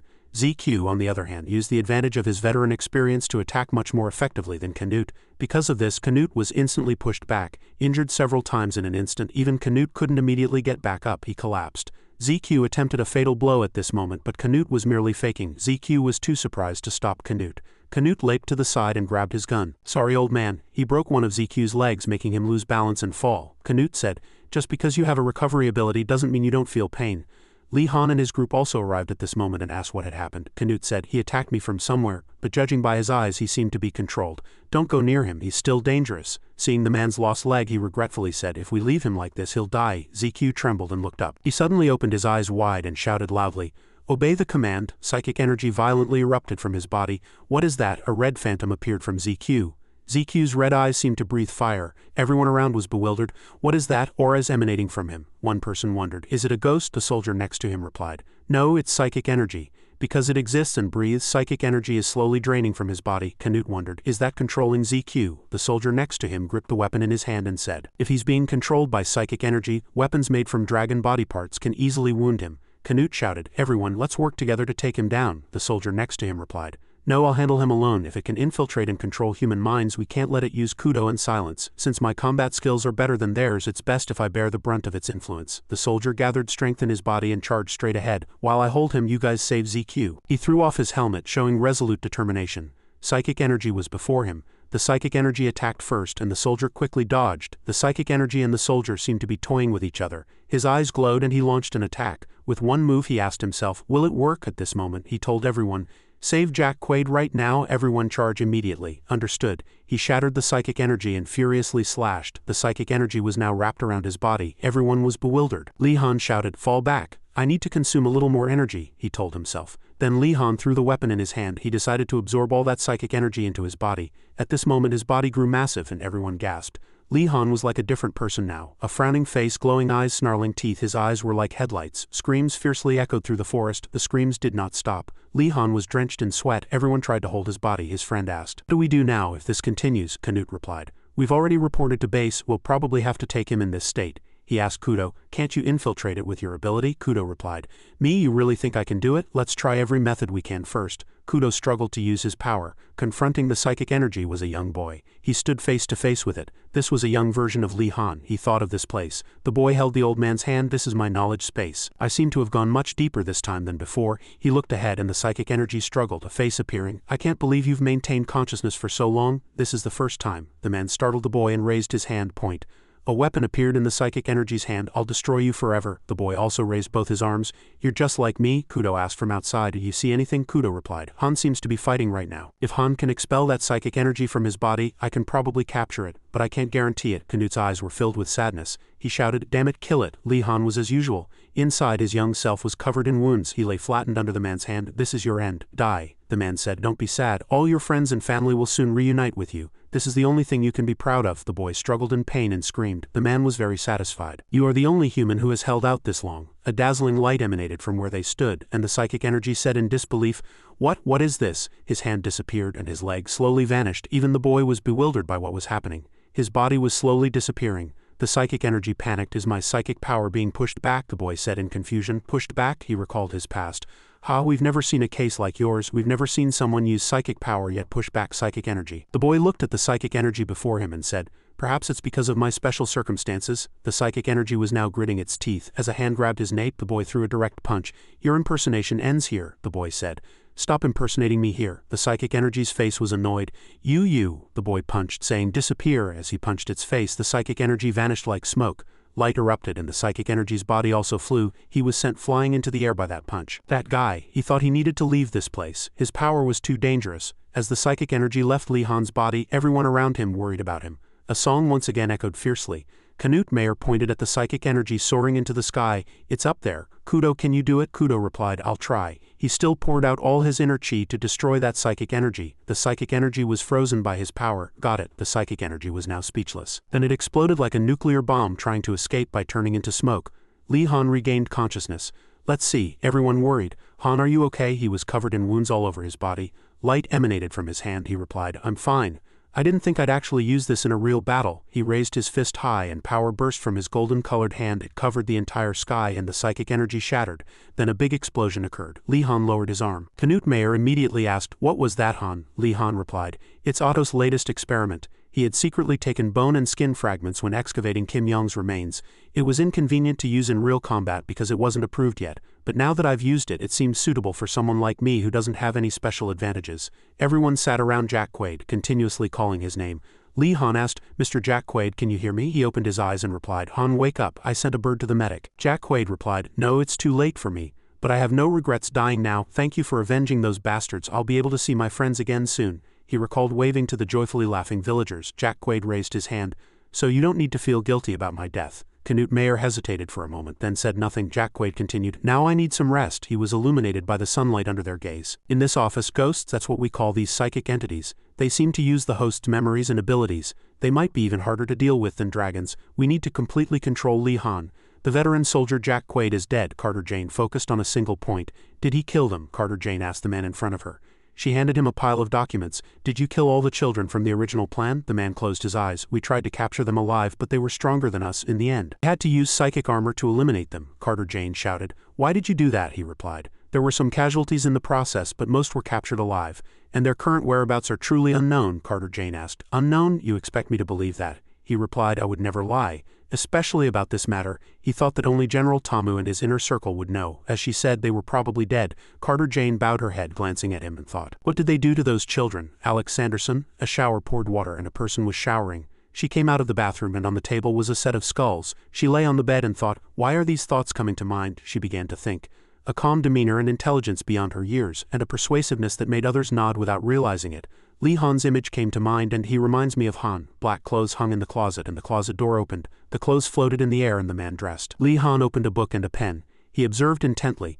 After the spatial gate appeared in Paris, we received deployment requests from other European countries. Easy Team has found 5 in-low warriors confirmed to be on the run. Deal with them, the soldiers called out to each other. Kudo, come here. Kudo's power activated, blocking the enemies in front of them. The enemies angrily turned back to face Li Han's team who were approaching them. The enemies now had no choice but to turn around. Li Han commanded, "New silence, charge." Everyone immediately followed the order. Power burst forth, attacking the enemies in front of them. Like infinite bombs, all power was concentrated on one enemy. But a purple light filled the entire space. He leaped up, beheaded the enemy, and immediately landed on the ground. After the fierce battle, the space fell silent. "Silence, you're really a monster. How can you cut them down so cleanly?" he replied. "The real monsters are the minions underground who create such things." Canute Mayer fell. "You're right, good job," Li Han praised him. "Your ability to assess the situation has greatly improved." He lightly patted Li Han's shoulder. He turned back and asked, "What's wrong?" The man next to him pointed at Li Han's hand and said, "Give that to me." He sighed. "That's useless to you. You just waste psychic energy that you should use for teleporting. Anyway, give it to me," Silence said. Li Han replied, "All right, if you take off your mask." Canute Mayer sat up in surprise. What? He's going to take off his mask." Everyone was very focused. "I don't think I can. This is how I am." As Silence lowered his head, Li Han thought to himself, "That's why I said that. Don't be too disappointed. I'll lend it to you next time." Silence immediately became happy again. He patted Li Han's shoulder and said, "It's a promise, all right?" Li Han replied, "All right." Then silence. The atmosphere was very lively. Canute Mayer and Kudo said, "What, Han, me? I want it too. I want to try it too." Li Han immediately replied, All right. The pen and notebook began to work according to his thoughts. During our 2-week journey, we contained most of the chaos that started in Paris. Even though it's only been 12 weeks, I feel like I've trained for years. He glanced at the message. He looked at his wristwatch. "Behold the 11 new second-generation psychic armors. All incorporate your prototype data," the researcher said to Han. Li Han asked, "So you've called me here to test them?" He replied, "Exactly. We can't release any faulty products. You'd better conserve your strength for all 11 armors." "All right, got it." A complete operating system held a weapon in its hand. Li Han was wearing the armor. He said, "Let's start the experiment now." Sharon rose from her seat. 30 days from now, the location is the northern Arizona region of the United States, the Grand Canyon, she told everyone at the meeting. "That is where the dragons will appear," Alexander DeCounty said. "The countdown begins now." This new deployment includes 11 second-generation psychic armors. Thanks to Li Han, who single-handedly defeated almost all dragons with the prototype, we are now better prepared with weapons than ever before. Prepare 2 teams of second-generation psychic armors within 10 days. Select suitable candidates from the trainees for the mission. Everyone was puzzled. 2 teams, not 3. The sun was setting. 2 people stood facing each other, and a name was called. "Dido, you are more talented than I thought." Saying such things suddenly. "You're a clever fellow who knows when to backstab others." Dido immediately got angry. What are you saying?" The man opposite continued. "And you can compensate for your shortcomings with cunning, just like Li Han," he said. "Just tell me straight." Chose said, "It's time for you to be promoted to grade 3. Chose stood before 3 tables. This was unprecedented. "To receive a promotion evaluation, I assume you are ready to be tested." Chose. His hand trembled. He clenched his fist. "Does your child have psychic power? Join evil today. You will receive countless benefits sponsored by the owner." That was the sound from the TV. Chose's father was sitting. "Doesn't even one of the children have psychic power? If even one did, we could live comfortably for the rest of our lives." His mother poked him in the side. "Ouch, stop that nonsense and take care of the kids." His father immediately replied, All right. His mother turned to Chose and asked, "Are you going out to play?" Chose replied, "Yes." His mother asked, "Can you help me with something when you come back?" "Do some grocery shopping for dinner." The boy rode his bicycle down the street. His gaze was far away, an old street. He rode his bike as fast as he could and his speed gradually increased. Children were playing soccer in the yard. Psychic ability user, that's a type of superpower user.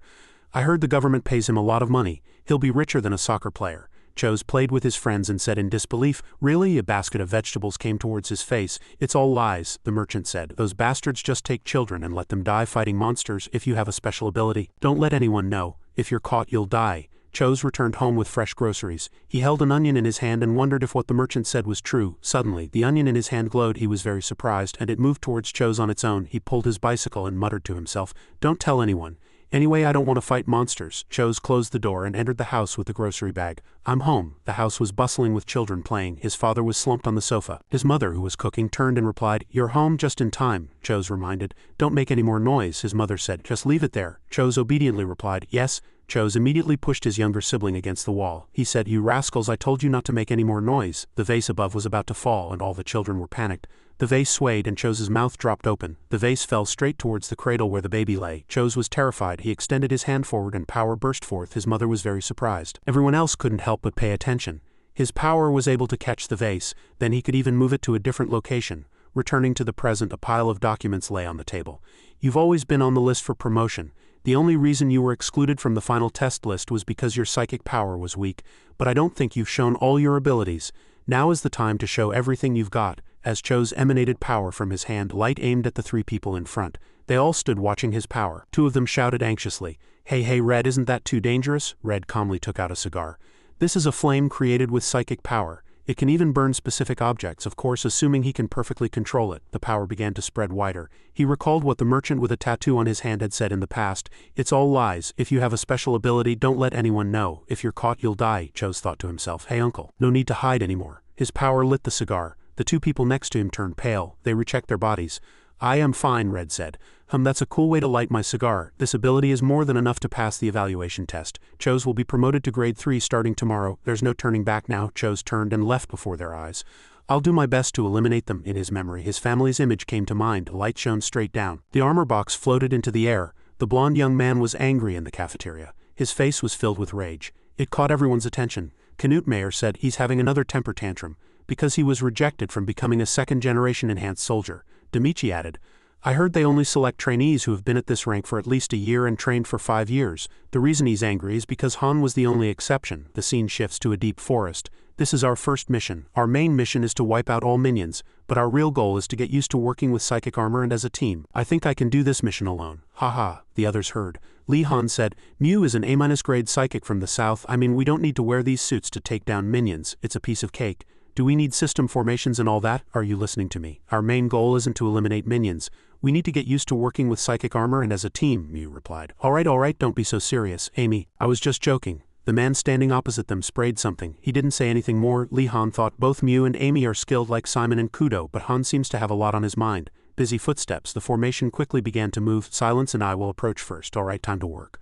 Let's find something interesting. Mew unleashed his power and rushed ahead of everyone. He reminded Mew, slow down. Li Han said, everyone follow him closely. Everyone immediately pursued. Haha, look at this. He was delighted. He hadn't expected there to be so many wolf monsters here. Monsters began to appear. Light shot from their weapons. It was like a red burning grenade. Mew smiled, shooting the first one with the gun in his hand, then the next ones. The 4 of them continued to advance. All firepower support units were deployed. Another figure appeared. A dragon? Everyone was a little confused. Li Han thought to himself, no, that's not a dragon. He said, there are 3 Biles on our flank. Biles are gigantic minions that can smash tanks like matchboxes. Regular soldiers cannot defeat these guys, but it's different with second-generation psychic armor. Han said, silence, hit the Bile's head. Amy, cover silence. I'll go help Mew, got it? Everyone focus on your mission and follow instructions. Amy said, aim precisely at the head. Take it down in one go. He distracted the Bile with 3 arbiters and used 4 other arbiters to move the Bile. He thought he's really capable. The attack continued. This monster was torn to shreds by silence, and it fell. It was the last one. Everyone focused on the battle. A peaceful scene returned, and sunlight streamed through the trees. We've swept them all. Lower the psychic armor energy and rest until the support team arrives. Everyone rested. Mew smiled. He loaded his gun. Amy immediately said, Mew, are you pretending not to hear me again? Mew turned his head. Come on, just a minute. Our mission is over, isn't it? I mean, seriously, this is really cool. He caressed his gun. These weapons perfectly fit the size of the psychic armor. I love how the minions melt like ice with a single burst of flame. Han was listening to everything from the side. He called out, Mew, Mew. Mew understood. All right, I heard you loud and clear, Team Leader Han, he thought. Although the second-generation psychic armor had less dragon material, everyone adapted to it very quickly.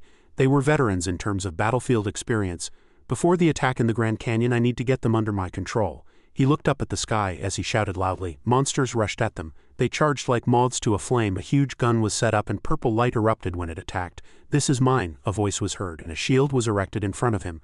But with a single slash the shield shattered. The mask slowly lowered. He smiled. This is going to be a big problem. This is too easy to be fun. The 4 people stood together. Li Han said, mission accomplished. I've notified the support team. Everyone rest. The bald man turned to Amy and asked, Amy, aren't you tired of me asking you for cover? Next time, let's bet on who kills the most minions. Amy immediately replied, no bet. Why? Amy answered, because you know you can't beat silence, so you only ask me. What nonsense are you talking about? Do you know who I am? Hey, silence, let's bet. Meanwhile, Li Han silently thought, I can completely understand why they're acting like this. The current team's power overwhelms the minions, so slaughtering them is like a game to them. Not to mention any threat to their lives. It's like my fight with the wolf monster is a figment of my imagination. His eyes were deep. He called Mew. You 2 are the best of the best, but that's also why you 2 can't fully trust me. I want you 2 to abandon your ego in battle and follow my instructions. And don't doubt my judgment for a single moment under any circumstances. Even one moment could put all of us in danger. Footsteps receded. Yeah, right. With 8 second-generation psychic armors out there, what do we have to worry about? Even 3 or 4 dragons would be a piece of cake.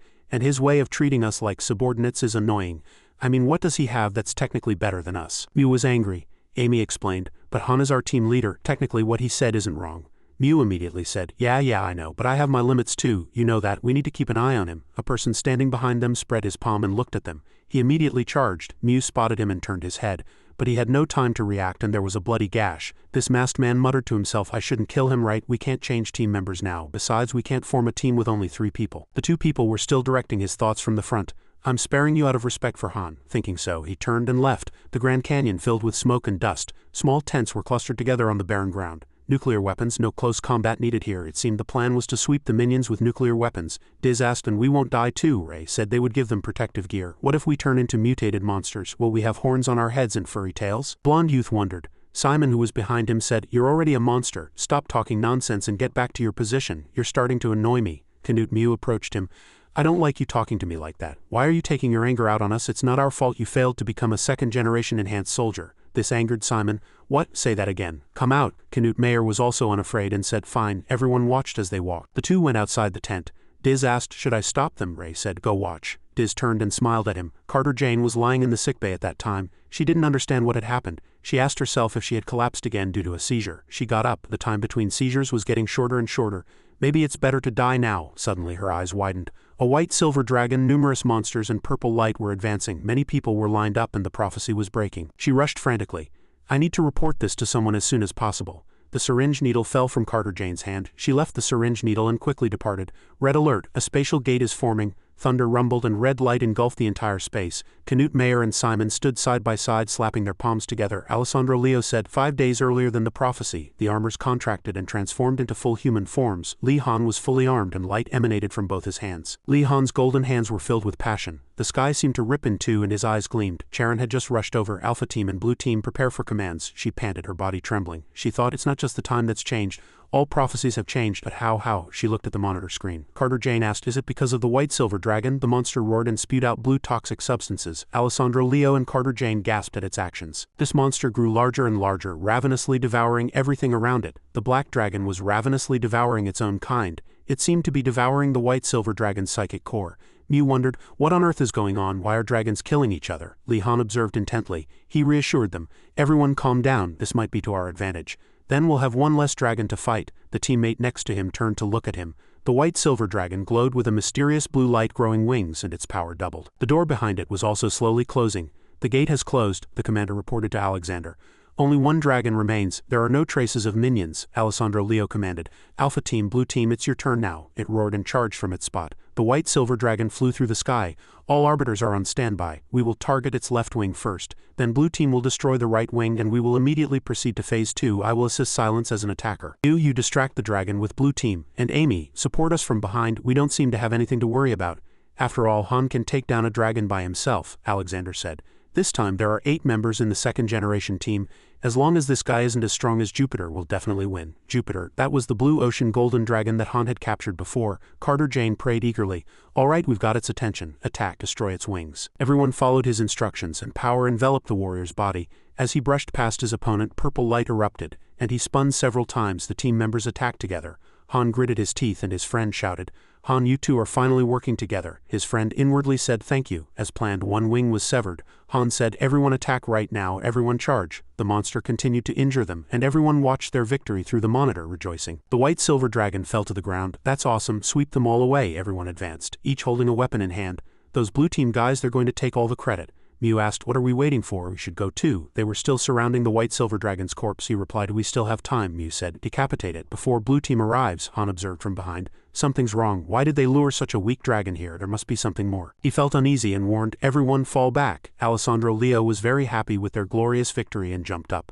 A definite victory, truly awesome. Our Project A is a complete success. He was extremely delighted. Charon looked at the screen and thought, I hope this is the last one.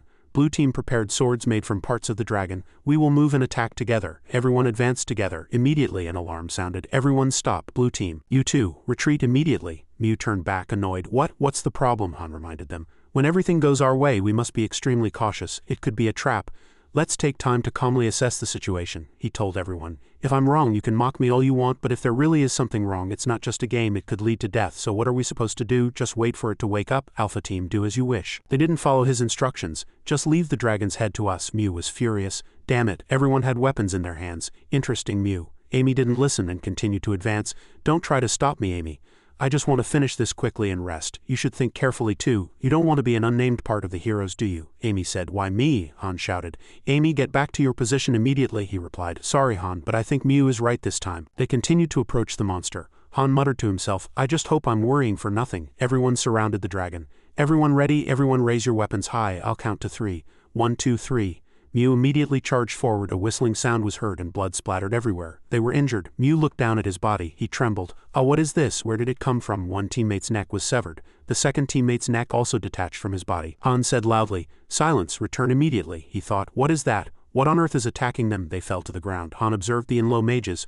Are they all using cloaking spells? They stood in a circle, facing outwards. Red aura emanated from each of their bodies. They advanced together to one point. They're here, Han said. Everyone. They're approaching the rest of us. Han's eyes widened at the cloaking spell. They're using cloaks to hide. I can only guess their direction from their speed. Observed intently. He felt they must be here. Han extended his hand forward at the right moment. Power erupted from his hand, sweeping across the entire ground, and they were all thrown into the air by this force. Han called silence. Silence jumped and attacked the next section. Everyone fell. Where's the last one? He realized with a start. Han attacked immediately, and his helmet armor shattered. Just as I thought, there's only one weapon that can destroy psychic armor. A weapon made from parts of a dragon. They were all equipped with weapons made from parts of a dragon. The opponent had transformed into a giant behind him. Han thought, damn it, no time to dodge. The opponent attacked immediately, and surprisingly, Han was unharmed. This was because Silence had cut off his arm in time, and Han continued to stab the staff into his face. They won together. Han turned his head and said, Thanks, Silence. Now the only remaining enemy was Judas.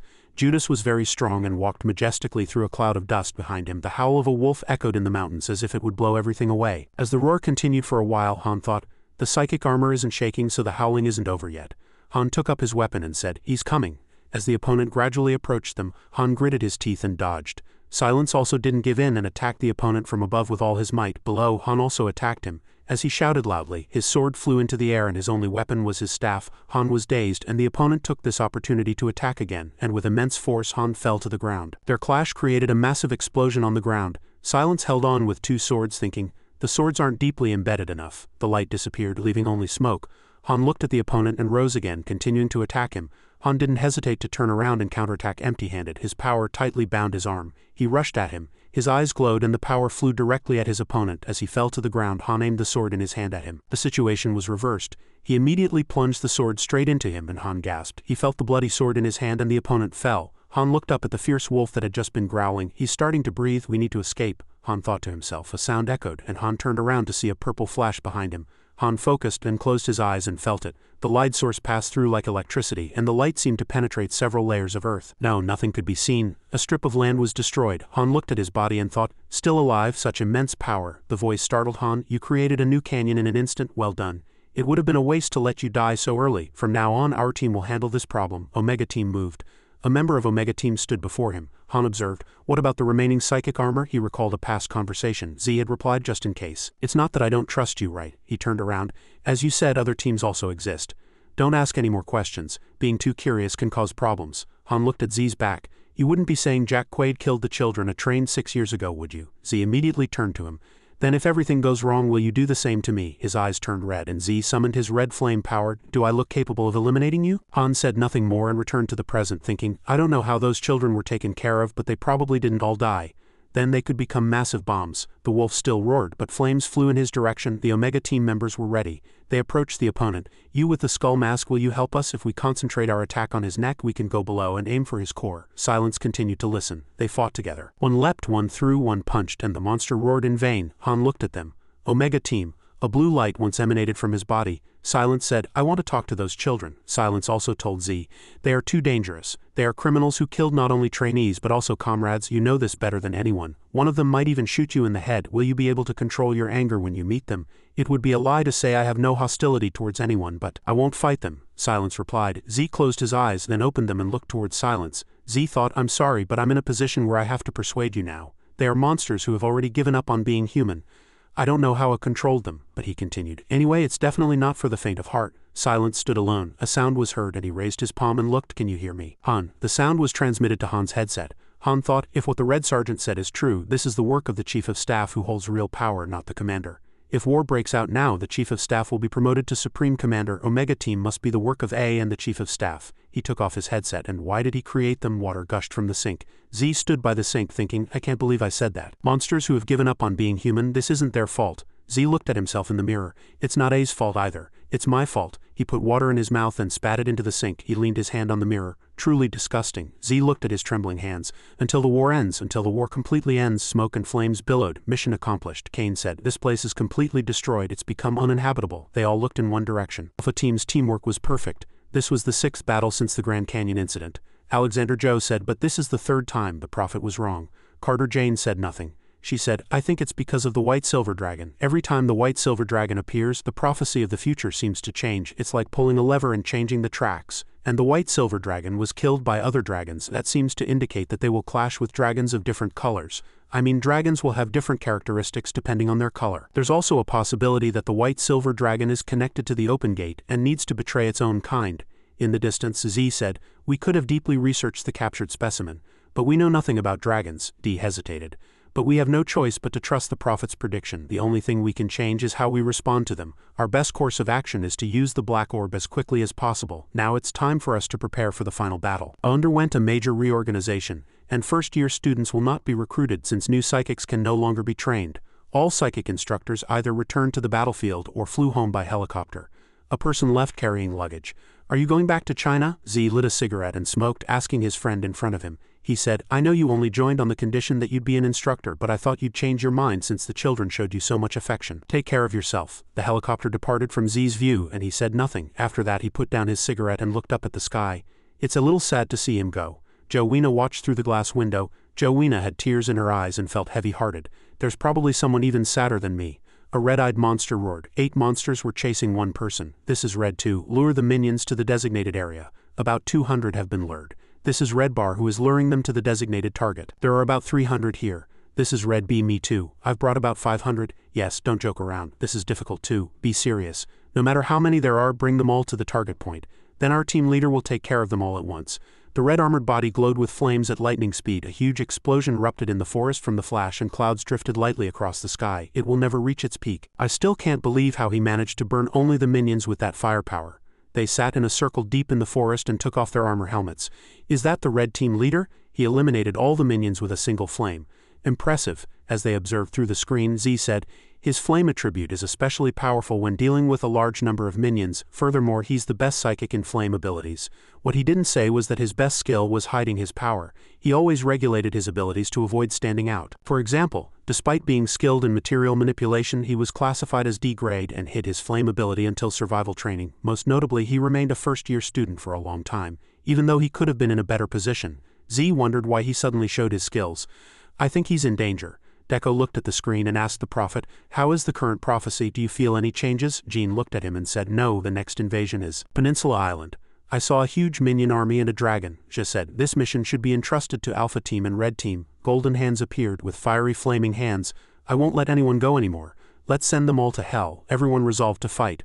On a snowy day, a small basket was placed at the door of a building. A baby cried in the basket. Outside there was a name tag that read Healy, and only Healy was written on the note. Stop right there, you brat, a person introduced. Today, Major Han Tang, head of the Korean branch, is here with Jae Young, Korea's first psychic. Applause continuously erupted from the TV. After the war with the dragons ends, our military strength will depend on the number of psychics we possess.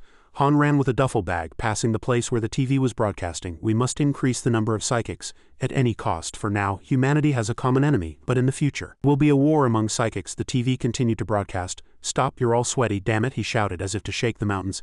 If I catch you next time, I'll kill you, you brat. He ran into a small alley. Li Han stopped, clutching his bag. He was startled and a person passed by him, knocking him down. This person smiled slyly. Finally found you, you petty thief. Li Han, right? Hand over that bag while I'm being polite. Li Han hid the bag behind his back. What if I don't? He approached. You've got guts, you brat. You weren't an ordinary kid. No wonder you survived so long on the streets. I think I've found a useful way to use you. How do you think I knew your name? Li Han was also surprised by that fact.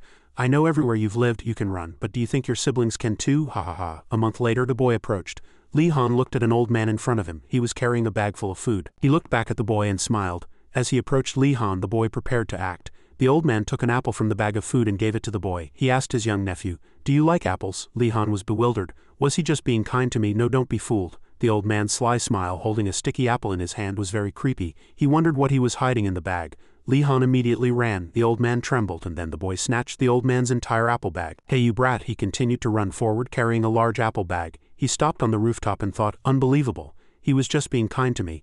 I've never seen anyone like that. He crouched in a corner. How long do I have to live like trash? A blond man opened the door and entered. "You piece of trash, you were here. You've been running from me for a month and haven't paid a penny for your siblings' protection." He cracked his knuckles. "You know what? Maybe if one of them gets hurt you'll learn your lesson." "I've moved them all to a safe place," Li Han replied. "You can try. As long as I'm alive no one will touch a single hair on their heads." "Yeah, you're all talk, you brat. Maybe I should just finish you here." Li Han grabbed the apple bag and quickly ran. He immediately followed. Hey, Li Han jumped from building to building. He only watched and didn't dare to jump after him. He shouted, "I won't let you get away with it this time, you damn brat." It started to rain, and they continued to chase each other in the street. "Stop right there, you bastard." The rain poured down harder. Li Han clutched a bag of apples and ran at full speed with the man chasing behind him. A red light flashed and the barrier was coming down, but they continued to run through the rain and the man grabbed Li Han's collar. Li Han was caught. Just then a train passed. Li Han kicked him directly in the face and he fell. Li Han quickly dodged to the side of the tracks and apples scattered everywhere. Rainwater streamed down Li Han's face and the apples were soaked. Li Han sat behind the iron bars. "What in the world is this kid? What is this kid? He was at the scene so I brought him." "Do you think such a skinny kid could push an adult onto the railroad tracks?" The man raised his hand and said, "No, it's not that. It's that it activated the psychic detector at the west gate." The kid sat huddled. The man came in and said, "I'm sorry, but please stay there. He might be a psychic. I've contacted it to verify, so just sit there," Major Kong said to him. "Tell them I want to meet them in person. I have nothing to say to anyone else." He shook his head. He thought to himself, "This child is too scary.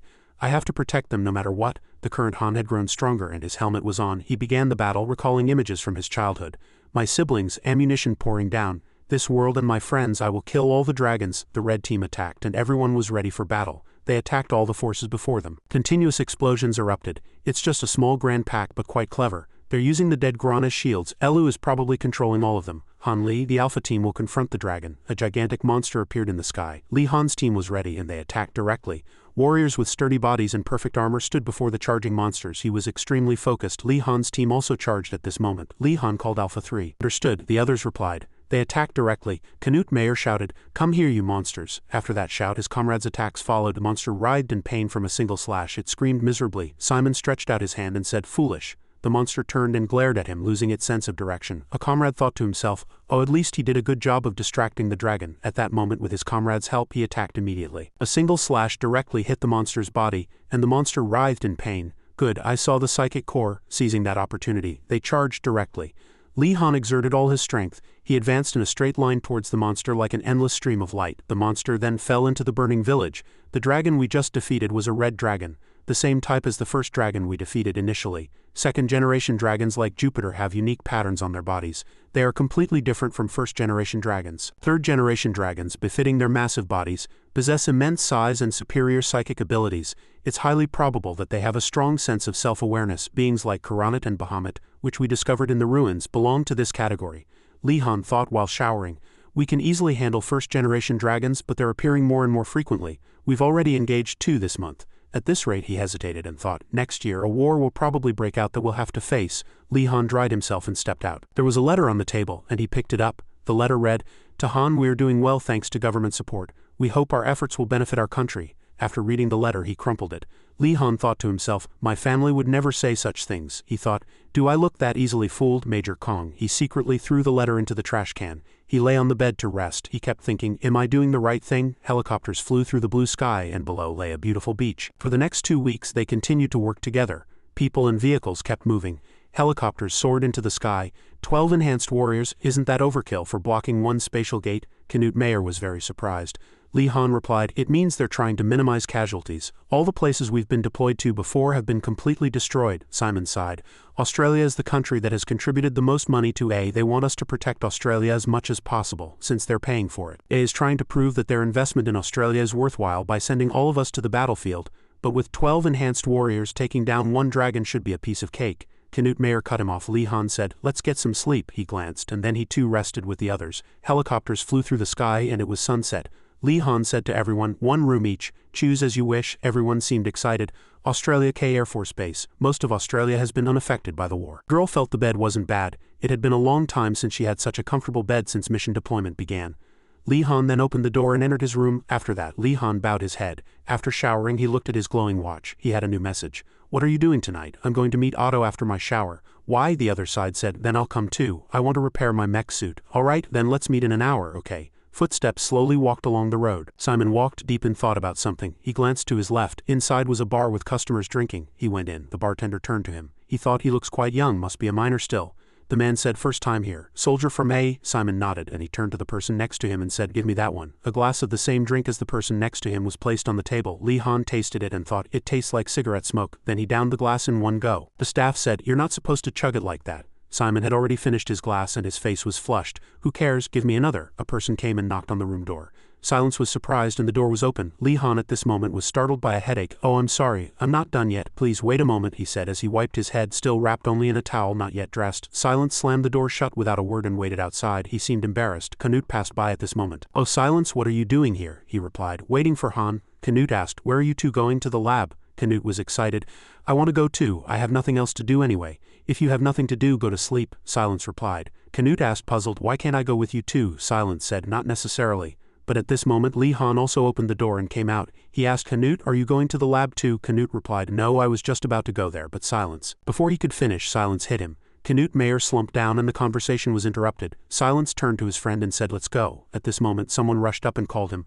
"Han Simon, we have to stop that guy." At this moment Simon continued to drink and things flew everywhere. His face flushed. "He's a psychic, oh my god, what should we do?" Everyone here was knocked down and things were scattered everywhere. Lee Han rushed over at this moment and said, "Simon." He said, "That's enough, let's go back to our room." Simon thought to himself, well, if it isn't our brilliant team leader. If it isn't our team leader. Lee Han sprayed gel and used his ability. "I don't know what you're talking about, but let's talk again when you're sober." Simon asked, Why can you and I can't?" He was very angry. And light erupted from his body. The people behind him said in fear, "It's dangerous, someone do something." Simon said madly, "I couldn't get a wink of sleep." "Why you're not affected at all." Lee Han listened and struggled to stop his power. He used the table as a shield, and then Lee Han charged directly forward. He grabbed Simon in his hand. Simon was about to throw up at this moment. Everyone covered their eyes and mouths. Lee Han turned to everyone and said, "I apologize for this disturbance." The bartender raised his head at this moment. Simon opened his eyes wide and glared at the man, then threw off the blanket covering him and screamed loudly, "Ah!" After that he punched. Simon's face turned pale, and he said, "Damn it, this is so embarrassing. If I ever drink again, I'll commit suicide." Canute then leaned in and said, "Focus, are you sober now? Why are you punching the wall?" Simon was very embarrassed and slammed the door shut, saying, "Get lost." Canute Mayer looked like he was about to get a nosebleed. He thought, is it because of me, or do they all think they can kick me whenever they want? Thunder rumbled and helicopters buzzed like missiles. Lee Han said, "The local army will handle the minions. We only need to focus on the dragon." Demichi replied, "You speak with too much confidence. Do you have some hidden trick?" Helicopters buzzed, and vehicles still moved in the sky. Otto sprayed gel and said, "A rifle?" He sweated profusely. "It seems they're prepared to spend much more money than we thought." The foot of a huge beast landed on the ground and monsters charged in 7 groups. Their army was immense, emerging from a red glowing gate. Everyone was doing their best. "That's the rune of death beta. It's too big. What we caught before were mere infants compared to these. Should we intervene to deal with those massive monsters?" Canute Mayer asked. The sky seemed to collapse with power. All forces advanced and bombs and bullets poured down. Powerful artillery struck every enemy, big and small. Otto's team saw the ground they stood on shake. The in-low steel hunter turned around. "What is that? So cool," Demichi laughed. "Can we also have such weapons? We can use them if we build up some muscle." Canute Mayer said, "That recoil will break your back." Bullets fired from the system. An ear-splitting explosion tore through the sky. Lee Han said, "Now it's time to focus on the battle. It's our turn." Monsters flew into the sky. Red flames engulfed the surroundings. The dragon's location was confirmed from the gate. "It's a blue dragon. Fire!" The attack continued. This time the explosion directly hit the flying monster. Smoke billowed from the monster. Otto clenched his fist. "Just as I expected, it has no effect on the dragon. The young ones are counting on you. Go and take it down." Transport ship launch. All systems were programmed. The monster was charging. The system fell directly towards the monster. The monster looked up. The power emanating from it was like millions of bullets. The entire sky glowed blue. Lee Han was startled. "It's aiming at us," everyone exclaimed in unison. Breath attack and ear-splitting explosion. Its power pierced through the sky. Lee Han's eyes widened. Immense power. It seems like it could burn everything. A single point of light remained in the peaceful sky. "Call me Alpha B." "You bastard." Smoke enveloped his body. Lee Han asked, "Are you okay?" Flames burned fiercely. Simon replied, "I'm fine, at least for now. I mean, if I had free-fallen like that, I would definitely be dead."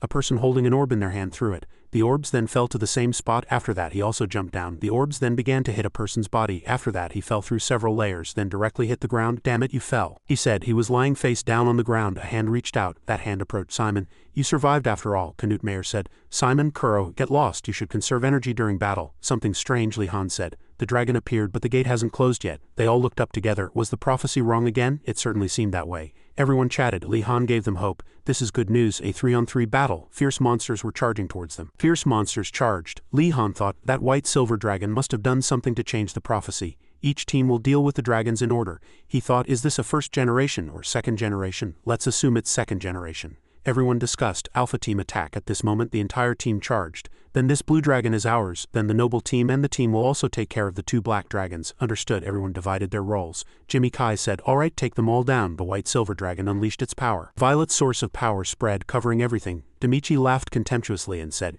do you know what that is? I've wanted to try that for a long time. He charged straight at its head. My spear isn't the only thing you need to watch out for. I've been practicing sanbo since I started walking. As long as I can reach you, you'll never beat me. Demichi used to say this during training. Li Han replied, oh really, so you're going to catch dragons with that sanbo technique? Demichi sighed in exasperation. Ha. He thought to himself, by then I'll be able to catch a few dragons. Returning to the present, Demichi's eyes gleamed as he said, Han, I'm sorry to break my promise, but I don't think I can catch that one. It's too thick. Instead, he charged downwards like a spear. I'll try to break its wings. As soon as he said it, he concentrated. Demichi gripped the white silver dragon tightly. The battle intensified. Punches and kicks exchanged without a break. Li Han shouted, everyone start acting now, take that thing down. They attacked from different directions. Li Han glanced at the monster, attacking it directly. The monster fell at their hands. Everyone cheered and rejoiced from above. Otto smiled broadly and said, fantastic, 3 dragons taken down in the blink of an eye. First generation dragons will be nothing now. A vast and different sky opened up. The tracking system was still active on the computer screen. No minion activity near the gate. All dragons confirmed eliminated. Z was bewildered. Everything is over? He gripped the mouse with trembling hands. A massive explosion erupted, startling Otto and everyone else. What happened? Jet, covered in blood, said in a trembling voice. No, it can't be. A gate was opening inside the base. Everyone looked up to see countless monsters flying towards them. They all had ferocious expressions. Everyone stood up and watched. What is that? A huge explosion sent them flying in all directions. Screams erupted. They invaded all areas, attacking and injuring people. The explosions continued. Otto shouted, Han, do you hear me? K Air Force Base is about to fall. We can't send you reinforcements now. No reinforcements at all. Survive no matter what. The man next to him dragged him away. Director, you must go. Otto barely managed his last words. Don't die. You must survive no matter what. As soon as he finished speaking, a huge explosion occurred. The communication system was lost like that. Knut Mayer trembled with rage. Damn it, what's happening there? Have we been defeated even after we eliminated all the dragons? He questioned. Li Han thought, they used 3 dragons as bait. That means species doesn't matter in a dragon army, does it? Li Han seemed to realize something at this moment. Something was crawling out of the gate. Everyone looked up at it. Move, we need to go back while we still have a chance, he commanded. Demichi gritted his teeth at this moment and said, running away is too cowardly. Let's just eliminate them all. He said, I don't think we can solve this unless we do that. Li Han said, Jim. The explosions continued without stopping. Otto was thrown. His comrades shouted, Director is hurt, quickly take him away. Otto said, we're going to die. Everyone was taking him away. This way, wait a minute. There's a boat above us. It'll take us. Otto replied, no, I need water. They've completely taken over the air. They've surrounded us in immense numbers. Li Han said, Demichi Noble Team's mission is to deal with all the minions. There are no more dragons here. They have to protect their lives until the rescue boat arrives. Demichi said, but if you stubbornly want to retreat, we'll buy you some time. Hands rose. People stood up behind him. Footsteps approached. Li Han looked to both sides in surprise. Mew, Amy. Li Han seemed to gain strength at this moment. This time I won't just stand by and watch. Everyone advanced, Li Han said. Noble Team. Just a moment before he could finish, they were already attacking. Simon took the lead. The attack struck Demichi. Demichi came back and grabbed Simon's neck, lifting him. Demichi asked, what did you just do? Do you want to die? Simon replied, if we're going to die, let's die together, you bastard. The combat stimulant has muddled your brain, hasn't it? We're not invincible. If our energy runs out, we'll die too. Li Han agreed. He's right. Demichi, if we encounter another dragon, we won't be able to handle it. D said nothing more, and then he stopped his hand. I wasn't thinking. I'm sorry, Simon. Demichi said that and turned around. Li Han called Simon. Simon cut him off. Shut up. Simon walked away, saying, I don't want to talk about it right now. Let's just move on. Li Han thought to himself, this guy. The explosions continued. Are my ears? What is that? Everyone clutched their heads. No contact. The situation is bad. Let's just get out of here. Alpha team approached. Knut Mayer said, this is like Shinwoo. Simon was bewildered. Shinwoo, we're still 10 miles from the base, but communications are still jammed. Li Han thought, this is unsettling. It's like we're being hunted prey. Demichi said, let's go to the nearest village. If we're lucky, we can use their communication equipment there. Li Han sighed and turned back, smiling. That's a good idea. And there won't be anyone there. Everyone evacuated after the gate alarm was raised. Demichi was embarrassed. Li Han thought to himself, we're not far enough away from the radio jamming yet, but we're out of food, so at least we can find something to eat. Hurry. A muscular man appeared. He stood illuminating the sky. He was Alexander Leo. The chief of staff said, you've failed, people around said. Alexander replied, we haven't failed yet, we still have the Australian army left. In other words, you failed to block the gate. The true war hasn't even begun, but A has already caused great disappointment. Alexander thought to himself, they're talking as if we have other options. On the globe map, red dots converged at one point. Optimistically, the Australian gate won't temporarily spread to other countries. It's only a matter of time. Those damn things can use teleportation or whatever. We can't just sit back and trust A to handle this, Alexander thought to himself. What they're saying is really annoying, he asked. Then what do you propose? What do you want us to do? The people replied. Nuclear weapons, we will use nuclear weapons. Alexander was startled and looking at the red light around him was flustered. What? Why are you saying that? We can't do that. This was an Australian voice. He must be Australia's top commissioner. Alexander assessed. Minions are like cancer cells. To remove cancer cells after a failed surgery, you must be prepared for a bloodbath. Proceed with the vote. Alexander was furious. These bastards, using this opportunity to overthrow Australia, our most powerful adversary.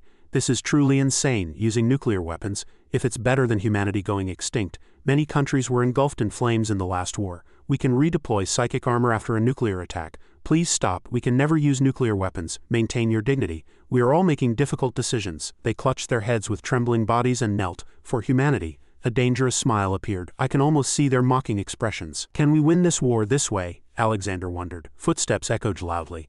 They broke down the door and stood in front. At this moment, the sound of the TV turning off was heard. The program was interrupted. Everyone was living together. Each was doing different activities. Found anything? This is delicious. There was no signal on any TV channel. Everyone sat together on the long sofa in the living room. Li Han skillfully reconnected the wires while looking at the machine in front of him. The system started working again. Sound echoed. Li Han was startled by the sound from behind and turned around to see two people watching together in front. Li Han turned back and asked, where's yours? His friend replied, I ate it all. The system suddenly said, Han. He was startled and opened his eyes wide. Silence asked, what do you want to do after the war ends? Han was silent for a moment. Li Han replied, I haven't thought about it. I'll probably go see my siblings. Silence immediately reacted, I'll go with you when you go see them. Li Han smiled and replied, all right. An emergency red alert blared urgently. The two rushed out. Han said, A has sent us the mission plan. Nearest rendezvous point. Nearest rendezvous point. The air is no longer safe, so we have to move there on our own. Hurry. Silence, we've been here too long. While they were talking, a loud explosion occurred and the entire space seemed to shake. Check on each other and switch all communication channels to internal network. Understood. This is Alpha 1, can everyone hear me? Immediately check the route I just sent. We need to detour to throw them off, Li Han said. The remaining energy will be just enough to get to the rendezvous point. So only those with energy left should stay and buy time. Silence and I will take care of the minions. As soon as he said it, he put on his armor and prepared for the next battle. Before moving from the target to the rendezvous point passed through points B and C, Demichi asked worriedly, are you sure? They approached the target, their eyes sharp. Simon said, I'll stay too. Stay together. Another teammate stepped forward and said, Canute. Mayer smiled and said, after all, we're Alpha Team. Li Han said, Canute, help Simon. Simon was injured when he fell earlier. Canute Mayer was startled. What? Simon said, it's just a small crack, I won't hold you back. Don't worry about me. I have no intention of sacrificing myself right now. I've decided that, because I know we can handle this. Li Han recovered his strength. He said, so trust me. After surviving here, I'll meet everyone again. Flames burned fiercely next to where they stood. Canute Mayer replied, understood. Simon also said nothing more. The flames grew larger and larger. Monsters began to appear. Comrades fought together. Neither side gave way. It was a very fierce battle. Li Han thought, I need to conserve psychic armor energy, so let's use as many guns as possible. They used all their strength. Waves rushed to the shore like massive waves. I didn't know there was a river here. This will be the best way to hide our tracks. Alpha Team waded through the water. Canute Mayer thought, Han wasn't wrong about the energy left in the armor. We might not make it to the rendezvous point, but Han, will he really be okay? That prototype will absorb much more energy. Water splashed everywhere and sparks flew from the clash. Alpha Team continued to charge. Their bodies were covered in wounds. Li Han shouted loudly, silence, go to point C first and wait for me if I don't meet you within 30 minutes. Then go straight to the rendezvous point. Silence turned back, lost in thought. But your condition is, Li Han shouted. That's an order. Silence, go. A moment later, Silence turned and obeyed the instruction. He immediately ran as if flying. A source of light emanated from his body.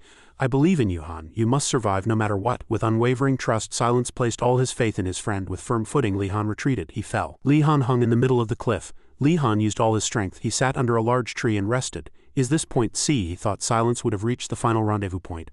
I should rest for a while and then go there. Lee-han looked up and closed his eyes to rest. He opened his eyes wide again and his gaze sharpened. Don't look at me like that, a person appeared and said. Lee-han's sword pierced him. You scared me. Lee-han eliminated him. Lee-han felt, I can feel psychic energy with all my senses. As if it has become a smell or a sound, Lee-han continued to charge, saying, if you want to die, come at me. Helicopters landed, and many people stood around. Everyone faced outwards.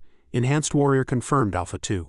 Why is Alpha 2 alone? Silence replied, yes, Alpha 1 is not visible. Unfortunately, we can't wait any longer, he thought. I was ordered to bring Alpha 1 back no matter what, but get in Alpha 2. He said, we need to move. Silence remained silent. The blonde man said, they're going to sweep this place clean with nukes. If we stay here any longer, we'll be caught in it too.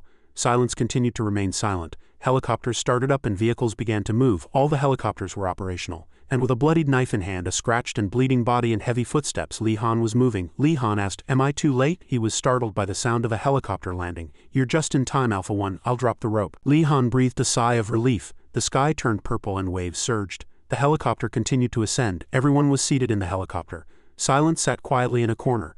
Lee-han clenched his fist. Ark needs me now. My power is gradually recovering. He thought he was completely wrong. Ark is still controlling the situation. All this time I took Ark's support for granted. I can't believe it took losing it to realize this. The transport suddenly accelerated and everyone stumbled. The sea below was growing rougher. Simon said, we're already far enough away from there. Knut Mayer asked, how big was that bomb? Lee-han fell into deep thought. Ark controls everything. They control and manage the enhanced warriors. They even control who survives, so what happens to us when the war ends? Days later. Are the kids doing well? Z replied. Everyone returned safely. Carter Jane asked, how's Han? Z stopped and brought 2 glasses of water. She's too interested in him. He's really an odd one. She looked at his aura.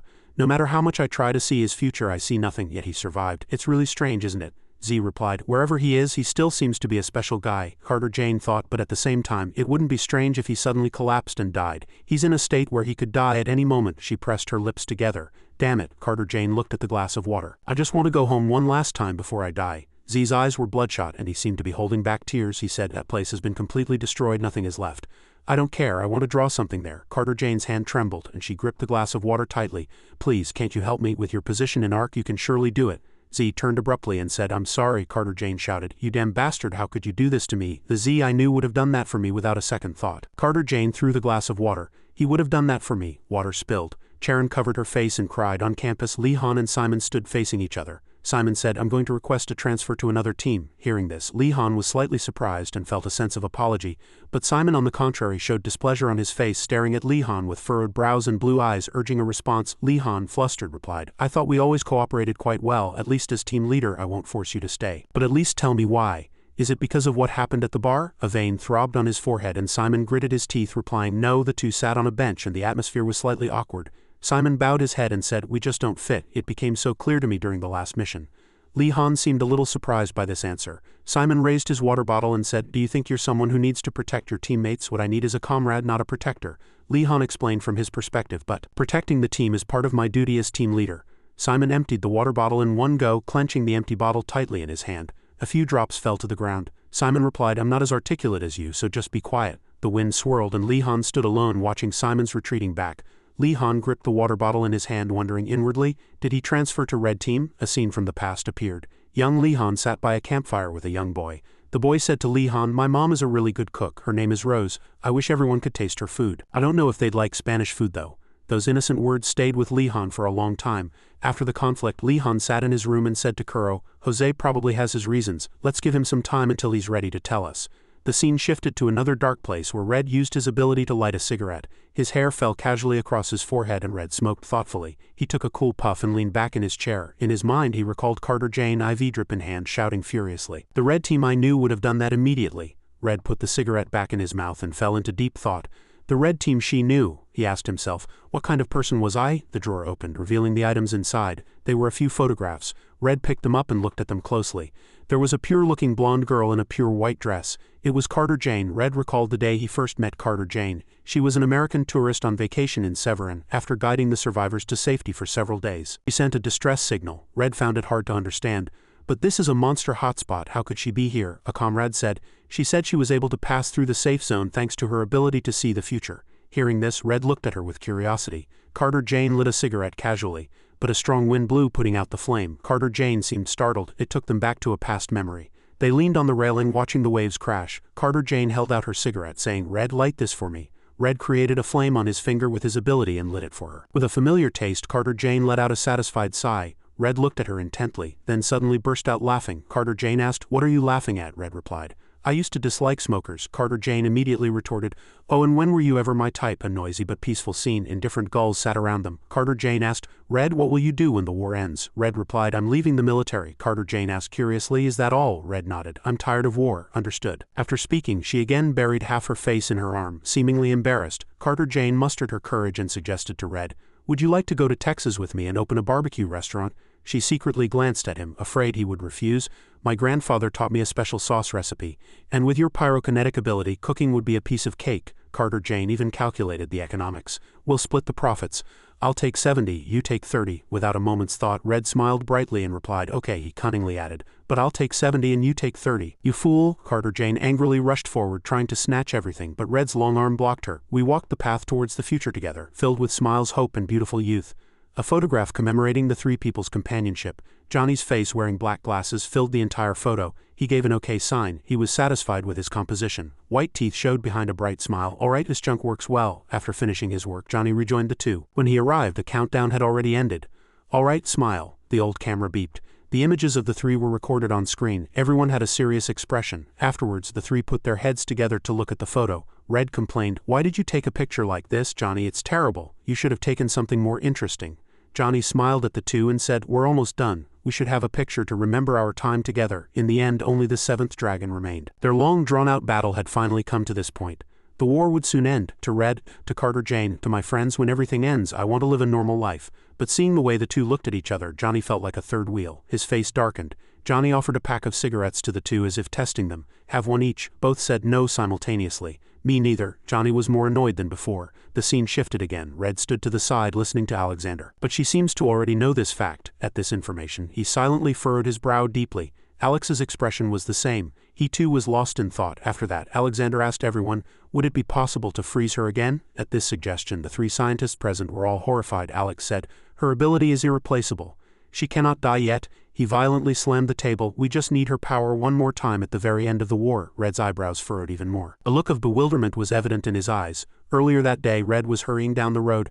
"I finally did it." Though his face was scarred, a bright smile was on Red's lips. He whispered the name of his loved one. "Carter, we finally did it. We killed the last dragon." He shouldered his gear and hurried back. But as soon as he opened the door, he saw Carter Jane on the floor clutching her head. Red called out to her worriedly, "Carter, what's wrong?" "Carter Jane." The girl continued to tremble, clutching her head. When Carter raised her face, tears streamed down her cheeks and her pupils glowed blue. She said, "Oh, impossible." Seeing Carter Jane's gaze and terrible expression, Red knew something was wrong. He approached, patted her back, and asked, "Did you see something? Tell me what you saw." Carter Jane gripped her head in agony, replying, "It's not that, it's not that." Strange blue veins gradually appeared on her hands. Red was horrified to see it. Not only that, it spread across her entire face, and Carter Jane's lips also turned blue. She whispered, "The last dragon. This war is merely a reconnaissance. 15 years from now, all of us will truly die." Carter Jane's hair also turned blue. She continued to tremble. That scene was deeply etched in Red's mind. He suddenly stood up at Alexander's question. Red's enraged voice burst out, "Are you planning to treat the prophet like a tool until the very last moment?" He fiercely challenged him.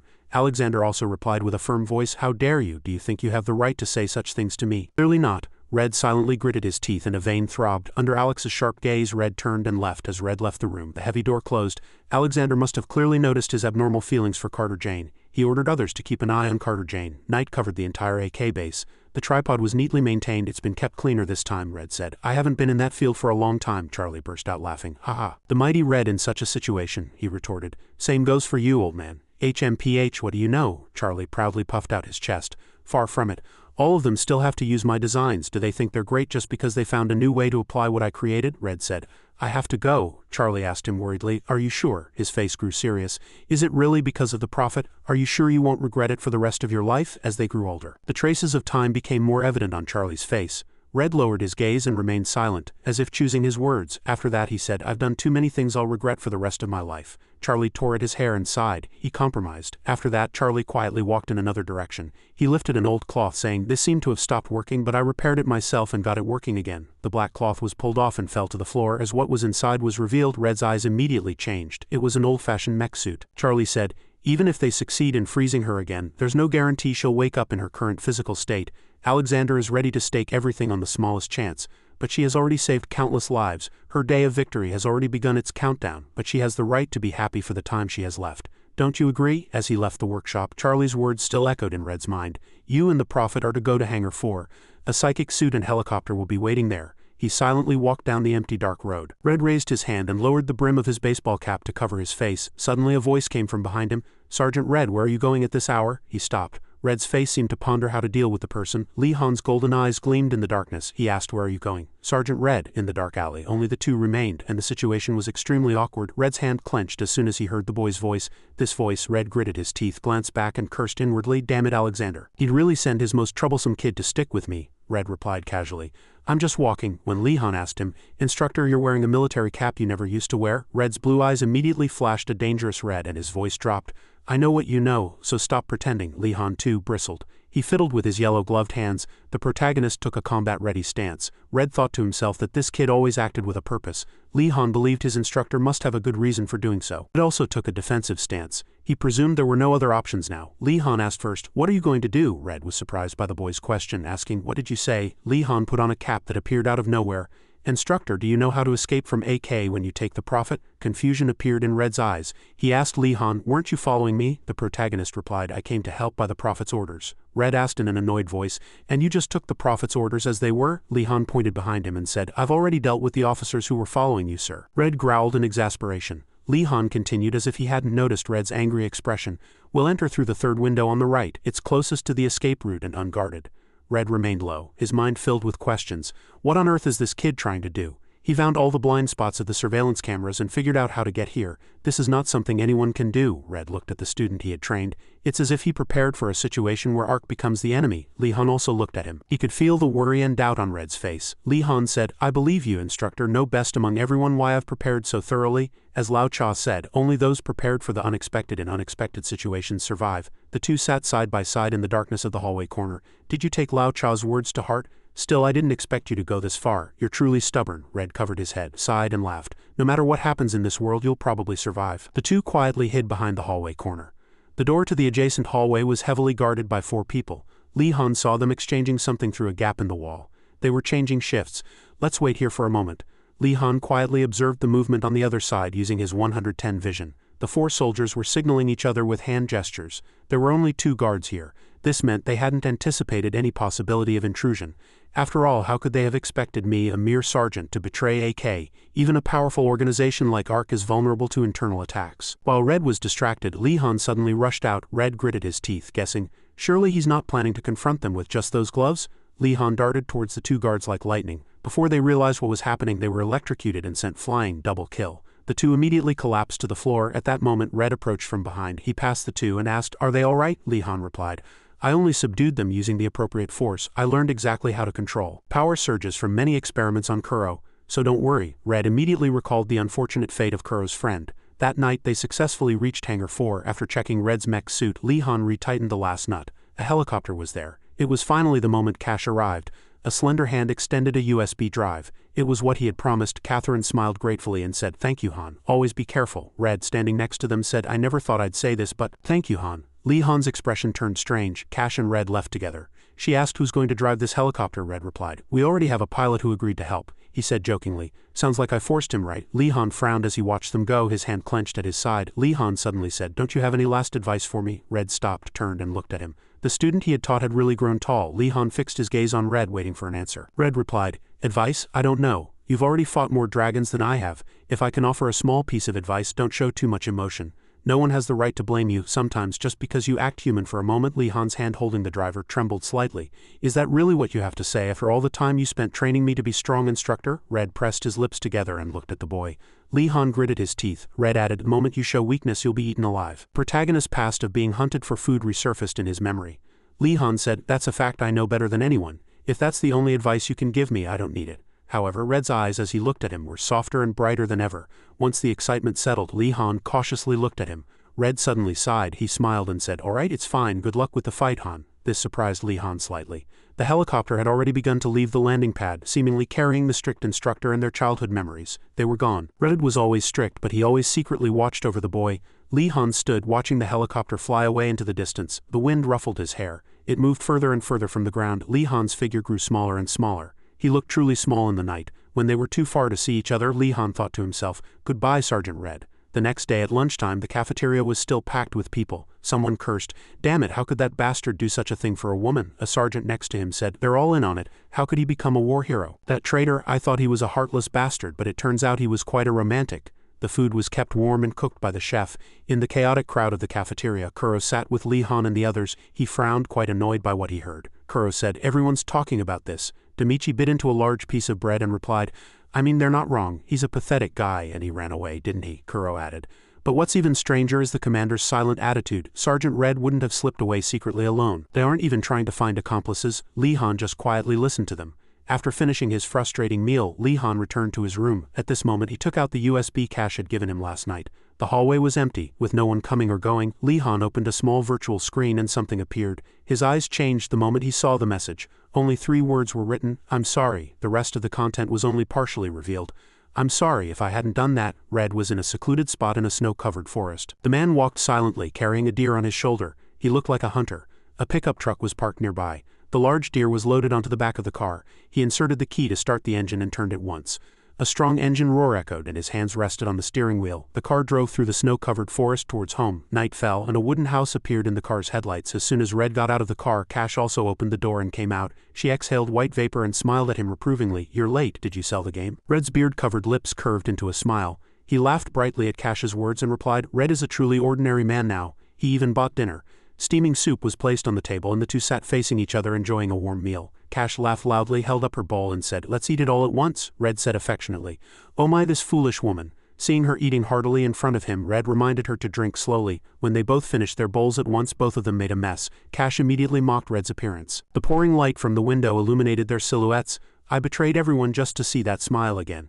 I don't regret my choice." Back at the base, Lee Han sat alone in his room.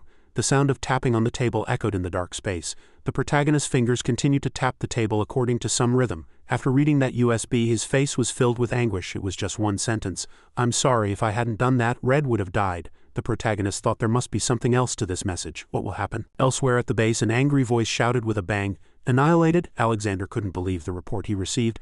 Both first-generation psychic teams were annihilated by minions. The sergeant added, "One of them returned alive. He had no visible wounds but was unconscious. He's currently receiving treatment in the infirmary." The more he listened, the darker Alex's face grew, and a sharp glint flashed in his eyes. Alex stood up and said, "I'll go see for myself." His footsteps clanked on the metal floor. While following the sergeant, Alex thought to himself, "I can't believe this happened right after Red left. While we rely mostly on the second generation, the first generation is still necessary."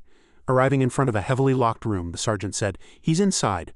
Alexander quietly gazed at the door before him. The door slowly opened. Someone was waiting for them inside the room. Long, firm legs appeared. A look of disbelief and awe flashed in Alex's eyes. A gunshot rang out. The sergeant who was leading them was shot and blood splattered across the entire hallway. At that moment, Alex looked to his side and saw the sergeant fall to the floor in a pool of blood. The one inside was holding a gun, its glowing red eyes fixed on Alex, aiming the gun. Really? Unfortunately, Alex was injured in one arm and hadn't brought a gun. However, just as it was about to attack, something flashed across its neck like lightning. It was Lee Han. He used his spear to finish it off. Alexander couldn't hide his shock. Its massive body crashed to the floor with a thud. Alex asked Lee Han, "But how?" The protagonist urged him, "You must leave, it's not over yet." Alexander clearly didn't understand what was happening. Its body was already damaged, but it began to move again. Rising from the corpse on the ground, it seemed to be searching for something. Spectre. Lee Han reminded Alex, "Hurry, go." Now Alex was injured and looked very strained. Before he left, he said, "Han, I'll call for reinforcements." But Lee Han replied, "No, it will possess your body." He focused on what was before him. "I'll handle it myself." It shed its physical form and transformed into an energy form. Lee Han's hand holding the spear clenched tight. "I said that, but I'm not prepared. How can I defeat it?" The fiery red thing looked as if it had been dredged from hell. Truly terrible. Lee Han understood its purpose. Of course, if its goal was to possess a body, it wouldn't inflict physical damage on the form it intended to take. So Lee Han only raised his spear to threaten it. It clearly had no effect. He had no choice but to fight it mentally. He allowed it to enter his body. Lee Han's entire body stiffened and a silent war began within his body. The sunset painted the snow-covered mountains yellow. Red was chopping firewood outside and Cash was watching him from the window. With a single strike of the hammer, the piece of wood split in two. With only the sound of chopping firewood filling her ears, Cash looked bored and melancholic. She yawned once and said to the man, "Red, I'm bored." "Go inside," Red replied, panting. "If we don't want to freeze to death, we need firewood." Cash covered her face and smiled enigmatically. "We can keep each other warm." Red frowned at her and asked, "Are you sure?" Night quickly fell and the two sat together outside the house. The firewood was piled high enough to last for a while. Cash sat next to Red, gazing at the star-filled night sky. The scenery was truly peaceful. Due to the low temperature, Cash's breath turned into white vapor. Without light pollution, the entire Milky Way seemed to unfold before their eyes. Cash exclaimed, "It's beautiful." But her eyes showed no such sentiment. Cash smiled and said, "It's so peaceful. Considering we're almost facing the end of the world." Red turned his gaze towards her. He suddenly asked, "Are you still keeping your promise, Cash? You promised never to use your abilities again." Cash's eyes were unwavering and her pupils were still purple. Red quietly observed the woman he loved. Finally, Cash obediently smiled and replied, "Yes, of course." Red knew statistically that she died during her next seizure. She was fine now because she wasn't using her abilities, but it could happen at any moment. He gazed at Cash's cherry-like lips. Suddenly she turned and called Red, "I'm hungry." Her smile was bright and innocent, and Red, lost in thought, was startled. He stood up and sighed. "You startled me. Goodness, let's go inside and get something to eat." Cash also stood up. "All right, but why were you so startled?" he replied. "It's nothing." Lee Han awoke with the beep of the heart monitor. He quietly looked up at the ceiling. Lee Han lay in the base infirmary after that battle. Someone knocked on the door. Alex was alone in the room, staring blankly out the window. Lee Han entered. Alex's expression was obscured by the backlight. He told Lee Han to sit down. On the table were 2 steaming cups of tea and a jar of candies. Alex picked up a cup of tea and said, "As always, I'd like to hear your report." Alex's sharp gaze fixed on Lee Han. "My meaning?" Lee Han was silent for a moment regarding the recent specter suppression incident. He cast his eyes down as if gathering his thoughts. He looked at his hands and began to speak. "When I underwent physical enhancement, there was a severe rejection reaction to psychic abilities. They said it was unprecedented. They had never seen a psychic's body reject psychic abilities before." Lee Han explained that his body reacted similarly to the specter, which was made of psychic energy. "It infiltrated to take over my body, but it simply vanished within me." After that explanation, the room fell silent and Alex took another sip of tea. "Is that all?" Lee Han replied. "Yes, sir." Alex's eyebrows furrowed. "This kid is hiding something from me." "Lee Han, but I won't get anything more by asking." Alex said, "All right, you're dismissed." Lee Han stood up, saluted in a military fashion and quietly left. He looked truly lonely. Alex pondered deeply. If the previous report was true, the specter wasn't rejected by Han's body and died but was likely forcibly expelled. He looked at Lee Han's retreating back. He's definitely hiding something. If only Red were here now. The wooden door closed and Lee Han stepped outside. He raised his hand and observed it. In truth, even he didn't know what had happened yesterday. Lee Han recalled that his consciousness had been preparing to fight the specter then.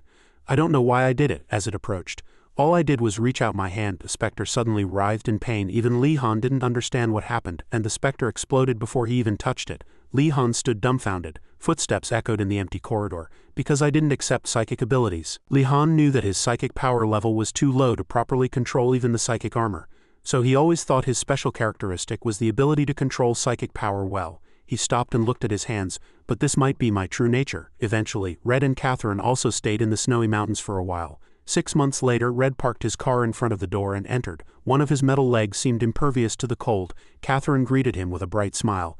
"You're early," Red asked her. "Is everything all right?" But Catherine playfully blocked him at the door. "Wait a moment, don't come in yet," Red asked curiously. "Why?" Catherine said. "Go buy some salt." Red was awkward at this strange reply, but Catherine still looked at him, smiling. Red took off his hat and asked, "Is it that urgent you won't even let me inside the house?" Catherine still firmly blocked the door. "I've made pickled food and I've started boiling soup." Eventually, Catherine pushed Red outside with force.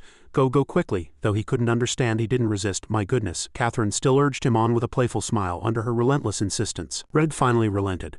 "All right, I'll go. Everything will probably be fine." Red then drove his car back down the mountain road. Below the mountain was a rather bustling village. Red's pickup truck stopped by the roadside. As he stepped one foot out of the car, something squeaked from his other foot.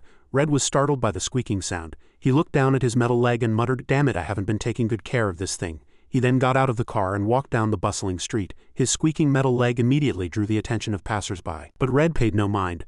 A few minutes later, Red arrived at the supermarket. Inside were various goods and many people. Red went to the aisle he needed. Identical salt shakers were neatly arranged on the shelf. Red bent down and counted the quantity.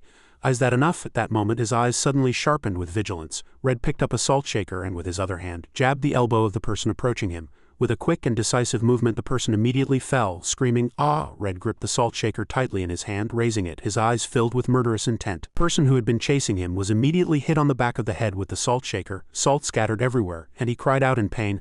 "Ah!" Red pinned the person to the ground and asked, "You've been following me since the parking lot. I even took a detour." "Who are you?" Red threatened, pointing a pistol at his forehead.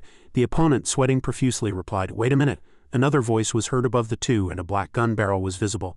"That's enough." Red was surrounded by 3 other people with guns. One person said, "All right, Sergeant, put down your gun." Red's gun immediately dropped to the ground. Red raised both hands behind his head and stood up. He continued to ask, "Are you from ARC? After all this, what do you want with someone like me, who's past his prime?" A rough hand opened the door and entered.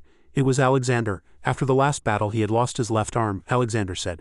The situation has gotten so bad that we have to rely even on people who are past their prime, Red said. Chief of Staff, long time no see. What are you doing here? He suddenly stopped as if something had occurred to him. Catherine, Red immediately pushed all the people aside and ran. They immediately raised their guns. Stop right there, Red, but one hand stopped them. Alexander said, let him go and follow him. He thought to himself, Prophet Catherine, I didn't think she'd still be alive after 6 months. 2 cars moved in a line through the snow-covered pine forest. Red's car suddenly spun its wheels and took a sharp turn. He gritted his teeth and gripped the steering wheel tightly. My goodness, the car just drove over a huge crack as it landed. Black smoke billowed from the engine compartment. 2 long tire marks were left on the ground. The car stopped. Red opened the broken door and got out. His face was bruised and bleeding, blood trickling down his forehead. Because the days he spent with you were more important to him than the future of humanity. That motivated Red to keep going. Though he himself was injured to the point of being covered in blood, Red's prosthetic leg developed a problem at this moment.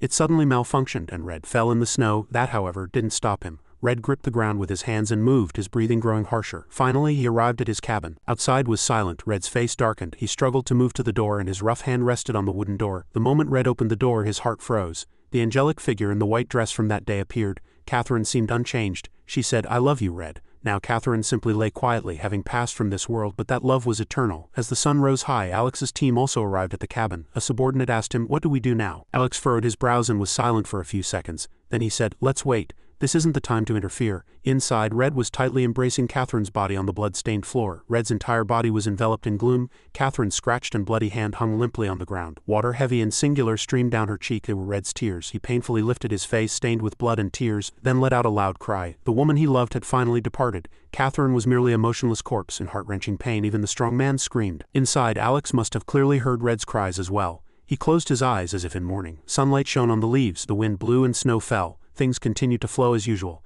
Snow fell silently, breaking their silence. The car was still parked outside the house. A pot of boiled soup was on the stove. Red took a ladle, scooped out soup and put it into his familiar large bowl. It was an action no different from the days when Catherine was alive. He brought the bowl of soup to the table, sat down and looked. Catherine seemed to be lying on the bed. The soup was here, but there was no longer a smiling person opposite him. He put down the spoon in his hand, picked up the large bowl and slurped it down. Each mouthful of soup went down his esophagus to his stomach.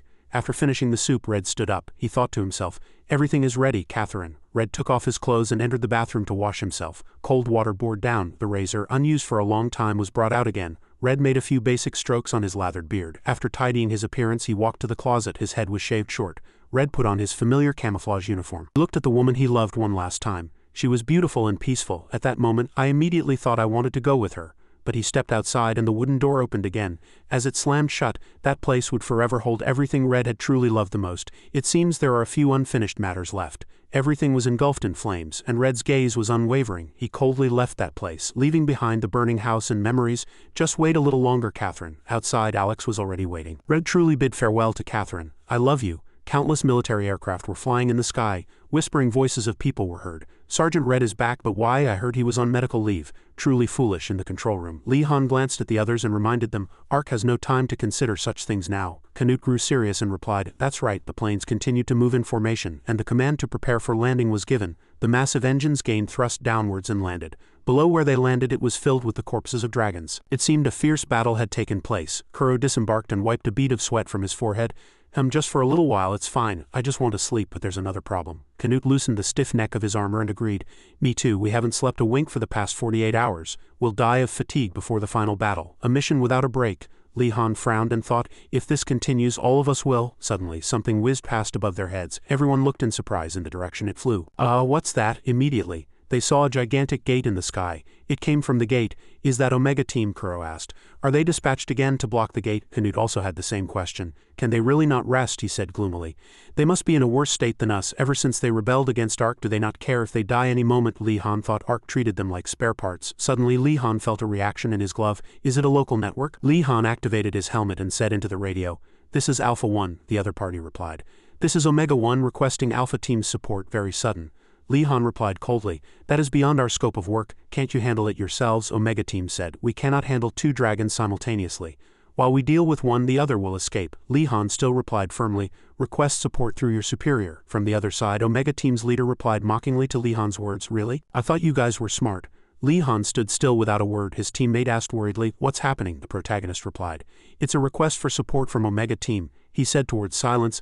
I'll go with Silence. Silence said nothing, nor did he object. It was considered implicit agreement. From the other side, another team in purple uniforms surrounded the gate. The person who had just talked to Li-Han laughed mockingly. Hurry, Alpha 1. Akima's face was filled with curiosity. I want to meet you, Li-Han. This land has been invaded by dwarf fairies. Everywhere was covered in red eyes. Li-Han and Silence sped past all of them at immense speed. Li-Han commanded, ignore all of them and go straight to the target location. The place they had to go was the purple gate high up on the mountain. The dwarf demons had surrounded the entire mountainside, but the path beyond wasn't empty. A gigantic shadow loomed over where they flew. Rock gargoyles, ambushing in the forest, fiercely burst out, each with a massive body and sharp horns. Silence leaped onto one and said to Li-Han, let's each pick one. You go first. The words were barely out before she severed the monster's head, proving her strength.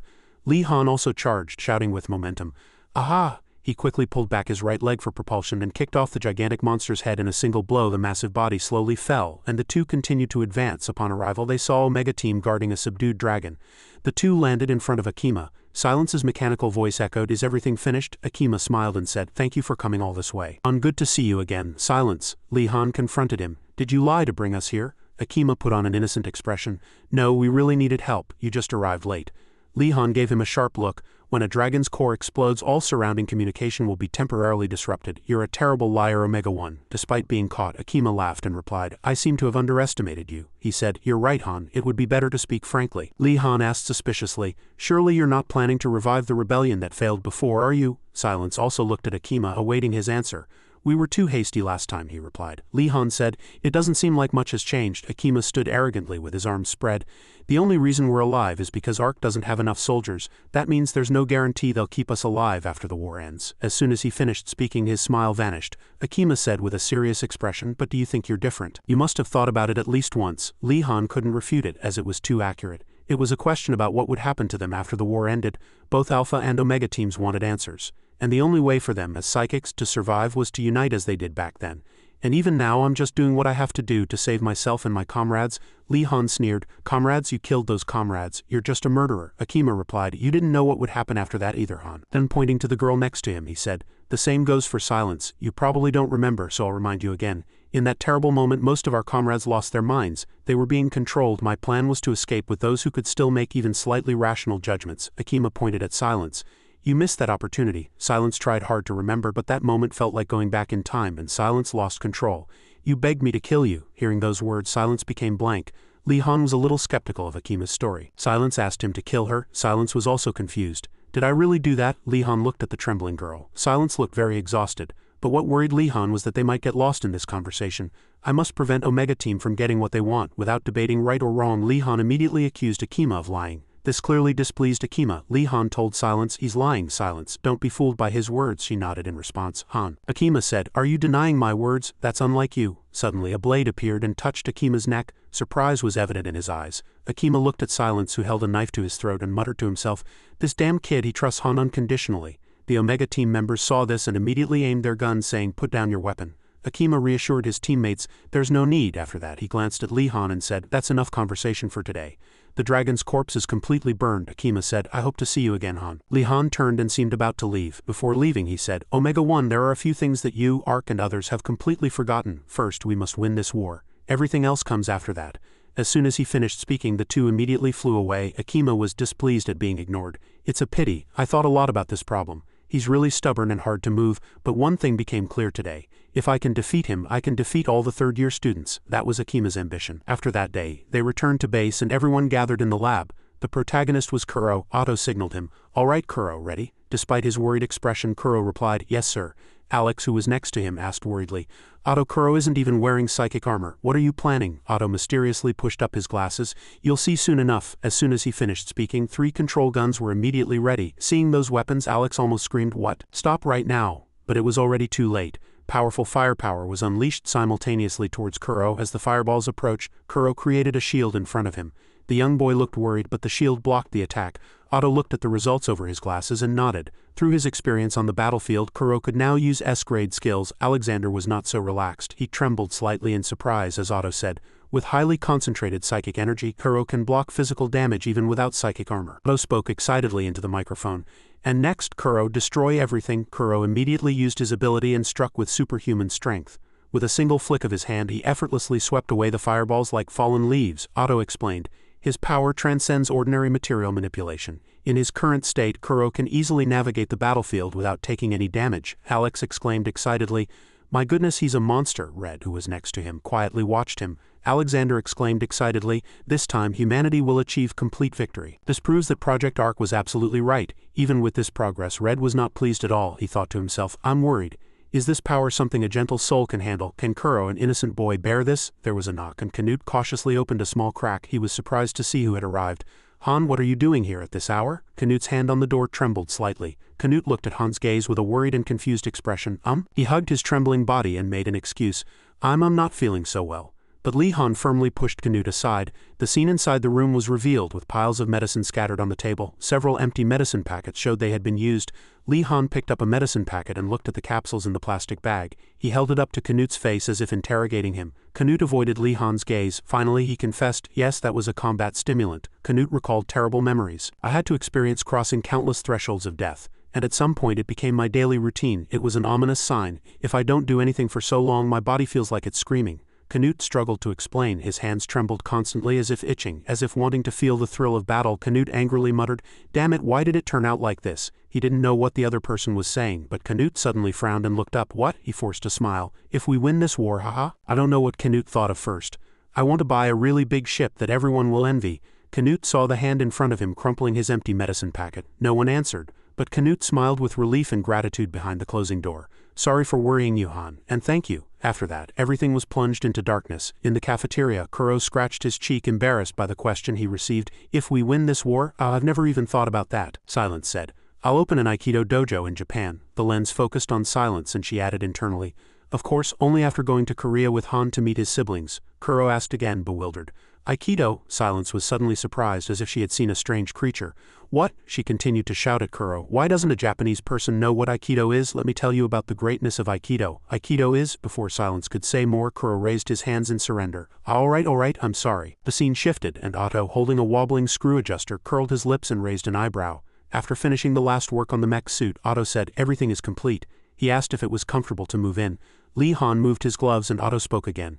A mix of relief and sadness washes over me. Everyone is tense. I can't believe this is our final preparation. Li Han adjusted his glowing golden gloves and his eyes shone with confidence. The glowing gloves symbolized his readiness for this final battle. The plane is waiting in the hangar. The airplane hangar opened, ready. 22 psychic armor teams, classified as grade 88, were neatly lined up on the runway. All funds and personnel had been gathered to create an army where humans were weapons. Everything they could muster was here. Li Han led Alpha 1 team, accompanied by Silence, the indispensable Canute, and Kuro. Red team included Simon and Jose, and Yellow team had Demichi and Dejek. As everyone boarded the planes, their footsteps moved in unison. Their backs were laden with heavy weapons. As Li Han's team moved, someone from Red team called out to them. You guys, Canute was slightly surprised to see it was Jose. They hadn't been in contact for a long time. Jose, the two teams paused briefly looking at each other. Jose bit his lip, swallowed and prepared to speak. He said to Li Han and Canute, there's something I haven't told you, so please everyone come back safely. Then I can tell you. The meaning of care and wishing for peace was not explicitly stated, but everyone understood. Next time we meet, I'll tell you everything. Li Han smiled and replied, all right. Canute also promised him, see you next time. All other teams were also boarding their respective planes in order. Alessandro Leo watched them through the surveillance screen. He said, they will try to invade us with multiple attacks. We will also divide our forces into 3 parts to prepare for such a situation. Alex thought to himself, if the invasion 15 years ago was merely a reconnaissance mission, then this invasion will be unlike anything we've seen before, but we will not lose. With that thought, Alex commanded, display the Mongolian steppes on screen. A vast green prairie came into view. Tanks slowly moved there. Robot sniper teams and human armies followed behind. The tanks were loaded and missile launchers pointed straight at the sky. Red exhaled a puff of smoke, then put his cigar back in his mouth. Red stood before his army and said, we don't have psychic armor, but you are still a part of psychic power. He looked at the soldiers there. Our mission is to support the paratroopers and eliminate the minions. All you have to do is do as you've been trained. A trembling hand appeared. It was impossible to tell whose hand it was. The commander's words didn't reach Jizo. He clutched his trembling arm and muttered to himself, damn it, I can't hear what he's saying now. He told himself, Jizo, you fool, don't be afraid. You won't die. You'll go home safely. No matter what, you'll survive. The memory of that near-death encounter resurfaced in Jizo's mind. Red seriously observed the soldiers below, then turned his gaze aside. Red asked Jizo, is there a problem? Jizo quickly covered his face and replied, no, Sergeant.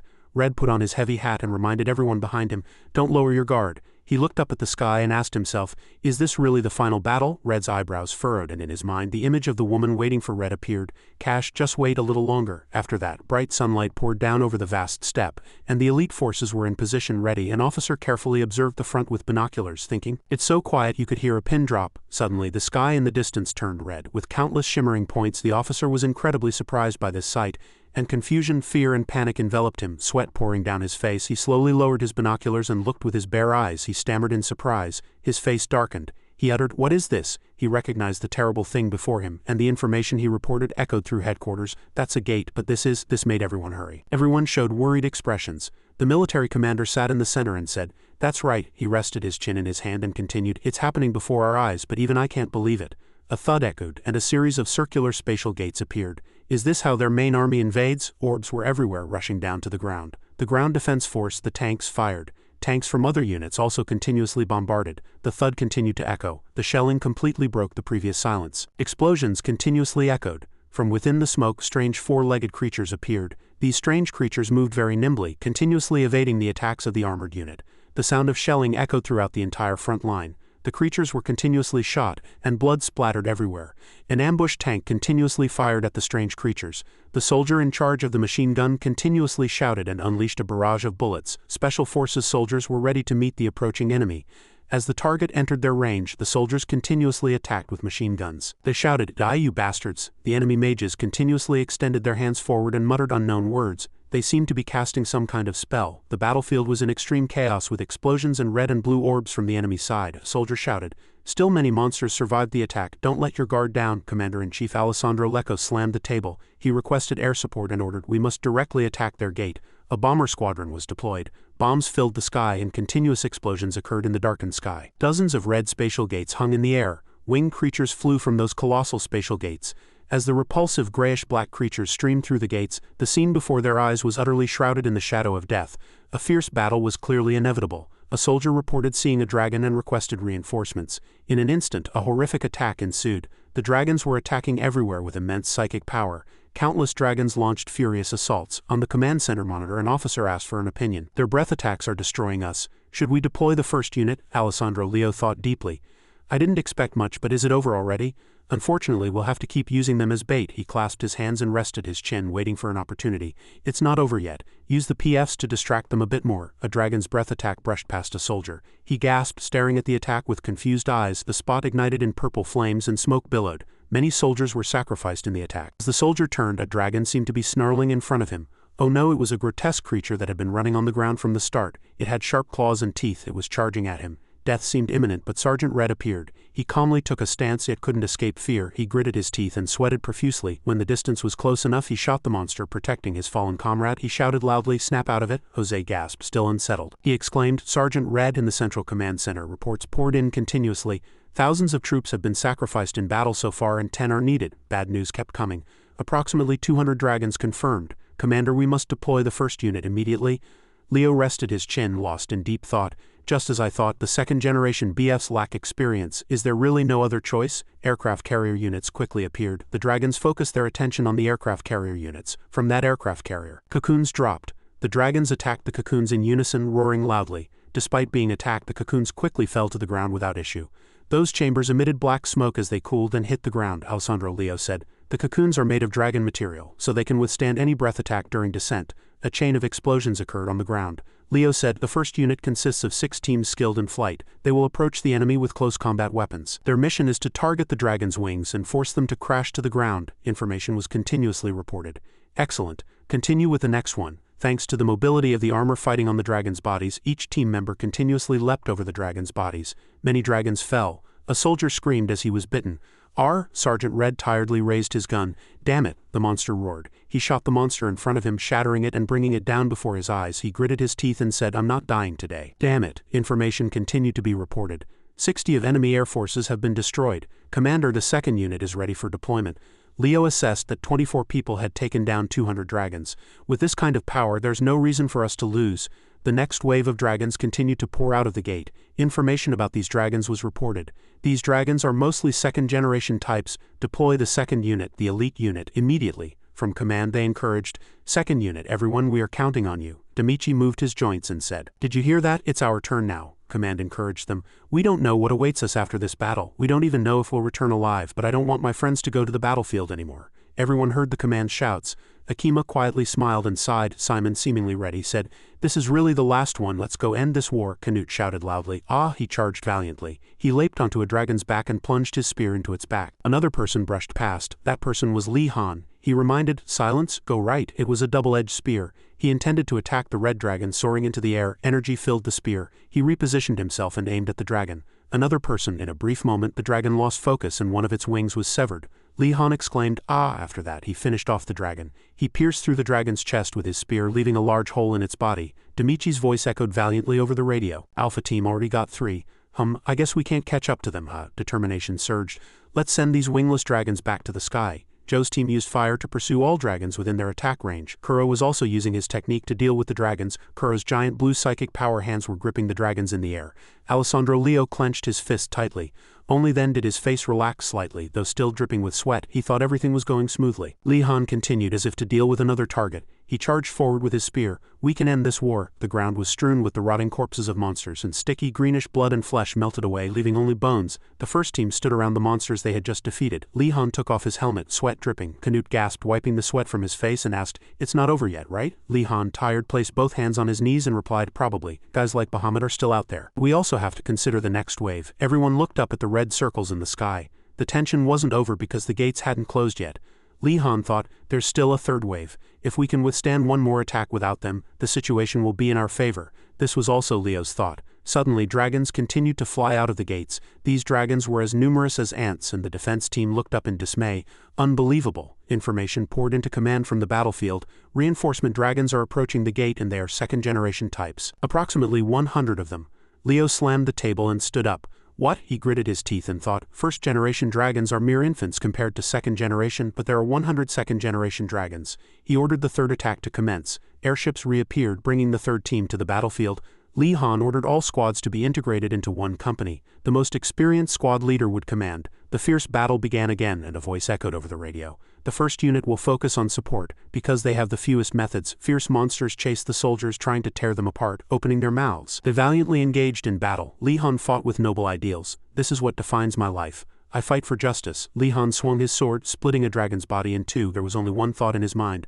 I must kill at least one more dragon to lighten the burden on others. The battlefield became a wasteland. Jizo lay among the monsters. Others approached him. Jizo lay with his eyes closed, covered in blood. Someone approached him. It was Sergeant Red. He looked at Jizo and asked, "Are you alive, Jizo?" He barely managed to get up and said, "Oh, Sergeant Red, I'm alive. What happened to all those monsters?" Red looked into the distance and replied, "They suddenly scattered in all directions." Jizo asked again, surprised. "What, but why?" Red continued. "Whether we want to or not, we'll find out soon." Dragons gathered in the distance and flew towards the gate. Jizo said, "It's a bit annoying." Red heard that and asked, "Why so?" "For the flag in the sky." The battle was still ongoing. Jizo sighed, "Because I can't fight with them." In the command center, reports poured in continuously.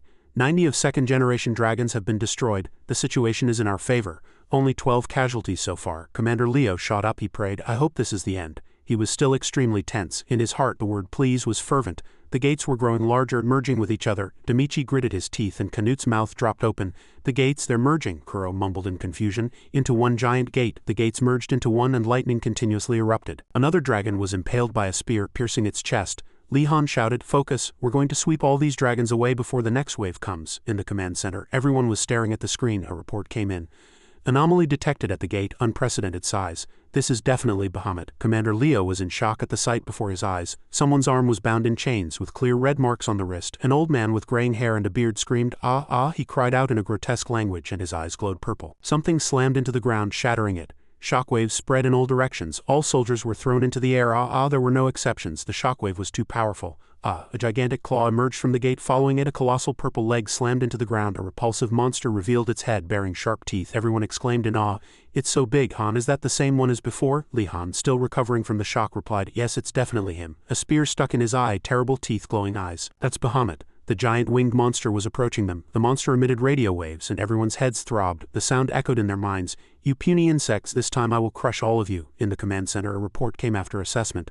Over 97 match. "It's Bahamut." Commander Leo said in a trembling voice, "It's true, I can tell." As the monster roared, everyone fell. Everyone clutched their heads in pain. The sound in my head won't go away." Kuro clenched his trembling fists. Sweat poured down like rain. He said, We need to get out of here." Clearly he was in despair. He felt very soon all life on this plane will be extinct. A roar echoed across the entire prairie. Kuro said despairingly, "We'll all die in a few minutes." Lee Han heard his words, startled, and turned to ask, "What?" Canute approached Kuro, pushing him back step by step. Canute shouted, "Tell us in a way we can understand. Don't just stand there like an idiot," Lee Han said. "He means there's no way for us to get out of here alive," he continued. "Am I right, Kuro?" Kuro lowered his head and said nothing.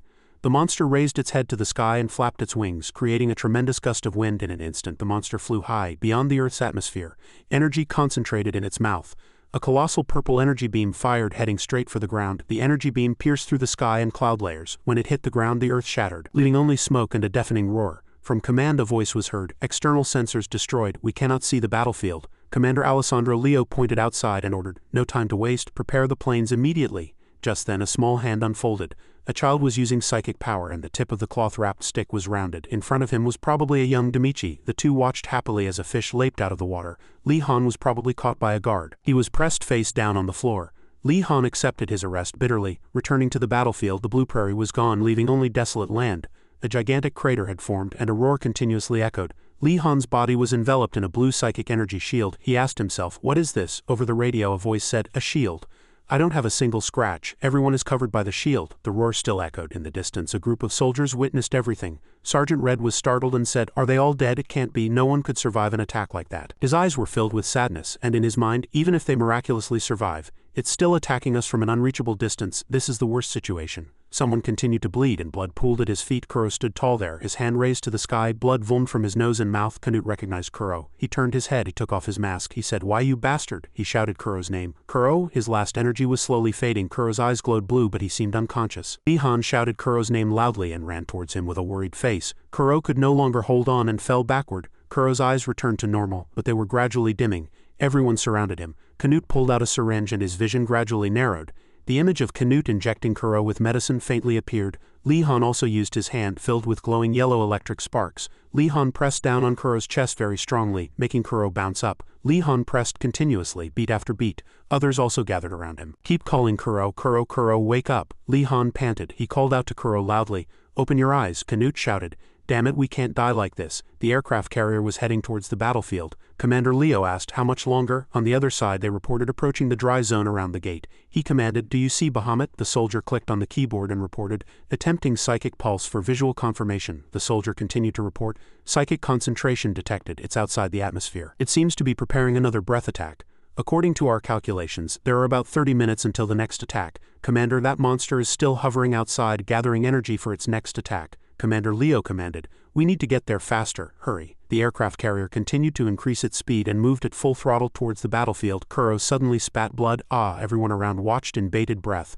Lee Han cheered, "Kuro, you're awake." A loud roar echoed above his head, and judging by the shadow, it seemed to be the command center's aircraft carrier. Lee Han noticed their presence, and everyone looked up at the sound. The aircraft carrier had indeed arrived.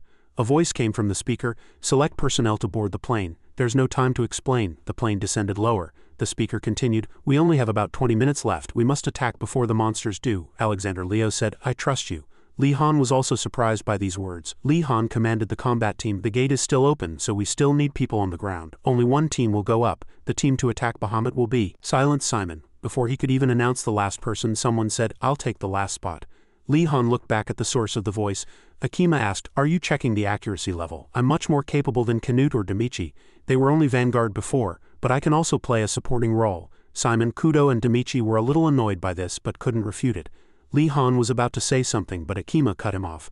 "Don't worry, Han," he continued. "You don't have to worry about me interfering. I don't want to die in a place like this either." Inside the aircraft carrier, it was very bustling. Lee Han said, "Theoretically, we have 10 minutes left. We really need to move quickly." He made a plan. "Instead of the wings, we'll attack the core directly. It's currently gathering energy for a breath attack. This might be our only chance." The remaining people maintained formation and defended against all attacks coming their way. The spaceship approached Bahamut's location. The order was given to open the hangar door and the four flew out. Lee Han commanded, "Move, disperse and use your jump packs to accelerate." Bahamut turned its eyes to them. The monster spread its wings. On those massive deathly black wings, tens of thousands of eyes appeared, freezing Lee Han's entire team. From those eyes, purple orbs slowly emerged. Bahamut was floating in space, surrounded by countless glowing purple orbs with cores. Li Han, holding a long spear, carefully navigated through them. The radio warned that they were like mines and to be careful not to touch them. He skillfully squeezed through the gaps. He used his rear thrusters to traverse the dark cosmos. Canute likewise skillfully avoided each mine. Li Han approached the monster and aimed his spear. When the time was ripe, he shouted, "Now, the monster is about to fire its next energy beam." "Our warriors have already approached," Bahamut roared. "These annoying flies." He roared and prepared to fire an energy beam. The energy beam shot straight towards Li Han. That fatal purple light tried to pierce him. "We're going to die soon." Li Han countered the monster's destructive attack. Suddenly an arm appeared and pushed Li Han away. He was pushed far away. Now the one who would receive the attack was Simon. Li Han's jaw dropped in disbelief. Simon frowned at Li Han. At that moment, Simon chose to sacrifice himself. Li Han was utterly surprised and defenseless. Since that energy beam pierced Simon, nothing could have survived. That energy headed towards Earth and Simon turned to dust. Li Han stood frozen in place, staring at the vanished Simon. He shouted, "Simon?" As Li Han turned on his thrusters and tried to charge toward the monster. Someone blocked him and shouted for him to calm down. "It was Akima," he said. "If you lose control, this is the end for us." Li Han seemed to collect himself, closing his eyes tightly and then opening them again. He was calmer.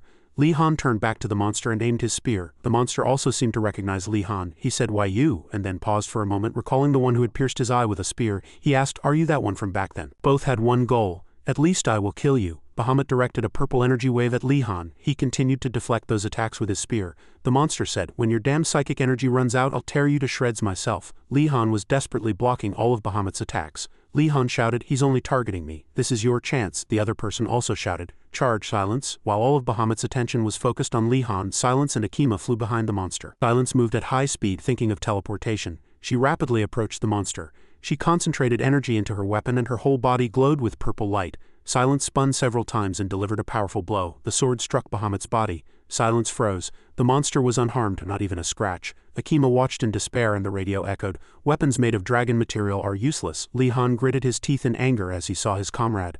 Li Han was struggling to block all of Bahamut's attacks. But he couldn't block everything. One attack went beyond his control. Li Han took that attack to the face. He muttered, "Damn it." An explosion occurred right next to Li Han. A green shield blocked the impact of that explosion. Li Han gasped. He thought he had taken the full force of that attack. It turned out Akima had created that shield. Akima said, "I'm helping you now, but we need to come up with another plan. Hurry." Bahamut continued to flap its wings. Akima warned, "As you know, the dragon's psychic energy is infinite." A fist clenched. "We have to do something, anything," Jun thought, preparing to throw a punch. "Think." A flash of light from the pen. "What can we do?" Li Han was caught in another of Bahamut's attacks. One hand tightly gripped the pen and slammed it down. Li Han skillfully dodged the attacks. The image of the child who had stabbed himself with a pen came to mind. He struggled to block all of Bahamut's attacks. He shouted at Silence. Li Han commanded to move at his signal. Li Han poured all his psychic energy into defense. He continued, "This is our only way. If we can't inflict damage from the outside." Silence appeared directly in front of Bahamut. Li Han said, "We'll go into his throat and tear him apart from the inside." The monster began to open its mouth. Akima shouted, "That's insane. It's basically a suicide mission." Nevertheless, Akima saw Silence gathering energy. Li Han charged towards Bahamut's mouth. Silence was enveloped in purple psychic energy. She thought, "Trust Han." In the blink of an eye, Silence rushed towards Bahamut even faster than Li Han. Li Han was also very surprised, and he inwardly exclaimed, "So fast." Bahamut said, "Insignificant creatures." Despite Silence's speed, he said, "I can pinpoint your exact location." The monster tried to emit another energy wave. He whispered, "Now vanish." Nevertheless, Silence entered his mouth. Silence was unwavering, not looking back. No matter what, Akima shouted, "Breath attack." "I knew it. We have no chance." Li Han looked at his hand. He said firmly, "I won't let that happen." Li Han clenched his fist, watching Silence bravely charge, and regulated and controlled his limits. Silence had already entered Bahamut's mouth. Li Han extended his hand and activated his ability. The monster was surprised to see its energy completely extinguished. "What is this?" Silence continued to attack Bahamut's body, flying deep inside the monster. The monster screamed in agony. "Ah!" Li Han commanded. "Find the core, destroy it." The command center was also very anxious. Leo asked, "Did they succeed?" A soldier reported. "Bahamut is writhing in pain." Bahamut thrashed wildly in space. Bahamut struggled. He groaned, "How dare you? How dare you do this to me?" His eyes flashed. He cried out in agony. "Ah!" Bahamut glared at Li Han. He groaned about Li Han. "He is a threat to me and my kind." Bahamut lifted his neck high and pulled hard, tearing at his chest. Something purple was revealed. Bahamut tore it from his body, held it in his hand and extended it towards Li Han. He couldn't help but be surprised. "He's taking out his core?" Bahamut said. "Even if I shatter and disappear, at least I can take all of you with me." His heart was slowly disappearing, and from it a dazzling light burst forth, followed by an immense explosion. Li Han barely managed to block it with his hand, and he cried out, "Ah!" The command center spaceship also shook violently, and everyone inside fell. "Ah!" Akima also shielded his face from that fierce light. He shouted, "Han!" Han's armor glowed, and he froze. He seemed to feel something strange internally. In an instant, an explosion occurred from his body. Han disappeared before Akima's eyes. The space returned to its previous calm. Akima muttered in confusion. Han. Bahamut was slowly, little by little, disappearing. The giant monster, despite disappearing, still left behind fear. He said, "I will return." Akima wondered, startled. What did he just say? The spaceship engine sound returned, and the ground soldiers' cheers of victory were heard. Demichi and Canute shouted with excited smiles, "We won, the war is over." He did it. Jose and Kuro also smiled brightly as the monster was eliminated. Silence said, "Han, look at me." Silence said happily, "We did it, we took down Bahamut." Han replied, "It's all thanks to you." Silence. "Because you went into his mouth, we—" At that moment he suddenly felt something was wrong. He asked again in surprise, You can talk. Since when?" Li Han was lying under the shade of a desolate forest with sunlight streaming through thick leaves onto the ground. Above, a bird seemed to fly. Li Han suddenly woke up, his eyes wide open. His head armor was shattered and the landscape here was unfamiliar. Li Han threw off his armor and the heavy metal clattered to the ground. Li Han panted. All his armor was off and sweat dripped from his chin to the ground. He stretched and moved his joints. He inwardly thought that he could remove the psychic armor because it was almost shattered. He opened his hand and stared intently at it, muttering to himself, "I can no longer use my psychic energy." He heard something walking. He glanced towards the sound. It was a very long-necked dinosaur. Li Han was very shocked by this sight. He stared blankly at the dinosaur. Li Han was rubbing two stones together. He was probably trying to start a fire. His hair was long enough to cover his eyes and he was still diligently rubbing the stones. Li Han quickly cleared the bushes in front of him and cut down a tree with his knife to mark it. He was wandering alone in the forest with a knife in one hand, a spear in the other, and a cloth bag on his back. Something was above him. He looked up and a large foot heavily stomped the ground. Li Han was startled and broke into a cold sweat. A Tyrannosaurus was chasing a herd of herbivorous dinosaurs. Li Han quickly hid in a corner. He carefully watched the herd of dinosaurs run off elsewhere. Li Han sat on a tree stump and opened his cloth bag. Inside were some fruits. He inwardly thought, "It's been several months since I landed here." He bit into an orange fruit and the juice burst forth. He chewed, thinking, "It's really desperate. I can survive here, but there aren't many ways to get back. I don't know when I can return or how long it will take." He resolved to himself, "Don't lose hope. I'll be able to return." He covered himself with leaves to camouflage himself under a large tree and fell asleep. He hugged his knees and looked down at the ground. As night fell, he became disheartened, unable to do anything. Li Han just sat there alone in the middle of the vast forest. Loneliness was consuming me. He asked himself, "I'm not going to die like this, am I?" He recalled the last moments of fighting Bahamut. Bahamut must have died then. Li Han opened his hand and thought to himself, "My special ability discovered too late." He looked for something to do. He stared intently at his hand, then flushed. "Maybe I should give it a name, Now I have all the time in the world." Li Han began to imagine a name for his ability. Psychic resistance shock, or shock for short. Sounds a bit boring. Under the morning sun, the primeval forest was vibrant. He walked nimbly, determined to move as far east as possible. He wiped the sweat from his face and tore at the meat with his teeth as he ate. He wondered, if I go back and tell my friends I tasted dried dinosaur meat, would they believe me? Suddenly, a dreadful sound made Li Han drop his meat in surprise. He looked up at the sky and asked himself, "What is that?" A colossal creature swept past over his head. It had horns, fur, wings, a tail, and talons. Its massive body cast a wide shadow around him. Li Han stared at the creature with wide eyes. Why did this bizarre creature feel so familiar? It flapped its wings and flew towards the distant mountains, growing smaller and smaller. Once it had completely vanished, Li Han fell to his knees. He struck the ground with trembling hands. Arg! A light of hatred burst from his eyes. His face was at this moment filled with excitement, a hint of fear and hatred. He was certain. "It's definitely a dragon," the great dragon said. "Foolish humans cannot unite even in the face of utter destruction. Your species has likely been defeated," Li Han replied. "Perhaps we too have no way to stop other members of our species. But no matter what, I will return to my world." Li Han's gaze was firm. The dragon asked again, "So you believe it's acceptable if your friends and family are safe even if the world ends? Then how are you different from selfish humans who care only for their own ambitions? In my eyes you are no different from them." Li Han replied resolutely, "That is of no importance to me. Will you help me?" the great dragon said. "You have already learned enough about psychic energy through my memories. There is no way to recharge it here." Li Han looked at the dragon and replied, "Psychic energy is not generated internally. It is borrowed from elsewhere. That means you cannot recharge unless you reconnect with your world. And your species uses psychic energy for survival, yet you are dying." The white silver dragon did not deny it. "That is correct. Normally I do not need to consume food for survival. I hunted to minimize psychic energy consumption." Suddenly its eyes opened and three purple pupils glowed. It hesitated and said, "Why you?" Li Han listened carefully to what it was about to say. He looked deeply into those eyes and pleaded, "It's good that I don't need to say what I'm thinking. Do you like my proposal?" the white silver dragon asked Li Han in return. "Though I may never return to my original state, do you truly believe I have enough psychic energy left to send a small being like you?" Li Han replied without hesitation, "Yes, you will. And you will do this not to help humans, but to help your own species. You will do this to prevent an intelligent being of immense power from becoming a beast ruled by emotion," the white silver dragon said. "Groundless draconic hatred is an insult to wisdom. We must overcome this and become worthy of being called gods." Upon hearing this, Li Han was also surprised. He asked himself, has he overcome his hatred for humanity? The white silver dragon's colossal wings spread wide. "I relinquish the command embedded within me. I will save humanity from draconic oppression." This will be proof and a trial of my free will. Both sides looked at each other in silence for a moment. The white silver dragon pointed its sharp horn at Li Han. Abundant psychic energy flowed into his body. Receive this, Li Han. I trust you know what to do with it. Li Han accepted it honestly and replied, understood. Leave it to me. He placed his hand on the white silver dragon's horn and swore. Then the white silver dragon's entire body glowed. It handed Li Han a crude-looking spear. That is the weapon most suited to you. Use it to carry on the white silver dragon's legacy. The great dragon pulled out a colossal heart and offered it. It said to Li Han, time is short. I trust you have nothing further to say. Now go. Li Han was startled by these words. He asked, must you sacrifice yourself just to send me alone? The white silver dragon replied softly, yes, but I feel as though I saved my energy specifically to meet you here today. Li Han's eyes were filled with surprise. Unbelievable. Li Han recalled an old memory. Centuries later, I had come into contact with the dragon's remains, and after that I had dreamt of this dragon. It had come to pass in the present moment. Perhaps countless coincidences had converged to create an inescapable destiny.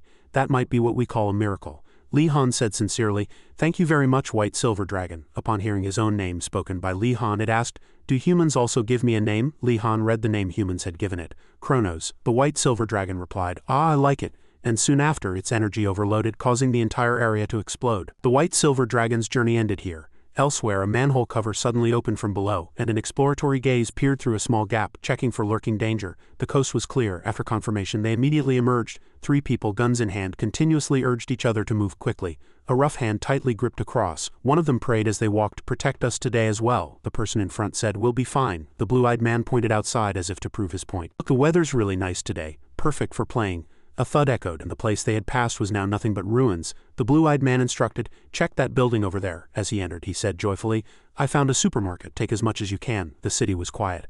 After gathering all the goods they left. The bulging backpack looked heavy and the person carrying it panted.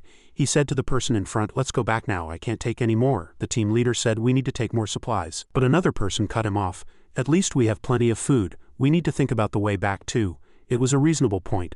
The team leader replied, all right, let's go back now. They were returning in a line along the way they had come. Suddenly, the team leader saw something and immediately signaled the person behind him to stop. The team leader asked in alarm, what is that? Someone was lying motionless about 20 meters away from them. The others accompanying them asked suspiciously, is it a minion? As the team leader looked more closely, no, it was a person with black hair and yellow skin. He looked Asian and his face was covered by his hair. Suddenly, the person's mouth opened and a faint breath was heard.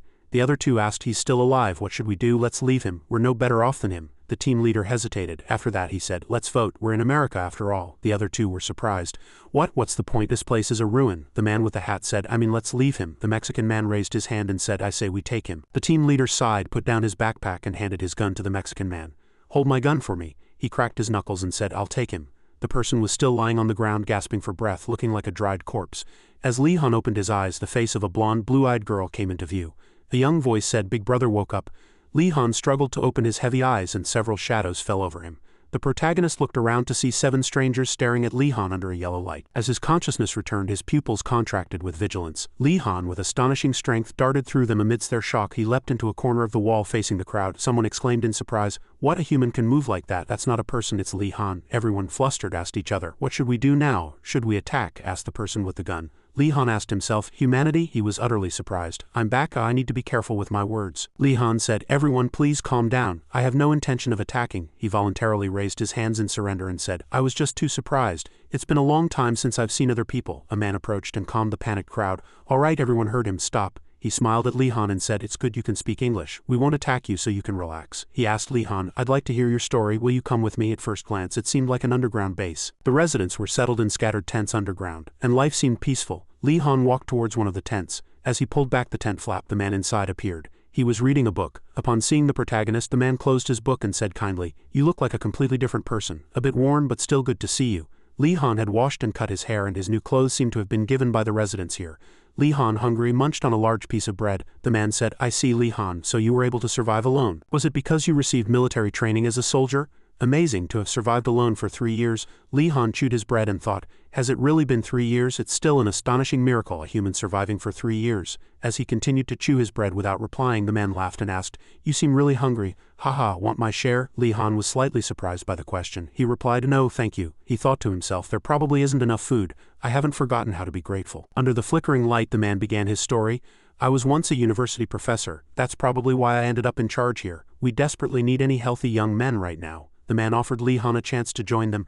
"I'm sure you'd be a great help if you joined us." Li Han was quite surprised by the offer. However, he replied, "I'm sorry, but I have something I must do." Li Han cautiously observed the man's expression and he smiled comfortably, saying, "Is that so? Then don't worry. I have no intention of stopping you from leaving." Li Han continued, "However, I wish to repay you for saving my life." He voluntarily asked, "Is there anything I can help with?" The team members took Li Han with them to scavenge for supplies in the ruined city. The blonde man said, "You're new here."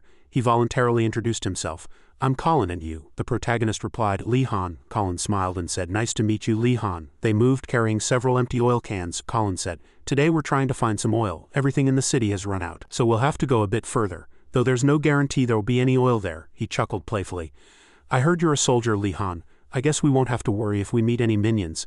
Li Han thought to himself, his morale is still high even in this situation. It reminds me of Glue. Are they still alive? The team continued to move. Finally, they arrived at an abandoned gas station. Colin grimaced and said, "Damn it, it's empty."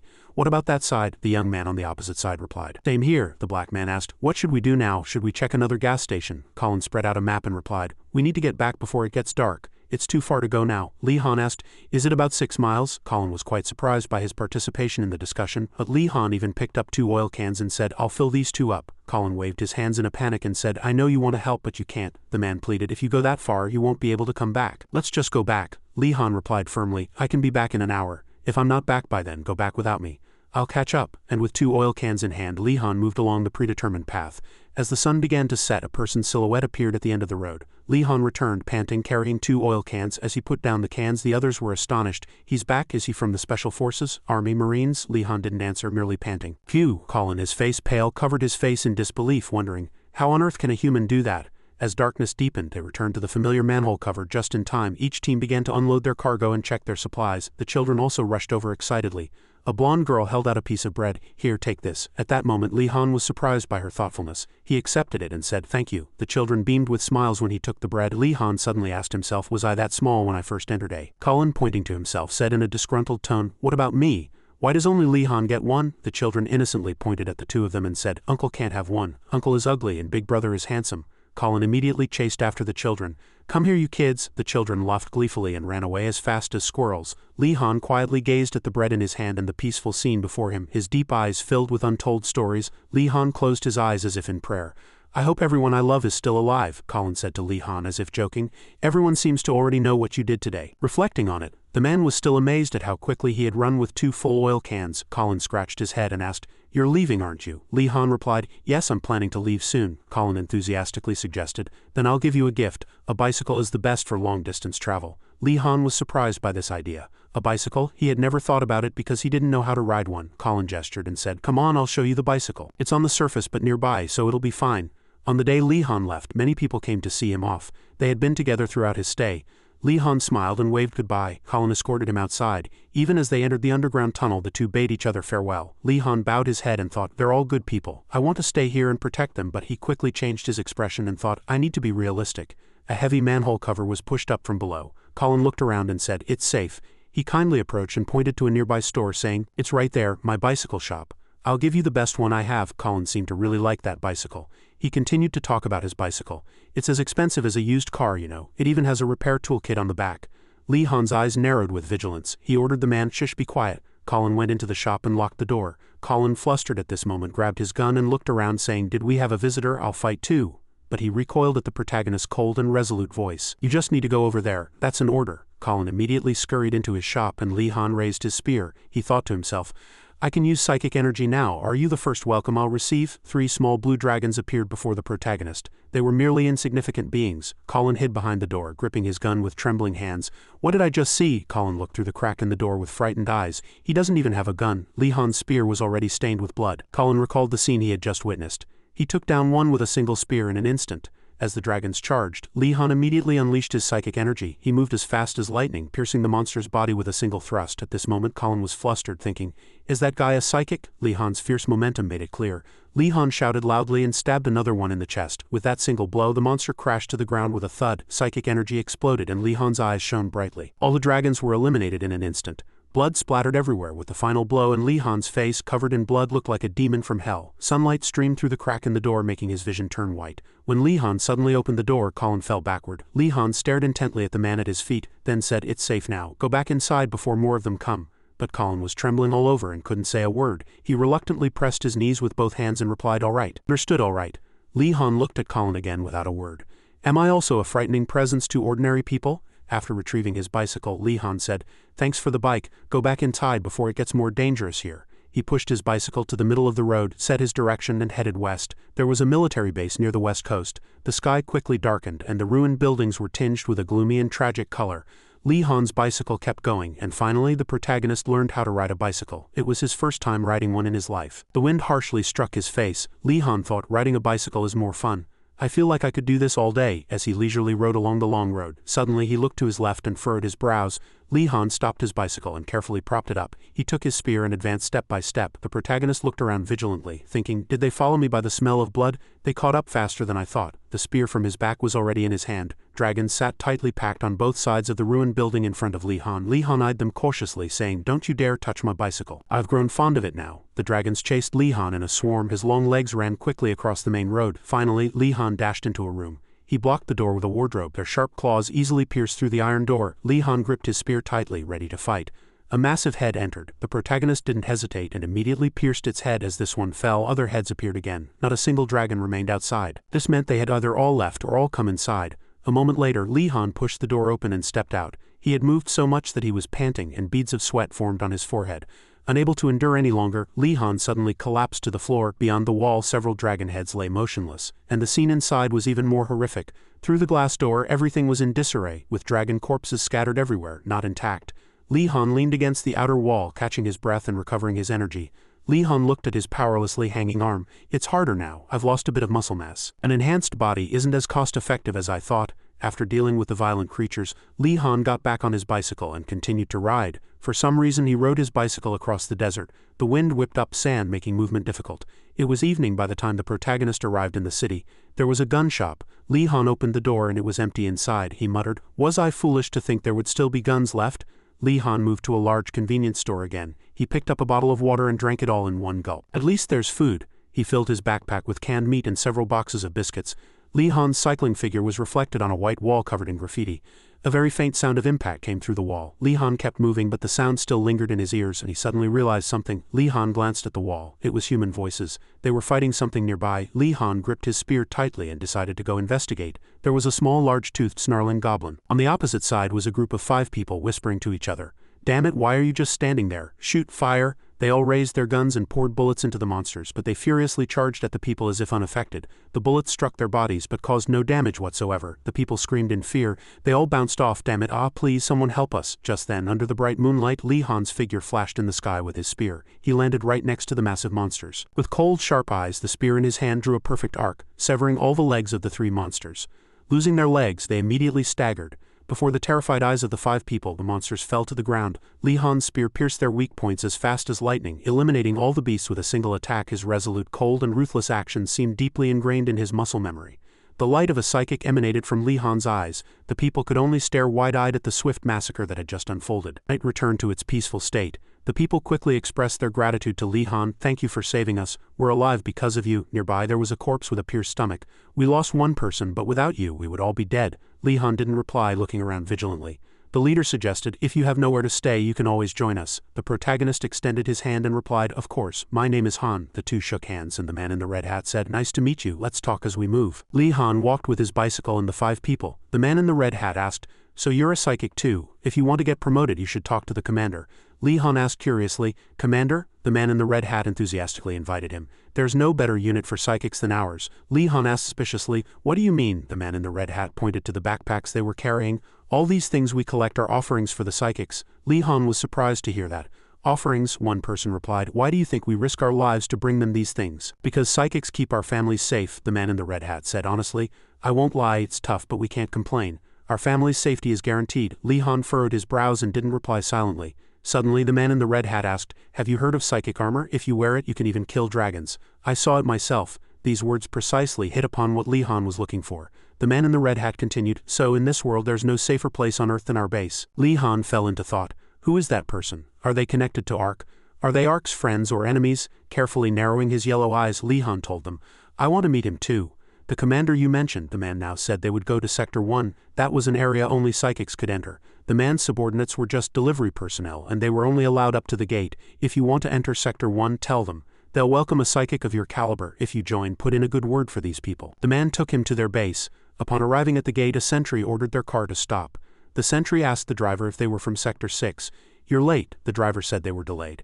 The sentry said they would inspect the vehicle now. The sentry ordered them all to get out. They all had to get out, and both sides were wary of each other. He also took this opportunity to observe his surroundings. The sentry ordered the goods to be inspected and let inside. As soon as he spoke, a group wearing the same gear came to inspect. Li Han was surprised to see them. He could feel psychic energy. They were all psychics and even well trained. Suddenly someone placed a hand on his shoulder. The man in the red hat told them, "You're also a psychic and quite strong. You seem like a trained psychic." Another soldier aimed a gun at him and asked, "Are you an outsider? Why are you here?" Li Han said he wanted to meet the commander of this fortress. At this moment 5 soldiers surrounded him, aiming their guns. They continued to ask him, "Were you part of a military unit before? Which unit was it? State your name." He hesitated for a moment. Would revealing that he had been in ARC benefit him? After a moment of silence and making his decision, he replied, "My name is Li Han. I was part of the Psychic Training Academy." ARC. The soldier was surprised to hear his name, exclaiming, "Li Han." Others also heard and showed slightly strange expressions. They all knew him and couldn't believe he was here. Li Han still didn't understand what they were saying nor why their attitude was like that. They told him to follow them inside. A huge iron door opened. He went inside with them. The inside was very wide but cold like a massive factory. The scale of this place was larger than he had imagined, and the rebel base was similar to ARC. He didn't know who the commander of this place was. Li Han looked around as he walked. In one room, children were training, fighting each other with sticks. He asked them if they were training young psychics. The soldier replied, "That's right." He saw the soldier's face under the glass visor, and he looked quite young. "This guy clearly underwent physical enhancement, but I know all the third-year academy students." And were they the first and second-year academy students who survived back then? Upon arriving at a room's door, the soldier told them they had arrived and could enter. As soon as the door opened, the inner room was dark and a person was seen doing push-ups. A muscular body. He looked into the room, and the person doing push-ups stopped and stood up. The boy smiled and said, "Amazing, you're still alive?" Li Han also recognized this and said, "Long time no see, Omega-1." He was wiping the sweat from his forehead. His muscular body was covered in scars, and the door closed. He asked him, "Are you really Alpha-1? You disappeared before my eyes. How can you still be alive?" He asked him what happened to the other enhanced soldiers. What happened to ARC? His face suddenly changed again, and his eyes became more dangerous. He didn't answer yet, picked up a water bottle and drank water. He threw the water bottle again and said, "ARC has fallen." He asked him, "Why didn't you answer my question first? How can a dead person suddenly appear at his doorstep?" But he told them to talk slowly and sit down. He straightened his clothes again and asked him, "Did you travel through time and space to another world?" It's a hard story to believe, but there are a few odd points. Because you disappeared without leaving a corpse or any trace of your psychic armor. He told him that 3 years had passed and he needed information. The man suddenly scoffed and sighed. He said there was a decision to be made before he could say anything. Would he take his hand and become his comrade or choose a different path? He glared and asked what his intentions were, and the man said, "You know exactly what he's talking about. What were you thinking on your way here?" He said that they categorized psychics by grade, and it was a blatant domination structure where psychics received tribute in exchange for protection. He chuckled, "You already understand clearly." But they were only taking the first step until someone defeated them. He told him to think about it. They were forced to fight dragons in vain. They were risking their lives, but the one commanding them was an ordinary person. Does that sound reasonable? In the end, he brought comrades who shared his purpose from ARC. He stood up furiously, full of anger. He reprimanded him, asking if it was truly necessary in this situation. ARC and the world were on the verge of destruction. If they kept fighting, there might be no psychics left. Even if they won the war, ARC couldn't control them. ARC didn't try to stop them when they decided to dominate humanity. He said that humanity had always feared them. Those damn people thought ordinary people were the masters of the world, not psychics. Li Han knew that guy was confused after the incident. They were all human, and the reason they fought dragons was because they were soldiers. He tried to calm down and asked, "So now he's hiding like a squirrel and training those kids, and he thinks that someday he'll kill all the dragons and rule the world? Do you think that's possible with the size of this fortress?" His face glared dangerously at him, confessing that he had been waiting for that question. He stood up and told him to follow him. He would show him their hope directly. They went together to the central area of the base. It was very spacious and multi-layered. He asked him if he had killed those who didn't follow him in ARC. He asked why he thought that. When he was young, he didn't know the concept of neutrality, so he only recruited people who thought like him. Suddenly, he asked him if he could truly say the word neutrality again. When he left ARC, everyone had grown just as strong, so he couldn't use violence. That's why he needed him. He brought him to the right place. The door opened and smoke flowed from the other side. He felt a very strong psychic energy. He laughed and said to him, "You two must know each other." Li Han gritted his teeth and looked ahead. "Who's hiding in there? I assume that shadow is Simon." As a voice called his name, Li Han's face turned pale. The person asked him if it was really him. His arms tightly embraced him. He said he was so happy he was alive. He always knew he wouldn't die that easily. He missed him a lot. The person was Kuro. His face was truly filled with joy when he saw him. Lee Han was still surprised. Kuro also looked very changed. He asked him how he had become like this. Kuro ran his hand through his hair. He said it had just happened. He told him to sit down. They could talk while they ate. They went back inside the workshop. Kuro told him to make himself comfortable. Lee Han, enraged, shouted loudly at Kuro. He asked him what he had done to Omega as Kuro turned. Lee Han froze at Kuro's changed appearance. His eyes glowed. He had never looked at him like that before. Psychic energy burst from his body. He pressed him, asking if Omega hadn't explained it to him. As soon as he finished speaking, Omega knelt down under the pressure of the psychic energy. Kuro was madly furious. Hadn't he told him to do it properly? Deputy Commander. Omega obediently submitted to Kuro. Kuro explained. He guessed that he would never have sent the commander to the front lines. He would only have sent him in a supporting role from the rear. But at that time they hadn't thought deeply about tactics. The commander had a mission to pierce the dragon's heart, and it happened miraculously. He didn't understand what a miracle meant. What did it mean? He continued. When the commander pierced the dragon's heart, he absorbed all the psychic energy spewing from the damaged core. Everyone thought he was dead. After all, no human body can withstand such highly concentrated energy. But the commander was a special case. The special case here was the psychic energy crystal formed in his heart. He has the ability to store highly concentrated psychic energy and control it himself. Kuro was playing with psychic energy while Omega explained it to him. There was a blue dragon's psychic energy inside him. He knew that if it was true, Kuro's power was stronger than not only psychics but also dragons. After the explanation, he wanted to talk to Lee Han privately and told the deputy commander to leave. But the man hadn't heard his answer yet and continued, "It depends on whether you cooperate with them." Kuro's strong psychic energy sent the teacup flying, hitting Omega's head and scratching his face. Kuro was angry that he hadn't listened to him and told him to get out. He told him not to treat Lee Han like that and not to come in until he called him. Omega's face was unreadable. He saluted and left, following Kuro's orders. The broken pieces from earlier were still not cleaned up, and now only Kuro and he were in the room. He asked what had happened to the others. He looked at Kuro very seriously, but Kuro just smiled back as if nothing had happened. He noticed that he was still deeply concerned about his friends. He was still the Lee Han he cherished. He would tell him everything he knew. After everything was over, he took his weapon and left. A soldier guided him. On arrival, the soldier told him this was where he would stay and to rest comfortably. The soldier saluted him and said it was an honor to meet him. He opened the door to the room. Inside, it was spacious with a small bed. As the Silver Dragon said, even without dragons, humanity would still face destruction. In short, what Kuro said was that Ark had split into two groups and there was a fortress. At this time, Sergeant Red was leading the AC. He couldn't request Commander Alexander, who had died fighting dragons. Kuro was clearly strong, but not strong enough to win the war. They would have to use all their resources to win. He had to get in touch with someone from Ark again. In that room earlier, Kuro was still sitting in the same spot. He had taken off his top, and a very strong psychic energy could be seen emanating from him. He covered his face with both hands and said he was happy. "Lee Han, thank you so much for being alive." He had grown stronger, stronger than anyone. He didn't have to do anything anymore, because he would protect him no matter what. As he said this, Kuro's face was strangely excited. "You're not the Kuro you used to be." The base was uneventful for 15 days. Omega came to find him. He waited by the door, arms crossed, for him to change his clothes. The clothes suited him very well. He didn't like sending him on missions, but he wouldn't do anything foolish like killing anyone. The orange-haired girl had also just arrived. She was his new team member for this mission. The girl was lively and energetic. Her name was Yanni. She looked forward to working with him. He was surprised and asked if she was a girl. Yanni told him not to underestimate her just because she was a woman. Although she looked like this, she hadn't lived an ordinary life. He didn't say anything more and turned to tell her to go. He asked again if it was East Kazakhstan. That was the location of a recently discovered trace. They took down two and left. The person he was looking for, named Silence. At that time in the room they had clearly talked. When he asked what had happened to the others, he said he was still thinking of others like that. He was still the Lee Han he liked. He would tell him everything he knew. The Ark he knew had fallen, but it was still. You could see it as the official succession of Cloud and Jose. Sergeant Red, Grade 1, was supporting Commander Jane. Simon was missing in the war against Bahamut. And as soon as Ark fell, Silence left after that. He went to Omega and threw a file. Omega asked what it was. He reviewed the information collected by the fortress. Tracking records of unattached enhanced soldiers collected over 2 years. It wasn't common for an enhanced soldier to use 2 swords. He asked if it was Silence.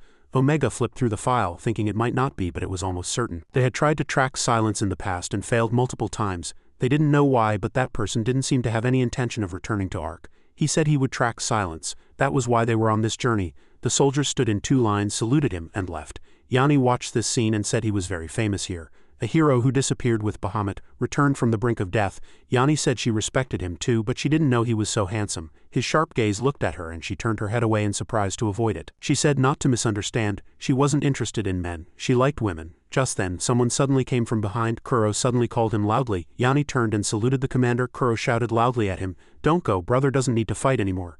Brother and the other soldiers here will handle everything, so just rest comfortably. You haven't rested once all this time." He was not satisfied. He wasn't a display doll. He still turned his head and told Yan to go. Yan still looked at her commander, unsure of what to do. Kuro's face was full of sadness and worry.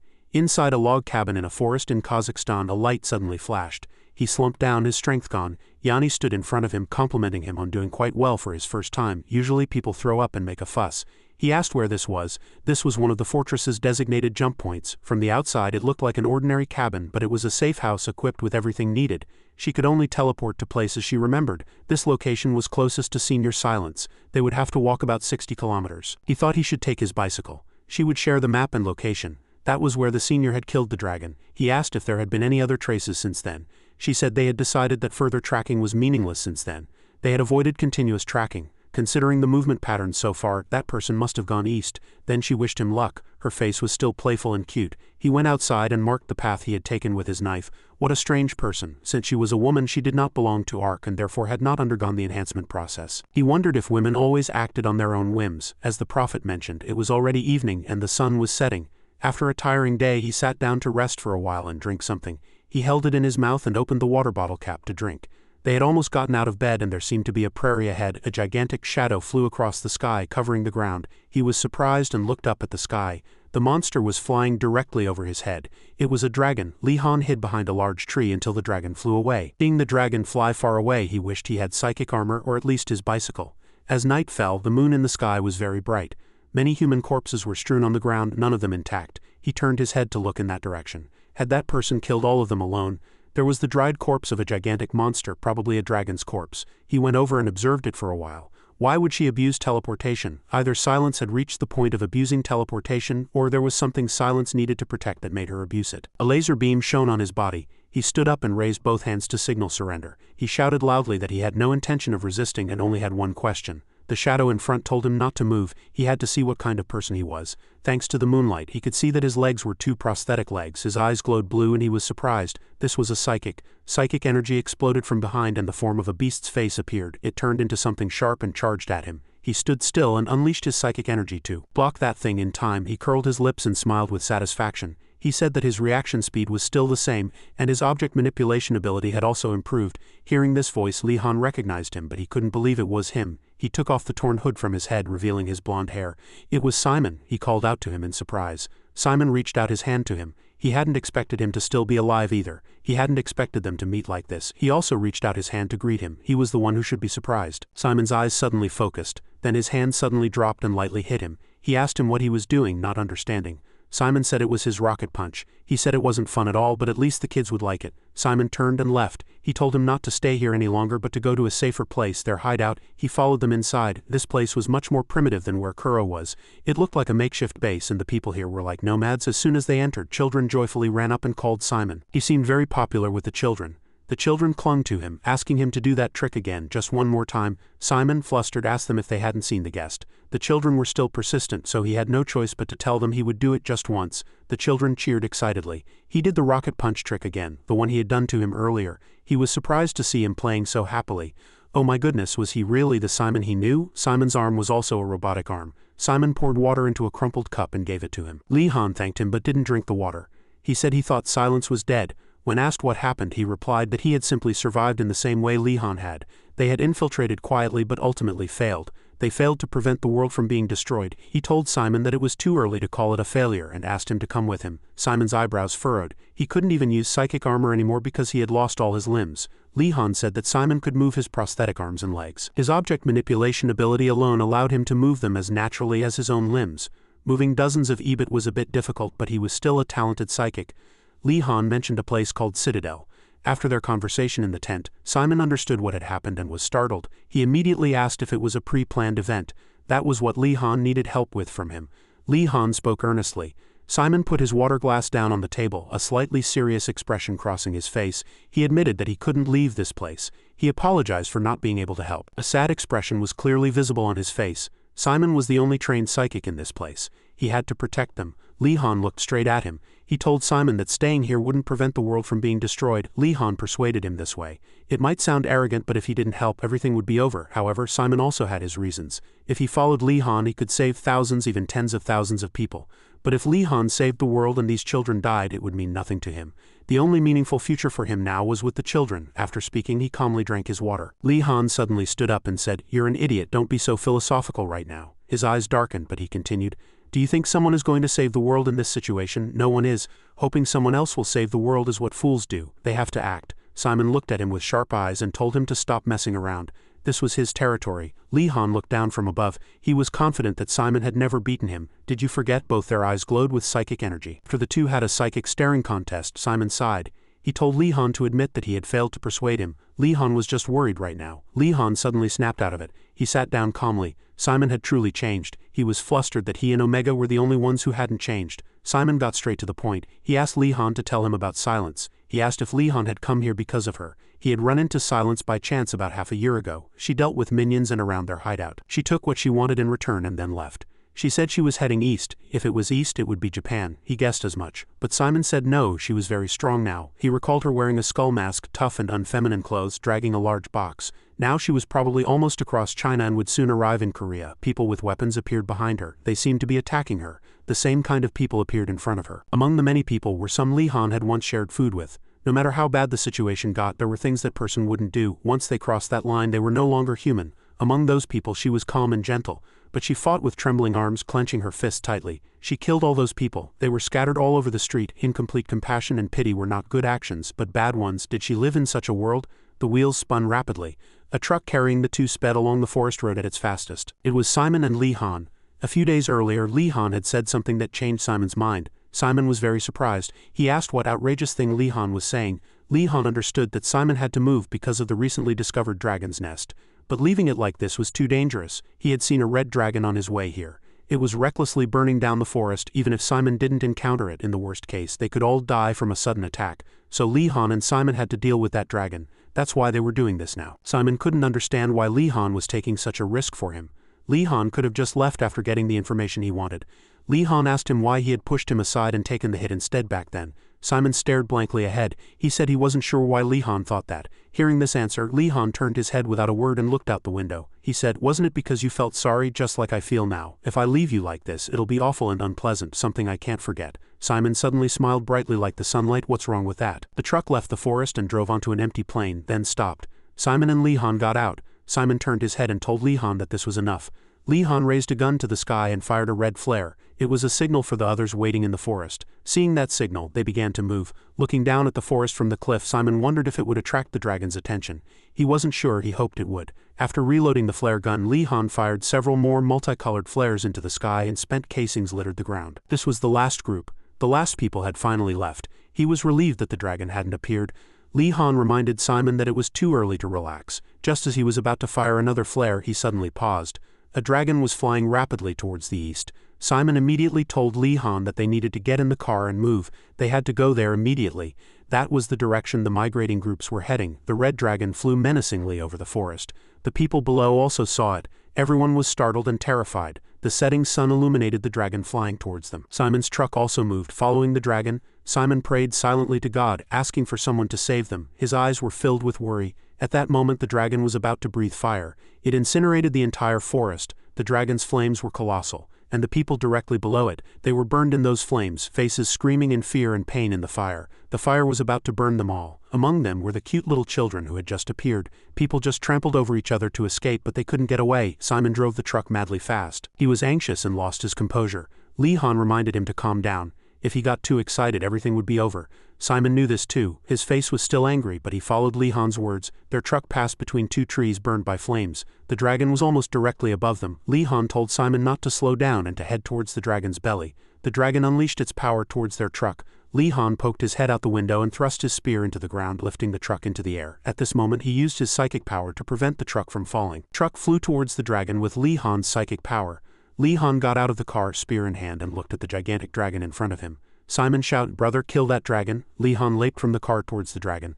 "Of course I'll kill it." As he got closer to the dragon, he shot a rope with his gun, embedding it into the dragon, and hung onto its body. Li Han leapt with all his might. Once he was at the same height as the dragon's body, he used his psychic power with his long spear to slash across the dragon's body once. The truck was still speeding below, waiting for him. Li Han struck the dragon with his spear, wounding it. The red dragon's eyes glowed with psychic power. Li Han's eyes widened in surprise. The wing he had just injured regenerated.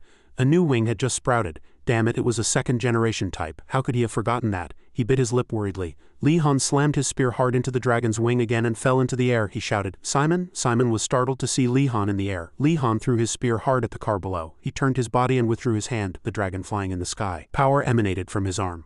Purple flames erupted from the dragon's body, startling the dragon too. The dragon seemed to shrink and lose power. Simon couldn't understand what was happening. The dragon was falling to the ground. Simon's car sped to where the dragon had fallen. He got out of the car. His weapon was in his hand in front of the dragon's eyes. His eyes were sharp and his hair blew in the wind. The dragon could only watch with wide eyes as he came before it, slowly walking towards it. Simon asked why they wanted to kill humanity. All he could think of were the children he was taking care of. Their happy and innocent faces made him hate the dragon even more. He gritted his teeth until he bled. Were they to die in vain just for being born into this world? His body trembled. Fierce psychic power erupted. In front of the glaring dragon, he wished they had never come here. His prosthetic leg came off and a new arm was created. Simon poured his anger into his spear and slammed it hard into the dragon. The dragon was shocked. The light of his psychic power shone brilliantly, and his face was filled with determination. The new arm shattered. Simon bit the spear with his teeth and continued to kill the dragon, moving forward. The dragon screamed in pain and the spear was still firmly embedded in its body. Simon's teeth protruded and he continued to kill the dragon with his belly. The dragon looked up at the sky in pain. Simon struggled to bring the dragon down with his remaining body. As everything came to an end, the psychic power slowly faded and the dragon was burned black by blue flames. Li Han approached from behind him. At this moment, Simon was still in front of the dragon. He quietly watched his friend in front of him. His friend had lost his prosthetic leg and his arm. Tears streamed down his face in the light and it was truly heartbreaking. Simon fell to the ground just like that. At this moment, Li Han was still looking at him from behind. After a moment, Li Han turned his back and walked away silently. Simon's voice was heard. "Why don't you rest first?" Li Han turned his head to look at him. His figure was immersed in the sunset. He could stand up leaning on a cane. He said that Li Han might look fine on the outside, but he would be in turmoil inside. There was no danger nearby. So he told him to get treated first. Li Han refused. He had to go to Citadel in a few hours. He could get treated there. Simon was silent. He couldn't stop Li Han from leaving. Li Han's plan hadn't failed. If he hadn't been there, everyone would have died. Simon thanked him for eliminating the dragon. Everyone who survived was very grateful to him. He knew Li Han's personality. He must be blaming himself. Li Han was surprised by Simon's words. He said Simon was a better person than him. Simon didn't refute it, smiling brightly and admitting that he was a good person. He was always better than Li Han. After that, Simon could only watch him leave. In the past, Simon had intensely disliked him. The two were always hostile towards each other. He still thought Li Han was an annoying person, but thinking back, maybe he himself wanted to be a part of them.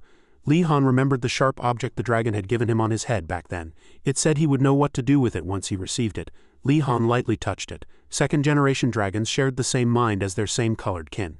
Because it refused to open the time-space gate, Bahamut must have opened that gate with the white-silver dragon's blood. When a second-generation dragon loses its original body, the new body will inherit memories and intelligence. However, the memories of a dying existence in exile will not be passed on to the new white-silver dragon.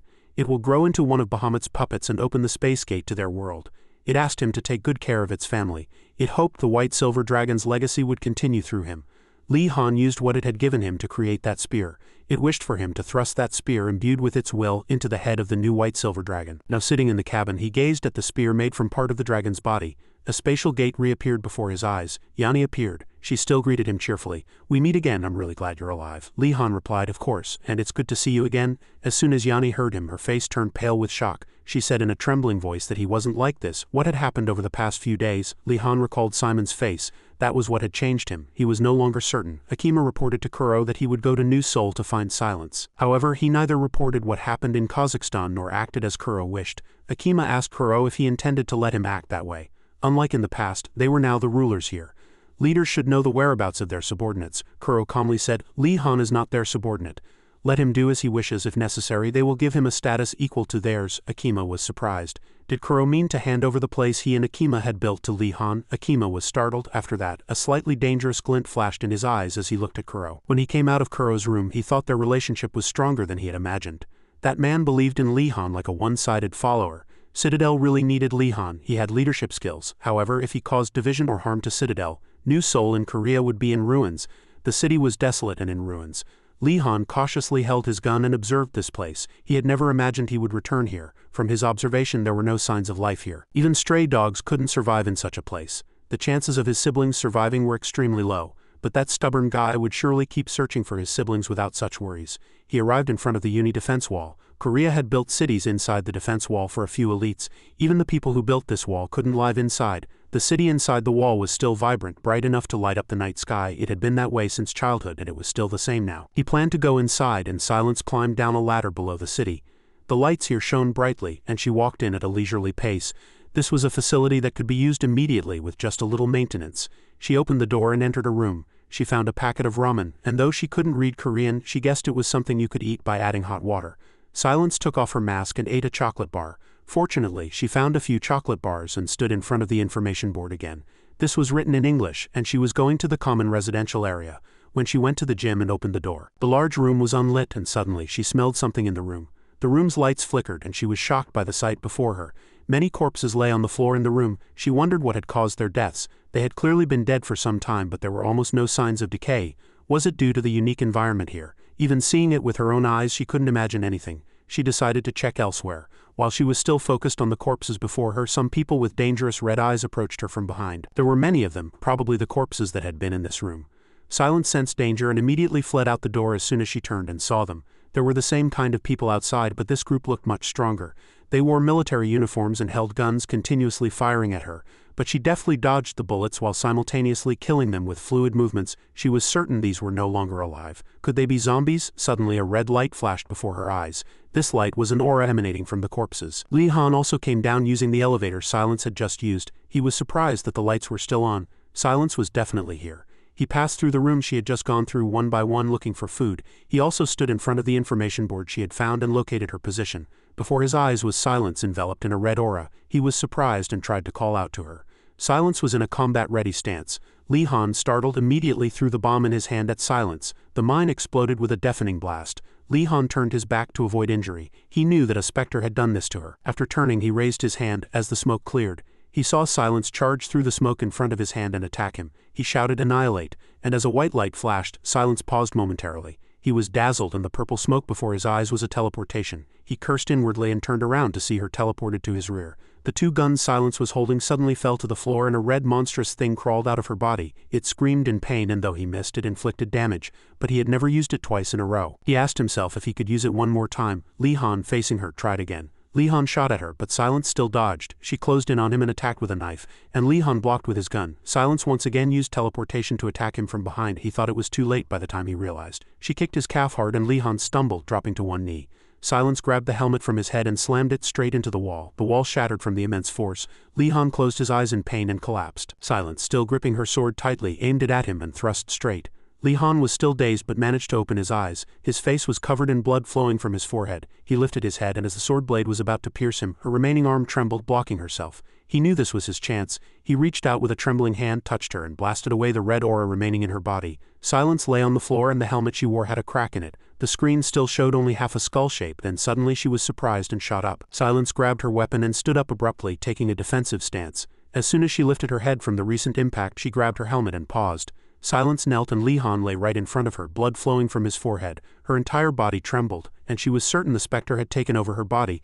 But how could she have come back? Silence looked up and saw Lee Han lying unconscious. She threw her weapon hard onto the ground and rushed to him. She hadn't expected him to be alive, and couldn't tell if this was really Lee Han. Silence lifted him up and helped him to his feet. He prepared 2 bowls of ramen. When he woke up, he saw her asleep next to him, leaning against the wall, and 2 bowls of hot ramen on the floor. He got up and approached her, and she woke up. She put on a different mask and looked up at him. Lee Han happily greeted her. "Long time no see, Silence." Silence wrote in her notebook that she was sorry and her body had been controlled by that thing. Lee Han, still cheerful, replied, "It's all right. Everyone's alive, and that's enough." Silence was surprised. He was too kind. Was it because they hadn't seen each other in a long time, or because she had hit her head? She pointed to the 2 bowls of ramen he had prepared. He turned his head, understood her meaning, and suggested they eat together. He opened the ramen packet. The ramen looked a bit strange. He wasn't sure if it was edible, but she couldn't do anything about it since she didn't know Korean. His face showed an embarrassed expression.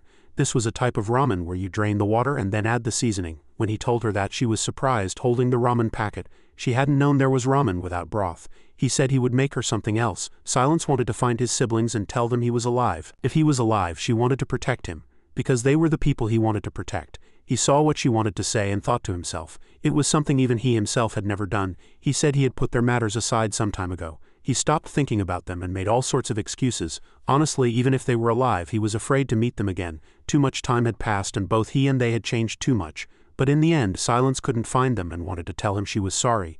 Lee Han said it was all right and thanked her. They sat in silence for a moment, then he spoke to her. He said she would find it hard to believe, but he had come from the past. He began to calmly tell Silence everything he had experienced and remembered. He calmly shared everything with her. The story of the dinosaur era confronting the white silver dragon, the secret of the 7 suits, the Dragon Legion and their return, even the deep loneliness and solitude he had experienced. Silence listened quietly, and he had no more words to express. After saying everything, he felt much lighter, and his headache seemed to have disappeared. A moment later, Silence wrote down what she wanted to say to comfort him. It seemed he had a tough time. Welcome back. He paused when he saw these words. The moment he saw the note, he thought he had heard the words he wanted to hear most. The two left the city and went up the mountain. Yanni was waiting in front of them, and she cheerfully asked them if this girl was the Silence she had only heard rumors about. Seeing Silence look more melancholic than he expected, Lee Han asked her if the teleportation gate could only be used by one person. He told her to take Silence first. Yanni followed his words. She took her hand and said there was no need to worry. Silence turned back to him. Lee Han reassured her, saying, "It's all right." As she took Silence's hand, Yanni realized something. She secretly smiled, glancing sideways at her. She was already curious. In a room in Kuro's fortress, Yanni teleported Silence there. They arrived at the fortress. Yanni said she had quite a lot of experience. Perhaps it was because she was also a spatial ability user. She nodded quietly. She looked forward to working with Silence. Silence was surprised by her sweet and flattering voice. Silence pushed her away. She told her to watch her words and not stick to her. After speaking, Silence turned and left. Yanni shivered blankly. She thought she was shocked by the rejection, but on the contrary, she was very happy. She thought she was very cute. He was still alone on the hill, having temporarily set up a small tent in the middle of the night. He held a USB drive in his hand. It was information extracted from the Uni defense wall. What kind of information would it contain? Opening the notice, he saw an official document containing an emergency evacuation order. In case of an emergency, move to the new bus area and leave the Korean peninsula to seek refuge in Japan. The person who issued this order was Major Kong Bihan. Oh no, he was a colonel now. He thought if he was alive they would be protecting them. He hoped they were all alive and safe. He closed his eyes, looked up at the sky, then quietly opened them again, calmly. It was time to start again. He stood up and began to act. He would build his own team. He no longer had to struggle with everything alone. People he could trust in any situation, comrades who were equals. There would be people to take his hand if he reached out. All he had to do was move forward with their help. Just then Yanni appeared. She was surprised and admired how unusually proactive he was today.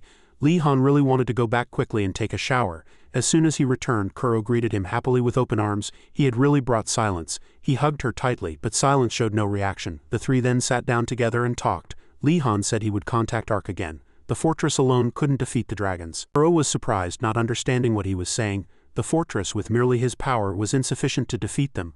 Lee Han reiterated that dragons couldn't be defeated with pure power alone. Psychic armor was necessary. The technology to create psychic armor resided with Ark. Upon hearing this, Kuro's face hardened in anger. Psychic energy burst forth, revealing his fury. He couldn't understand why, after all his efforts to become so strong, he wouldn't trust him. Now Kuro, overwhelmed by rage, lost his reason and smashed the table in front of them. The table shattered, and Silence stood up in surprise, but he remained calmly seated in his spot. Silence protected herself from the flying wood fragments and glanced sideways at Kuro. He still showed no signs of calming down. Lee Han also looked at him and spoke as usual. He said he needed Kuro and Kuro needed him. He didn't need to fight alone. He was here too. Kuro was startled and a hint of sadness crossed his face. The rage vanished. He turned his face away and it was unclear what his eyes expressed. He said he understood, but to remember this, he had become much stronger. He left after saying those words. Lee Han sighed, said he understood and smiled at him. The two then left the room. He told her he wanted to contact Ark. Silence asked in her notebook if he thought he knew Ark well. He had left Ark of his own free will, and his equipment was optimized for wandering. She wasn't sure if it was still valid.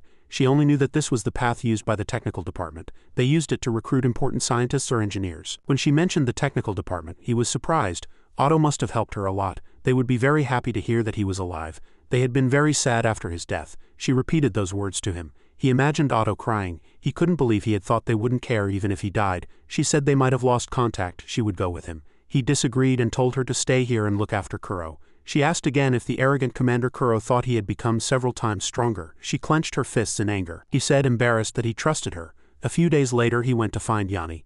She said he didn't have a teleportation schedule today. He said this was a personal matter. Yanni tilted her head teasingly, curious about his personal matter. She asked him if he knew his reputation wasn't good these days. Many people called him a former beggar who clung to the commander-in-chief. It was bitter, but her words weren't entirely wrong. But she liked him, so she offered to help him. But there was one condition, he said, as long as it wasn't too difficult. She asked him to tell her what Silence likes, hobbies, favorite foods or things like that, he replied seriously. She likes sweet things like cakes and is a fan of martial arts or wuxia films. Yanni also happily wrote it down in her notebook. Her face was very strange. This was truly useful information for her. She smiled cunningly, and he worried. He felt he had just made a mistake. He said he understood, then asked where the place was. He wanted to go to a small village in Wells, to the west. Everything in the village was desolate.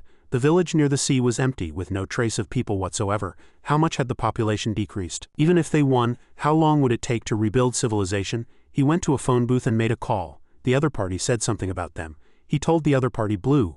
He said again blue. The other party was silent. He suspected it wasn't working. A blue card came out of the phone booth and he grabbed it and stared. He entered the warehouse room, cautiously holding his gun, and went inside. A locking device was attached to the wall. He just took out the blue card and inserted it into the device. The device's camera activated. Alarm sounded. They had received no notification that an outsider was coming here. Please confirm your identity. He replied that he was Lee Han, an AC-enhanced soldier and former Alpha Team leader. He had been declared killed in action during the war with Bahamut 3 years ago. His identity was verified by the other party. They asked him through the device what his purpose was in coming here. Lee Han replied, "Does a soldier need another reason to return to his unit?" The man on the screen smiled at him and opened the door. Behind Kuro there was something curled up like a dragon's corpse. The psychic energy emanating from it filled the entire room. Kuro could control it, but the abundant psychic energy had changed him. Outside, someone walked in, startling the guards. It was Silence. She was walking in fiercely. The soldiers were excited and respectful, very happy to meet her. It was noisy in front of her because of the rumor that she was Silence, who had killed a dragon. Thanks to her, their commander-in-chief had grown even stronger. A man who arrived late clapped and told her she did well. Silence turned around. It was Omega-1 Akima. He smiled, extended his hand to her, and said he wanted to talk for a moment. However, she rejected him by giving him the middle finger. He confused her and she was flustered by his brazenness. Omega glanced at the bewildered soldiers. He said he just wanted to clear up some misunderstandings and suggested they go somewhere quieter. The two went into a room and talked face to face. Akima asked her if she could take off her mask. Before he could say more, she placed her hand on his neck, cutting him off. The two glared at each other. Then she withdrew her hand. Realizing that revenge would not bring justice, she calmed down and wrote down what she wanted to say in her notebook. Her name was Silence. She had no other name. He shook his head and said he already knew. She told him to bury the past, and he got straight to the point. That was what he wanted to say. Don't look at his past, look at him now. He built the fortress and led the psychics. Furthermore, he took in people who needed protection. No country in the world protected its citizens anymore. She thought he did it out of necessity, not goodwill. Akima angrily said that goodwill was not natural, and power should not be a reason for kindness. If a weak person suddenly became strong, would they still have goodwill? She thought of the people she had met, lowered her head, and left. She thought she shouldn't have said anything. Whether in the present or the past, she couldn't win an argument. She wasn't Lee Han, so she couldn't retort even when angry. She entered a room and Dan smiled at her, saying she looked tired and was late. She realized this was her room, grabbed Danny's collar, and threw him out. She closed the door, chasing him out. Danny cried, "That's mean, I prepared so much." She turned around and saw tea, snacks, and a TV playing a wuxia movie. The two watched silently together, then she chased Danny out. Danny obediently left. Her delicate appearance made her seem even more adorable, further stimulating Danny's interest. Silence felt an intense gaze on her back, and when Lee Han entered the room she felt a chill and trembled. People were waiting there, and a man introduced himself as team leader Kappas. He was the head of the transfer station. Lee Han was surprised that this was a U.S. military base. He asked about cooperation with ARC, and Kappas smiled, saying, "ARC has become a subordinate unit of the United States." Lee Han was even more surprised and was offered to talk in a safer place. As they entered, the building shook and sand and dust fell from the ceiling. It was another earthquake. Kappas said this happened often. Lee Han asked why, and Kappas said that dragons were already hard enough and now natural disasters were added to the mix. He nodded. Kappas smiled, saying, "Hunting dragons is fine, but earthquakes are scary, earthquakes in the forest." They kept walking. He was led into a room. The transfer station manager said it would take 3 days to get to ARC. He had to stay here until then. He asked if he really had to stay here for 3 days. He was told to read the magazines there if he got bored. There were many magazines inside. Out of curiosity, he opened a magazine. As soon as he opened it, Lee Han's face flushed and he threw the magazine away. He was flustered and slumped onto the bed, thinking it was better to just sleep.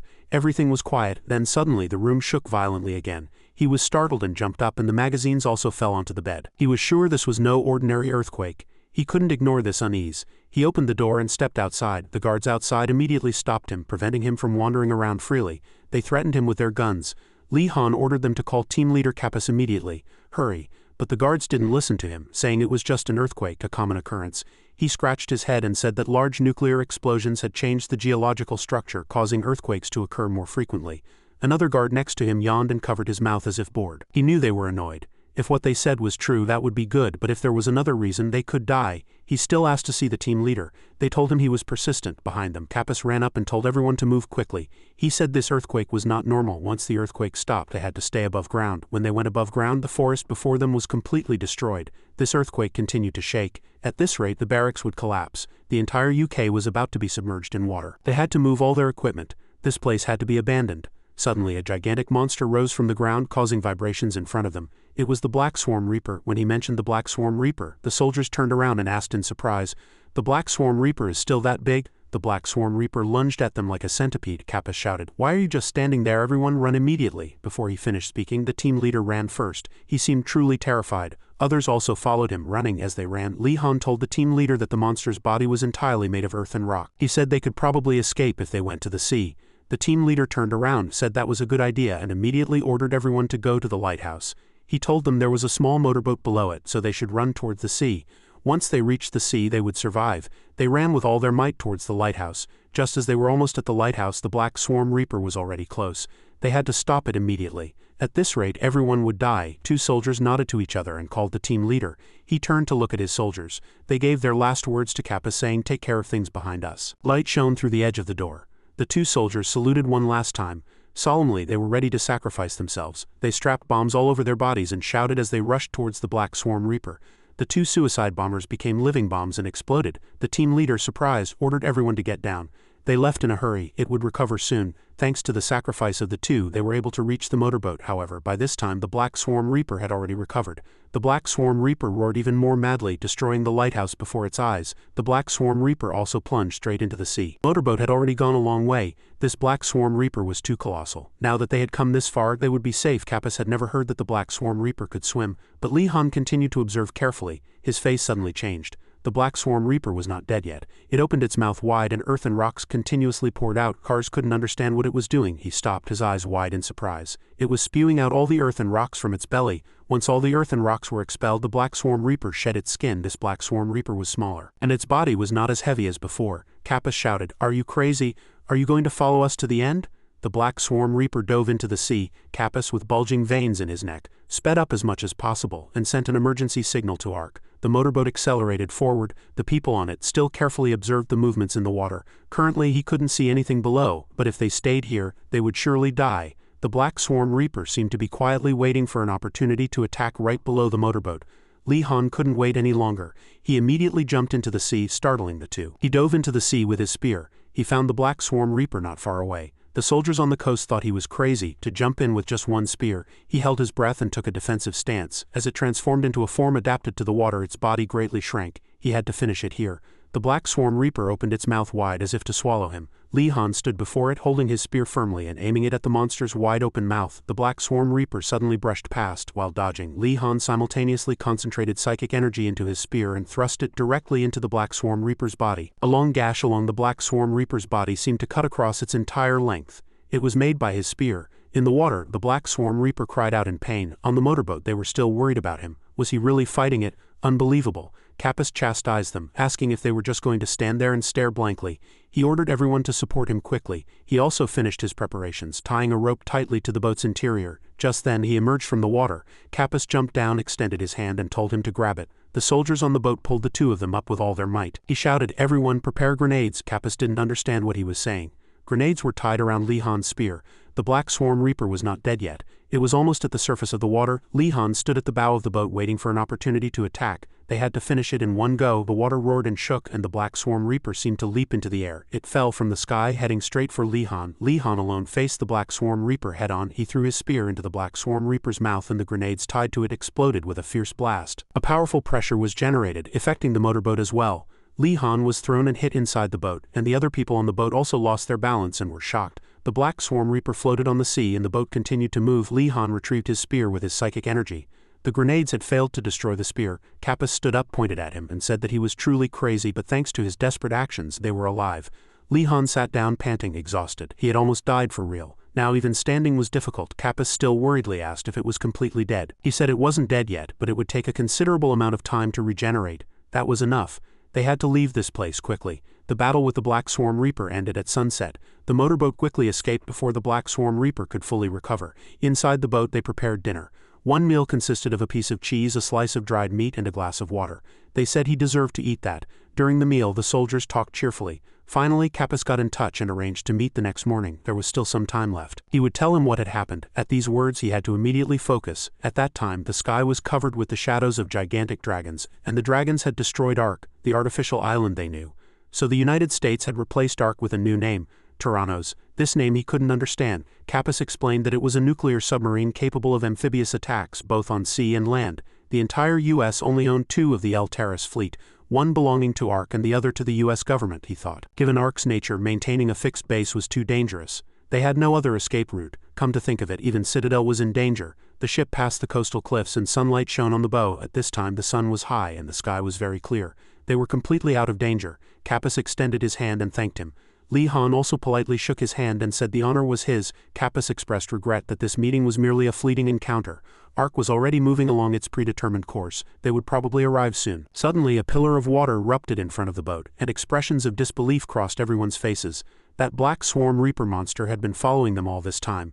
Now it had returned and attacked the boat. It intended to harm the people on board. Kappas couldn't believe the monster still existed. He gripped his spear tightly. It had already evolved to its 3rd stage, becoming a marine creature. They couldn't confront it unarmed. The Black Swarm Reaper seemed to be targeting him, wanting to eliminate him first. Before his eyes only the monster's wide-open mouth was visible. As Li Han still stood there dumbfounded, the monster's neck was severed by an attack that came from nowhere. Something flashed in Li Han's eyes and he stared intently at the person before him. This person's body was covered in steel and armor. On their shoulder was Ark's emblem.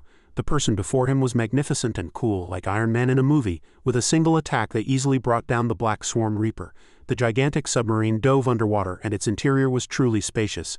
It was similar to Kuro's fortress. He was led to an interrogation room. They said it was regrettable to meet like this. He said he understood. The man sitting opposite him gazed at him suspiciously from under his hat. He asked him if he belonged to Citadel. Li Han replied bluntly, no. The man didn't believe him, saying all his attire and weapons were from Citadel. Li Han said if he had met Ark first he would have taken their items. The man asked what had happened over the past 3 years. He said he couldn't discuss it here, and at least a chief of staff level was required to know. There were things he couldn't say directly. The man was silent for a moment, then agreed to take him to the chief of staff. However, Li Han was soon handcuffed. He realized that this was how they treated him. They weren't very favorable towards Citadel. Upon arriving at a room, the man said the chief of staff was inside. He added that Li Han already knew who he was. As the door slowly opened, a large man was seen sitting in a chair waiting. Z greeted him, saying it had been a long time since they last met. Li Han sat down and saluted the commander. The commander waved his hand instructing the man to leave and at the same time told Li Han to skip the pleasantries and get straight to the point. Once the man left, the commander stated that there were no listening devices in the room. He asked Li Han to tell him everything he knew. Li Han decided that for him to receive Ark's help he needed to earn their trust. He recounted his entire story to the commander in detail. After listening, the commander remarked how truly astonishing it was. He said it was as if he was hearing ancient tales and he had never heard such an interesting story. Silver had found them, and Silver had brought this fateful opportunity. Li Han explained that this was an opportunity to track Silver's base and that both Ark and Citadel needed to cooperate. Z furrowed his brows. He stated that over the past 3 years they hadn't been idle and had destroyed 2 bases. Li Han immediately countered, but they didn't die. Z agreed. They were as if gods reincarnated. The commander said this was no time for jokes. If Li Han hadn't provided the information, they would have believed the Bahamut-level threat would persist indefinitely. For now, the commander instructed Li Han to remain on Tyrannos and await orders. He was free, but he was told not to cause any trouble. The next day, Li Han went outside and met an old friend. This friend greeted him enthusiastically, happy to see him alive, and welcomed him back. Li Han also greeted him politely. It's been a long time. He immediately asked them about Glut's situation. The 2 friends were flustered, not knowing what to tell him. They both avoided answering. They said Glut was in the machine room. It was best for him to see for himself. Li Han entered the machine room where technicians were working. The technicians were very surprised to see him.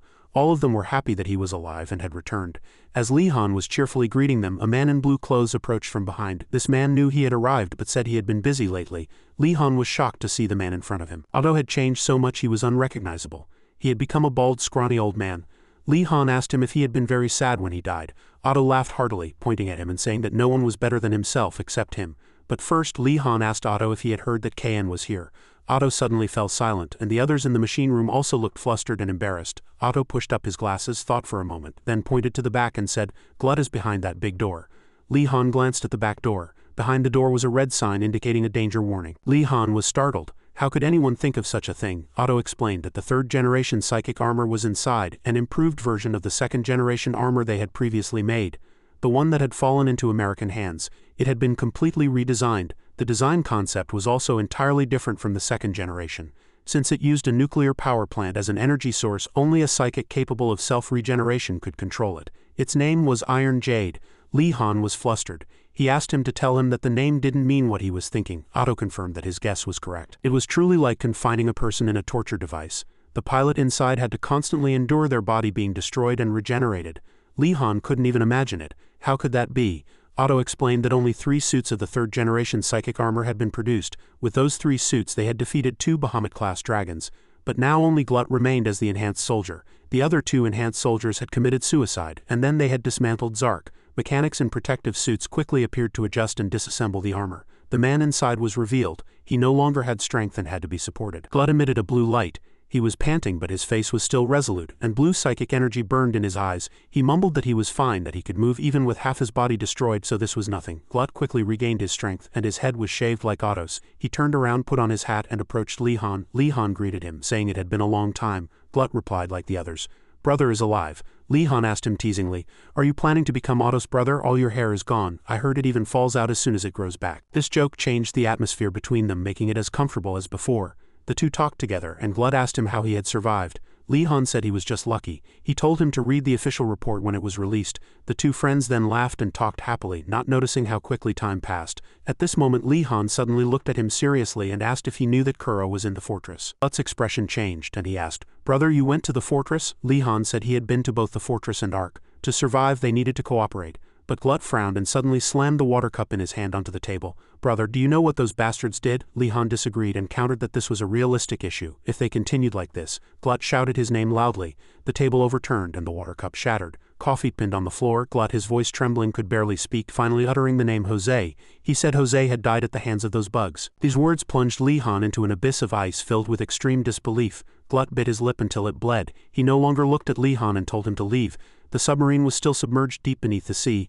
Li Han hadn't seen the sun for 3 days. He clutched his head. This place seemed safer, but the living conditions were much worse than Changchi. An alarm went off on Li Han's watch. He opened it and entered the room where the ship's commanders were holding a meeting. As soon as he entered, the man sitting in the center welcomed him. "It's good to meet you." He was Vice Commander Tobias. Seasoned middle-aged soldiers sat on either side, all looking at him seriously. The Vice Commander stated that the information Li Han had brought was very interesting.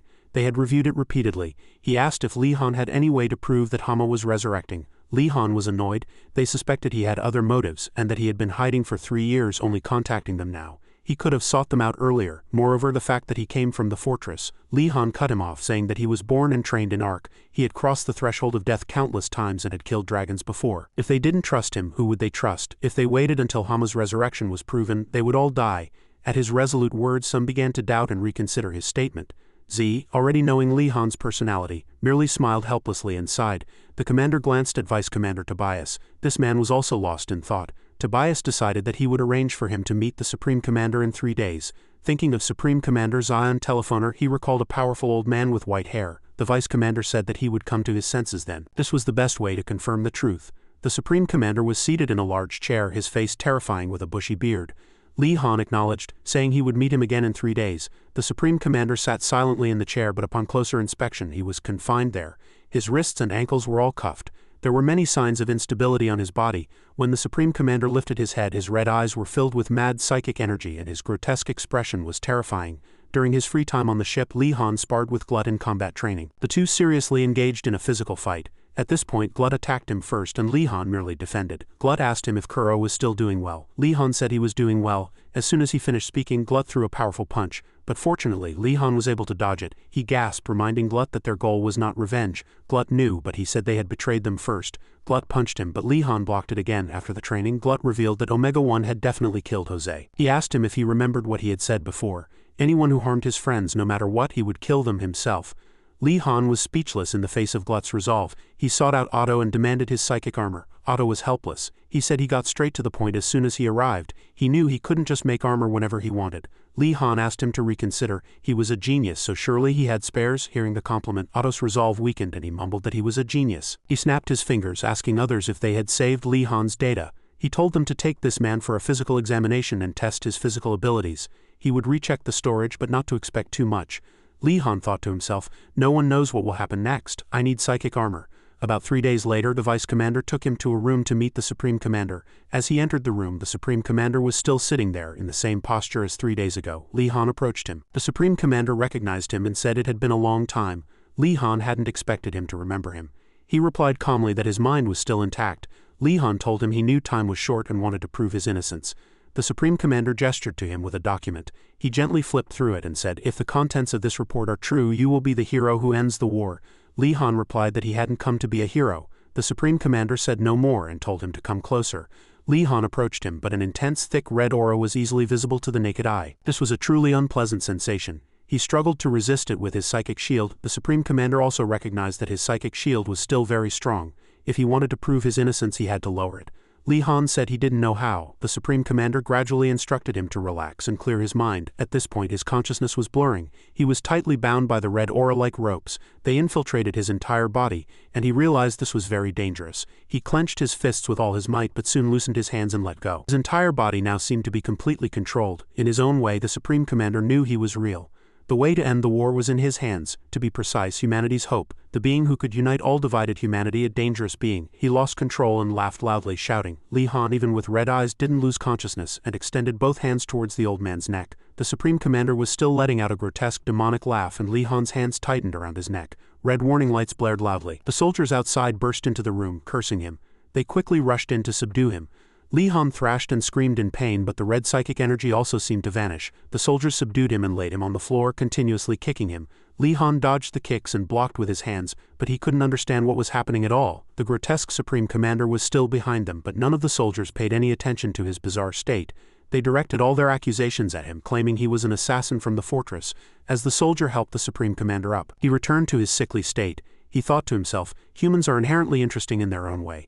There's nothing more stimulating than watching them gradually self-destruct, and smiled secretly and cunningly. Li Han was then confined to a room, tied to a chair with his head bowed and his mouth gagged with a piece of cloth. Seeing him in this state, both Z and Glut were surprised. A soldier approached him.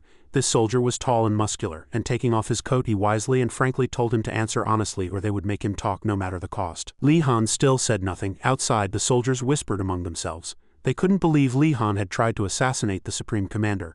They believed they should eliminate the fortress. The military even had nuclear weapons. Some were still worried because there were other comrades there. But another immediately shouted that they were not comrades and should all die. But Kuro was also there. They knew he was a monster and didn't even know if nuclear weapons would work on him. Glut remained silent, not participating in the argument, his face filled with sorrow and deep thought. Diz approached, saying he still couldn't believe it. He asked if everyone really thought Li Han was a traitor.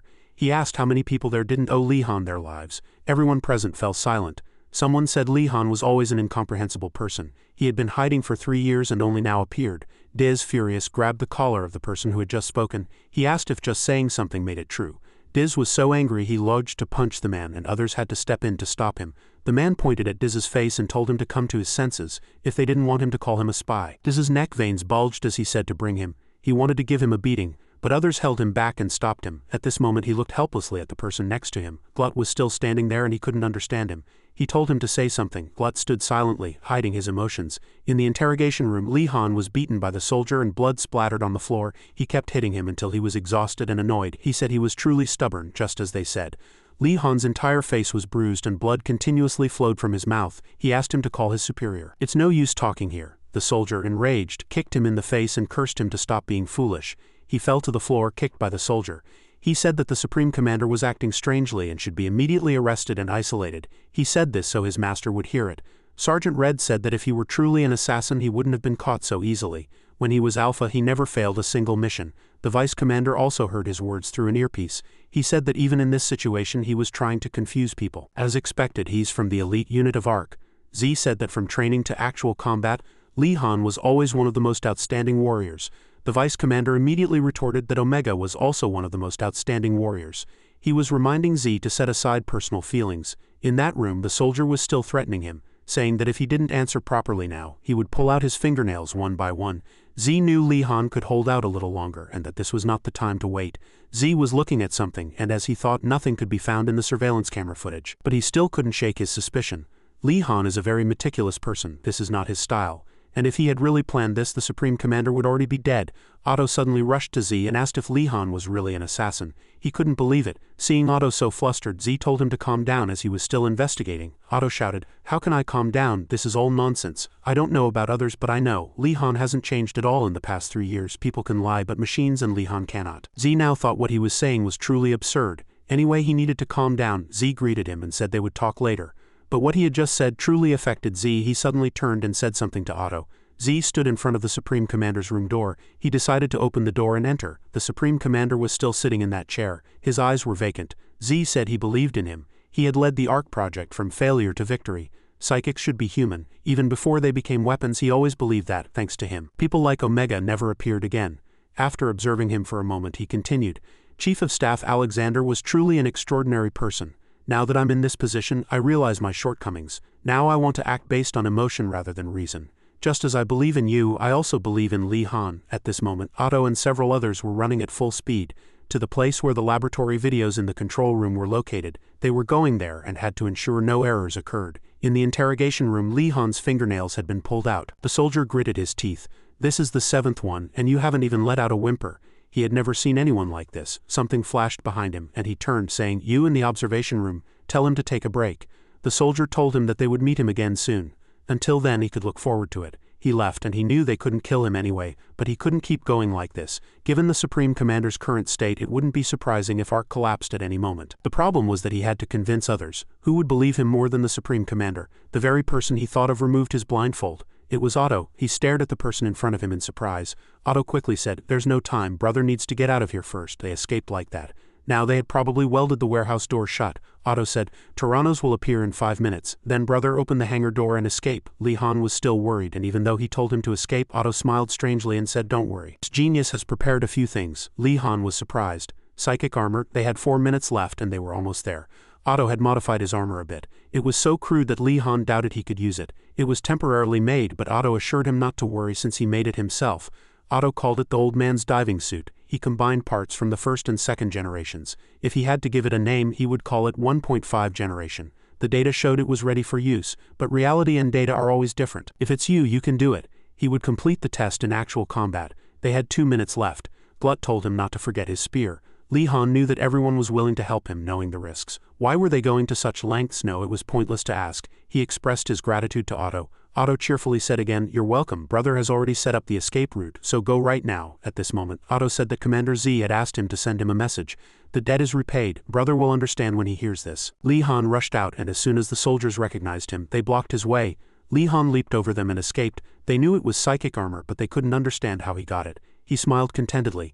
As expected of Otto, he had adjusted this psychic armor in just a few days. On the other side, the door was welded shut, so other soldiers couldn't stop him. They shouted in furious voices, "Is there a spy inside?" Behind him, Glut was also trapped, gritting his teeth in anger and cursing Otto inwardly. He knew he had been tricked.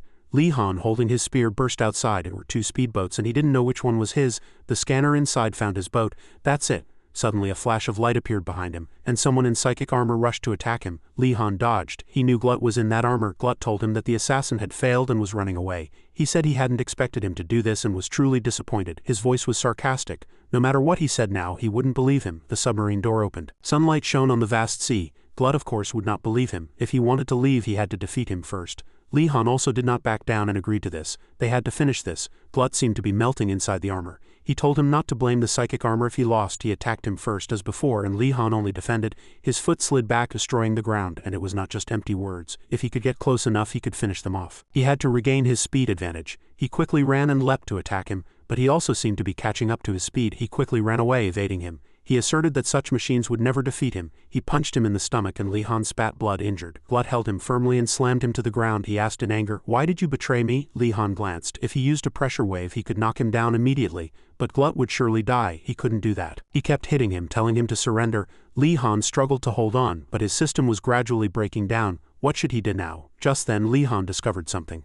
There was something on his left arm. He remembered Otto cursing him for being so stubborn before. When was he going to use it? He said one spear wasn't enough. He needed another weapon that fired from his arm like this.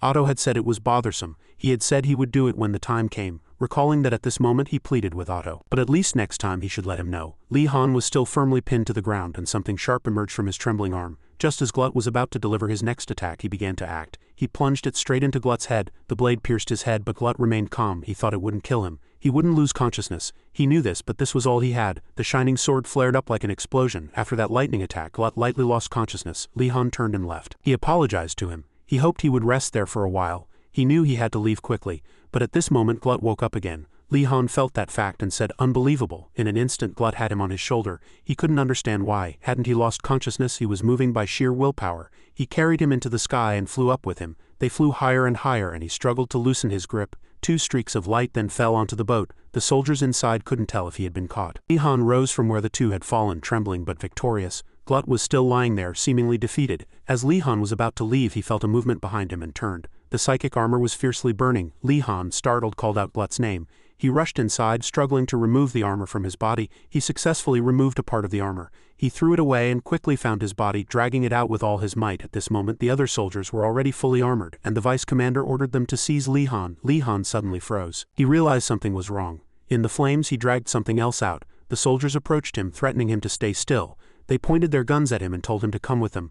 Li Han turned and told them that the small reactor had a problem, and if it broke down everyone would die. Seeing the reactor in Li Han's hand, the others remained silent and did not act. The boat silently sped away from the submarine.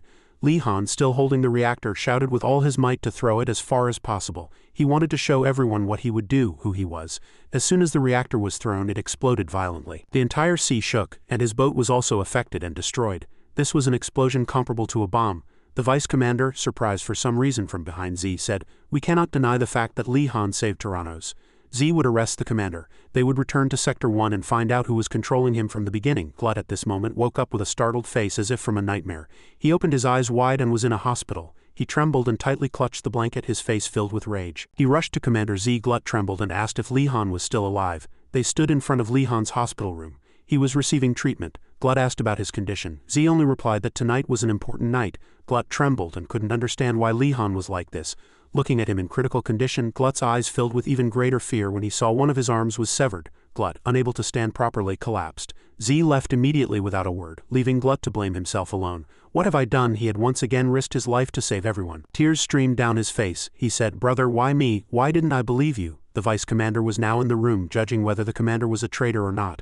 But if he had treated him harshly and he was innocent, then he would be in trouble. Suddenly, someone contacted him, and he pressed the answer button, asking what was wrong. Someone reported that Glut was heading straight for the commander.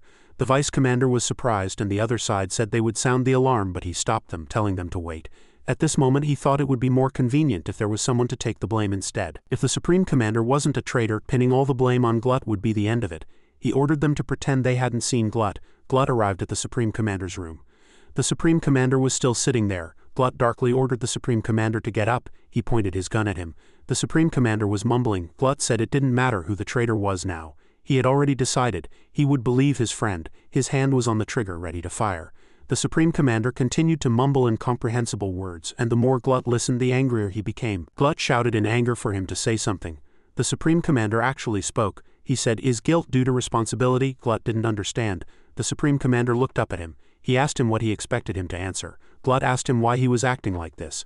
Why had he branded Li Han a traitor? The Supreme Commander said, "You only believe what you want to believe. You also branded Li Han a traitor, but now, feeling guilty, are you making me the villain? How convenient for you." Glut shouted, "Shut up." He continued, "If you see him as a villain and punish him, you can escape your guilt. But in truth, you don't truly believe in Li Han. If you did, you would have helped him from the beginning." Glut cried out in regret. He told him not to say anything more before he killed him. At this moment the Supreme Commander changed his demeanor and appearance, just like when he had faced Li Han before. He asked him if that was his limit. Since when had he created cages to confine him? Didn't he understand that this was the Supreme Commander's ability? The Supreme Commander said he was too self-centered. Compared to Li Han he was nothing. Glut stared at him in fear. What was happening to him? Was he still human? The Supreme Commander's face distorted and his true identity gradually revealed itself.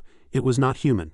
They were the unique entity, Zion Teller. Behind him were 3 monstrous faces. Glut's body moved on its own, just like Li Han's. He pointed his gun at him. He said it wasn't bad to leave everything in such a mystery. Glut had evidence that the Supreme Commander was a traitor. He couldn't kill the commander here. He ordered him to pull the trigger. Didn't he come to kill him? Glut shouted. His psychic power flared.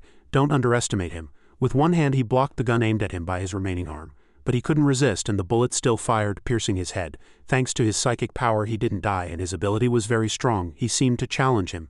Did he think he was superior to him? How ridiculous, you damned bastard, this body is mine. He was startled. Glut quickly seized the opportunity and struck the Supreme Commander's abdomen. The Supreme Commander knelt in pain. Glut said he would take responsibility for his mistake. Just then the door opened and soldiers ordered him to stop. Glut raised his hand and said the Supreme Commander was still alive, but he didn't know if they should continue to call him the Supreme Commander.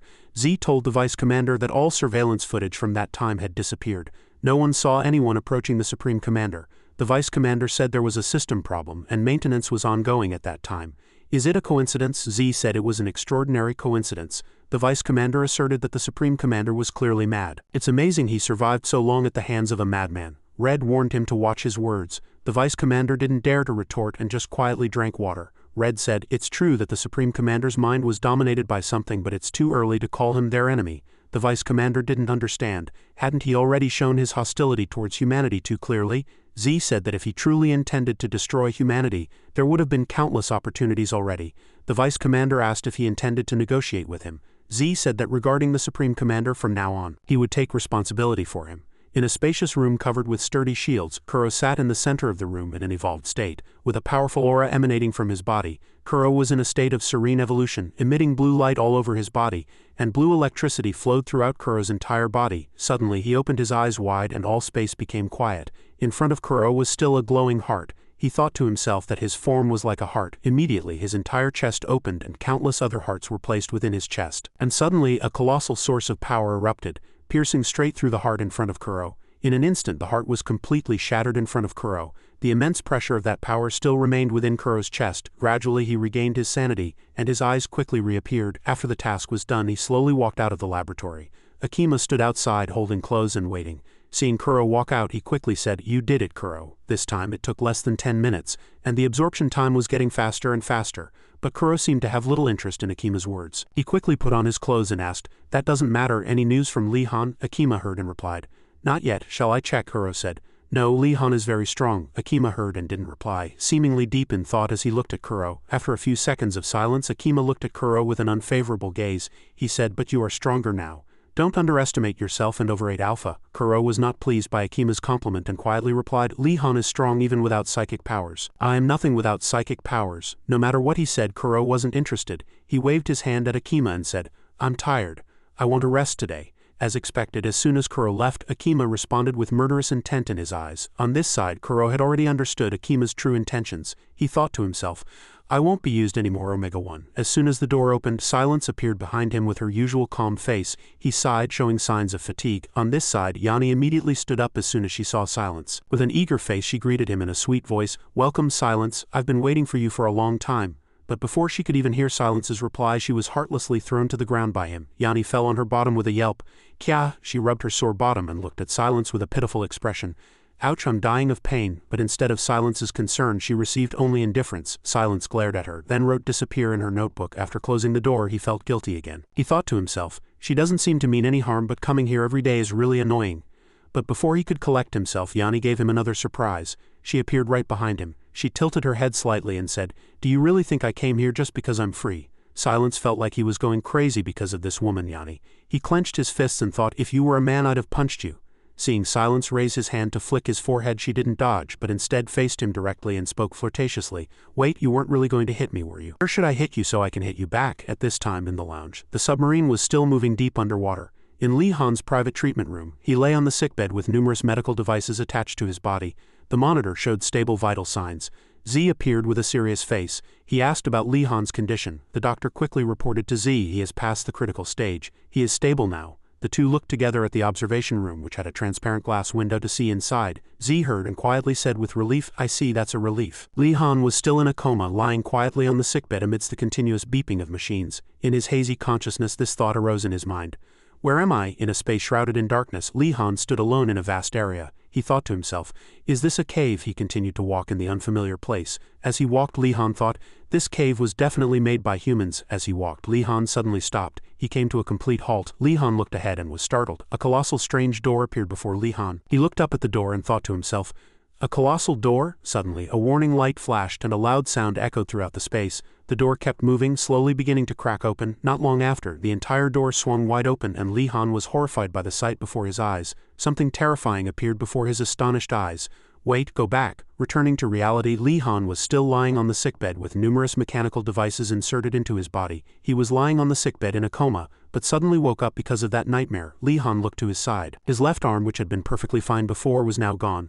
Li Han stared blankly at his missing left arm, then turned his gaze elsewhere. Z had entered Li Han's treatment room at some point. He quietly asked, are you awake? How do you feel? As soon as Li Han woke up, he quickly replied, I can't say it's alright to lie. Z heard and quickly reassured him. You've never been so severely injured even when fighting dragons. Aren't humans more terrifying than dragons? Li Han, surprisingly calm, quietly replied. At least I only lost one arm. I'll have to wear a prosthetic. Seeing Li Han's optimistic attitude, Z said with satisfaction, welcome to the world of robots. Suddenly, as if remembering something, Li Han asked, how's the situation? Z also quickly reported the situation to him. If they brand you as a traitor, a riot will break out. 34 enhanced soldiers, 18 have submitted a petition requesting a reinvestigation and demanding the truth be revealed. Did you calculate all this? Li Han heard, and his face immediately became serious. He quietly continued to listen to Z's words, and he replied, even without calculating it beforehand, I will never let everyone die. The reason I fight is not out of anger or revenge. I fight to protect people, just like we always have. Receiving a response that exceeded his expectations, Z breathed a sigh of relief and a gentle smile spread across his lips. That's a good answer. Li Han heard and was startled. He suddenly seemed to be concentrating on something. Only then did Z pull out the connected walkie-talkie. He said to the other side, did everyone just hear that? I'm sure everyone was touched. Li Han realized he had fallen into a trap and blushing retorted. Your political skills have greatly improved. Z replied, this will sway many neutral forces to your side. More importantly, my condition is not good, so I apologize, but I need your advice. Li Han listened intently to Z's words. A strange voice echoed, I understand your intentions, sir. Are you planning to confront the Supreme Commander? Zion Telephoner appeared with a dark face and a secretive conversation ensued. Heavy footsteps with the help of a stretcher could only move one step at a time down the corridor. As soon as Li Han woke up, he quickly left the treatment room. He could move using the stretcher. Z stood facing Li Han. He smoked a cigar and looked at Li Han. The two stood facing each other, but no one spoke. After a moment, Z spoke first. You're probably not feeling well. I'm sorry, but I need you. Li Han heard and replied seriously, understood. What should I do, Glut? Z heard and immediately replied. He voluntarily went into solitary confinement. He seems to need time to think. Li Han heard the news about Glut and with a disappointed expression lowered his head and replied, understood. When the task was done, Z turned to the two soldiers below and said, all right, shall we go now? Dinner was prepared. The steak plate was beautifully garnished behind a sturdy and robust door. A fork and knife skillfully cut into the moist medium-rare steak. Jurgen Telephoner picked up a piece of steak with his fork and brought it to his mouth. While he was enjoying his meal, suddenly, strange guests joined the dinner. Z and Li Han along with two other people walked in confidently. Jurgen Telephoner continued to eat. He said, delicious. Z faced Jurgen Telephoner and scanned him up and down, then asked, are you truly the commander? Jurgen Telephoner heard and smiled slightly. He quickly wiped his mouth with a handkerchief, then looked up and replied, then who do you think I am? If it were Chief of Staff Alexander, we would communicate better.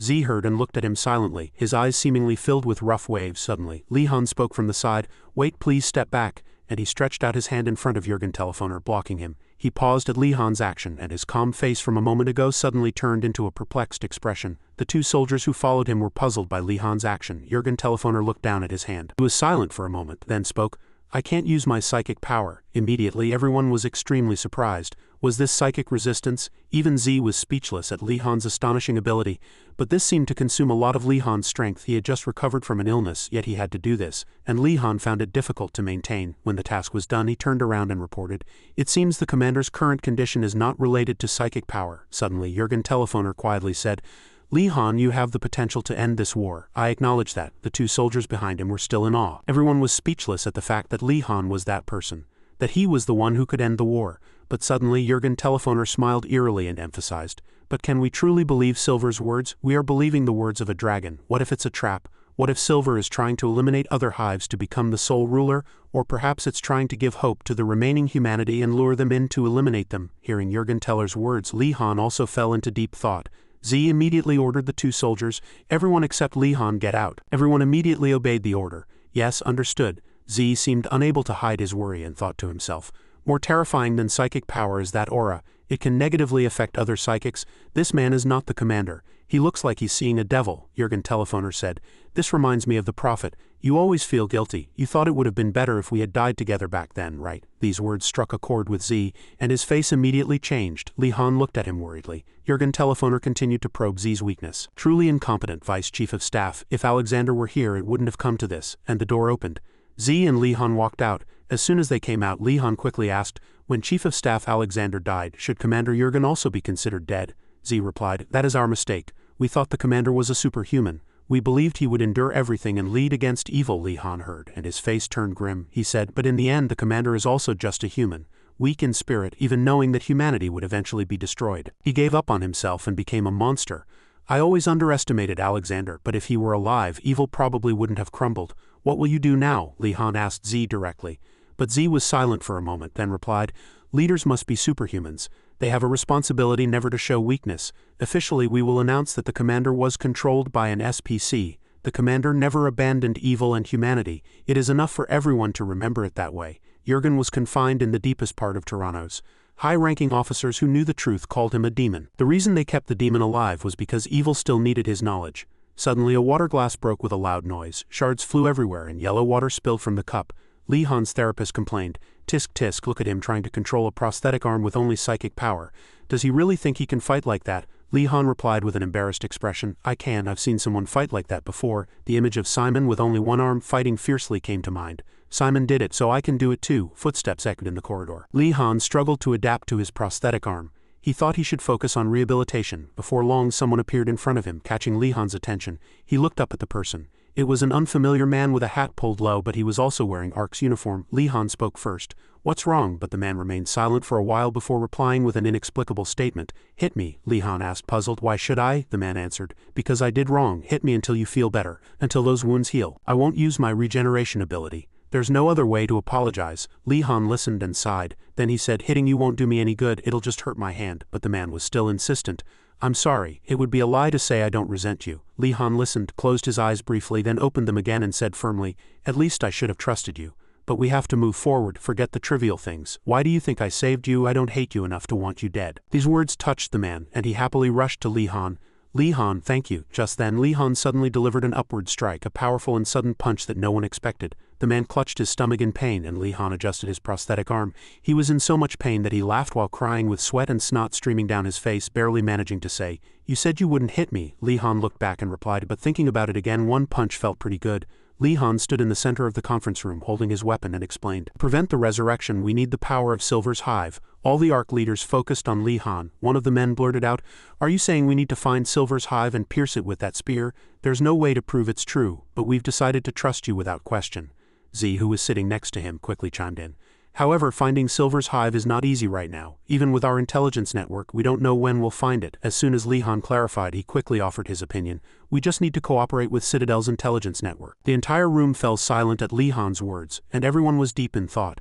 The Supreme Commander pondered for a while, and then said, even if we accept that, do you think Citadel will agree? They will never cooperate with us. Li Han listened and replied firmly, they will agree if I go. Citadel is not foolish enough to choose to destroy each other. The meeting was already over, and only Li Han and the Supreme Commander remained. He looked at the report, then looked up at him and congratulated him. Congratulations on your appointment, Warrant Officer Li Han, starting today. You will be assigned to the U.S. Navy Intelligence Unit.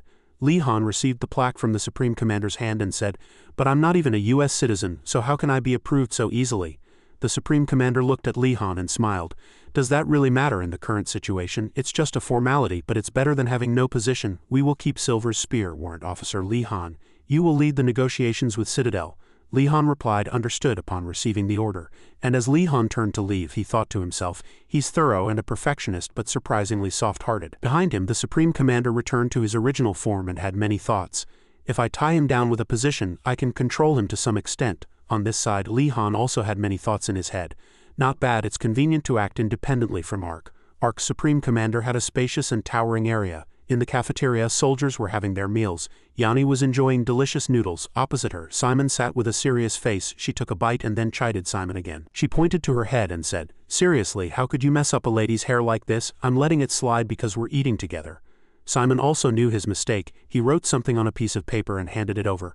All right, but he hadn't expected her to actually faint. She wasn't an enhanced psychic. After finishing her scolding, Yanni continued to eat. Simon fell silent again, and then suddenly he diligently wrote something in his notebook, and he handed it to Yanni, asking, "Do you like living in Citadel?" Yanni read it and replied, "Does it look like it? Of course. There's a psychic commander and countless powerful psychic frames there. There's no safer place than Citadel. To be honest, I want to maintain this state. There's no need to win the war. Before coming to Citadel, I didn't even think about happiness." Yanni, realizing she had accidentally said too much, widened her eyes and her face turned red. She hastily stood up, changing the subject. "Oh, it's time for work. I have to work today too." "Work? He. "Simon, I'll go first," and Yanni quickly ran off as if to avoid Simon. He watched her disappear silently, then fell into thought. In the ruined battlefield, 5 soldiers cautiously walked in the darkness of night. Li Han led the team and everyone followed cautiously. As he walked, he thought, "To get into Citadel, I need Yanni's help. We need to move to the next jump point before sunrise." The footprints they had just left were still visible on the wet ground. In the darkness of night, all the towering buildings looked damaged and desolate. After walking for a long time, the team stopped for a rest nearby. Even while resting, Li Han was extremely cautious about this place. He looked around. A black soldier lit a cigarette to relax after the long journey. He looked up at the moon above his head and said, "The moon is truly beautiful tonight," and then he began to quicken his pace. Li Han turned back to the entire team and said, "We need to move again." The moon was bright tonight, but dark clouds began to cover the entire sky. The team continued to move in the darkness of night.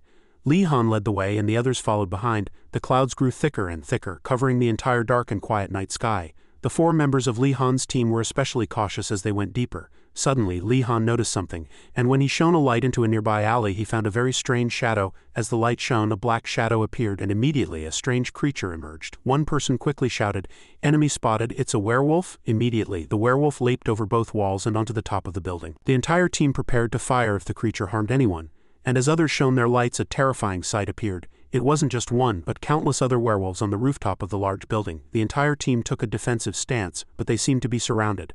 And suddenly a soldier was quickly impaled in the chest by a rapidly approaching blue light. Screams filled with the smell of blood. Following that, another soldier on the team was also attacked. Screams continuously echoed, and now only the black soldier and Li Han remained. He shouted in surprise, What is that? Damn it, what is this?" Li Han couldn't predict this situation, and he quickly moved to push the last black soldier down, then continuously fired his gun. Dazzling light burst forth in the night sky. The werewolf was hit by the gun, but it didn't seem to be a big deal for it. Only then did Li Han realize it was a bio night. The dark clouds gradually cleared from the brightening sky. Night still covered the entire space, and darkness seemed to swallow the entire city. The bio knight stood tall in front of Li Han. Yanni was adjusting her military uniform in inexplicable excitement. She tied her long orange hair neatly as usual. After getting ready, Yanni stepped outside, confident and lively, greeting the new day. She said brightly, "All right, time to work again?" She leisurely walked down the empty corridor. After walking for a long time, she rolled up her sleeve, looked at her Sadeu watch and started a countdown. 3, 2, 1, Yanni's coming, and suddenly the scene changed from Sadeu base to a wide field, and the blue sky made people feel comfortable. Suddenly, dazzling light burst forth in the middle of space, and Yanni walked out of that light. She landed safely in the field, but suddenly she felt uncomfortable and her face was not as lively as before. Yanni quickly drew the gun attached to her body. She easily leapt over large rocks and moved flexibly, still maintaining her excellent form. Yanni hid behind a large rock, gripping her gun tightly, and cautiously scanned her surroundings. She suddenly realized that the smell of blood was carried on the wind. Suddenly a soldier appeared, running very fast, and behind him several wolves were chasing and trying to attack him. At some point, Li Han suddenly turned around and he aimed his gun at the wolves. With a single shot, he accurately hit one wolf and blood spurted from the wound, causing the wolf to writhe in pain. Yanni, who was behind the rock, witnessed everything, and she immediately recognized him as her senior, Li Han. From afar, she watched Li Han being chased by ferocious wolves, and suddenly Li Han said loudly, "Don't come near me, there's an invisible enemy nearby." A bio knight, Yanni thought in surprise. He noticed the wolves approached Li Han more and more. Yanni still maintained her defensive posture, but she found it difficult to make a decision. "I can't confront the bio knight. I'm sorry, but if senior falls, I'll have no choice but to escape alone." On this side, Li Han still calmly confronted the ferocious wolves. He aimed his gun and thought inwardly, "Their method is to attack while reloading the magazine. That's how they took down everyone. Damn it, Li Han hadn't attacked yet, and the wolves also scattered to surround Li Han. Each wolf drooled as if to tear Li Han apart. The wolves approached Li Han more and more. He still didn't attack and was deep in thought. Suddenly a wolf charged at Li Han to attack him, and just then he acted. A single bullet was fired accurately. Suddenly the wolf attacked as fast as lightning. but fortunately Li Han was able to dodge it in time. He slid across the ground and leaped backward, making it unpredictable for the wolves. And as fast as the wind, he took down one wolf with a single shot. The next wolf saw this and rushed at Li Han, trying to tear him apart. Its massive body surrounded Li Han. He quickly aimed his gun into the wolf's mouth to prevent it from biting him. And with a single shot, the bullet pierced the wolf's body and exploded. Yanni on this side witnessed everything and her jaw dropped. But just then, the Bio Knight had already appeared behind Li Han. She quickly shouted, "Senior, behind you!" Li Han heard and turned around in surprise, but it seemed too late. The Bio Knight swung its sword directly at Li Han, but fortunately his prosthetic arm saved him. Li Han, with his gun ready, immediately pulled the trigger. The bullet hit the Bio Knight's helmet. That injury prevented the Bio Knight from immediately killing Li Han. Red blood continuously flowed out. Li Han quickly stood up and looked for a way to escape. He lightly said, "I'm sorry, this is just a prosthetic arm." Yanni on this side came out from behind the large rock. Her mouth hung open from one surprise to another. The Bio Knight quickly regained its composure. Yanni also immediately sensed danger. Not only her, but Li Han also noticed it. He hastily called her name. "Yanni!" The Bio Knight moved from its spot to next to Yanni. Yanni on this side was still disoriented, and the Bio Knight tried to attack her. The Bio Knight's sharp, bloodthirsty eyes showed that it would kill her immediately. Li Han, though not lightly injured at this point, could not stand by and watch Yanni die. He quickly drew the knife from his prosthetic arm. Li Han poured all his strength into the knife, and after pouring all his strength he shouted loudly, "Duck, Yanni!" Yanni heard and quickly lowered herself to the ground. The Bio Knight also quickly attacked, but it only cut off her long hair. Immediately the knife Li Han threw accurately struck the Bio Knight's face, and red blood poured down like a waterfall, turning the entire sky red. Immediately the Bio Knight fell, collapsing to the ground with blood continuously gushing out. Li Han, having lost all his strength, gasped for breath. Yanni also couldn't help but be surprised by how quickly it had happened, and she gasped as she looked at the dead Bio Knight behind her. After the battle ended, Li Han returned safely. Akima stood in the office smiling and greeting him warmly. "Welcome, Li Han. I'm glad you returned safely. Alpha, was your memory trip enjoyable?" Upon hearing Akima's question, Li Han replied indifferently, "Not very," and he shook his prosthetic arm which had saved him. Akima continued to talk to Li Han with sarcastic remarks. He laughed and said, "It seems you paid a heavy price." But Li Han didn't care about that. He said firmly, "To be honest, ARC has decided to cooperate with Citadel. Of course, on the condition that Citadel agrees." These words brought an undisguised look of surprise to Akima's eyes. In just a few short seconds he returned to his normal state. He laughed and said, "How those hypocrites are really doing it? So what's next? Don't tell me we're going straight to an all-out war." Li Han continued to reply, "The only way to end this war is to leave it to ARC." This time, Akima was truly shocked and couldn't hide it. He seemed to collapse at Li Han's words. What? At a seaside church, a church with elaborate architecture stood tall in the middle of the vast sky, with the sea stretching out before it. Akima opened the door wide from outside. Inside, the Citadel people had already arrived first. The Citadel people stepped inside one step at a time, their footsteps growing closer. The ARC people were also preparing for the upcoming negotiations. Akima led the Citadel people. Silence, Li Han and Kuro followed behind. On this side were Sergeant Z, the Supreme Commander, and Dr. Chu. The Supreme Commander, seeing Kadu's group, immediately demanded, "There are 7 of you, shouldn't it be limited to 5 people or less?" Akima scoffed at this and replied, "Those 2 are originally from ARC. Alpha is a U.S. Navy officer and Silence is a deserter but still from ARC." Seeing familiar faces, Z greeted them politely. "Long time no see, Silence, Kuro," he asked, then fell deep into thought again, his eyes seemingly rippling. "So they can absorb the cores? The psychic pressure is too strong." He focused intently on Kuro in front of him, admiring him inwardly. "Even with the 3 psychic armors we have, we won't be able to win." Lost in thought, Z looked back at the Supreme Commander below him, who quickly recognized Z. He's thinking the same thing. "Citadel is stronger," he quickly conciliatorily said. "Let's sit down and talk." The negotiations between both sides proceeded quickly, with ARC and Citadel sitting opposite each other. Li Han sat in the middle. Suddenly the ARC Supreme Commander slammed the table hard and said loudly, "This is ridiculous. We can provide psychic armor but we cannot hand over the core technology." Akima scoffed at this and replied, "Then this meeting is meaningless. If you cling to that precious technology and are all wiped out, the future will mock us. No, if you are defeated, there will be no future. Fight with all your might with your great spears. If you fall, we will recover and utilize them." Akima's words were a clear challenge. The Supreme Commander was furious and trembled all over upon hearing this, but there was nothing he could do. In the end, ARC had to concede. Z stepped forward and said, "I will provide it." At Z's words, the Supreme Commander exploded. He shouted, What are you saying?" Z looked at him seriously and said, "Even if psychic armor becomes a threat later, it's better than dragons. If we lose here, everything will be over." ARC hearing that, the superior officer was enraged to the point of grinding his teeth, but he had to listen silently as Akima continued to speak. He replied with satisfaction, "And after the war, we want to be recognized as an independent nation." The superior officer laughed at this, saying, "Ha, an independent nation for psychics? Where are your people and territory?" Akima did not back down at all, emanating an invisible pressure that could oppress everyone at the negotiating table. He scoffed and replied, "After the war, the place where we first plant our flag will be our territory." Those seeking protection will be our people. The superior officer and Z seemed surprised by Akima's mystery. Z maintained his composure at the table, but the superior officer next to him was already furious and almost going crazy. The sky began to darken. The entire church was plunged into darkness, and the negotiations seemed to be nearing their end. The superior officer took a puff of his cigarette, then could not hold back and shouted loudly, "Damn it, what should I report to the sergeant?" Z, who was behind him, quietly replied, "This negotiation was unfavorable to us from the start." Li Han, who was standing to one side, said, "Fortunately, Citadel's demands were within our expectations. Omega-1's team is the kind of people who would be wiped out together if their objective failed." Z heard this, turned to Li Han and replied, "You made this meeting happen. Li Han, this is just the beginning, but you did very well." Li Han did not reply to his words, remaining silent as if deep in thought. He recalled his conversation with Akima not long ago. Akima had said, "Alpha, promise me you won't use your powers on Kuro." Li Han was silent for a moment upon hearing this, then replied, "I'll make one promise.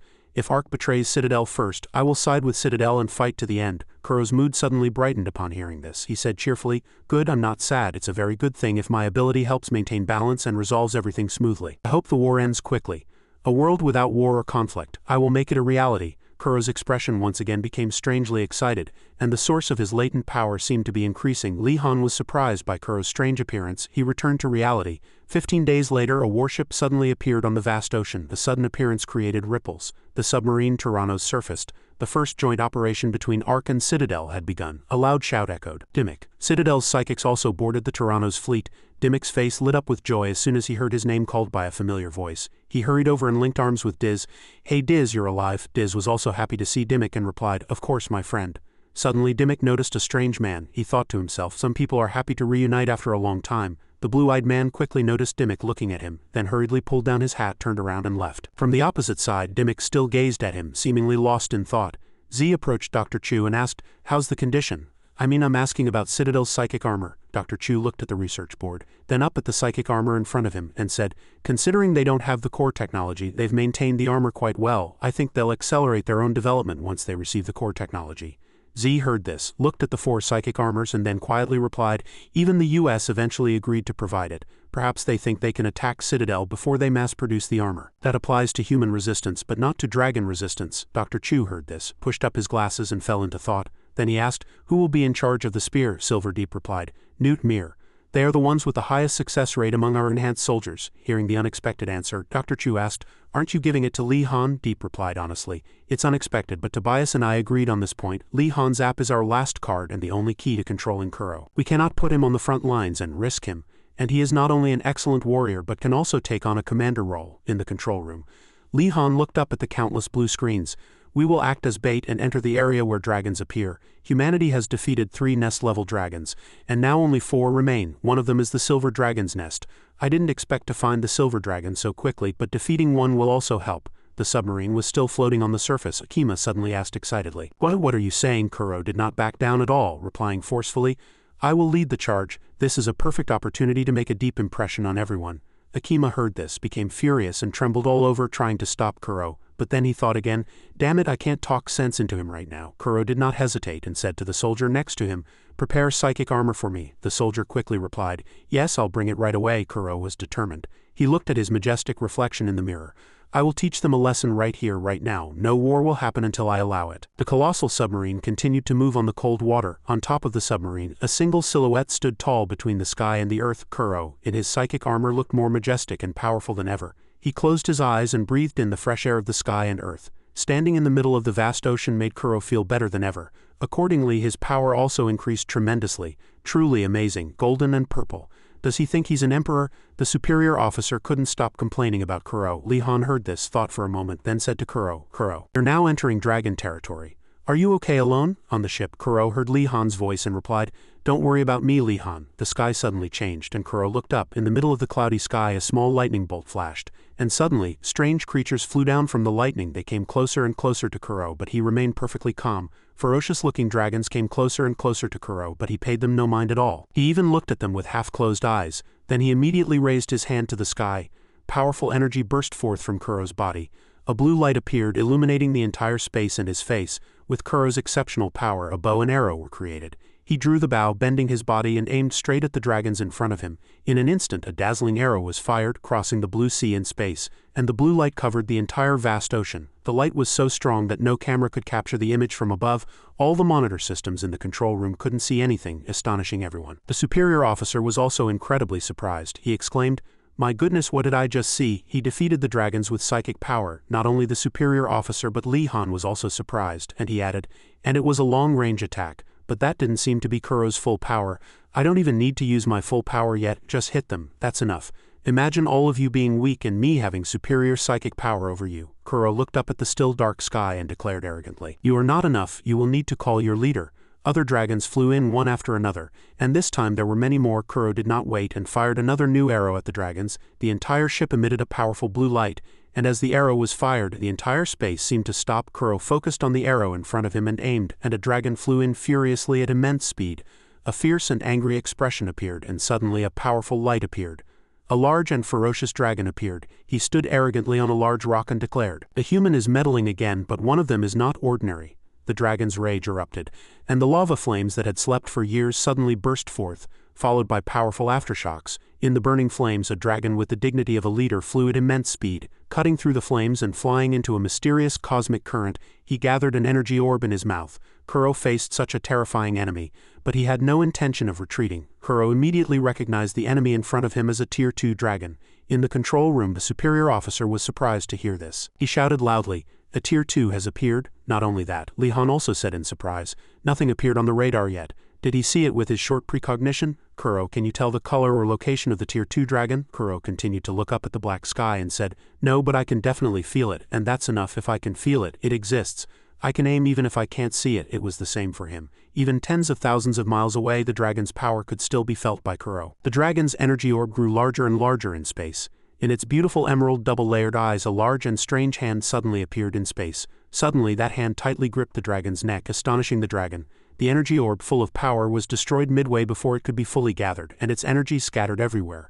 The dragon was caught by the neck and could not escape. It was from Kuro's power. From the ground below, he was exerting all his strength to unleash his power in space, and blood continuously flowed from his nose. From the rear angle, the people in the control room couldn't tell what Kuro was doing. The superior officer wondered, "What is he doing?" On this side, Kuro still maintained this difficult state. He thought to himself, "It's a bit difficult. Should I go all out?" After thinking, Kuro did not hesitate, and used all the power in his body, and an intense blue light surrounded him, then shot straight into the sky. Kuro's entire body suddenly floated in the air. Lee Han, seeing that sight, exclaimed in surprise, "Psychic power is truly terrifying." The superior officer was so surprised he seemed to be stiff. He said, "Kuro's body is floating in the air. If this were the Middle Ages, people would have thought an angel had descended." Kuro's body was floating in the air, emitting more powerful energy than ever before from his entire body. The power emanating from the arm in space was also stronger than ever, preventing even the dragon from moving. The dragon cried out in pain, "Ah, how dare you, you lowly human!" In the face of the dragon's wrath, Kuro was not afraid at all, and with all his might he struck down the dragon. Kuro's power completely overwhelmed the Tier 2 dragon. In the black sky, a dazzling light suddenly appeared. It was as if a gigantic meteor was falling to the earth at the speed of light. The dragon's entire body seemed to be burning, and it fell straight into the sea. A large explosion occurred in the middle of the vast ocean, illuminating the entire sky and shaking the calm sea. We were not originally like this. Beings who acted according to order and noble laws, once worshipped as gods, without love but not ferocious. But humanity, because of your existence we have been consumed by anger and hatred, all reason gone, only the instinct for slaughter and destruction remains. If you humans completely disappear, we can return to our former selves." In the black sky, a dazzling light suddenly appeared. As if a gigantic meteor was falling to the earth, at the speed of light, the dragon's entire body seemed to be burning, and it fell straight into the sea. A large explosion occurred in the middle of the vast ocean, illuminating the entire sky and shaking the calm sea. A powerful shock shook the vast ocean, and large waves continuously rolled in. The submarine was swept down by the large waves, causing shaking inside the ship, and everything was overturned. Even the superior officer and Lee Han couldn't stand straight. When did the launch tube flip over again? Everyone felt dizzy from the intense shock that seemed to turn the world upside down. Rex and Dimmick, in their psychic armor, couldn't withstand the pressure. Dimmick asked, "Damn it, what the hell is going on?" Suddenly, a huge wave surged from the bottom of the sea and the ship rocked violently on the turbulent waters. Kuro drifted in the flowing charge of space. His power grew stronger and stronger. Suddenly, Kuro's illusory hand touched the ship. He clutched the ship to balance himself and said, "My apologies, I threw it too close just now." Lee Han was, "From now on we will freeze the entire sea and deploy the enhanced soldiers in ground operation mode." The superior officer and Lee Han heard this and exclaimed in surprise, "What? Immediately after, the dragon surged from the sea, creating colossal waves, as if the ocean itself was turning upside down and its rage had reached its peak. The dragon snarled syllable by syllable, I wish you humans would just disappear." Its vengeful gaze suddenly hardened. The sea fell calm and the dragon immediately noticed that there were no more turbulent waves. At this moment, 4 enhanced soldiers were flying in, one of them said. "I never dreamed that the day would come when we would run on the sea," Dimmick excitedly replied. "Kuro's power is truly incredible. We will definitely win." Diz, next to Dimmick, glanced at him but said nothing, lost in thought. The dragon, as if mad, tried to escape from the sea with all its might. However, as soon as it spread its wings, a blue liquid suddenly corroded them. The magnificent wings unexpectedly corroded with ease. The enhanced soldiers present were startled by the sight and exclaimed, "He corroded his own wings." Although it lost its wings, the dragon's power seemed to increase, and the entire space was filled with the dragon's battle aura. The dragon furiously shouted, "How dare you wretched humans invade our territory? What on earth are you?" The answer to the dragon's rage was silence. The space was filled only with the pressure emanating from the dragon and Kuro, as if this was a battle between the two of them alone. Suddenly, Diz shouted loudly, "Ha ha!" Immediately, the enhanced soldiers walking on the water flew into the air. Various lights emanated from their bodies. Dimmick and Diz charged into the air like lightning, attacking various parts of the dragon with astonishing speed. The dragon couldn't perceive all the enhanced soldiers' attacks and lowered its gaze. A sudden powerful force erupted from its entire body, instantly pushing all the enhanced soldiers far away. They screamed in pain from their throats. Li Han, observing the situation from inside, judged that external attacks were ineffective as expected and thought, "We need to infiltrate inside." Then he thought again. But that plan is impossible now. It's as if he knew the plan in advance through psychic connection. He has become a bright star in our aurora. After a moment of thought, Li Han suddenly took off his outer garment and said, "I'll go inside." Kuro heard this and asked in surprise, "What?" Li Han replied with burning eyes, "I'll try to break his psychic shield with a pressure wave. I just need to get within a 50-meter radius." And then he thought to himself, "I don't know if he can neutralize a high-grade shield, but we must find out." Kuro, hearing Li Han's idea, seemed to go mad. He snarled, "No, are you crazy? Li Han, are you planning to rush in there without any weapons? You don't need to take the risk, I'll handle it." Suddenly, Kuro's rage actually increased his power considerably. The dragon looked down and said, "Truly insane." This time, Kuro's illusory hands were not one but two. They charged simultaneously as if to crush the dragon. The illusory hands struggled to tear through the shield protecting the dragon. However, it was not easy. Kuro exerted all his strength but couldn't move the dragon, and red blood continuously flowed from his nose. Below was an enhanced soldier in strange dark blue clothing. His face, as if melted by peculiar blue flames, became even more grotesque due to his rage. At this point, Kuro finally pierced the shield. He used all his might to tear open the dragon's belly. The dragon screamed in pain, horrified in the space. At this moment, the enhanced soldier was ready to charge. The hole opened and a blue light shot upwards like lightning. The enhanced soldier pierced the dragon's heart and blood gushed out like a waterfall. Suddenly, the dragon's body became gaunt and the blood flowed ceaselessly. Its body immediately slowly disappeared into space. The colossal body vanished into dust, and until the very end, the dragon said, "This isn't over yet. Next time it will be your turn." Human Kuro heard these words and looked up at the sky as if lost in thought, frowning as he pondered something far into the future. In the darkness, a blue heart was carefully preserved and glowed when suddenly a strong shock woke the sleeping heart. It was the division of the body. Despite experiencing it countless times, the sensation was still unpleasant. They had grown stronger again and were still evolving. "We must become faster, stronger and smarter like them. Oh Otto, we need more power, power enough to erase all of humanity. We need stronger bodies." The dragon's fleeting thoughts ended. Kuro was recovering at this time when suddenly his eyes snapped open and he stared straight ahead. Before him was no longer a rectangular room but a space beyond cosmic space. Kuro's body was floating in space. Suddenly he stood up and carefully walked step by step through space. He walked around the encirclement before him, thinking, "Where is this? Is this related to the source of my psychic power?" As he thought, Kuro carefully examined everything before him. His face filled with worry. Ahead, a colossal dark space stretched endlessly, gradually expanding and swallowing the entire space. The pitch-black darkness before him suffocated Kuro. He gasped for air, one gulp at a time. In the blink of an eye, he returned to reality. He looked at his shadow reflected on the floor and continuously panted. He thought, "What was that just now? For some reason I feel like I shouldn't touch it." Countless thoughts and inexplicable events tormented Kuro relentlessly. He frowned and thought, "Perhaps there's someone in Ark who knows about this issue." On the other side, Li Han, dressed in a luxurious white suit, stood before a room and was about to knock on the door. He knocked on the iron door one beat at a time. After hearing a voice from inside telling him to enter, the door slowly opened. Li Han's face appeared from behind the door, and the superior officer's voice was heard. "There's no need for formalities between us. Make yourself comfortable." The superior officer sat in the chair opposite Li Han and greeted him with a smile. Li Han did not rush to sit down. He asked, "Don't you think you're being too obvious? There's no need to go to such lengths." "I will keep my promise." The superior officer heard this, smiled, and replied, "Currently there is no other option besides this, so may I ask you to sit down now?" A sharp knife cut through a juicy steak. The superior officer casually said, "If, and I mean just if, everything goes out of control, that person you called, How much control do you think you have over Kuro? Li-Han heard this and placed his water cup back on the table. He quietly replied, I am merely an ant carrying poison, one that can instantly kill an elephant. Perhaps the distance between an ant and an elephant is even greater than that. Hearing Li-Han's uncertain reply, the superior officer's face immediately turned serious. He put down his knife and fork and said, an order has come from headquarters to retrieve your psychic armor. We will re-equip it with specifications optimized with our current technology. Li-Han heard this and hastily asked, if it's nuclear reactor integrated, I refuse. The superior officer immediately continued, that plan has been cancelled, so you can rest assured. After a slight pause, Li-Han continued, I understand your concerns, but Kuro is not someone who worships psychic power to the extreme. Despite hearing the superior officer's wavering words, Li-Han held firm to his belief, reminding himself inwardly that he had to trust Kuro. If I don't trust him, everything will truly fall apart. If I don't trust him, everything will truly fall apart. Li-Han said nothing, remaining silent. That death-like silence quickly ended with Li-Han's words. He stood up from his chair and said, thank you for the meal. I'll take my leave now. The door closed, separating the two spaces. Z's eyes widened in surprise and he asked, what did you just say? He couldn't believe his ears and his body slowly rose, but his eyes never left the person in front of him. Kuro continued, please let me meet them. Those demons. Z heard this and hastily replied, if I refuse, will you use force? Kuro quickly expressed his intention. I have no ill intentions. To use my power correctly, I must first understand and control it. Z heard this, and although still unconvinced in his heart, he couldn't find any other words to refuse. After a moment he replied, then I will allow it, but it must be under my supervision. Do you have any objections? Kuro obediently replied, no, Sergeant. The two, treading on firm ground, quickly walked together to the area. Kuro looked down from above through the transparent observation window.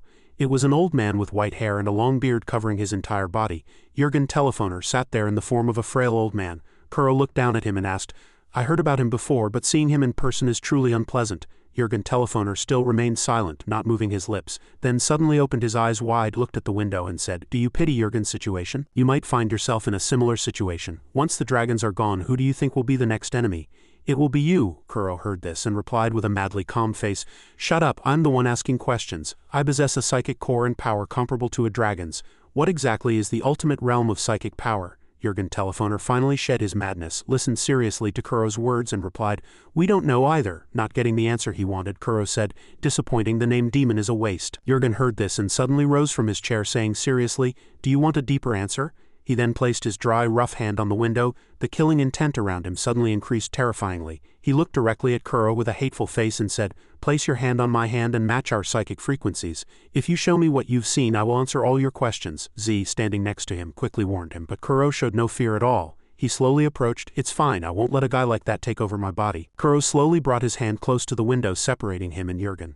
As the two touched hands through the transparent window in different spaces, a powerful force suddenly flowed, stunning Kuro. Jurgen, on the other hand, seemed to enjoy it immensely. Immediately, a long crack appeared on the sturdy glass window.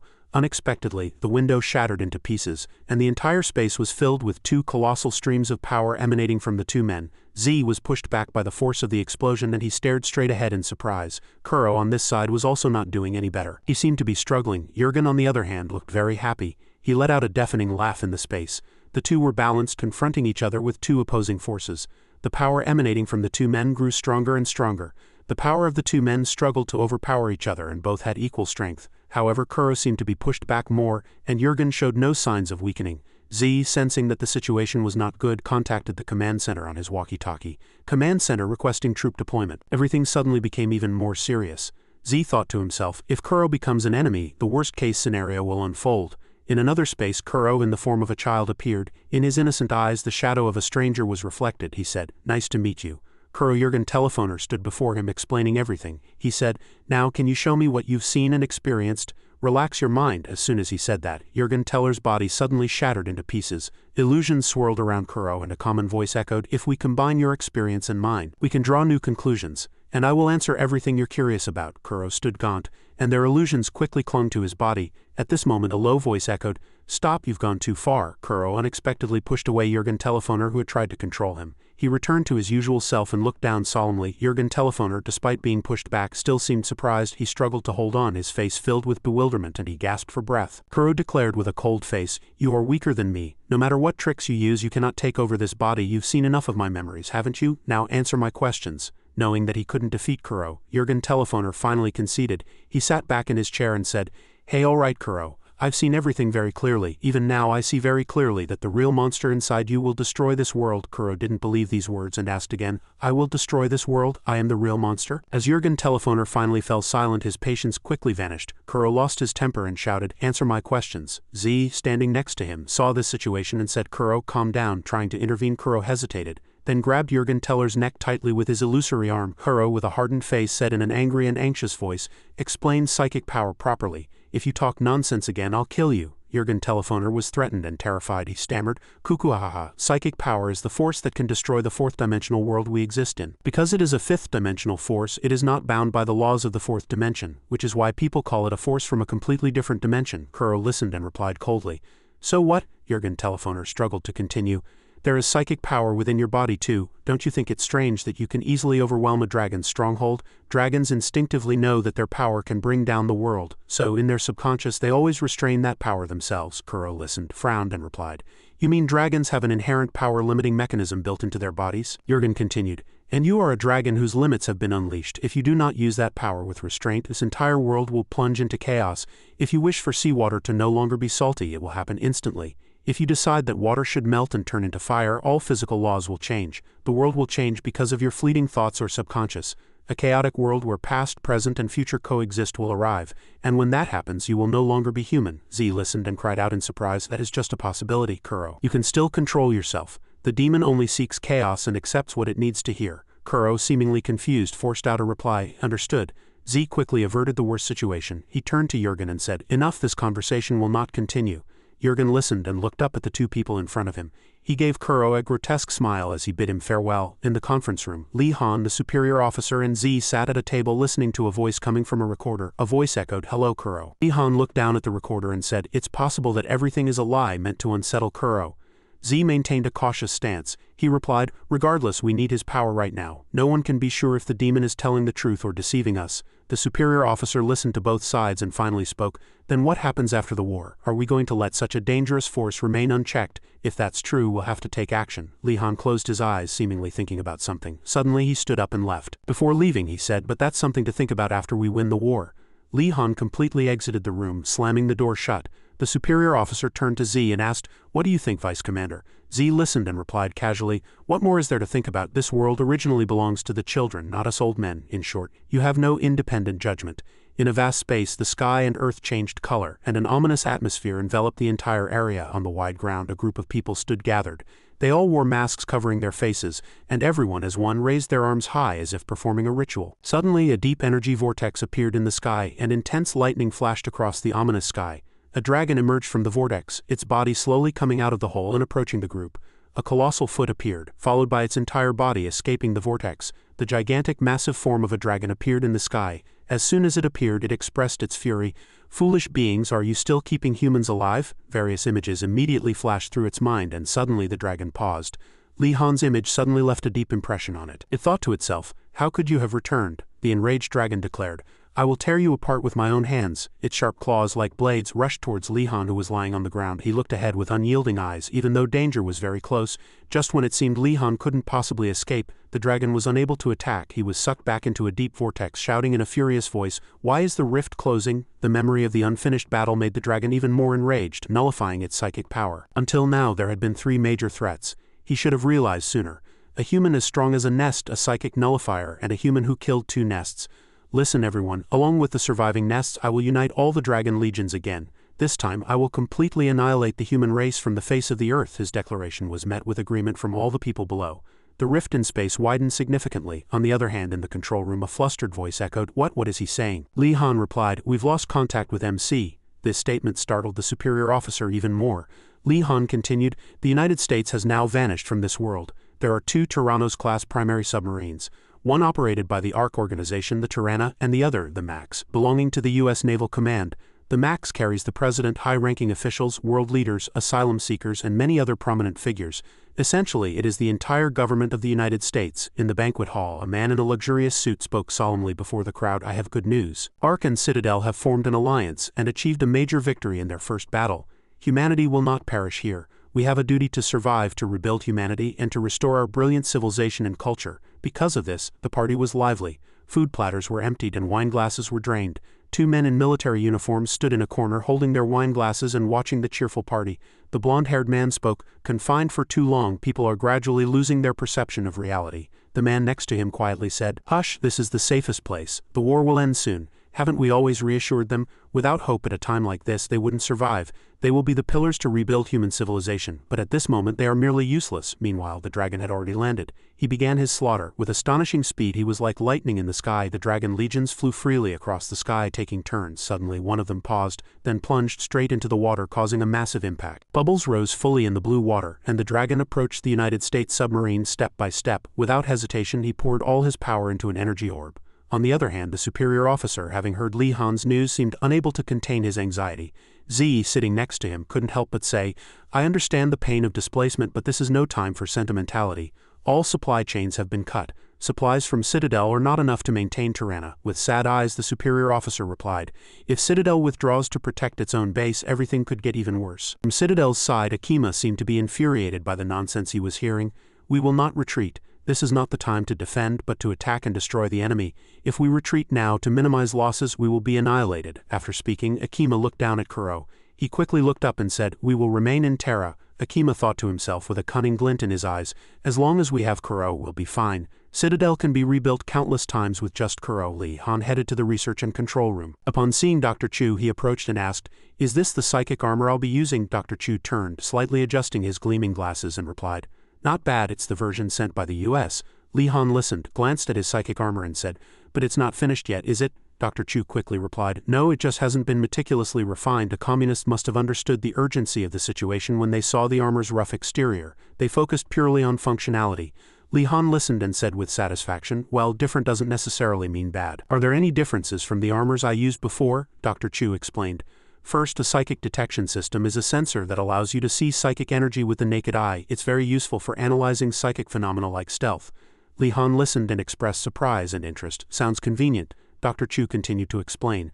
Second, the lightning capacitor allows you to almost infinitely charge the Leah jet engine. He wondered, "Is lightning that kind of lightning?" As expected, Dr. Chu replied, "Yes, that dragon can convert psychic energy into electricity. This is made from its skin. And there's more." Seeing Dr. Chu adjust his glasses with interest, Li Han immediately understood that there was another interesting aspect. "More?" Dr. Chu replied. "This is the last one.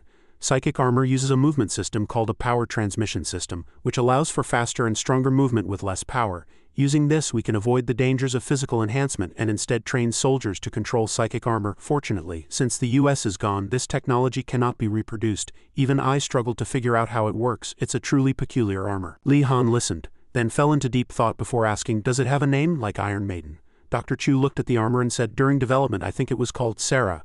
Li Han wondered, "What does that mean?" Dr. Chu replied, "Hope." Li Han heard the name, smiled, and replied, "That's a more emotional name than I expected. Then let's use that name." In an isolated cabin amidst a snow-covered forest, a dazzling light suddenly erupted. Yanni stood in the center of the house, and streams of light continuously flowed around her. And she picked up a book next to her, flipped through a few pages, then collapsed onto a nearby sofa, thinking to herself, "So boring. There's no one in the fortress. If a dragon attacks now, I'll run away alone." Lost in thought, Yanni suddenly heard a strange sound and, like a trained soldier, quickly ducked like lightning. Yanni slowly looked outside through the old glass door, and a blood-stained leg dragged on the ground, red blood continuously flowing onto the earth from its entire body. Yanni's eyes widened in surprise. A man in a U.S. military uniform was struggling to move step by step with his exhausted body. He saw the light from the house and immediately recognized it as a teleportation portal. Yanni did not hesitate and sprang out of the house like lightning. She rushed to the man who was about to collapse and said, "What happened? I'll stop the bleeding. Hurry, get inside." The man struggled to look up at her and said, "No, they're coming. You must deliver this map to headquarters." As soon as he handed the map to Yanni, the man collapsed, completely exhausted. Yanni was in a difficult situation, thinking to herself, "It's very difficult to take him in this state. Radu will follow us." The man pushed her away with his last remaining strength. Yanni had no choice but to rush out, map in hand. As Yanni left, the man collapsed, completely exhausted. He struggled to support himself with one hand. Gasping for breath, he looked back. Then, without hesitation, the man forced himself to his feet. The man activated the bomb strapped to his body, and powerful flames appeared, instantly engulfing his entire body in an explosion. On the other hand, Li Han said with a worried face, "We cannot fail this time." In front of Li Han were Silence and a freckled man. The freckled man cheerfully said, "Failure was never an option, it always was." Silence also listened and nodded in agreement. Li Han, still worried, emphasized, "But this time it's truly a race against time. There will almost certainly be no second chance. Li Han couldn't hide his worry and clenched his fist tightly. He looked down at his clenched hands and thought, if I fail here, there will be no turning back. Meanwhile, Yanni rushed with the map in her hand. Thanks to the fortress's intelligence, we have confirmed the location of the Silver Dragon's nest in the perpetually cold Arctic region. Ships cut through the icy waters and tanks raced in formation on the land. Above, small groups were deployed on each tank. Inside were 2 psychic armors manned by 2 individuals. One of them was Silence's psychic armor. She opened information on her left arm. Meanwhile, Li Han received a message. Damn it, not even basic equipment, what a mess.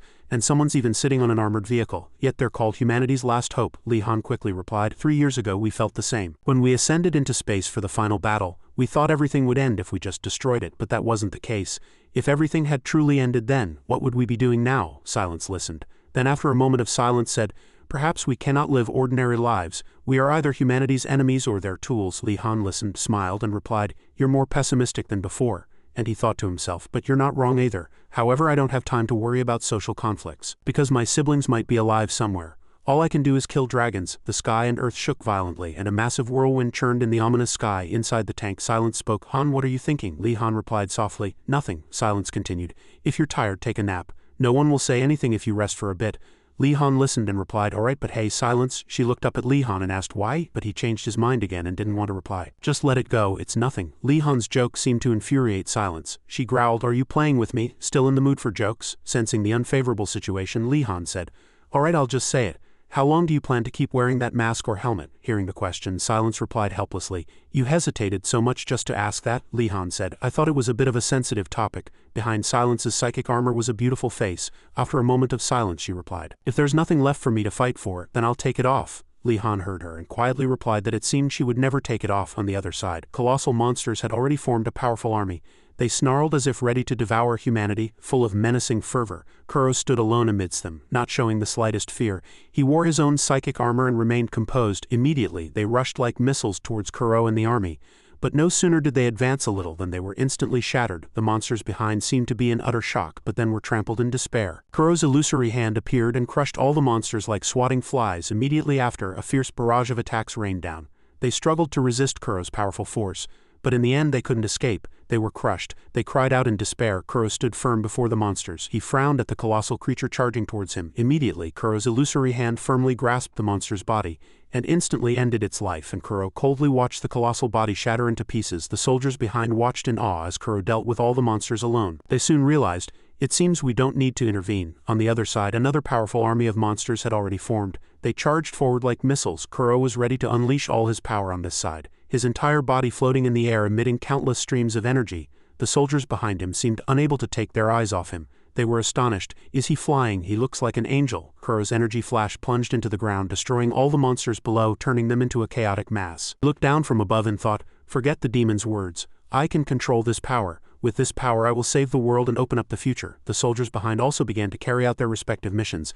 Let's go, sweep away all those trying to escape. Thousands of bullets shot like lightning into the dark sky. Dragons were flying in swarms above. Li Han sensed it from inside and said, now it's our turn to prepare for battle. All psychic armor personnel, get ready for combat. Dimik and his friend emerged from the tank. He said, finally the main event.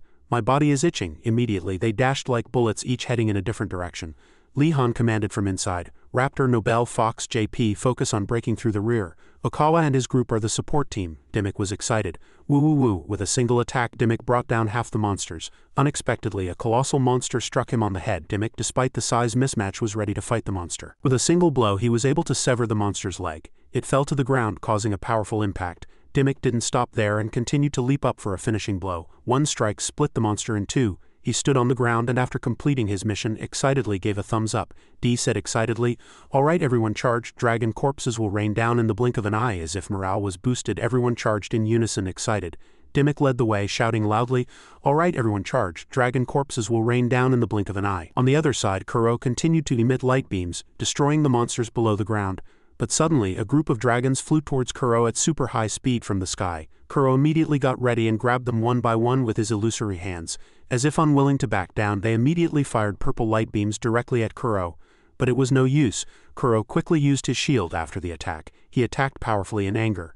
The two unfortunate dragons couldn't withstand Kuro's wrath and were shattered into pieces. Their corpses fell freely in the dark purple-tinged sky. Dimik and his team also quickly caught the signal, and he moved along that path. Move, move, continuously. Other dragons were also quickly caught.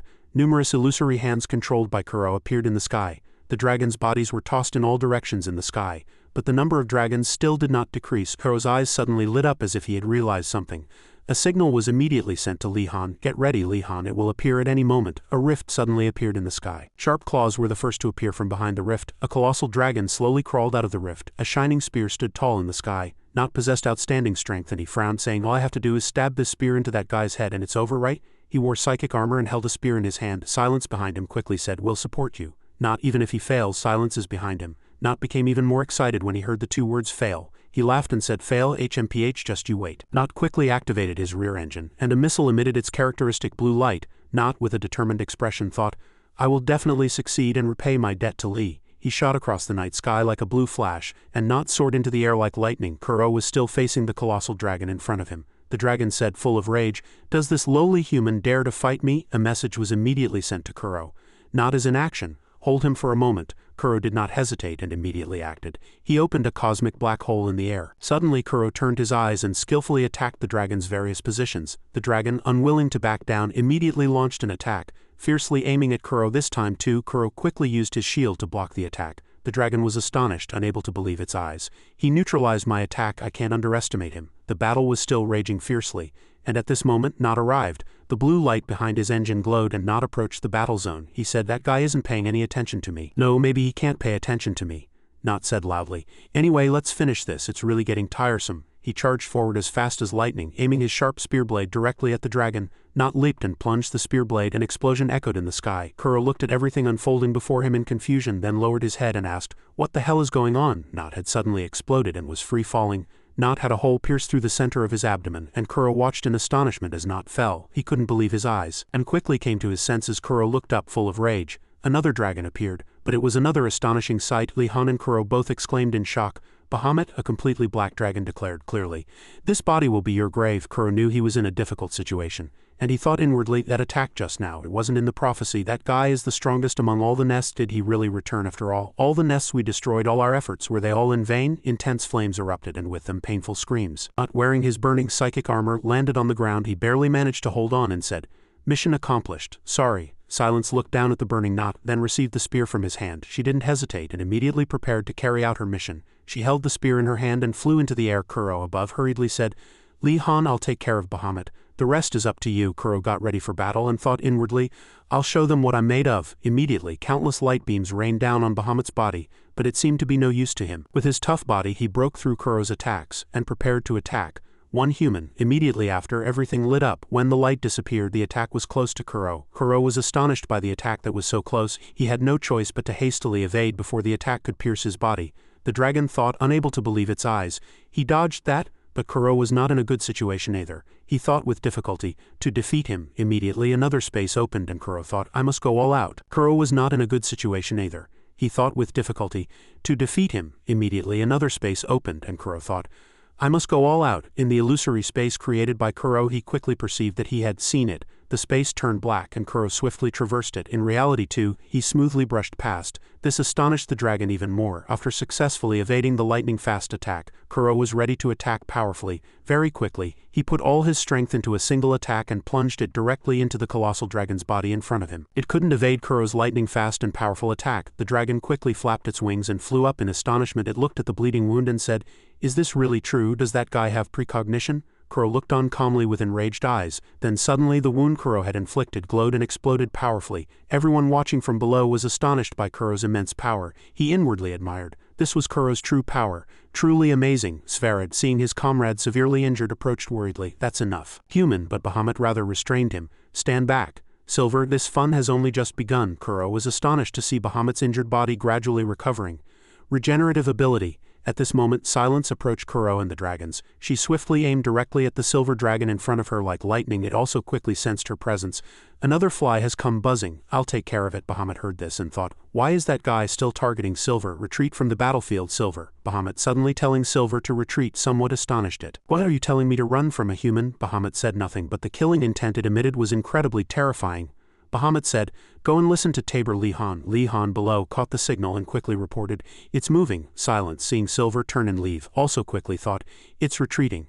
Did it perhaps notice, if this mission fails, everything will be over. I must complete the mission even if I die. Without hesitation, she continued to accelerate, chasing after Silver. Silence aimed directly at the fleeing Silver, shining like lightning in the sky. When the colossal monster attacked, the small and puny human could be shattered into pieces. Roaring echoes reverberated everywhere. The battle below the ground was still very fierce, with red blood and bomb fragments mixing to create an extremely chaotic scene. Li-Han looked worriedly at the undiminishing monsters and thought, "Damn it, they've invaded all the way here." Silence, everything depends on you now. Silence above continued to chase Silver, who also sensed something was wrong. It thought, something is wrong. Was Black's judgment correct? Silence on this side had already reached her limit. I've already exceeded my limit. My consciousness is gradually clearing, but I must complete the mission. Just one more time, just one more time. Behind the tough armor was an already exhausted face with a long stream of red blood flowing down. But she still did not give up her determination to complete the mission. Silence suddenly sped up. Kuro was also fighting with Bahamut with all his might. Between the two colossal forces, neither gave way to the other, and both unleashed all their power. Bahamut said, "This feeling is truly nostalgic." The immense excitement of entering battle flowed down his spine. Kuro on this side was already exhausted. His body trembled. "I need more power, power to protect everyone." In his own space, Kuro thought, "I must push past my limits." Immediately, he raised his hand and touched the space in front of him. Immediately, his power increased tremendously. Suddenly, the space around Kuro turned black, and his entire body seemed about to explode. Bahamut also immediately sensed danger and quickly evaded Kuro. After flying a long distance, Bahamut looked back and the sight behind him astonished him. What the hell is this? Strange creatures appeared in the bizarre space created by Kuro. On the other side, Silence continued to chase Silver, getting closer and closer. At this point, her strength had already reached its limit, and blood flowed more and more. She could no longer hold on, and her body staggered before plummeting downward. Silver saw this and said, "I'm already exhausted." Seeing Silence free-fall downward, Silver no longer fled and stopped. Silence fell downwards like that, and with trembling hands she tried to grasp something. She touched her side face and activated the section, revealing the face behind the armor. But Silence continued to free-fall downwards. Suddenly her entire body began to glow, and Silver was somewhat astonished. Unexpectedly, Silence teleported behind and prepared to plunge her spear into Silver. It was a fatal blow, and the spear deeply pierced Silver's body. Silence unexpectedly leaped out from behind and forcefully stabbed Silver's body with the spear. Immediately, blue electricity flowed through Silver's entire body. Silence fell silent in the space. Silver, still not sensing the danger, said, "Do you really think that will work on me?" At this moment, Silence was too exhausted to say anything, and red blood continuously flowed from her nose. And as if she had used up all her last strength, Silence collapsed. Her body landed freely on the ground like that, but Silence's consciousness gradually faded. "I can't move anymore. Am I dying? I've completed the mission, so I can rest for a bit, right?" Her eyes gradually closed, and the image of Silver spreading its wings wide in the sky was the last thing she saw before losing consciousness. Memories returned to Silence, from her childhood standing before the fortress, to beginning training with Akima, and then returning to her empty room. The image of Akima appearing with a blood-soaked body, reaching out his hand, flashed through her mind. Silence could no longer think of anything and simply fell downwards. No, other images continued to surface in her memory. Li-Han came and helped her. Finally, Li-Han's face gave her strength. Her last thought before hitting the ground was that she didn't want to die. The moment her body touched the ground, a dragon suddenly charged and caught Silence with its body. Her entire body trembled as she tried to comprehend the situation before her. A strange voice echoed, "I kept my promise." The battle between Kuro and the three Bahamuts was still raging fiercely. Mysterious entities appeared ceaselessly. Kuro's power seemed to increase tremendously. Blue tentacles continuously erupted. The three Bahamuts watched Kuro gradually lose control. He said, "You fool, you've surpassed your limits." The creature had almost entirely crawled out and suddenly opened its giant mouth wide and swallowed Kuro. Bahamut suddenly shouted loudly, "Leave him be and kill all the remaining humans." Immediately the surrounding dragons began to move.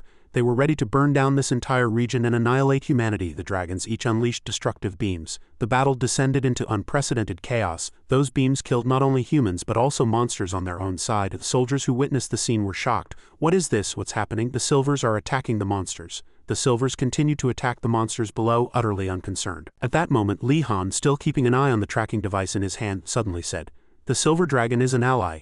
I repeat, the Silver Dragon is our ally." Suddenly a dragon swooped down from the sky towards Li-Han, allowing him to get on its back. The dragon immediately soared into the sky. Li-Han quickly commanded, "Go to Kuro, quickly." Bahamut immediately sensed something strange and said to Silver, "Has he regained his memories? Traitors, vile creatures, you provoke me again." Bahamut tried once more to control Silver, but Silver's will and thoughts seemed to have become clear. He replied, "For us it's the only way to prove that we are not monsters." That was it.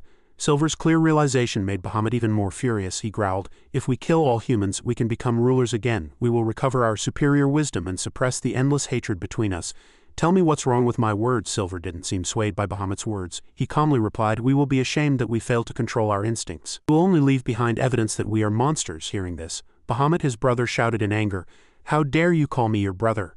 At that moment the dragon carrying Li-Han was nearing the battle. Li-Han thought to himself, we are at a disadvantage in terms of power, therefore Kuro's help is necessary. But how can I draw Kuro out? Perhaps a pressure wave would work. But can Kuro return to the fight after such injuries? On this side, the internal battle between Bahamut and Silver had not yet ended. Bahamut said as if insane, you were the one who proposed attacking humans first. It was you, have you forgotten? Traitor. Silver also did not back down and immediately unleashed a powerful purple light at Bahamut. In the middle of the sky, the two dragons, once brothers, became enemies in the blink of an eye. Bahamut let out an ear-splitting scream and bit Silver's leg. Blue fluid flowed from the large wound. Silver also did not yield. He quickly slashed one side of Bahamut's face. Both sustained large injuries and immediately let go of each other. They glared at each other with eyes full of rage, ready to tear each other apart. It was then that Silver confessed his sin. Yes, it was me.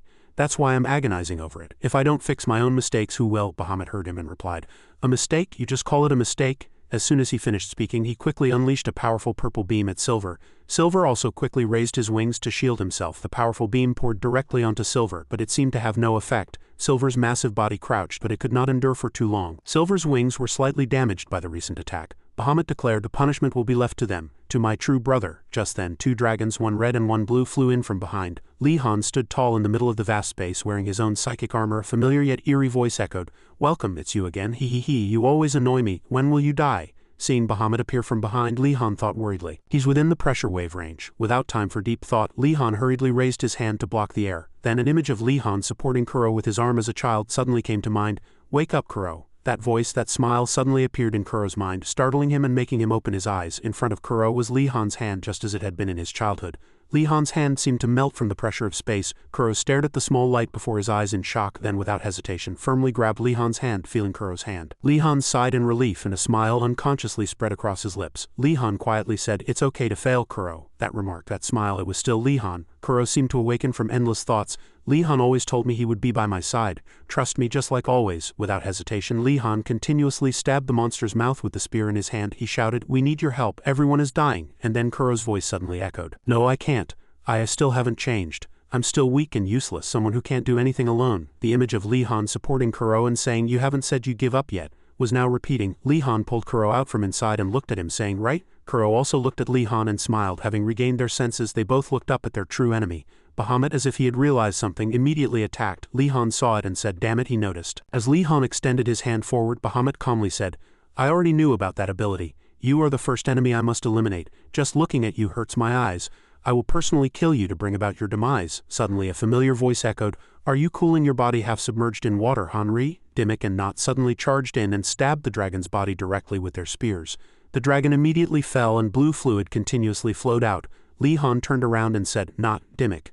Bahamut, as if insane, gathered all the power in its body and unleashed it. The entire sky glowed purple. Li-Han and Kuro still stood there and shields began to appear, protecting them. External attacks could not reach them. Kuro looked up at Bahamut above and firmly declared, don't leave my side, I will. Bahamut, as if insane, gathered all the power in its body and unleashed it.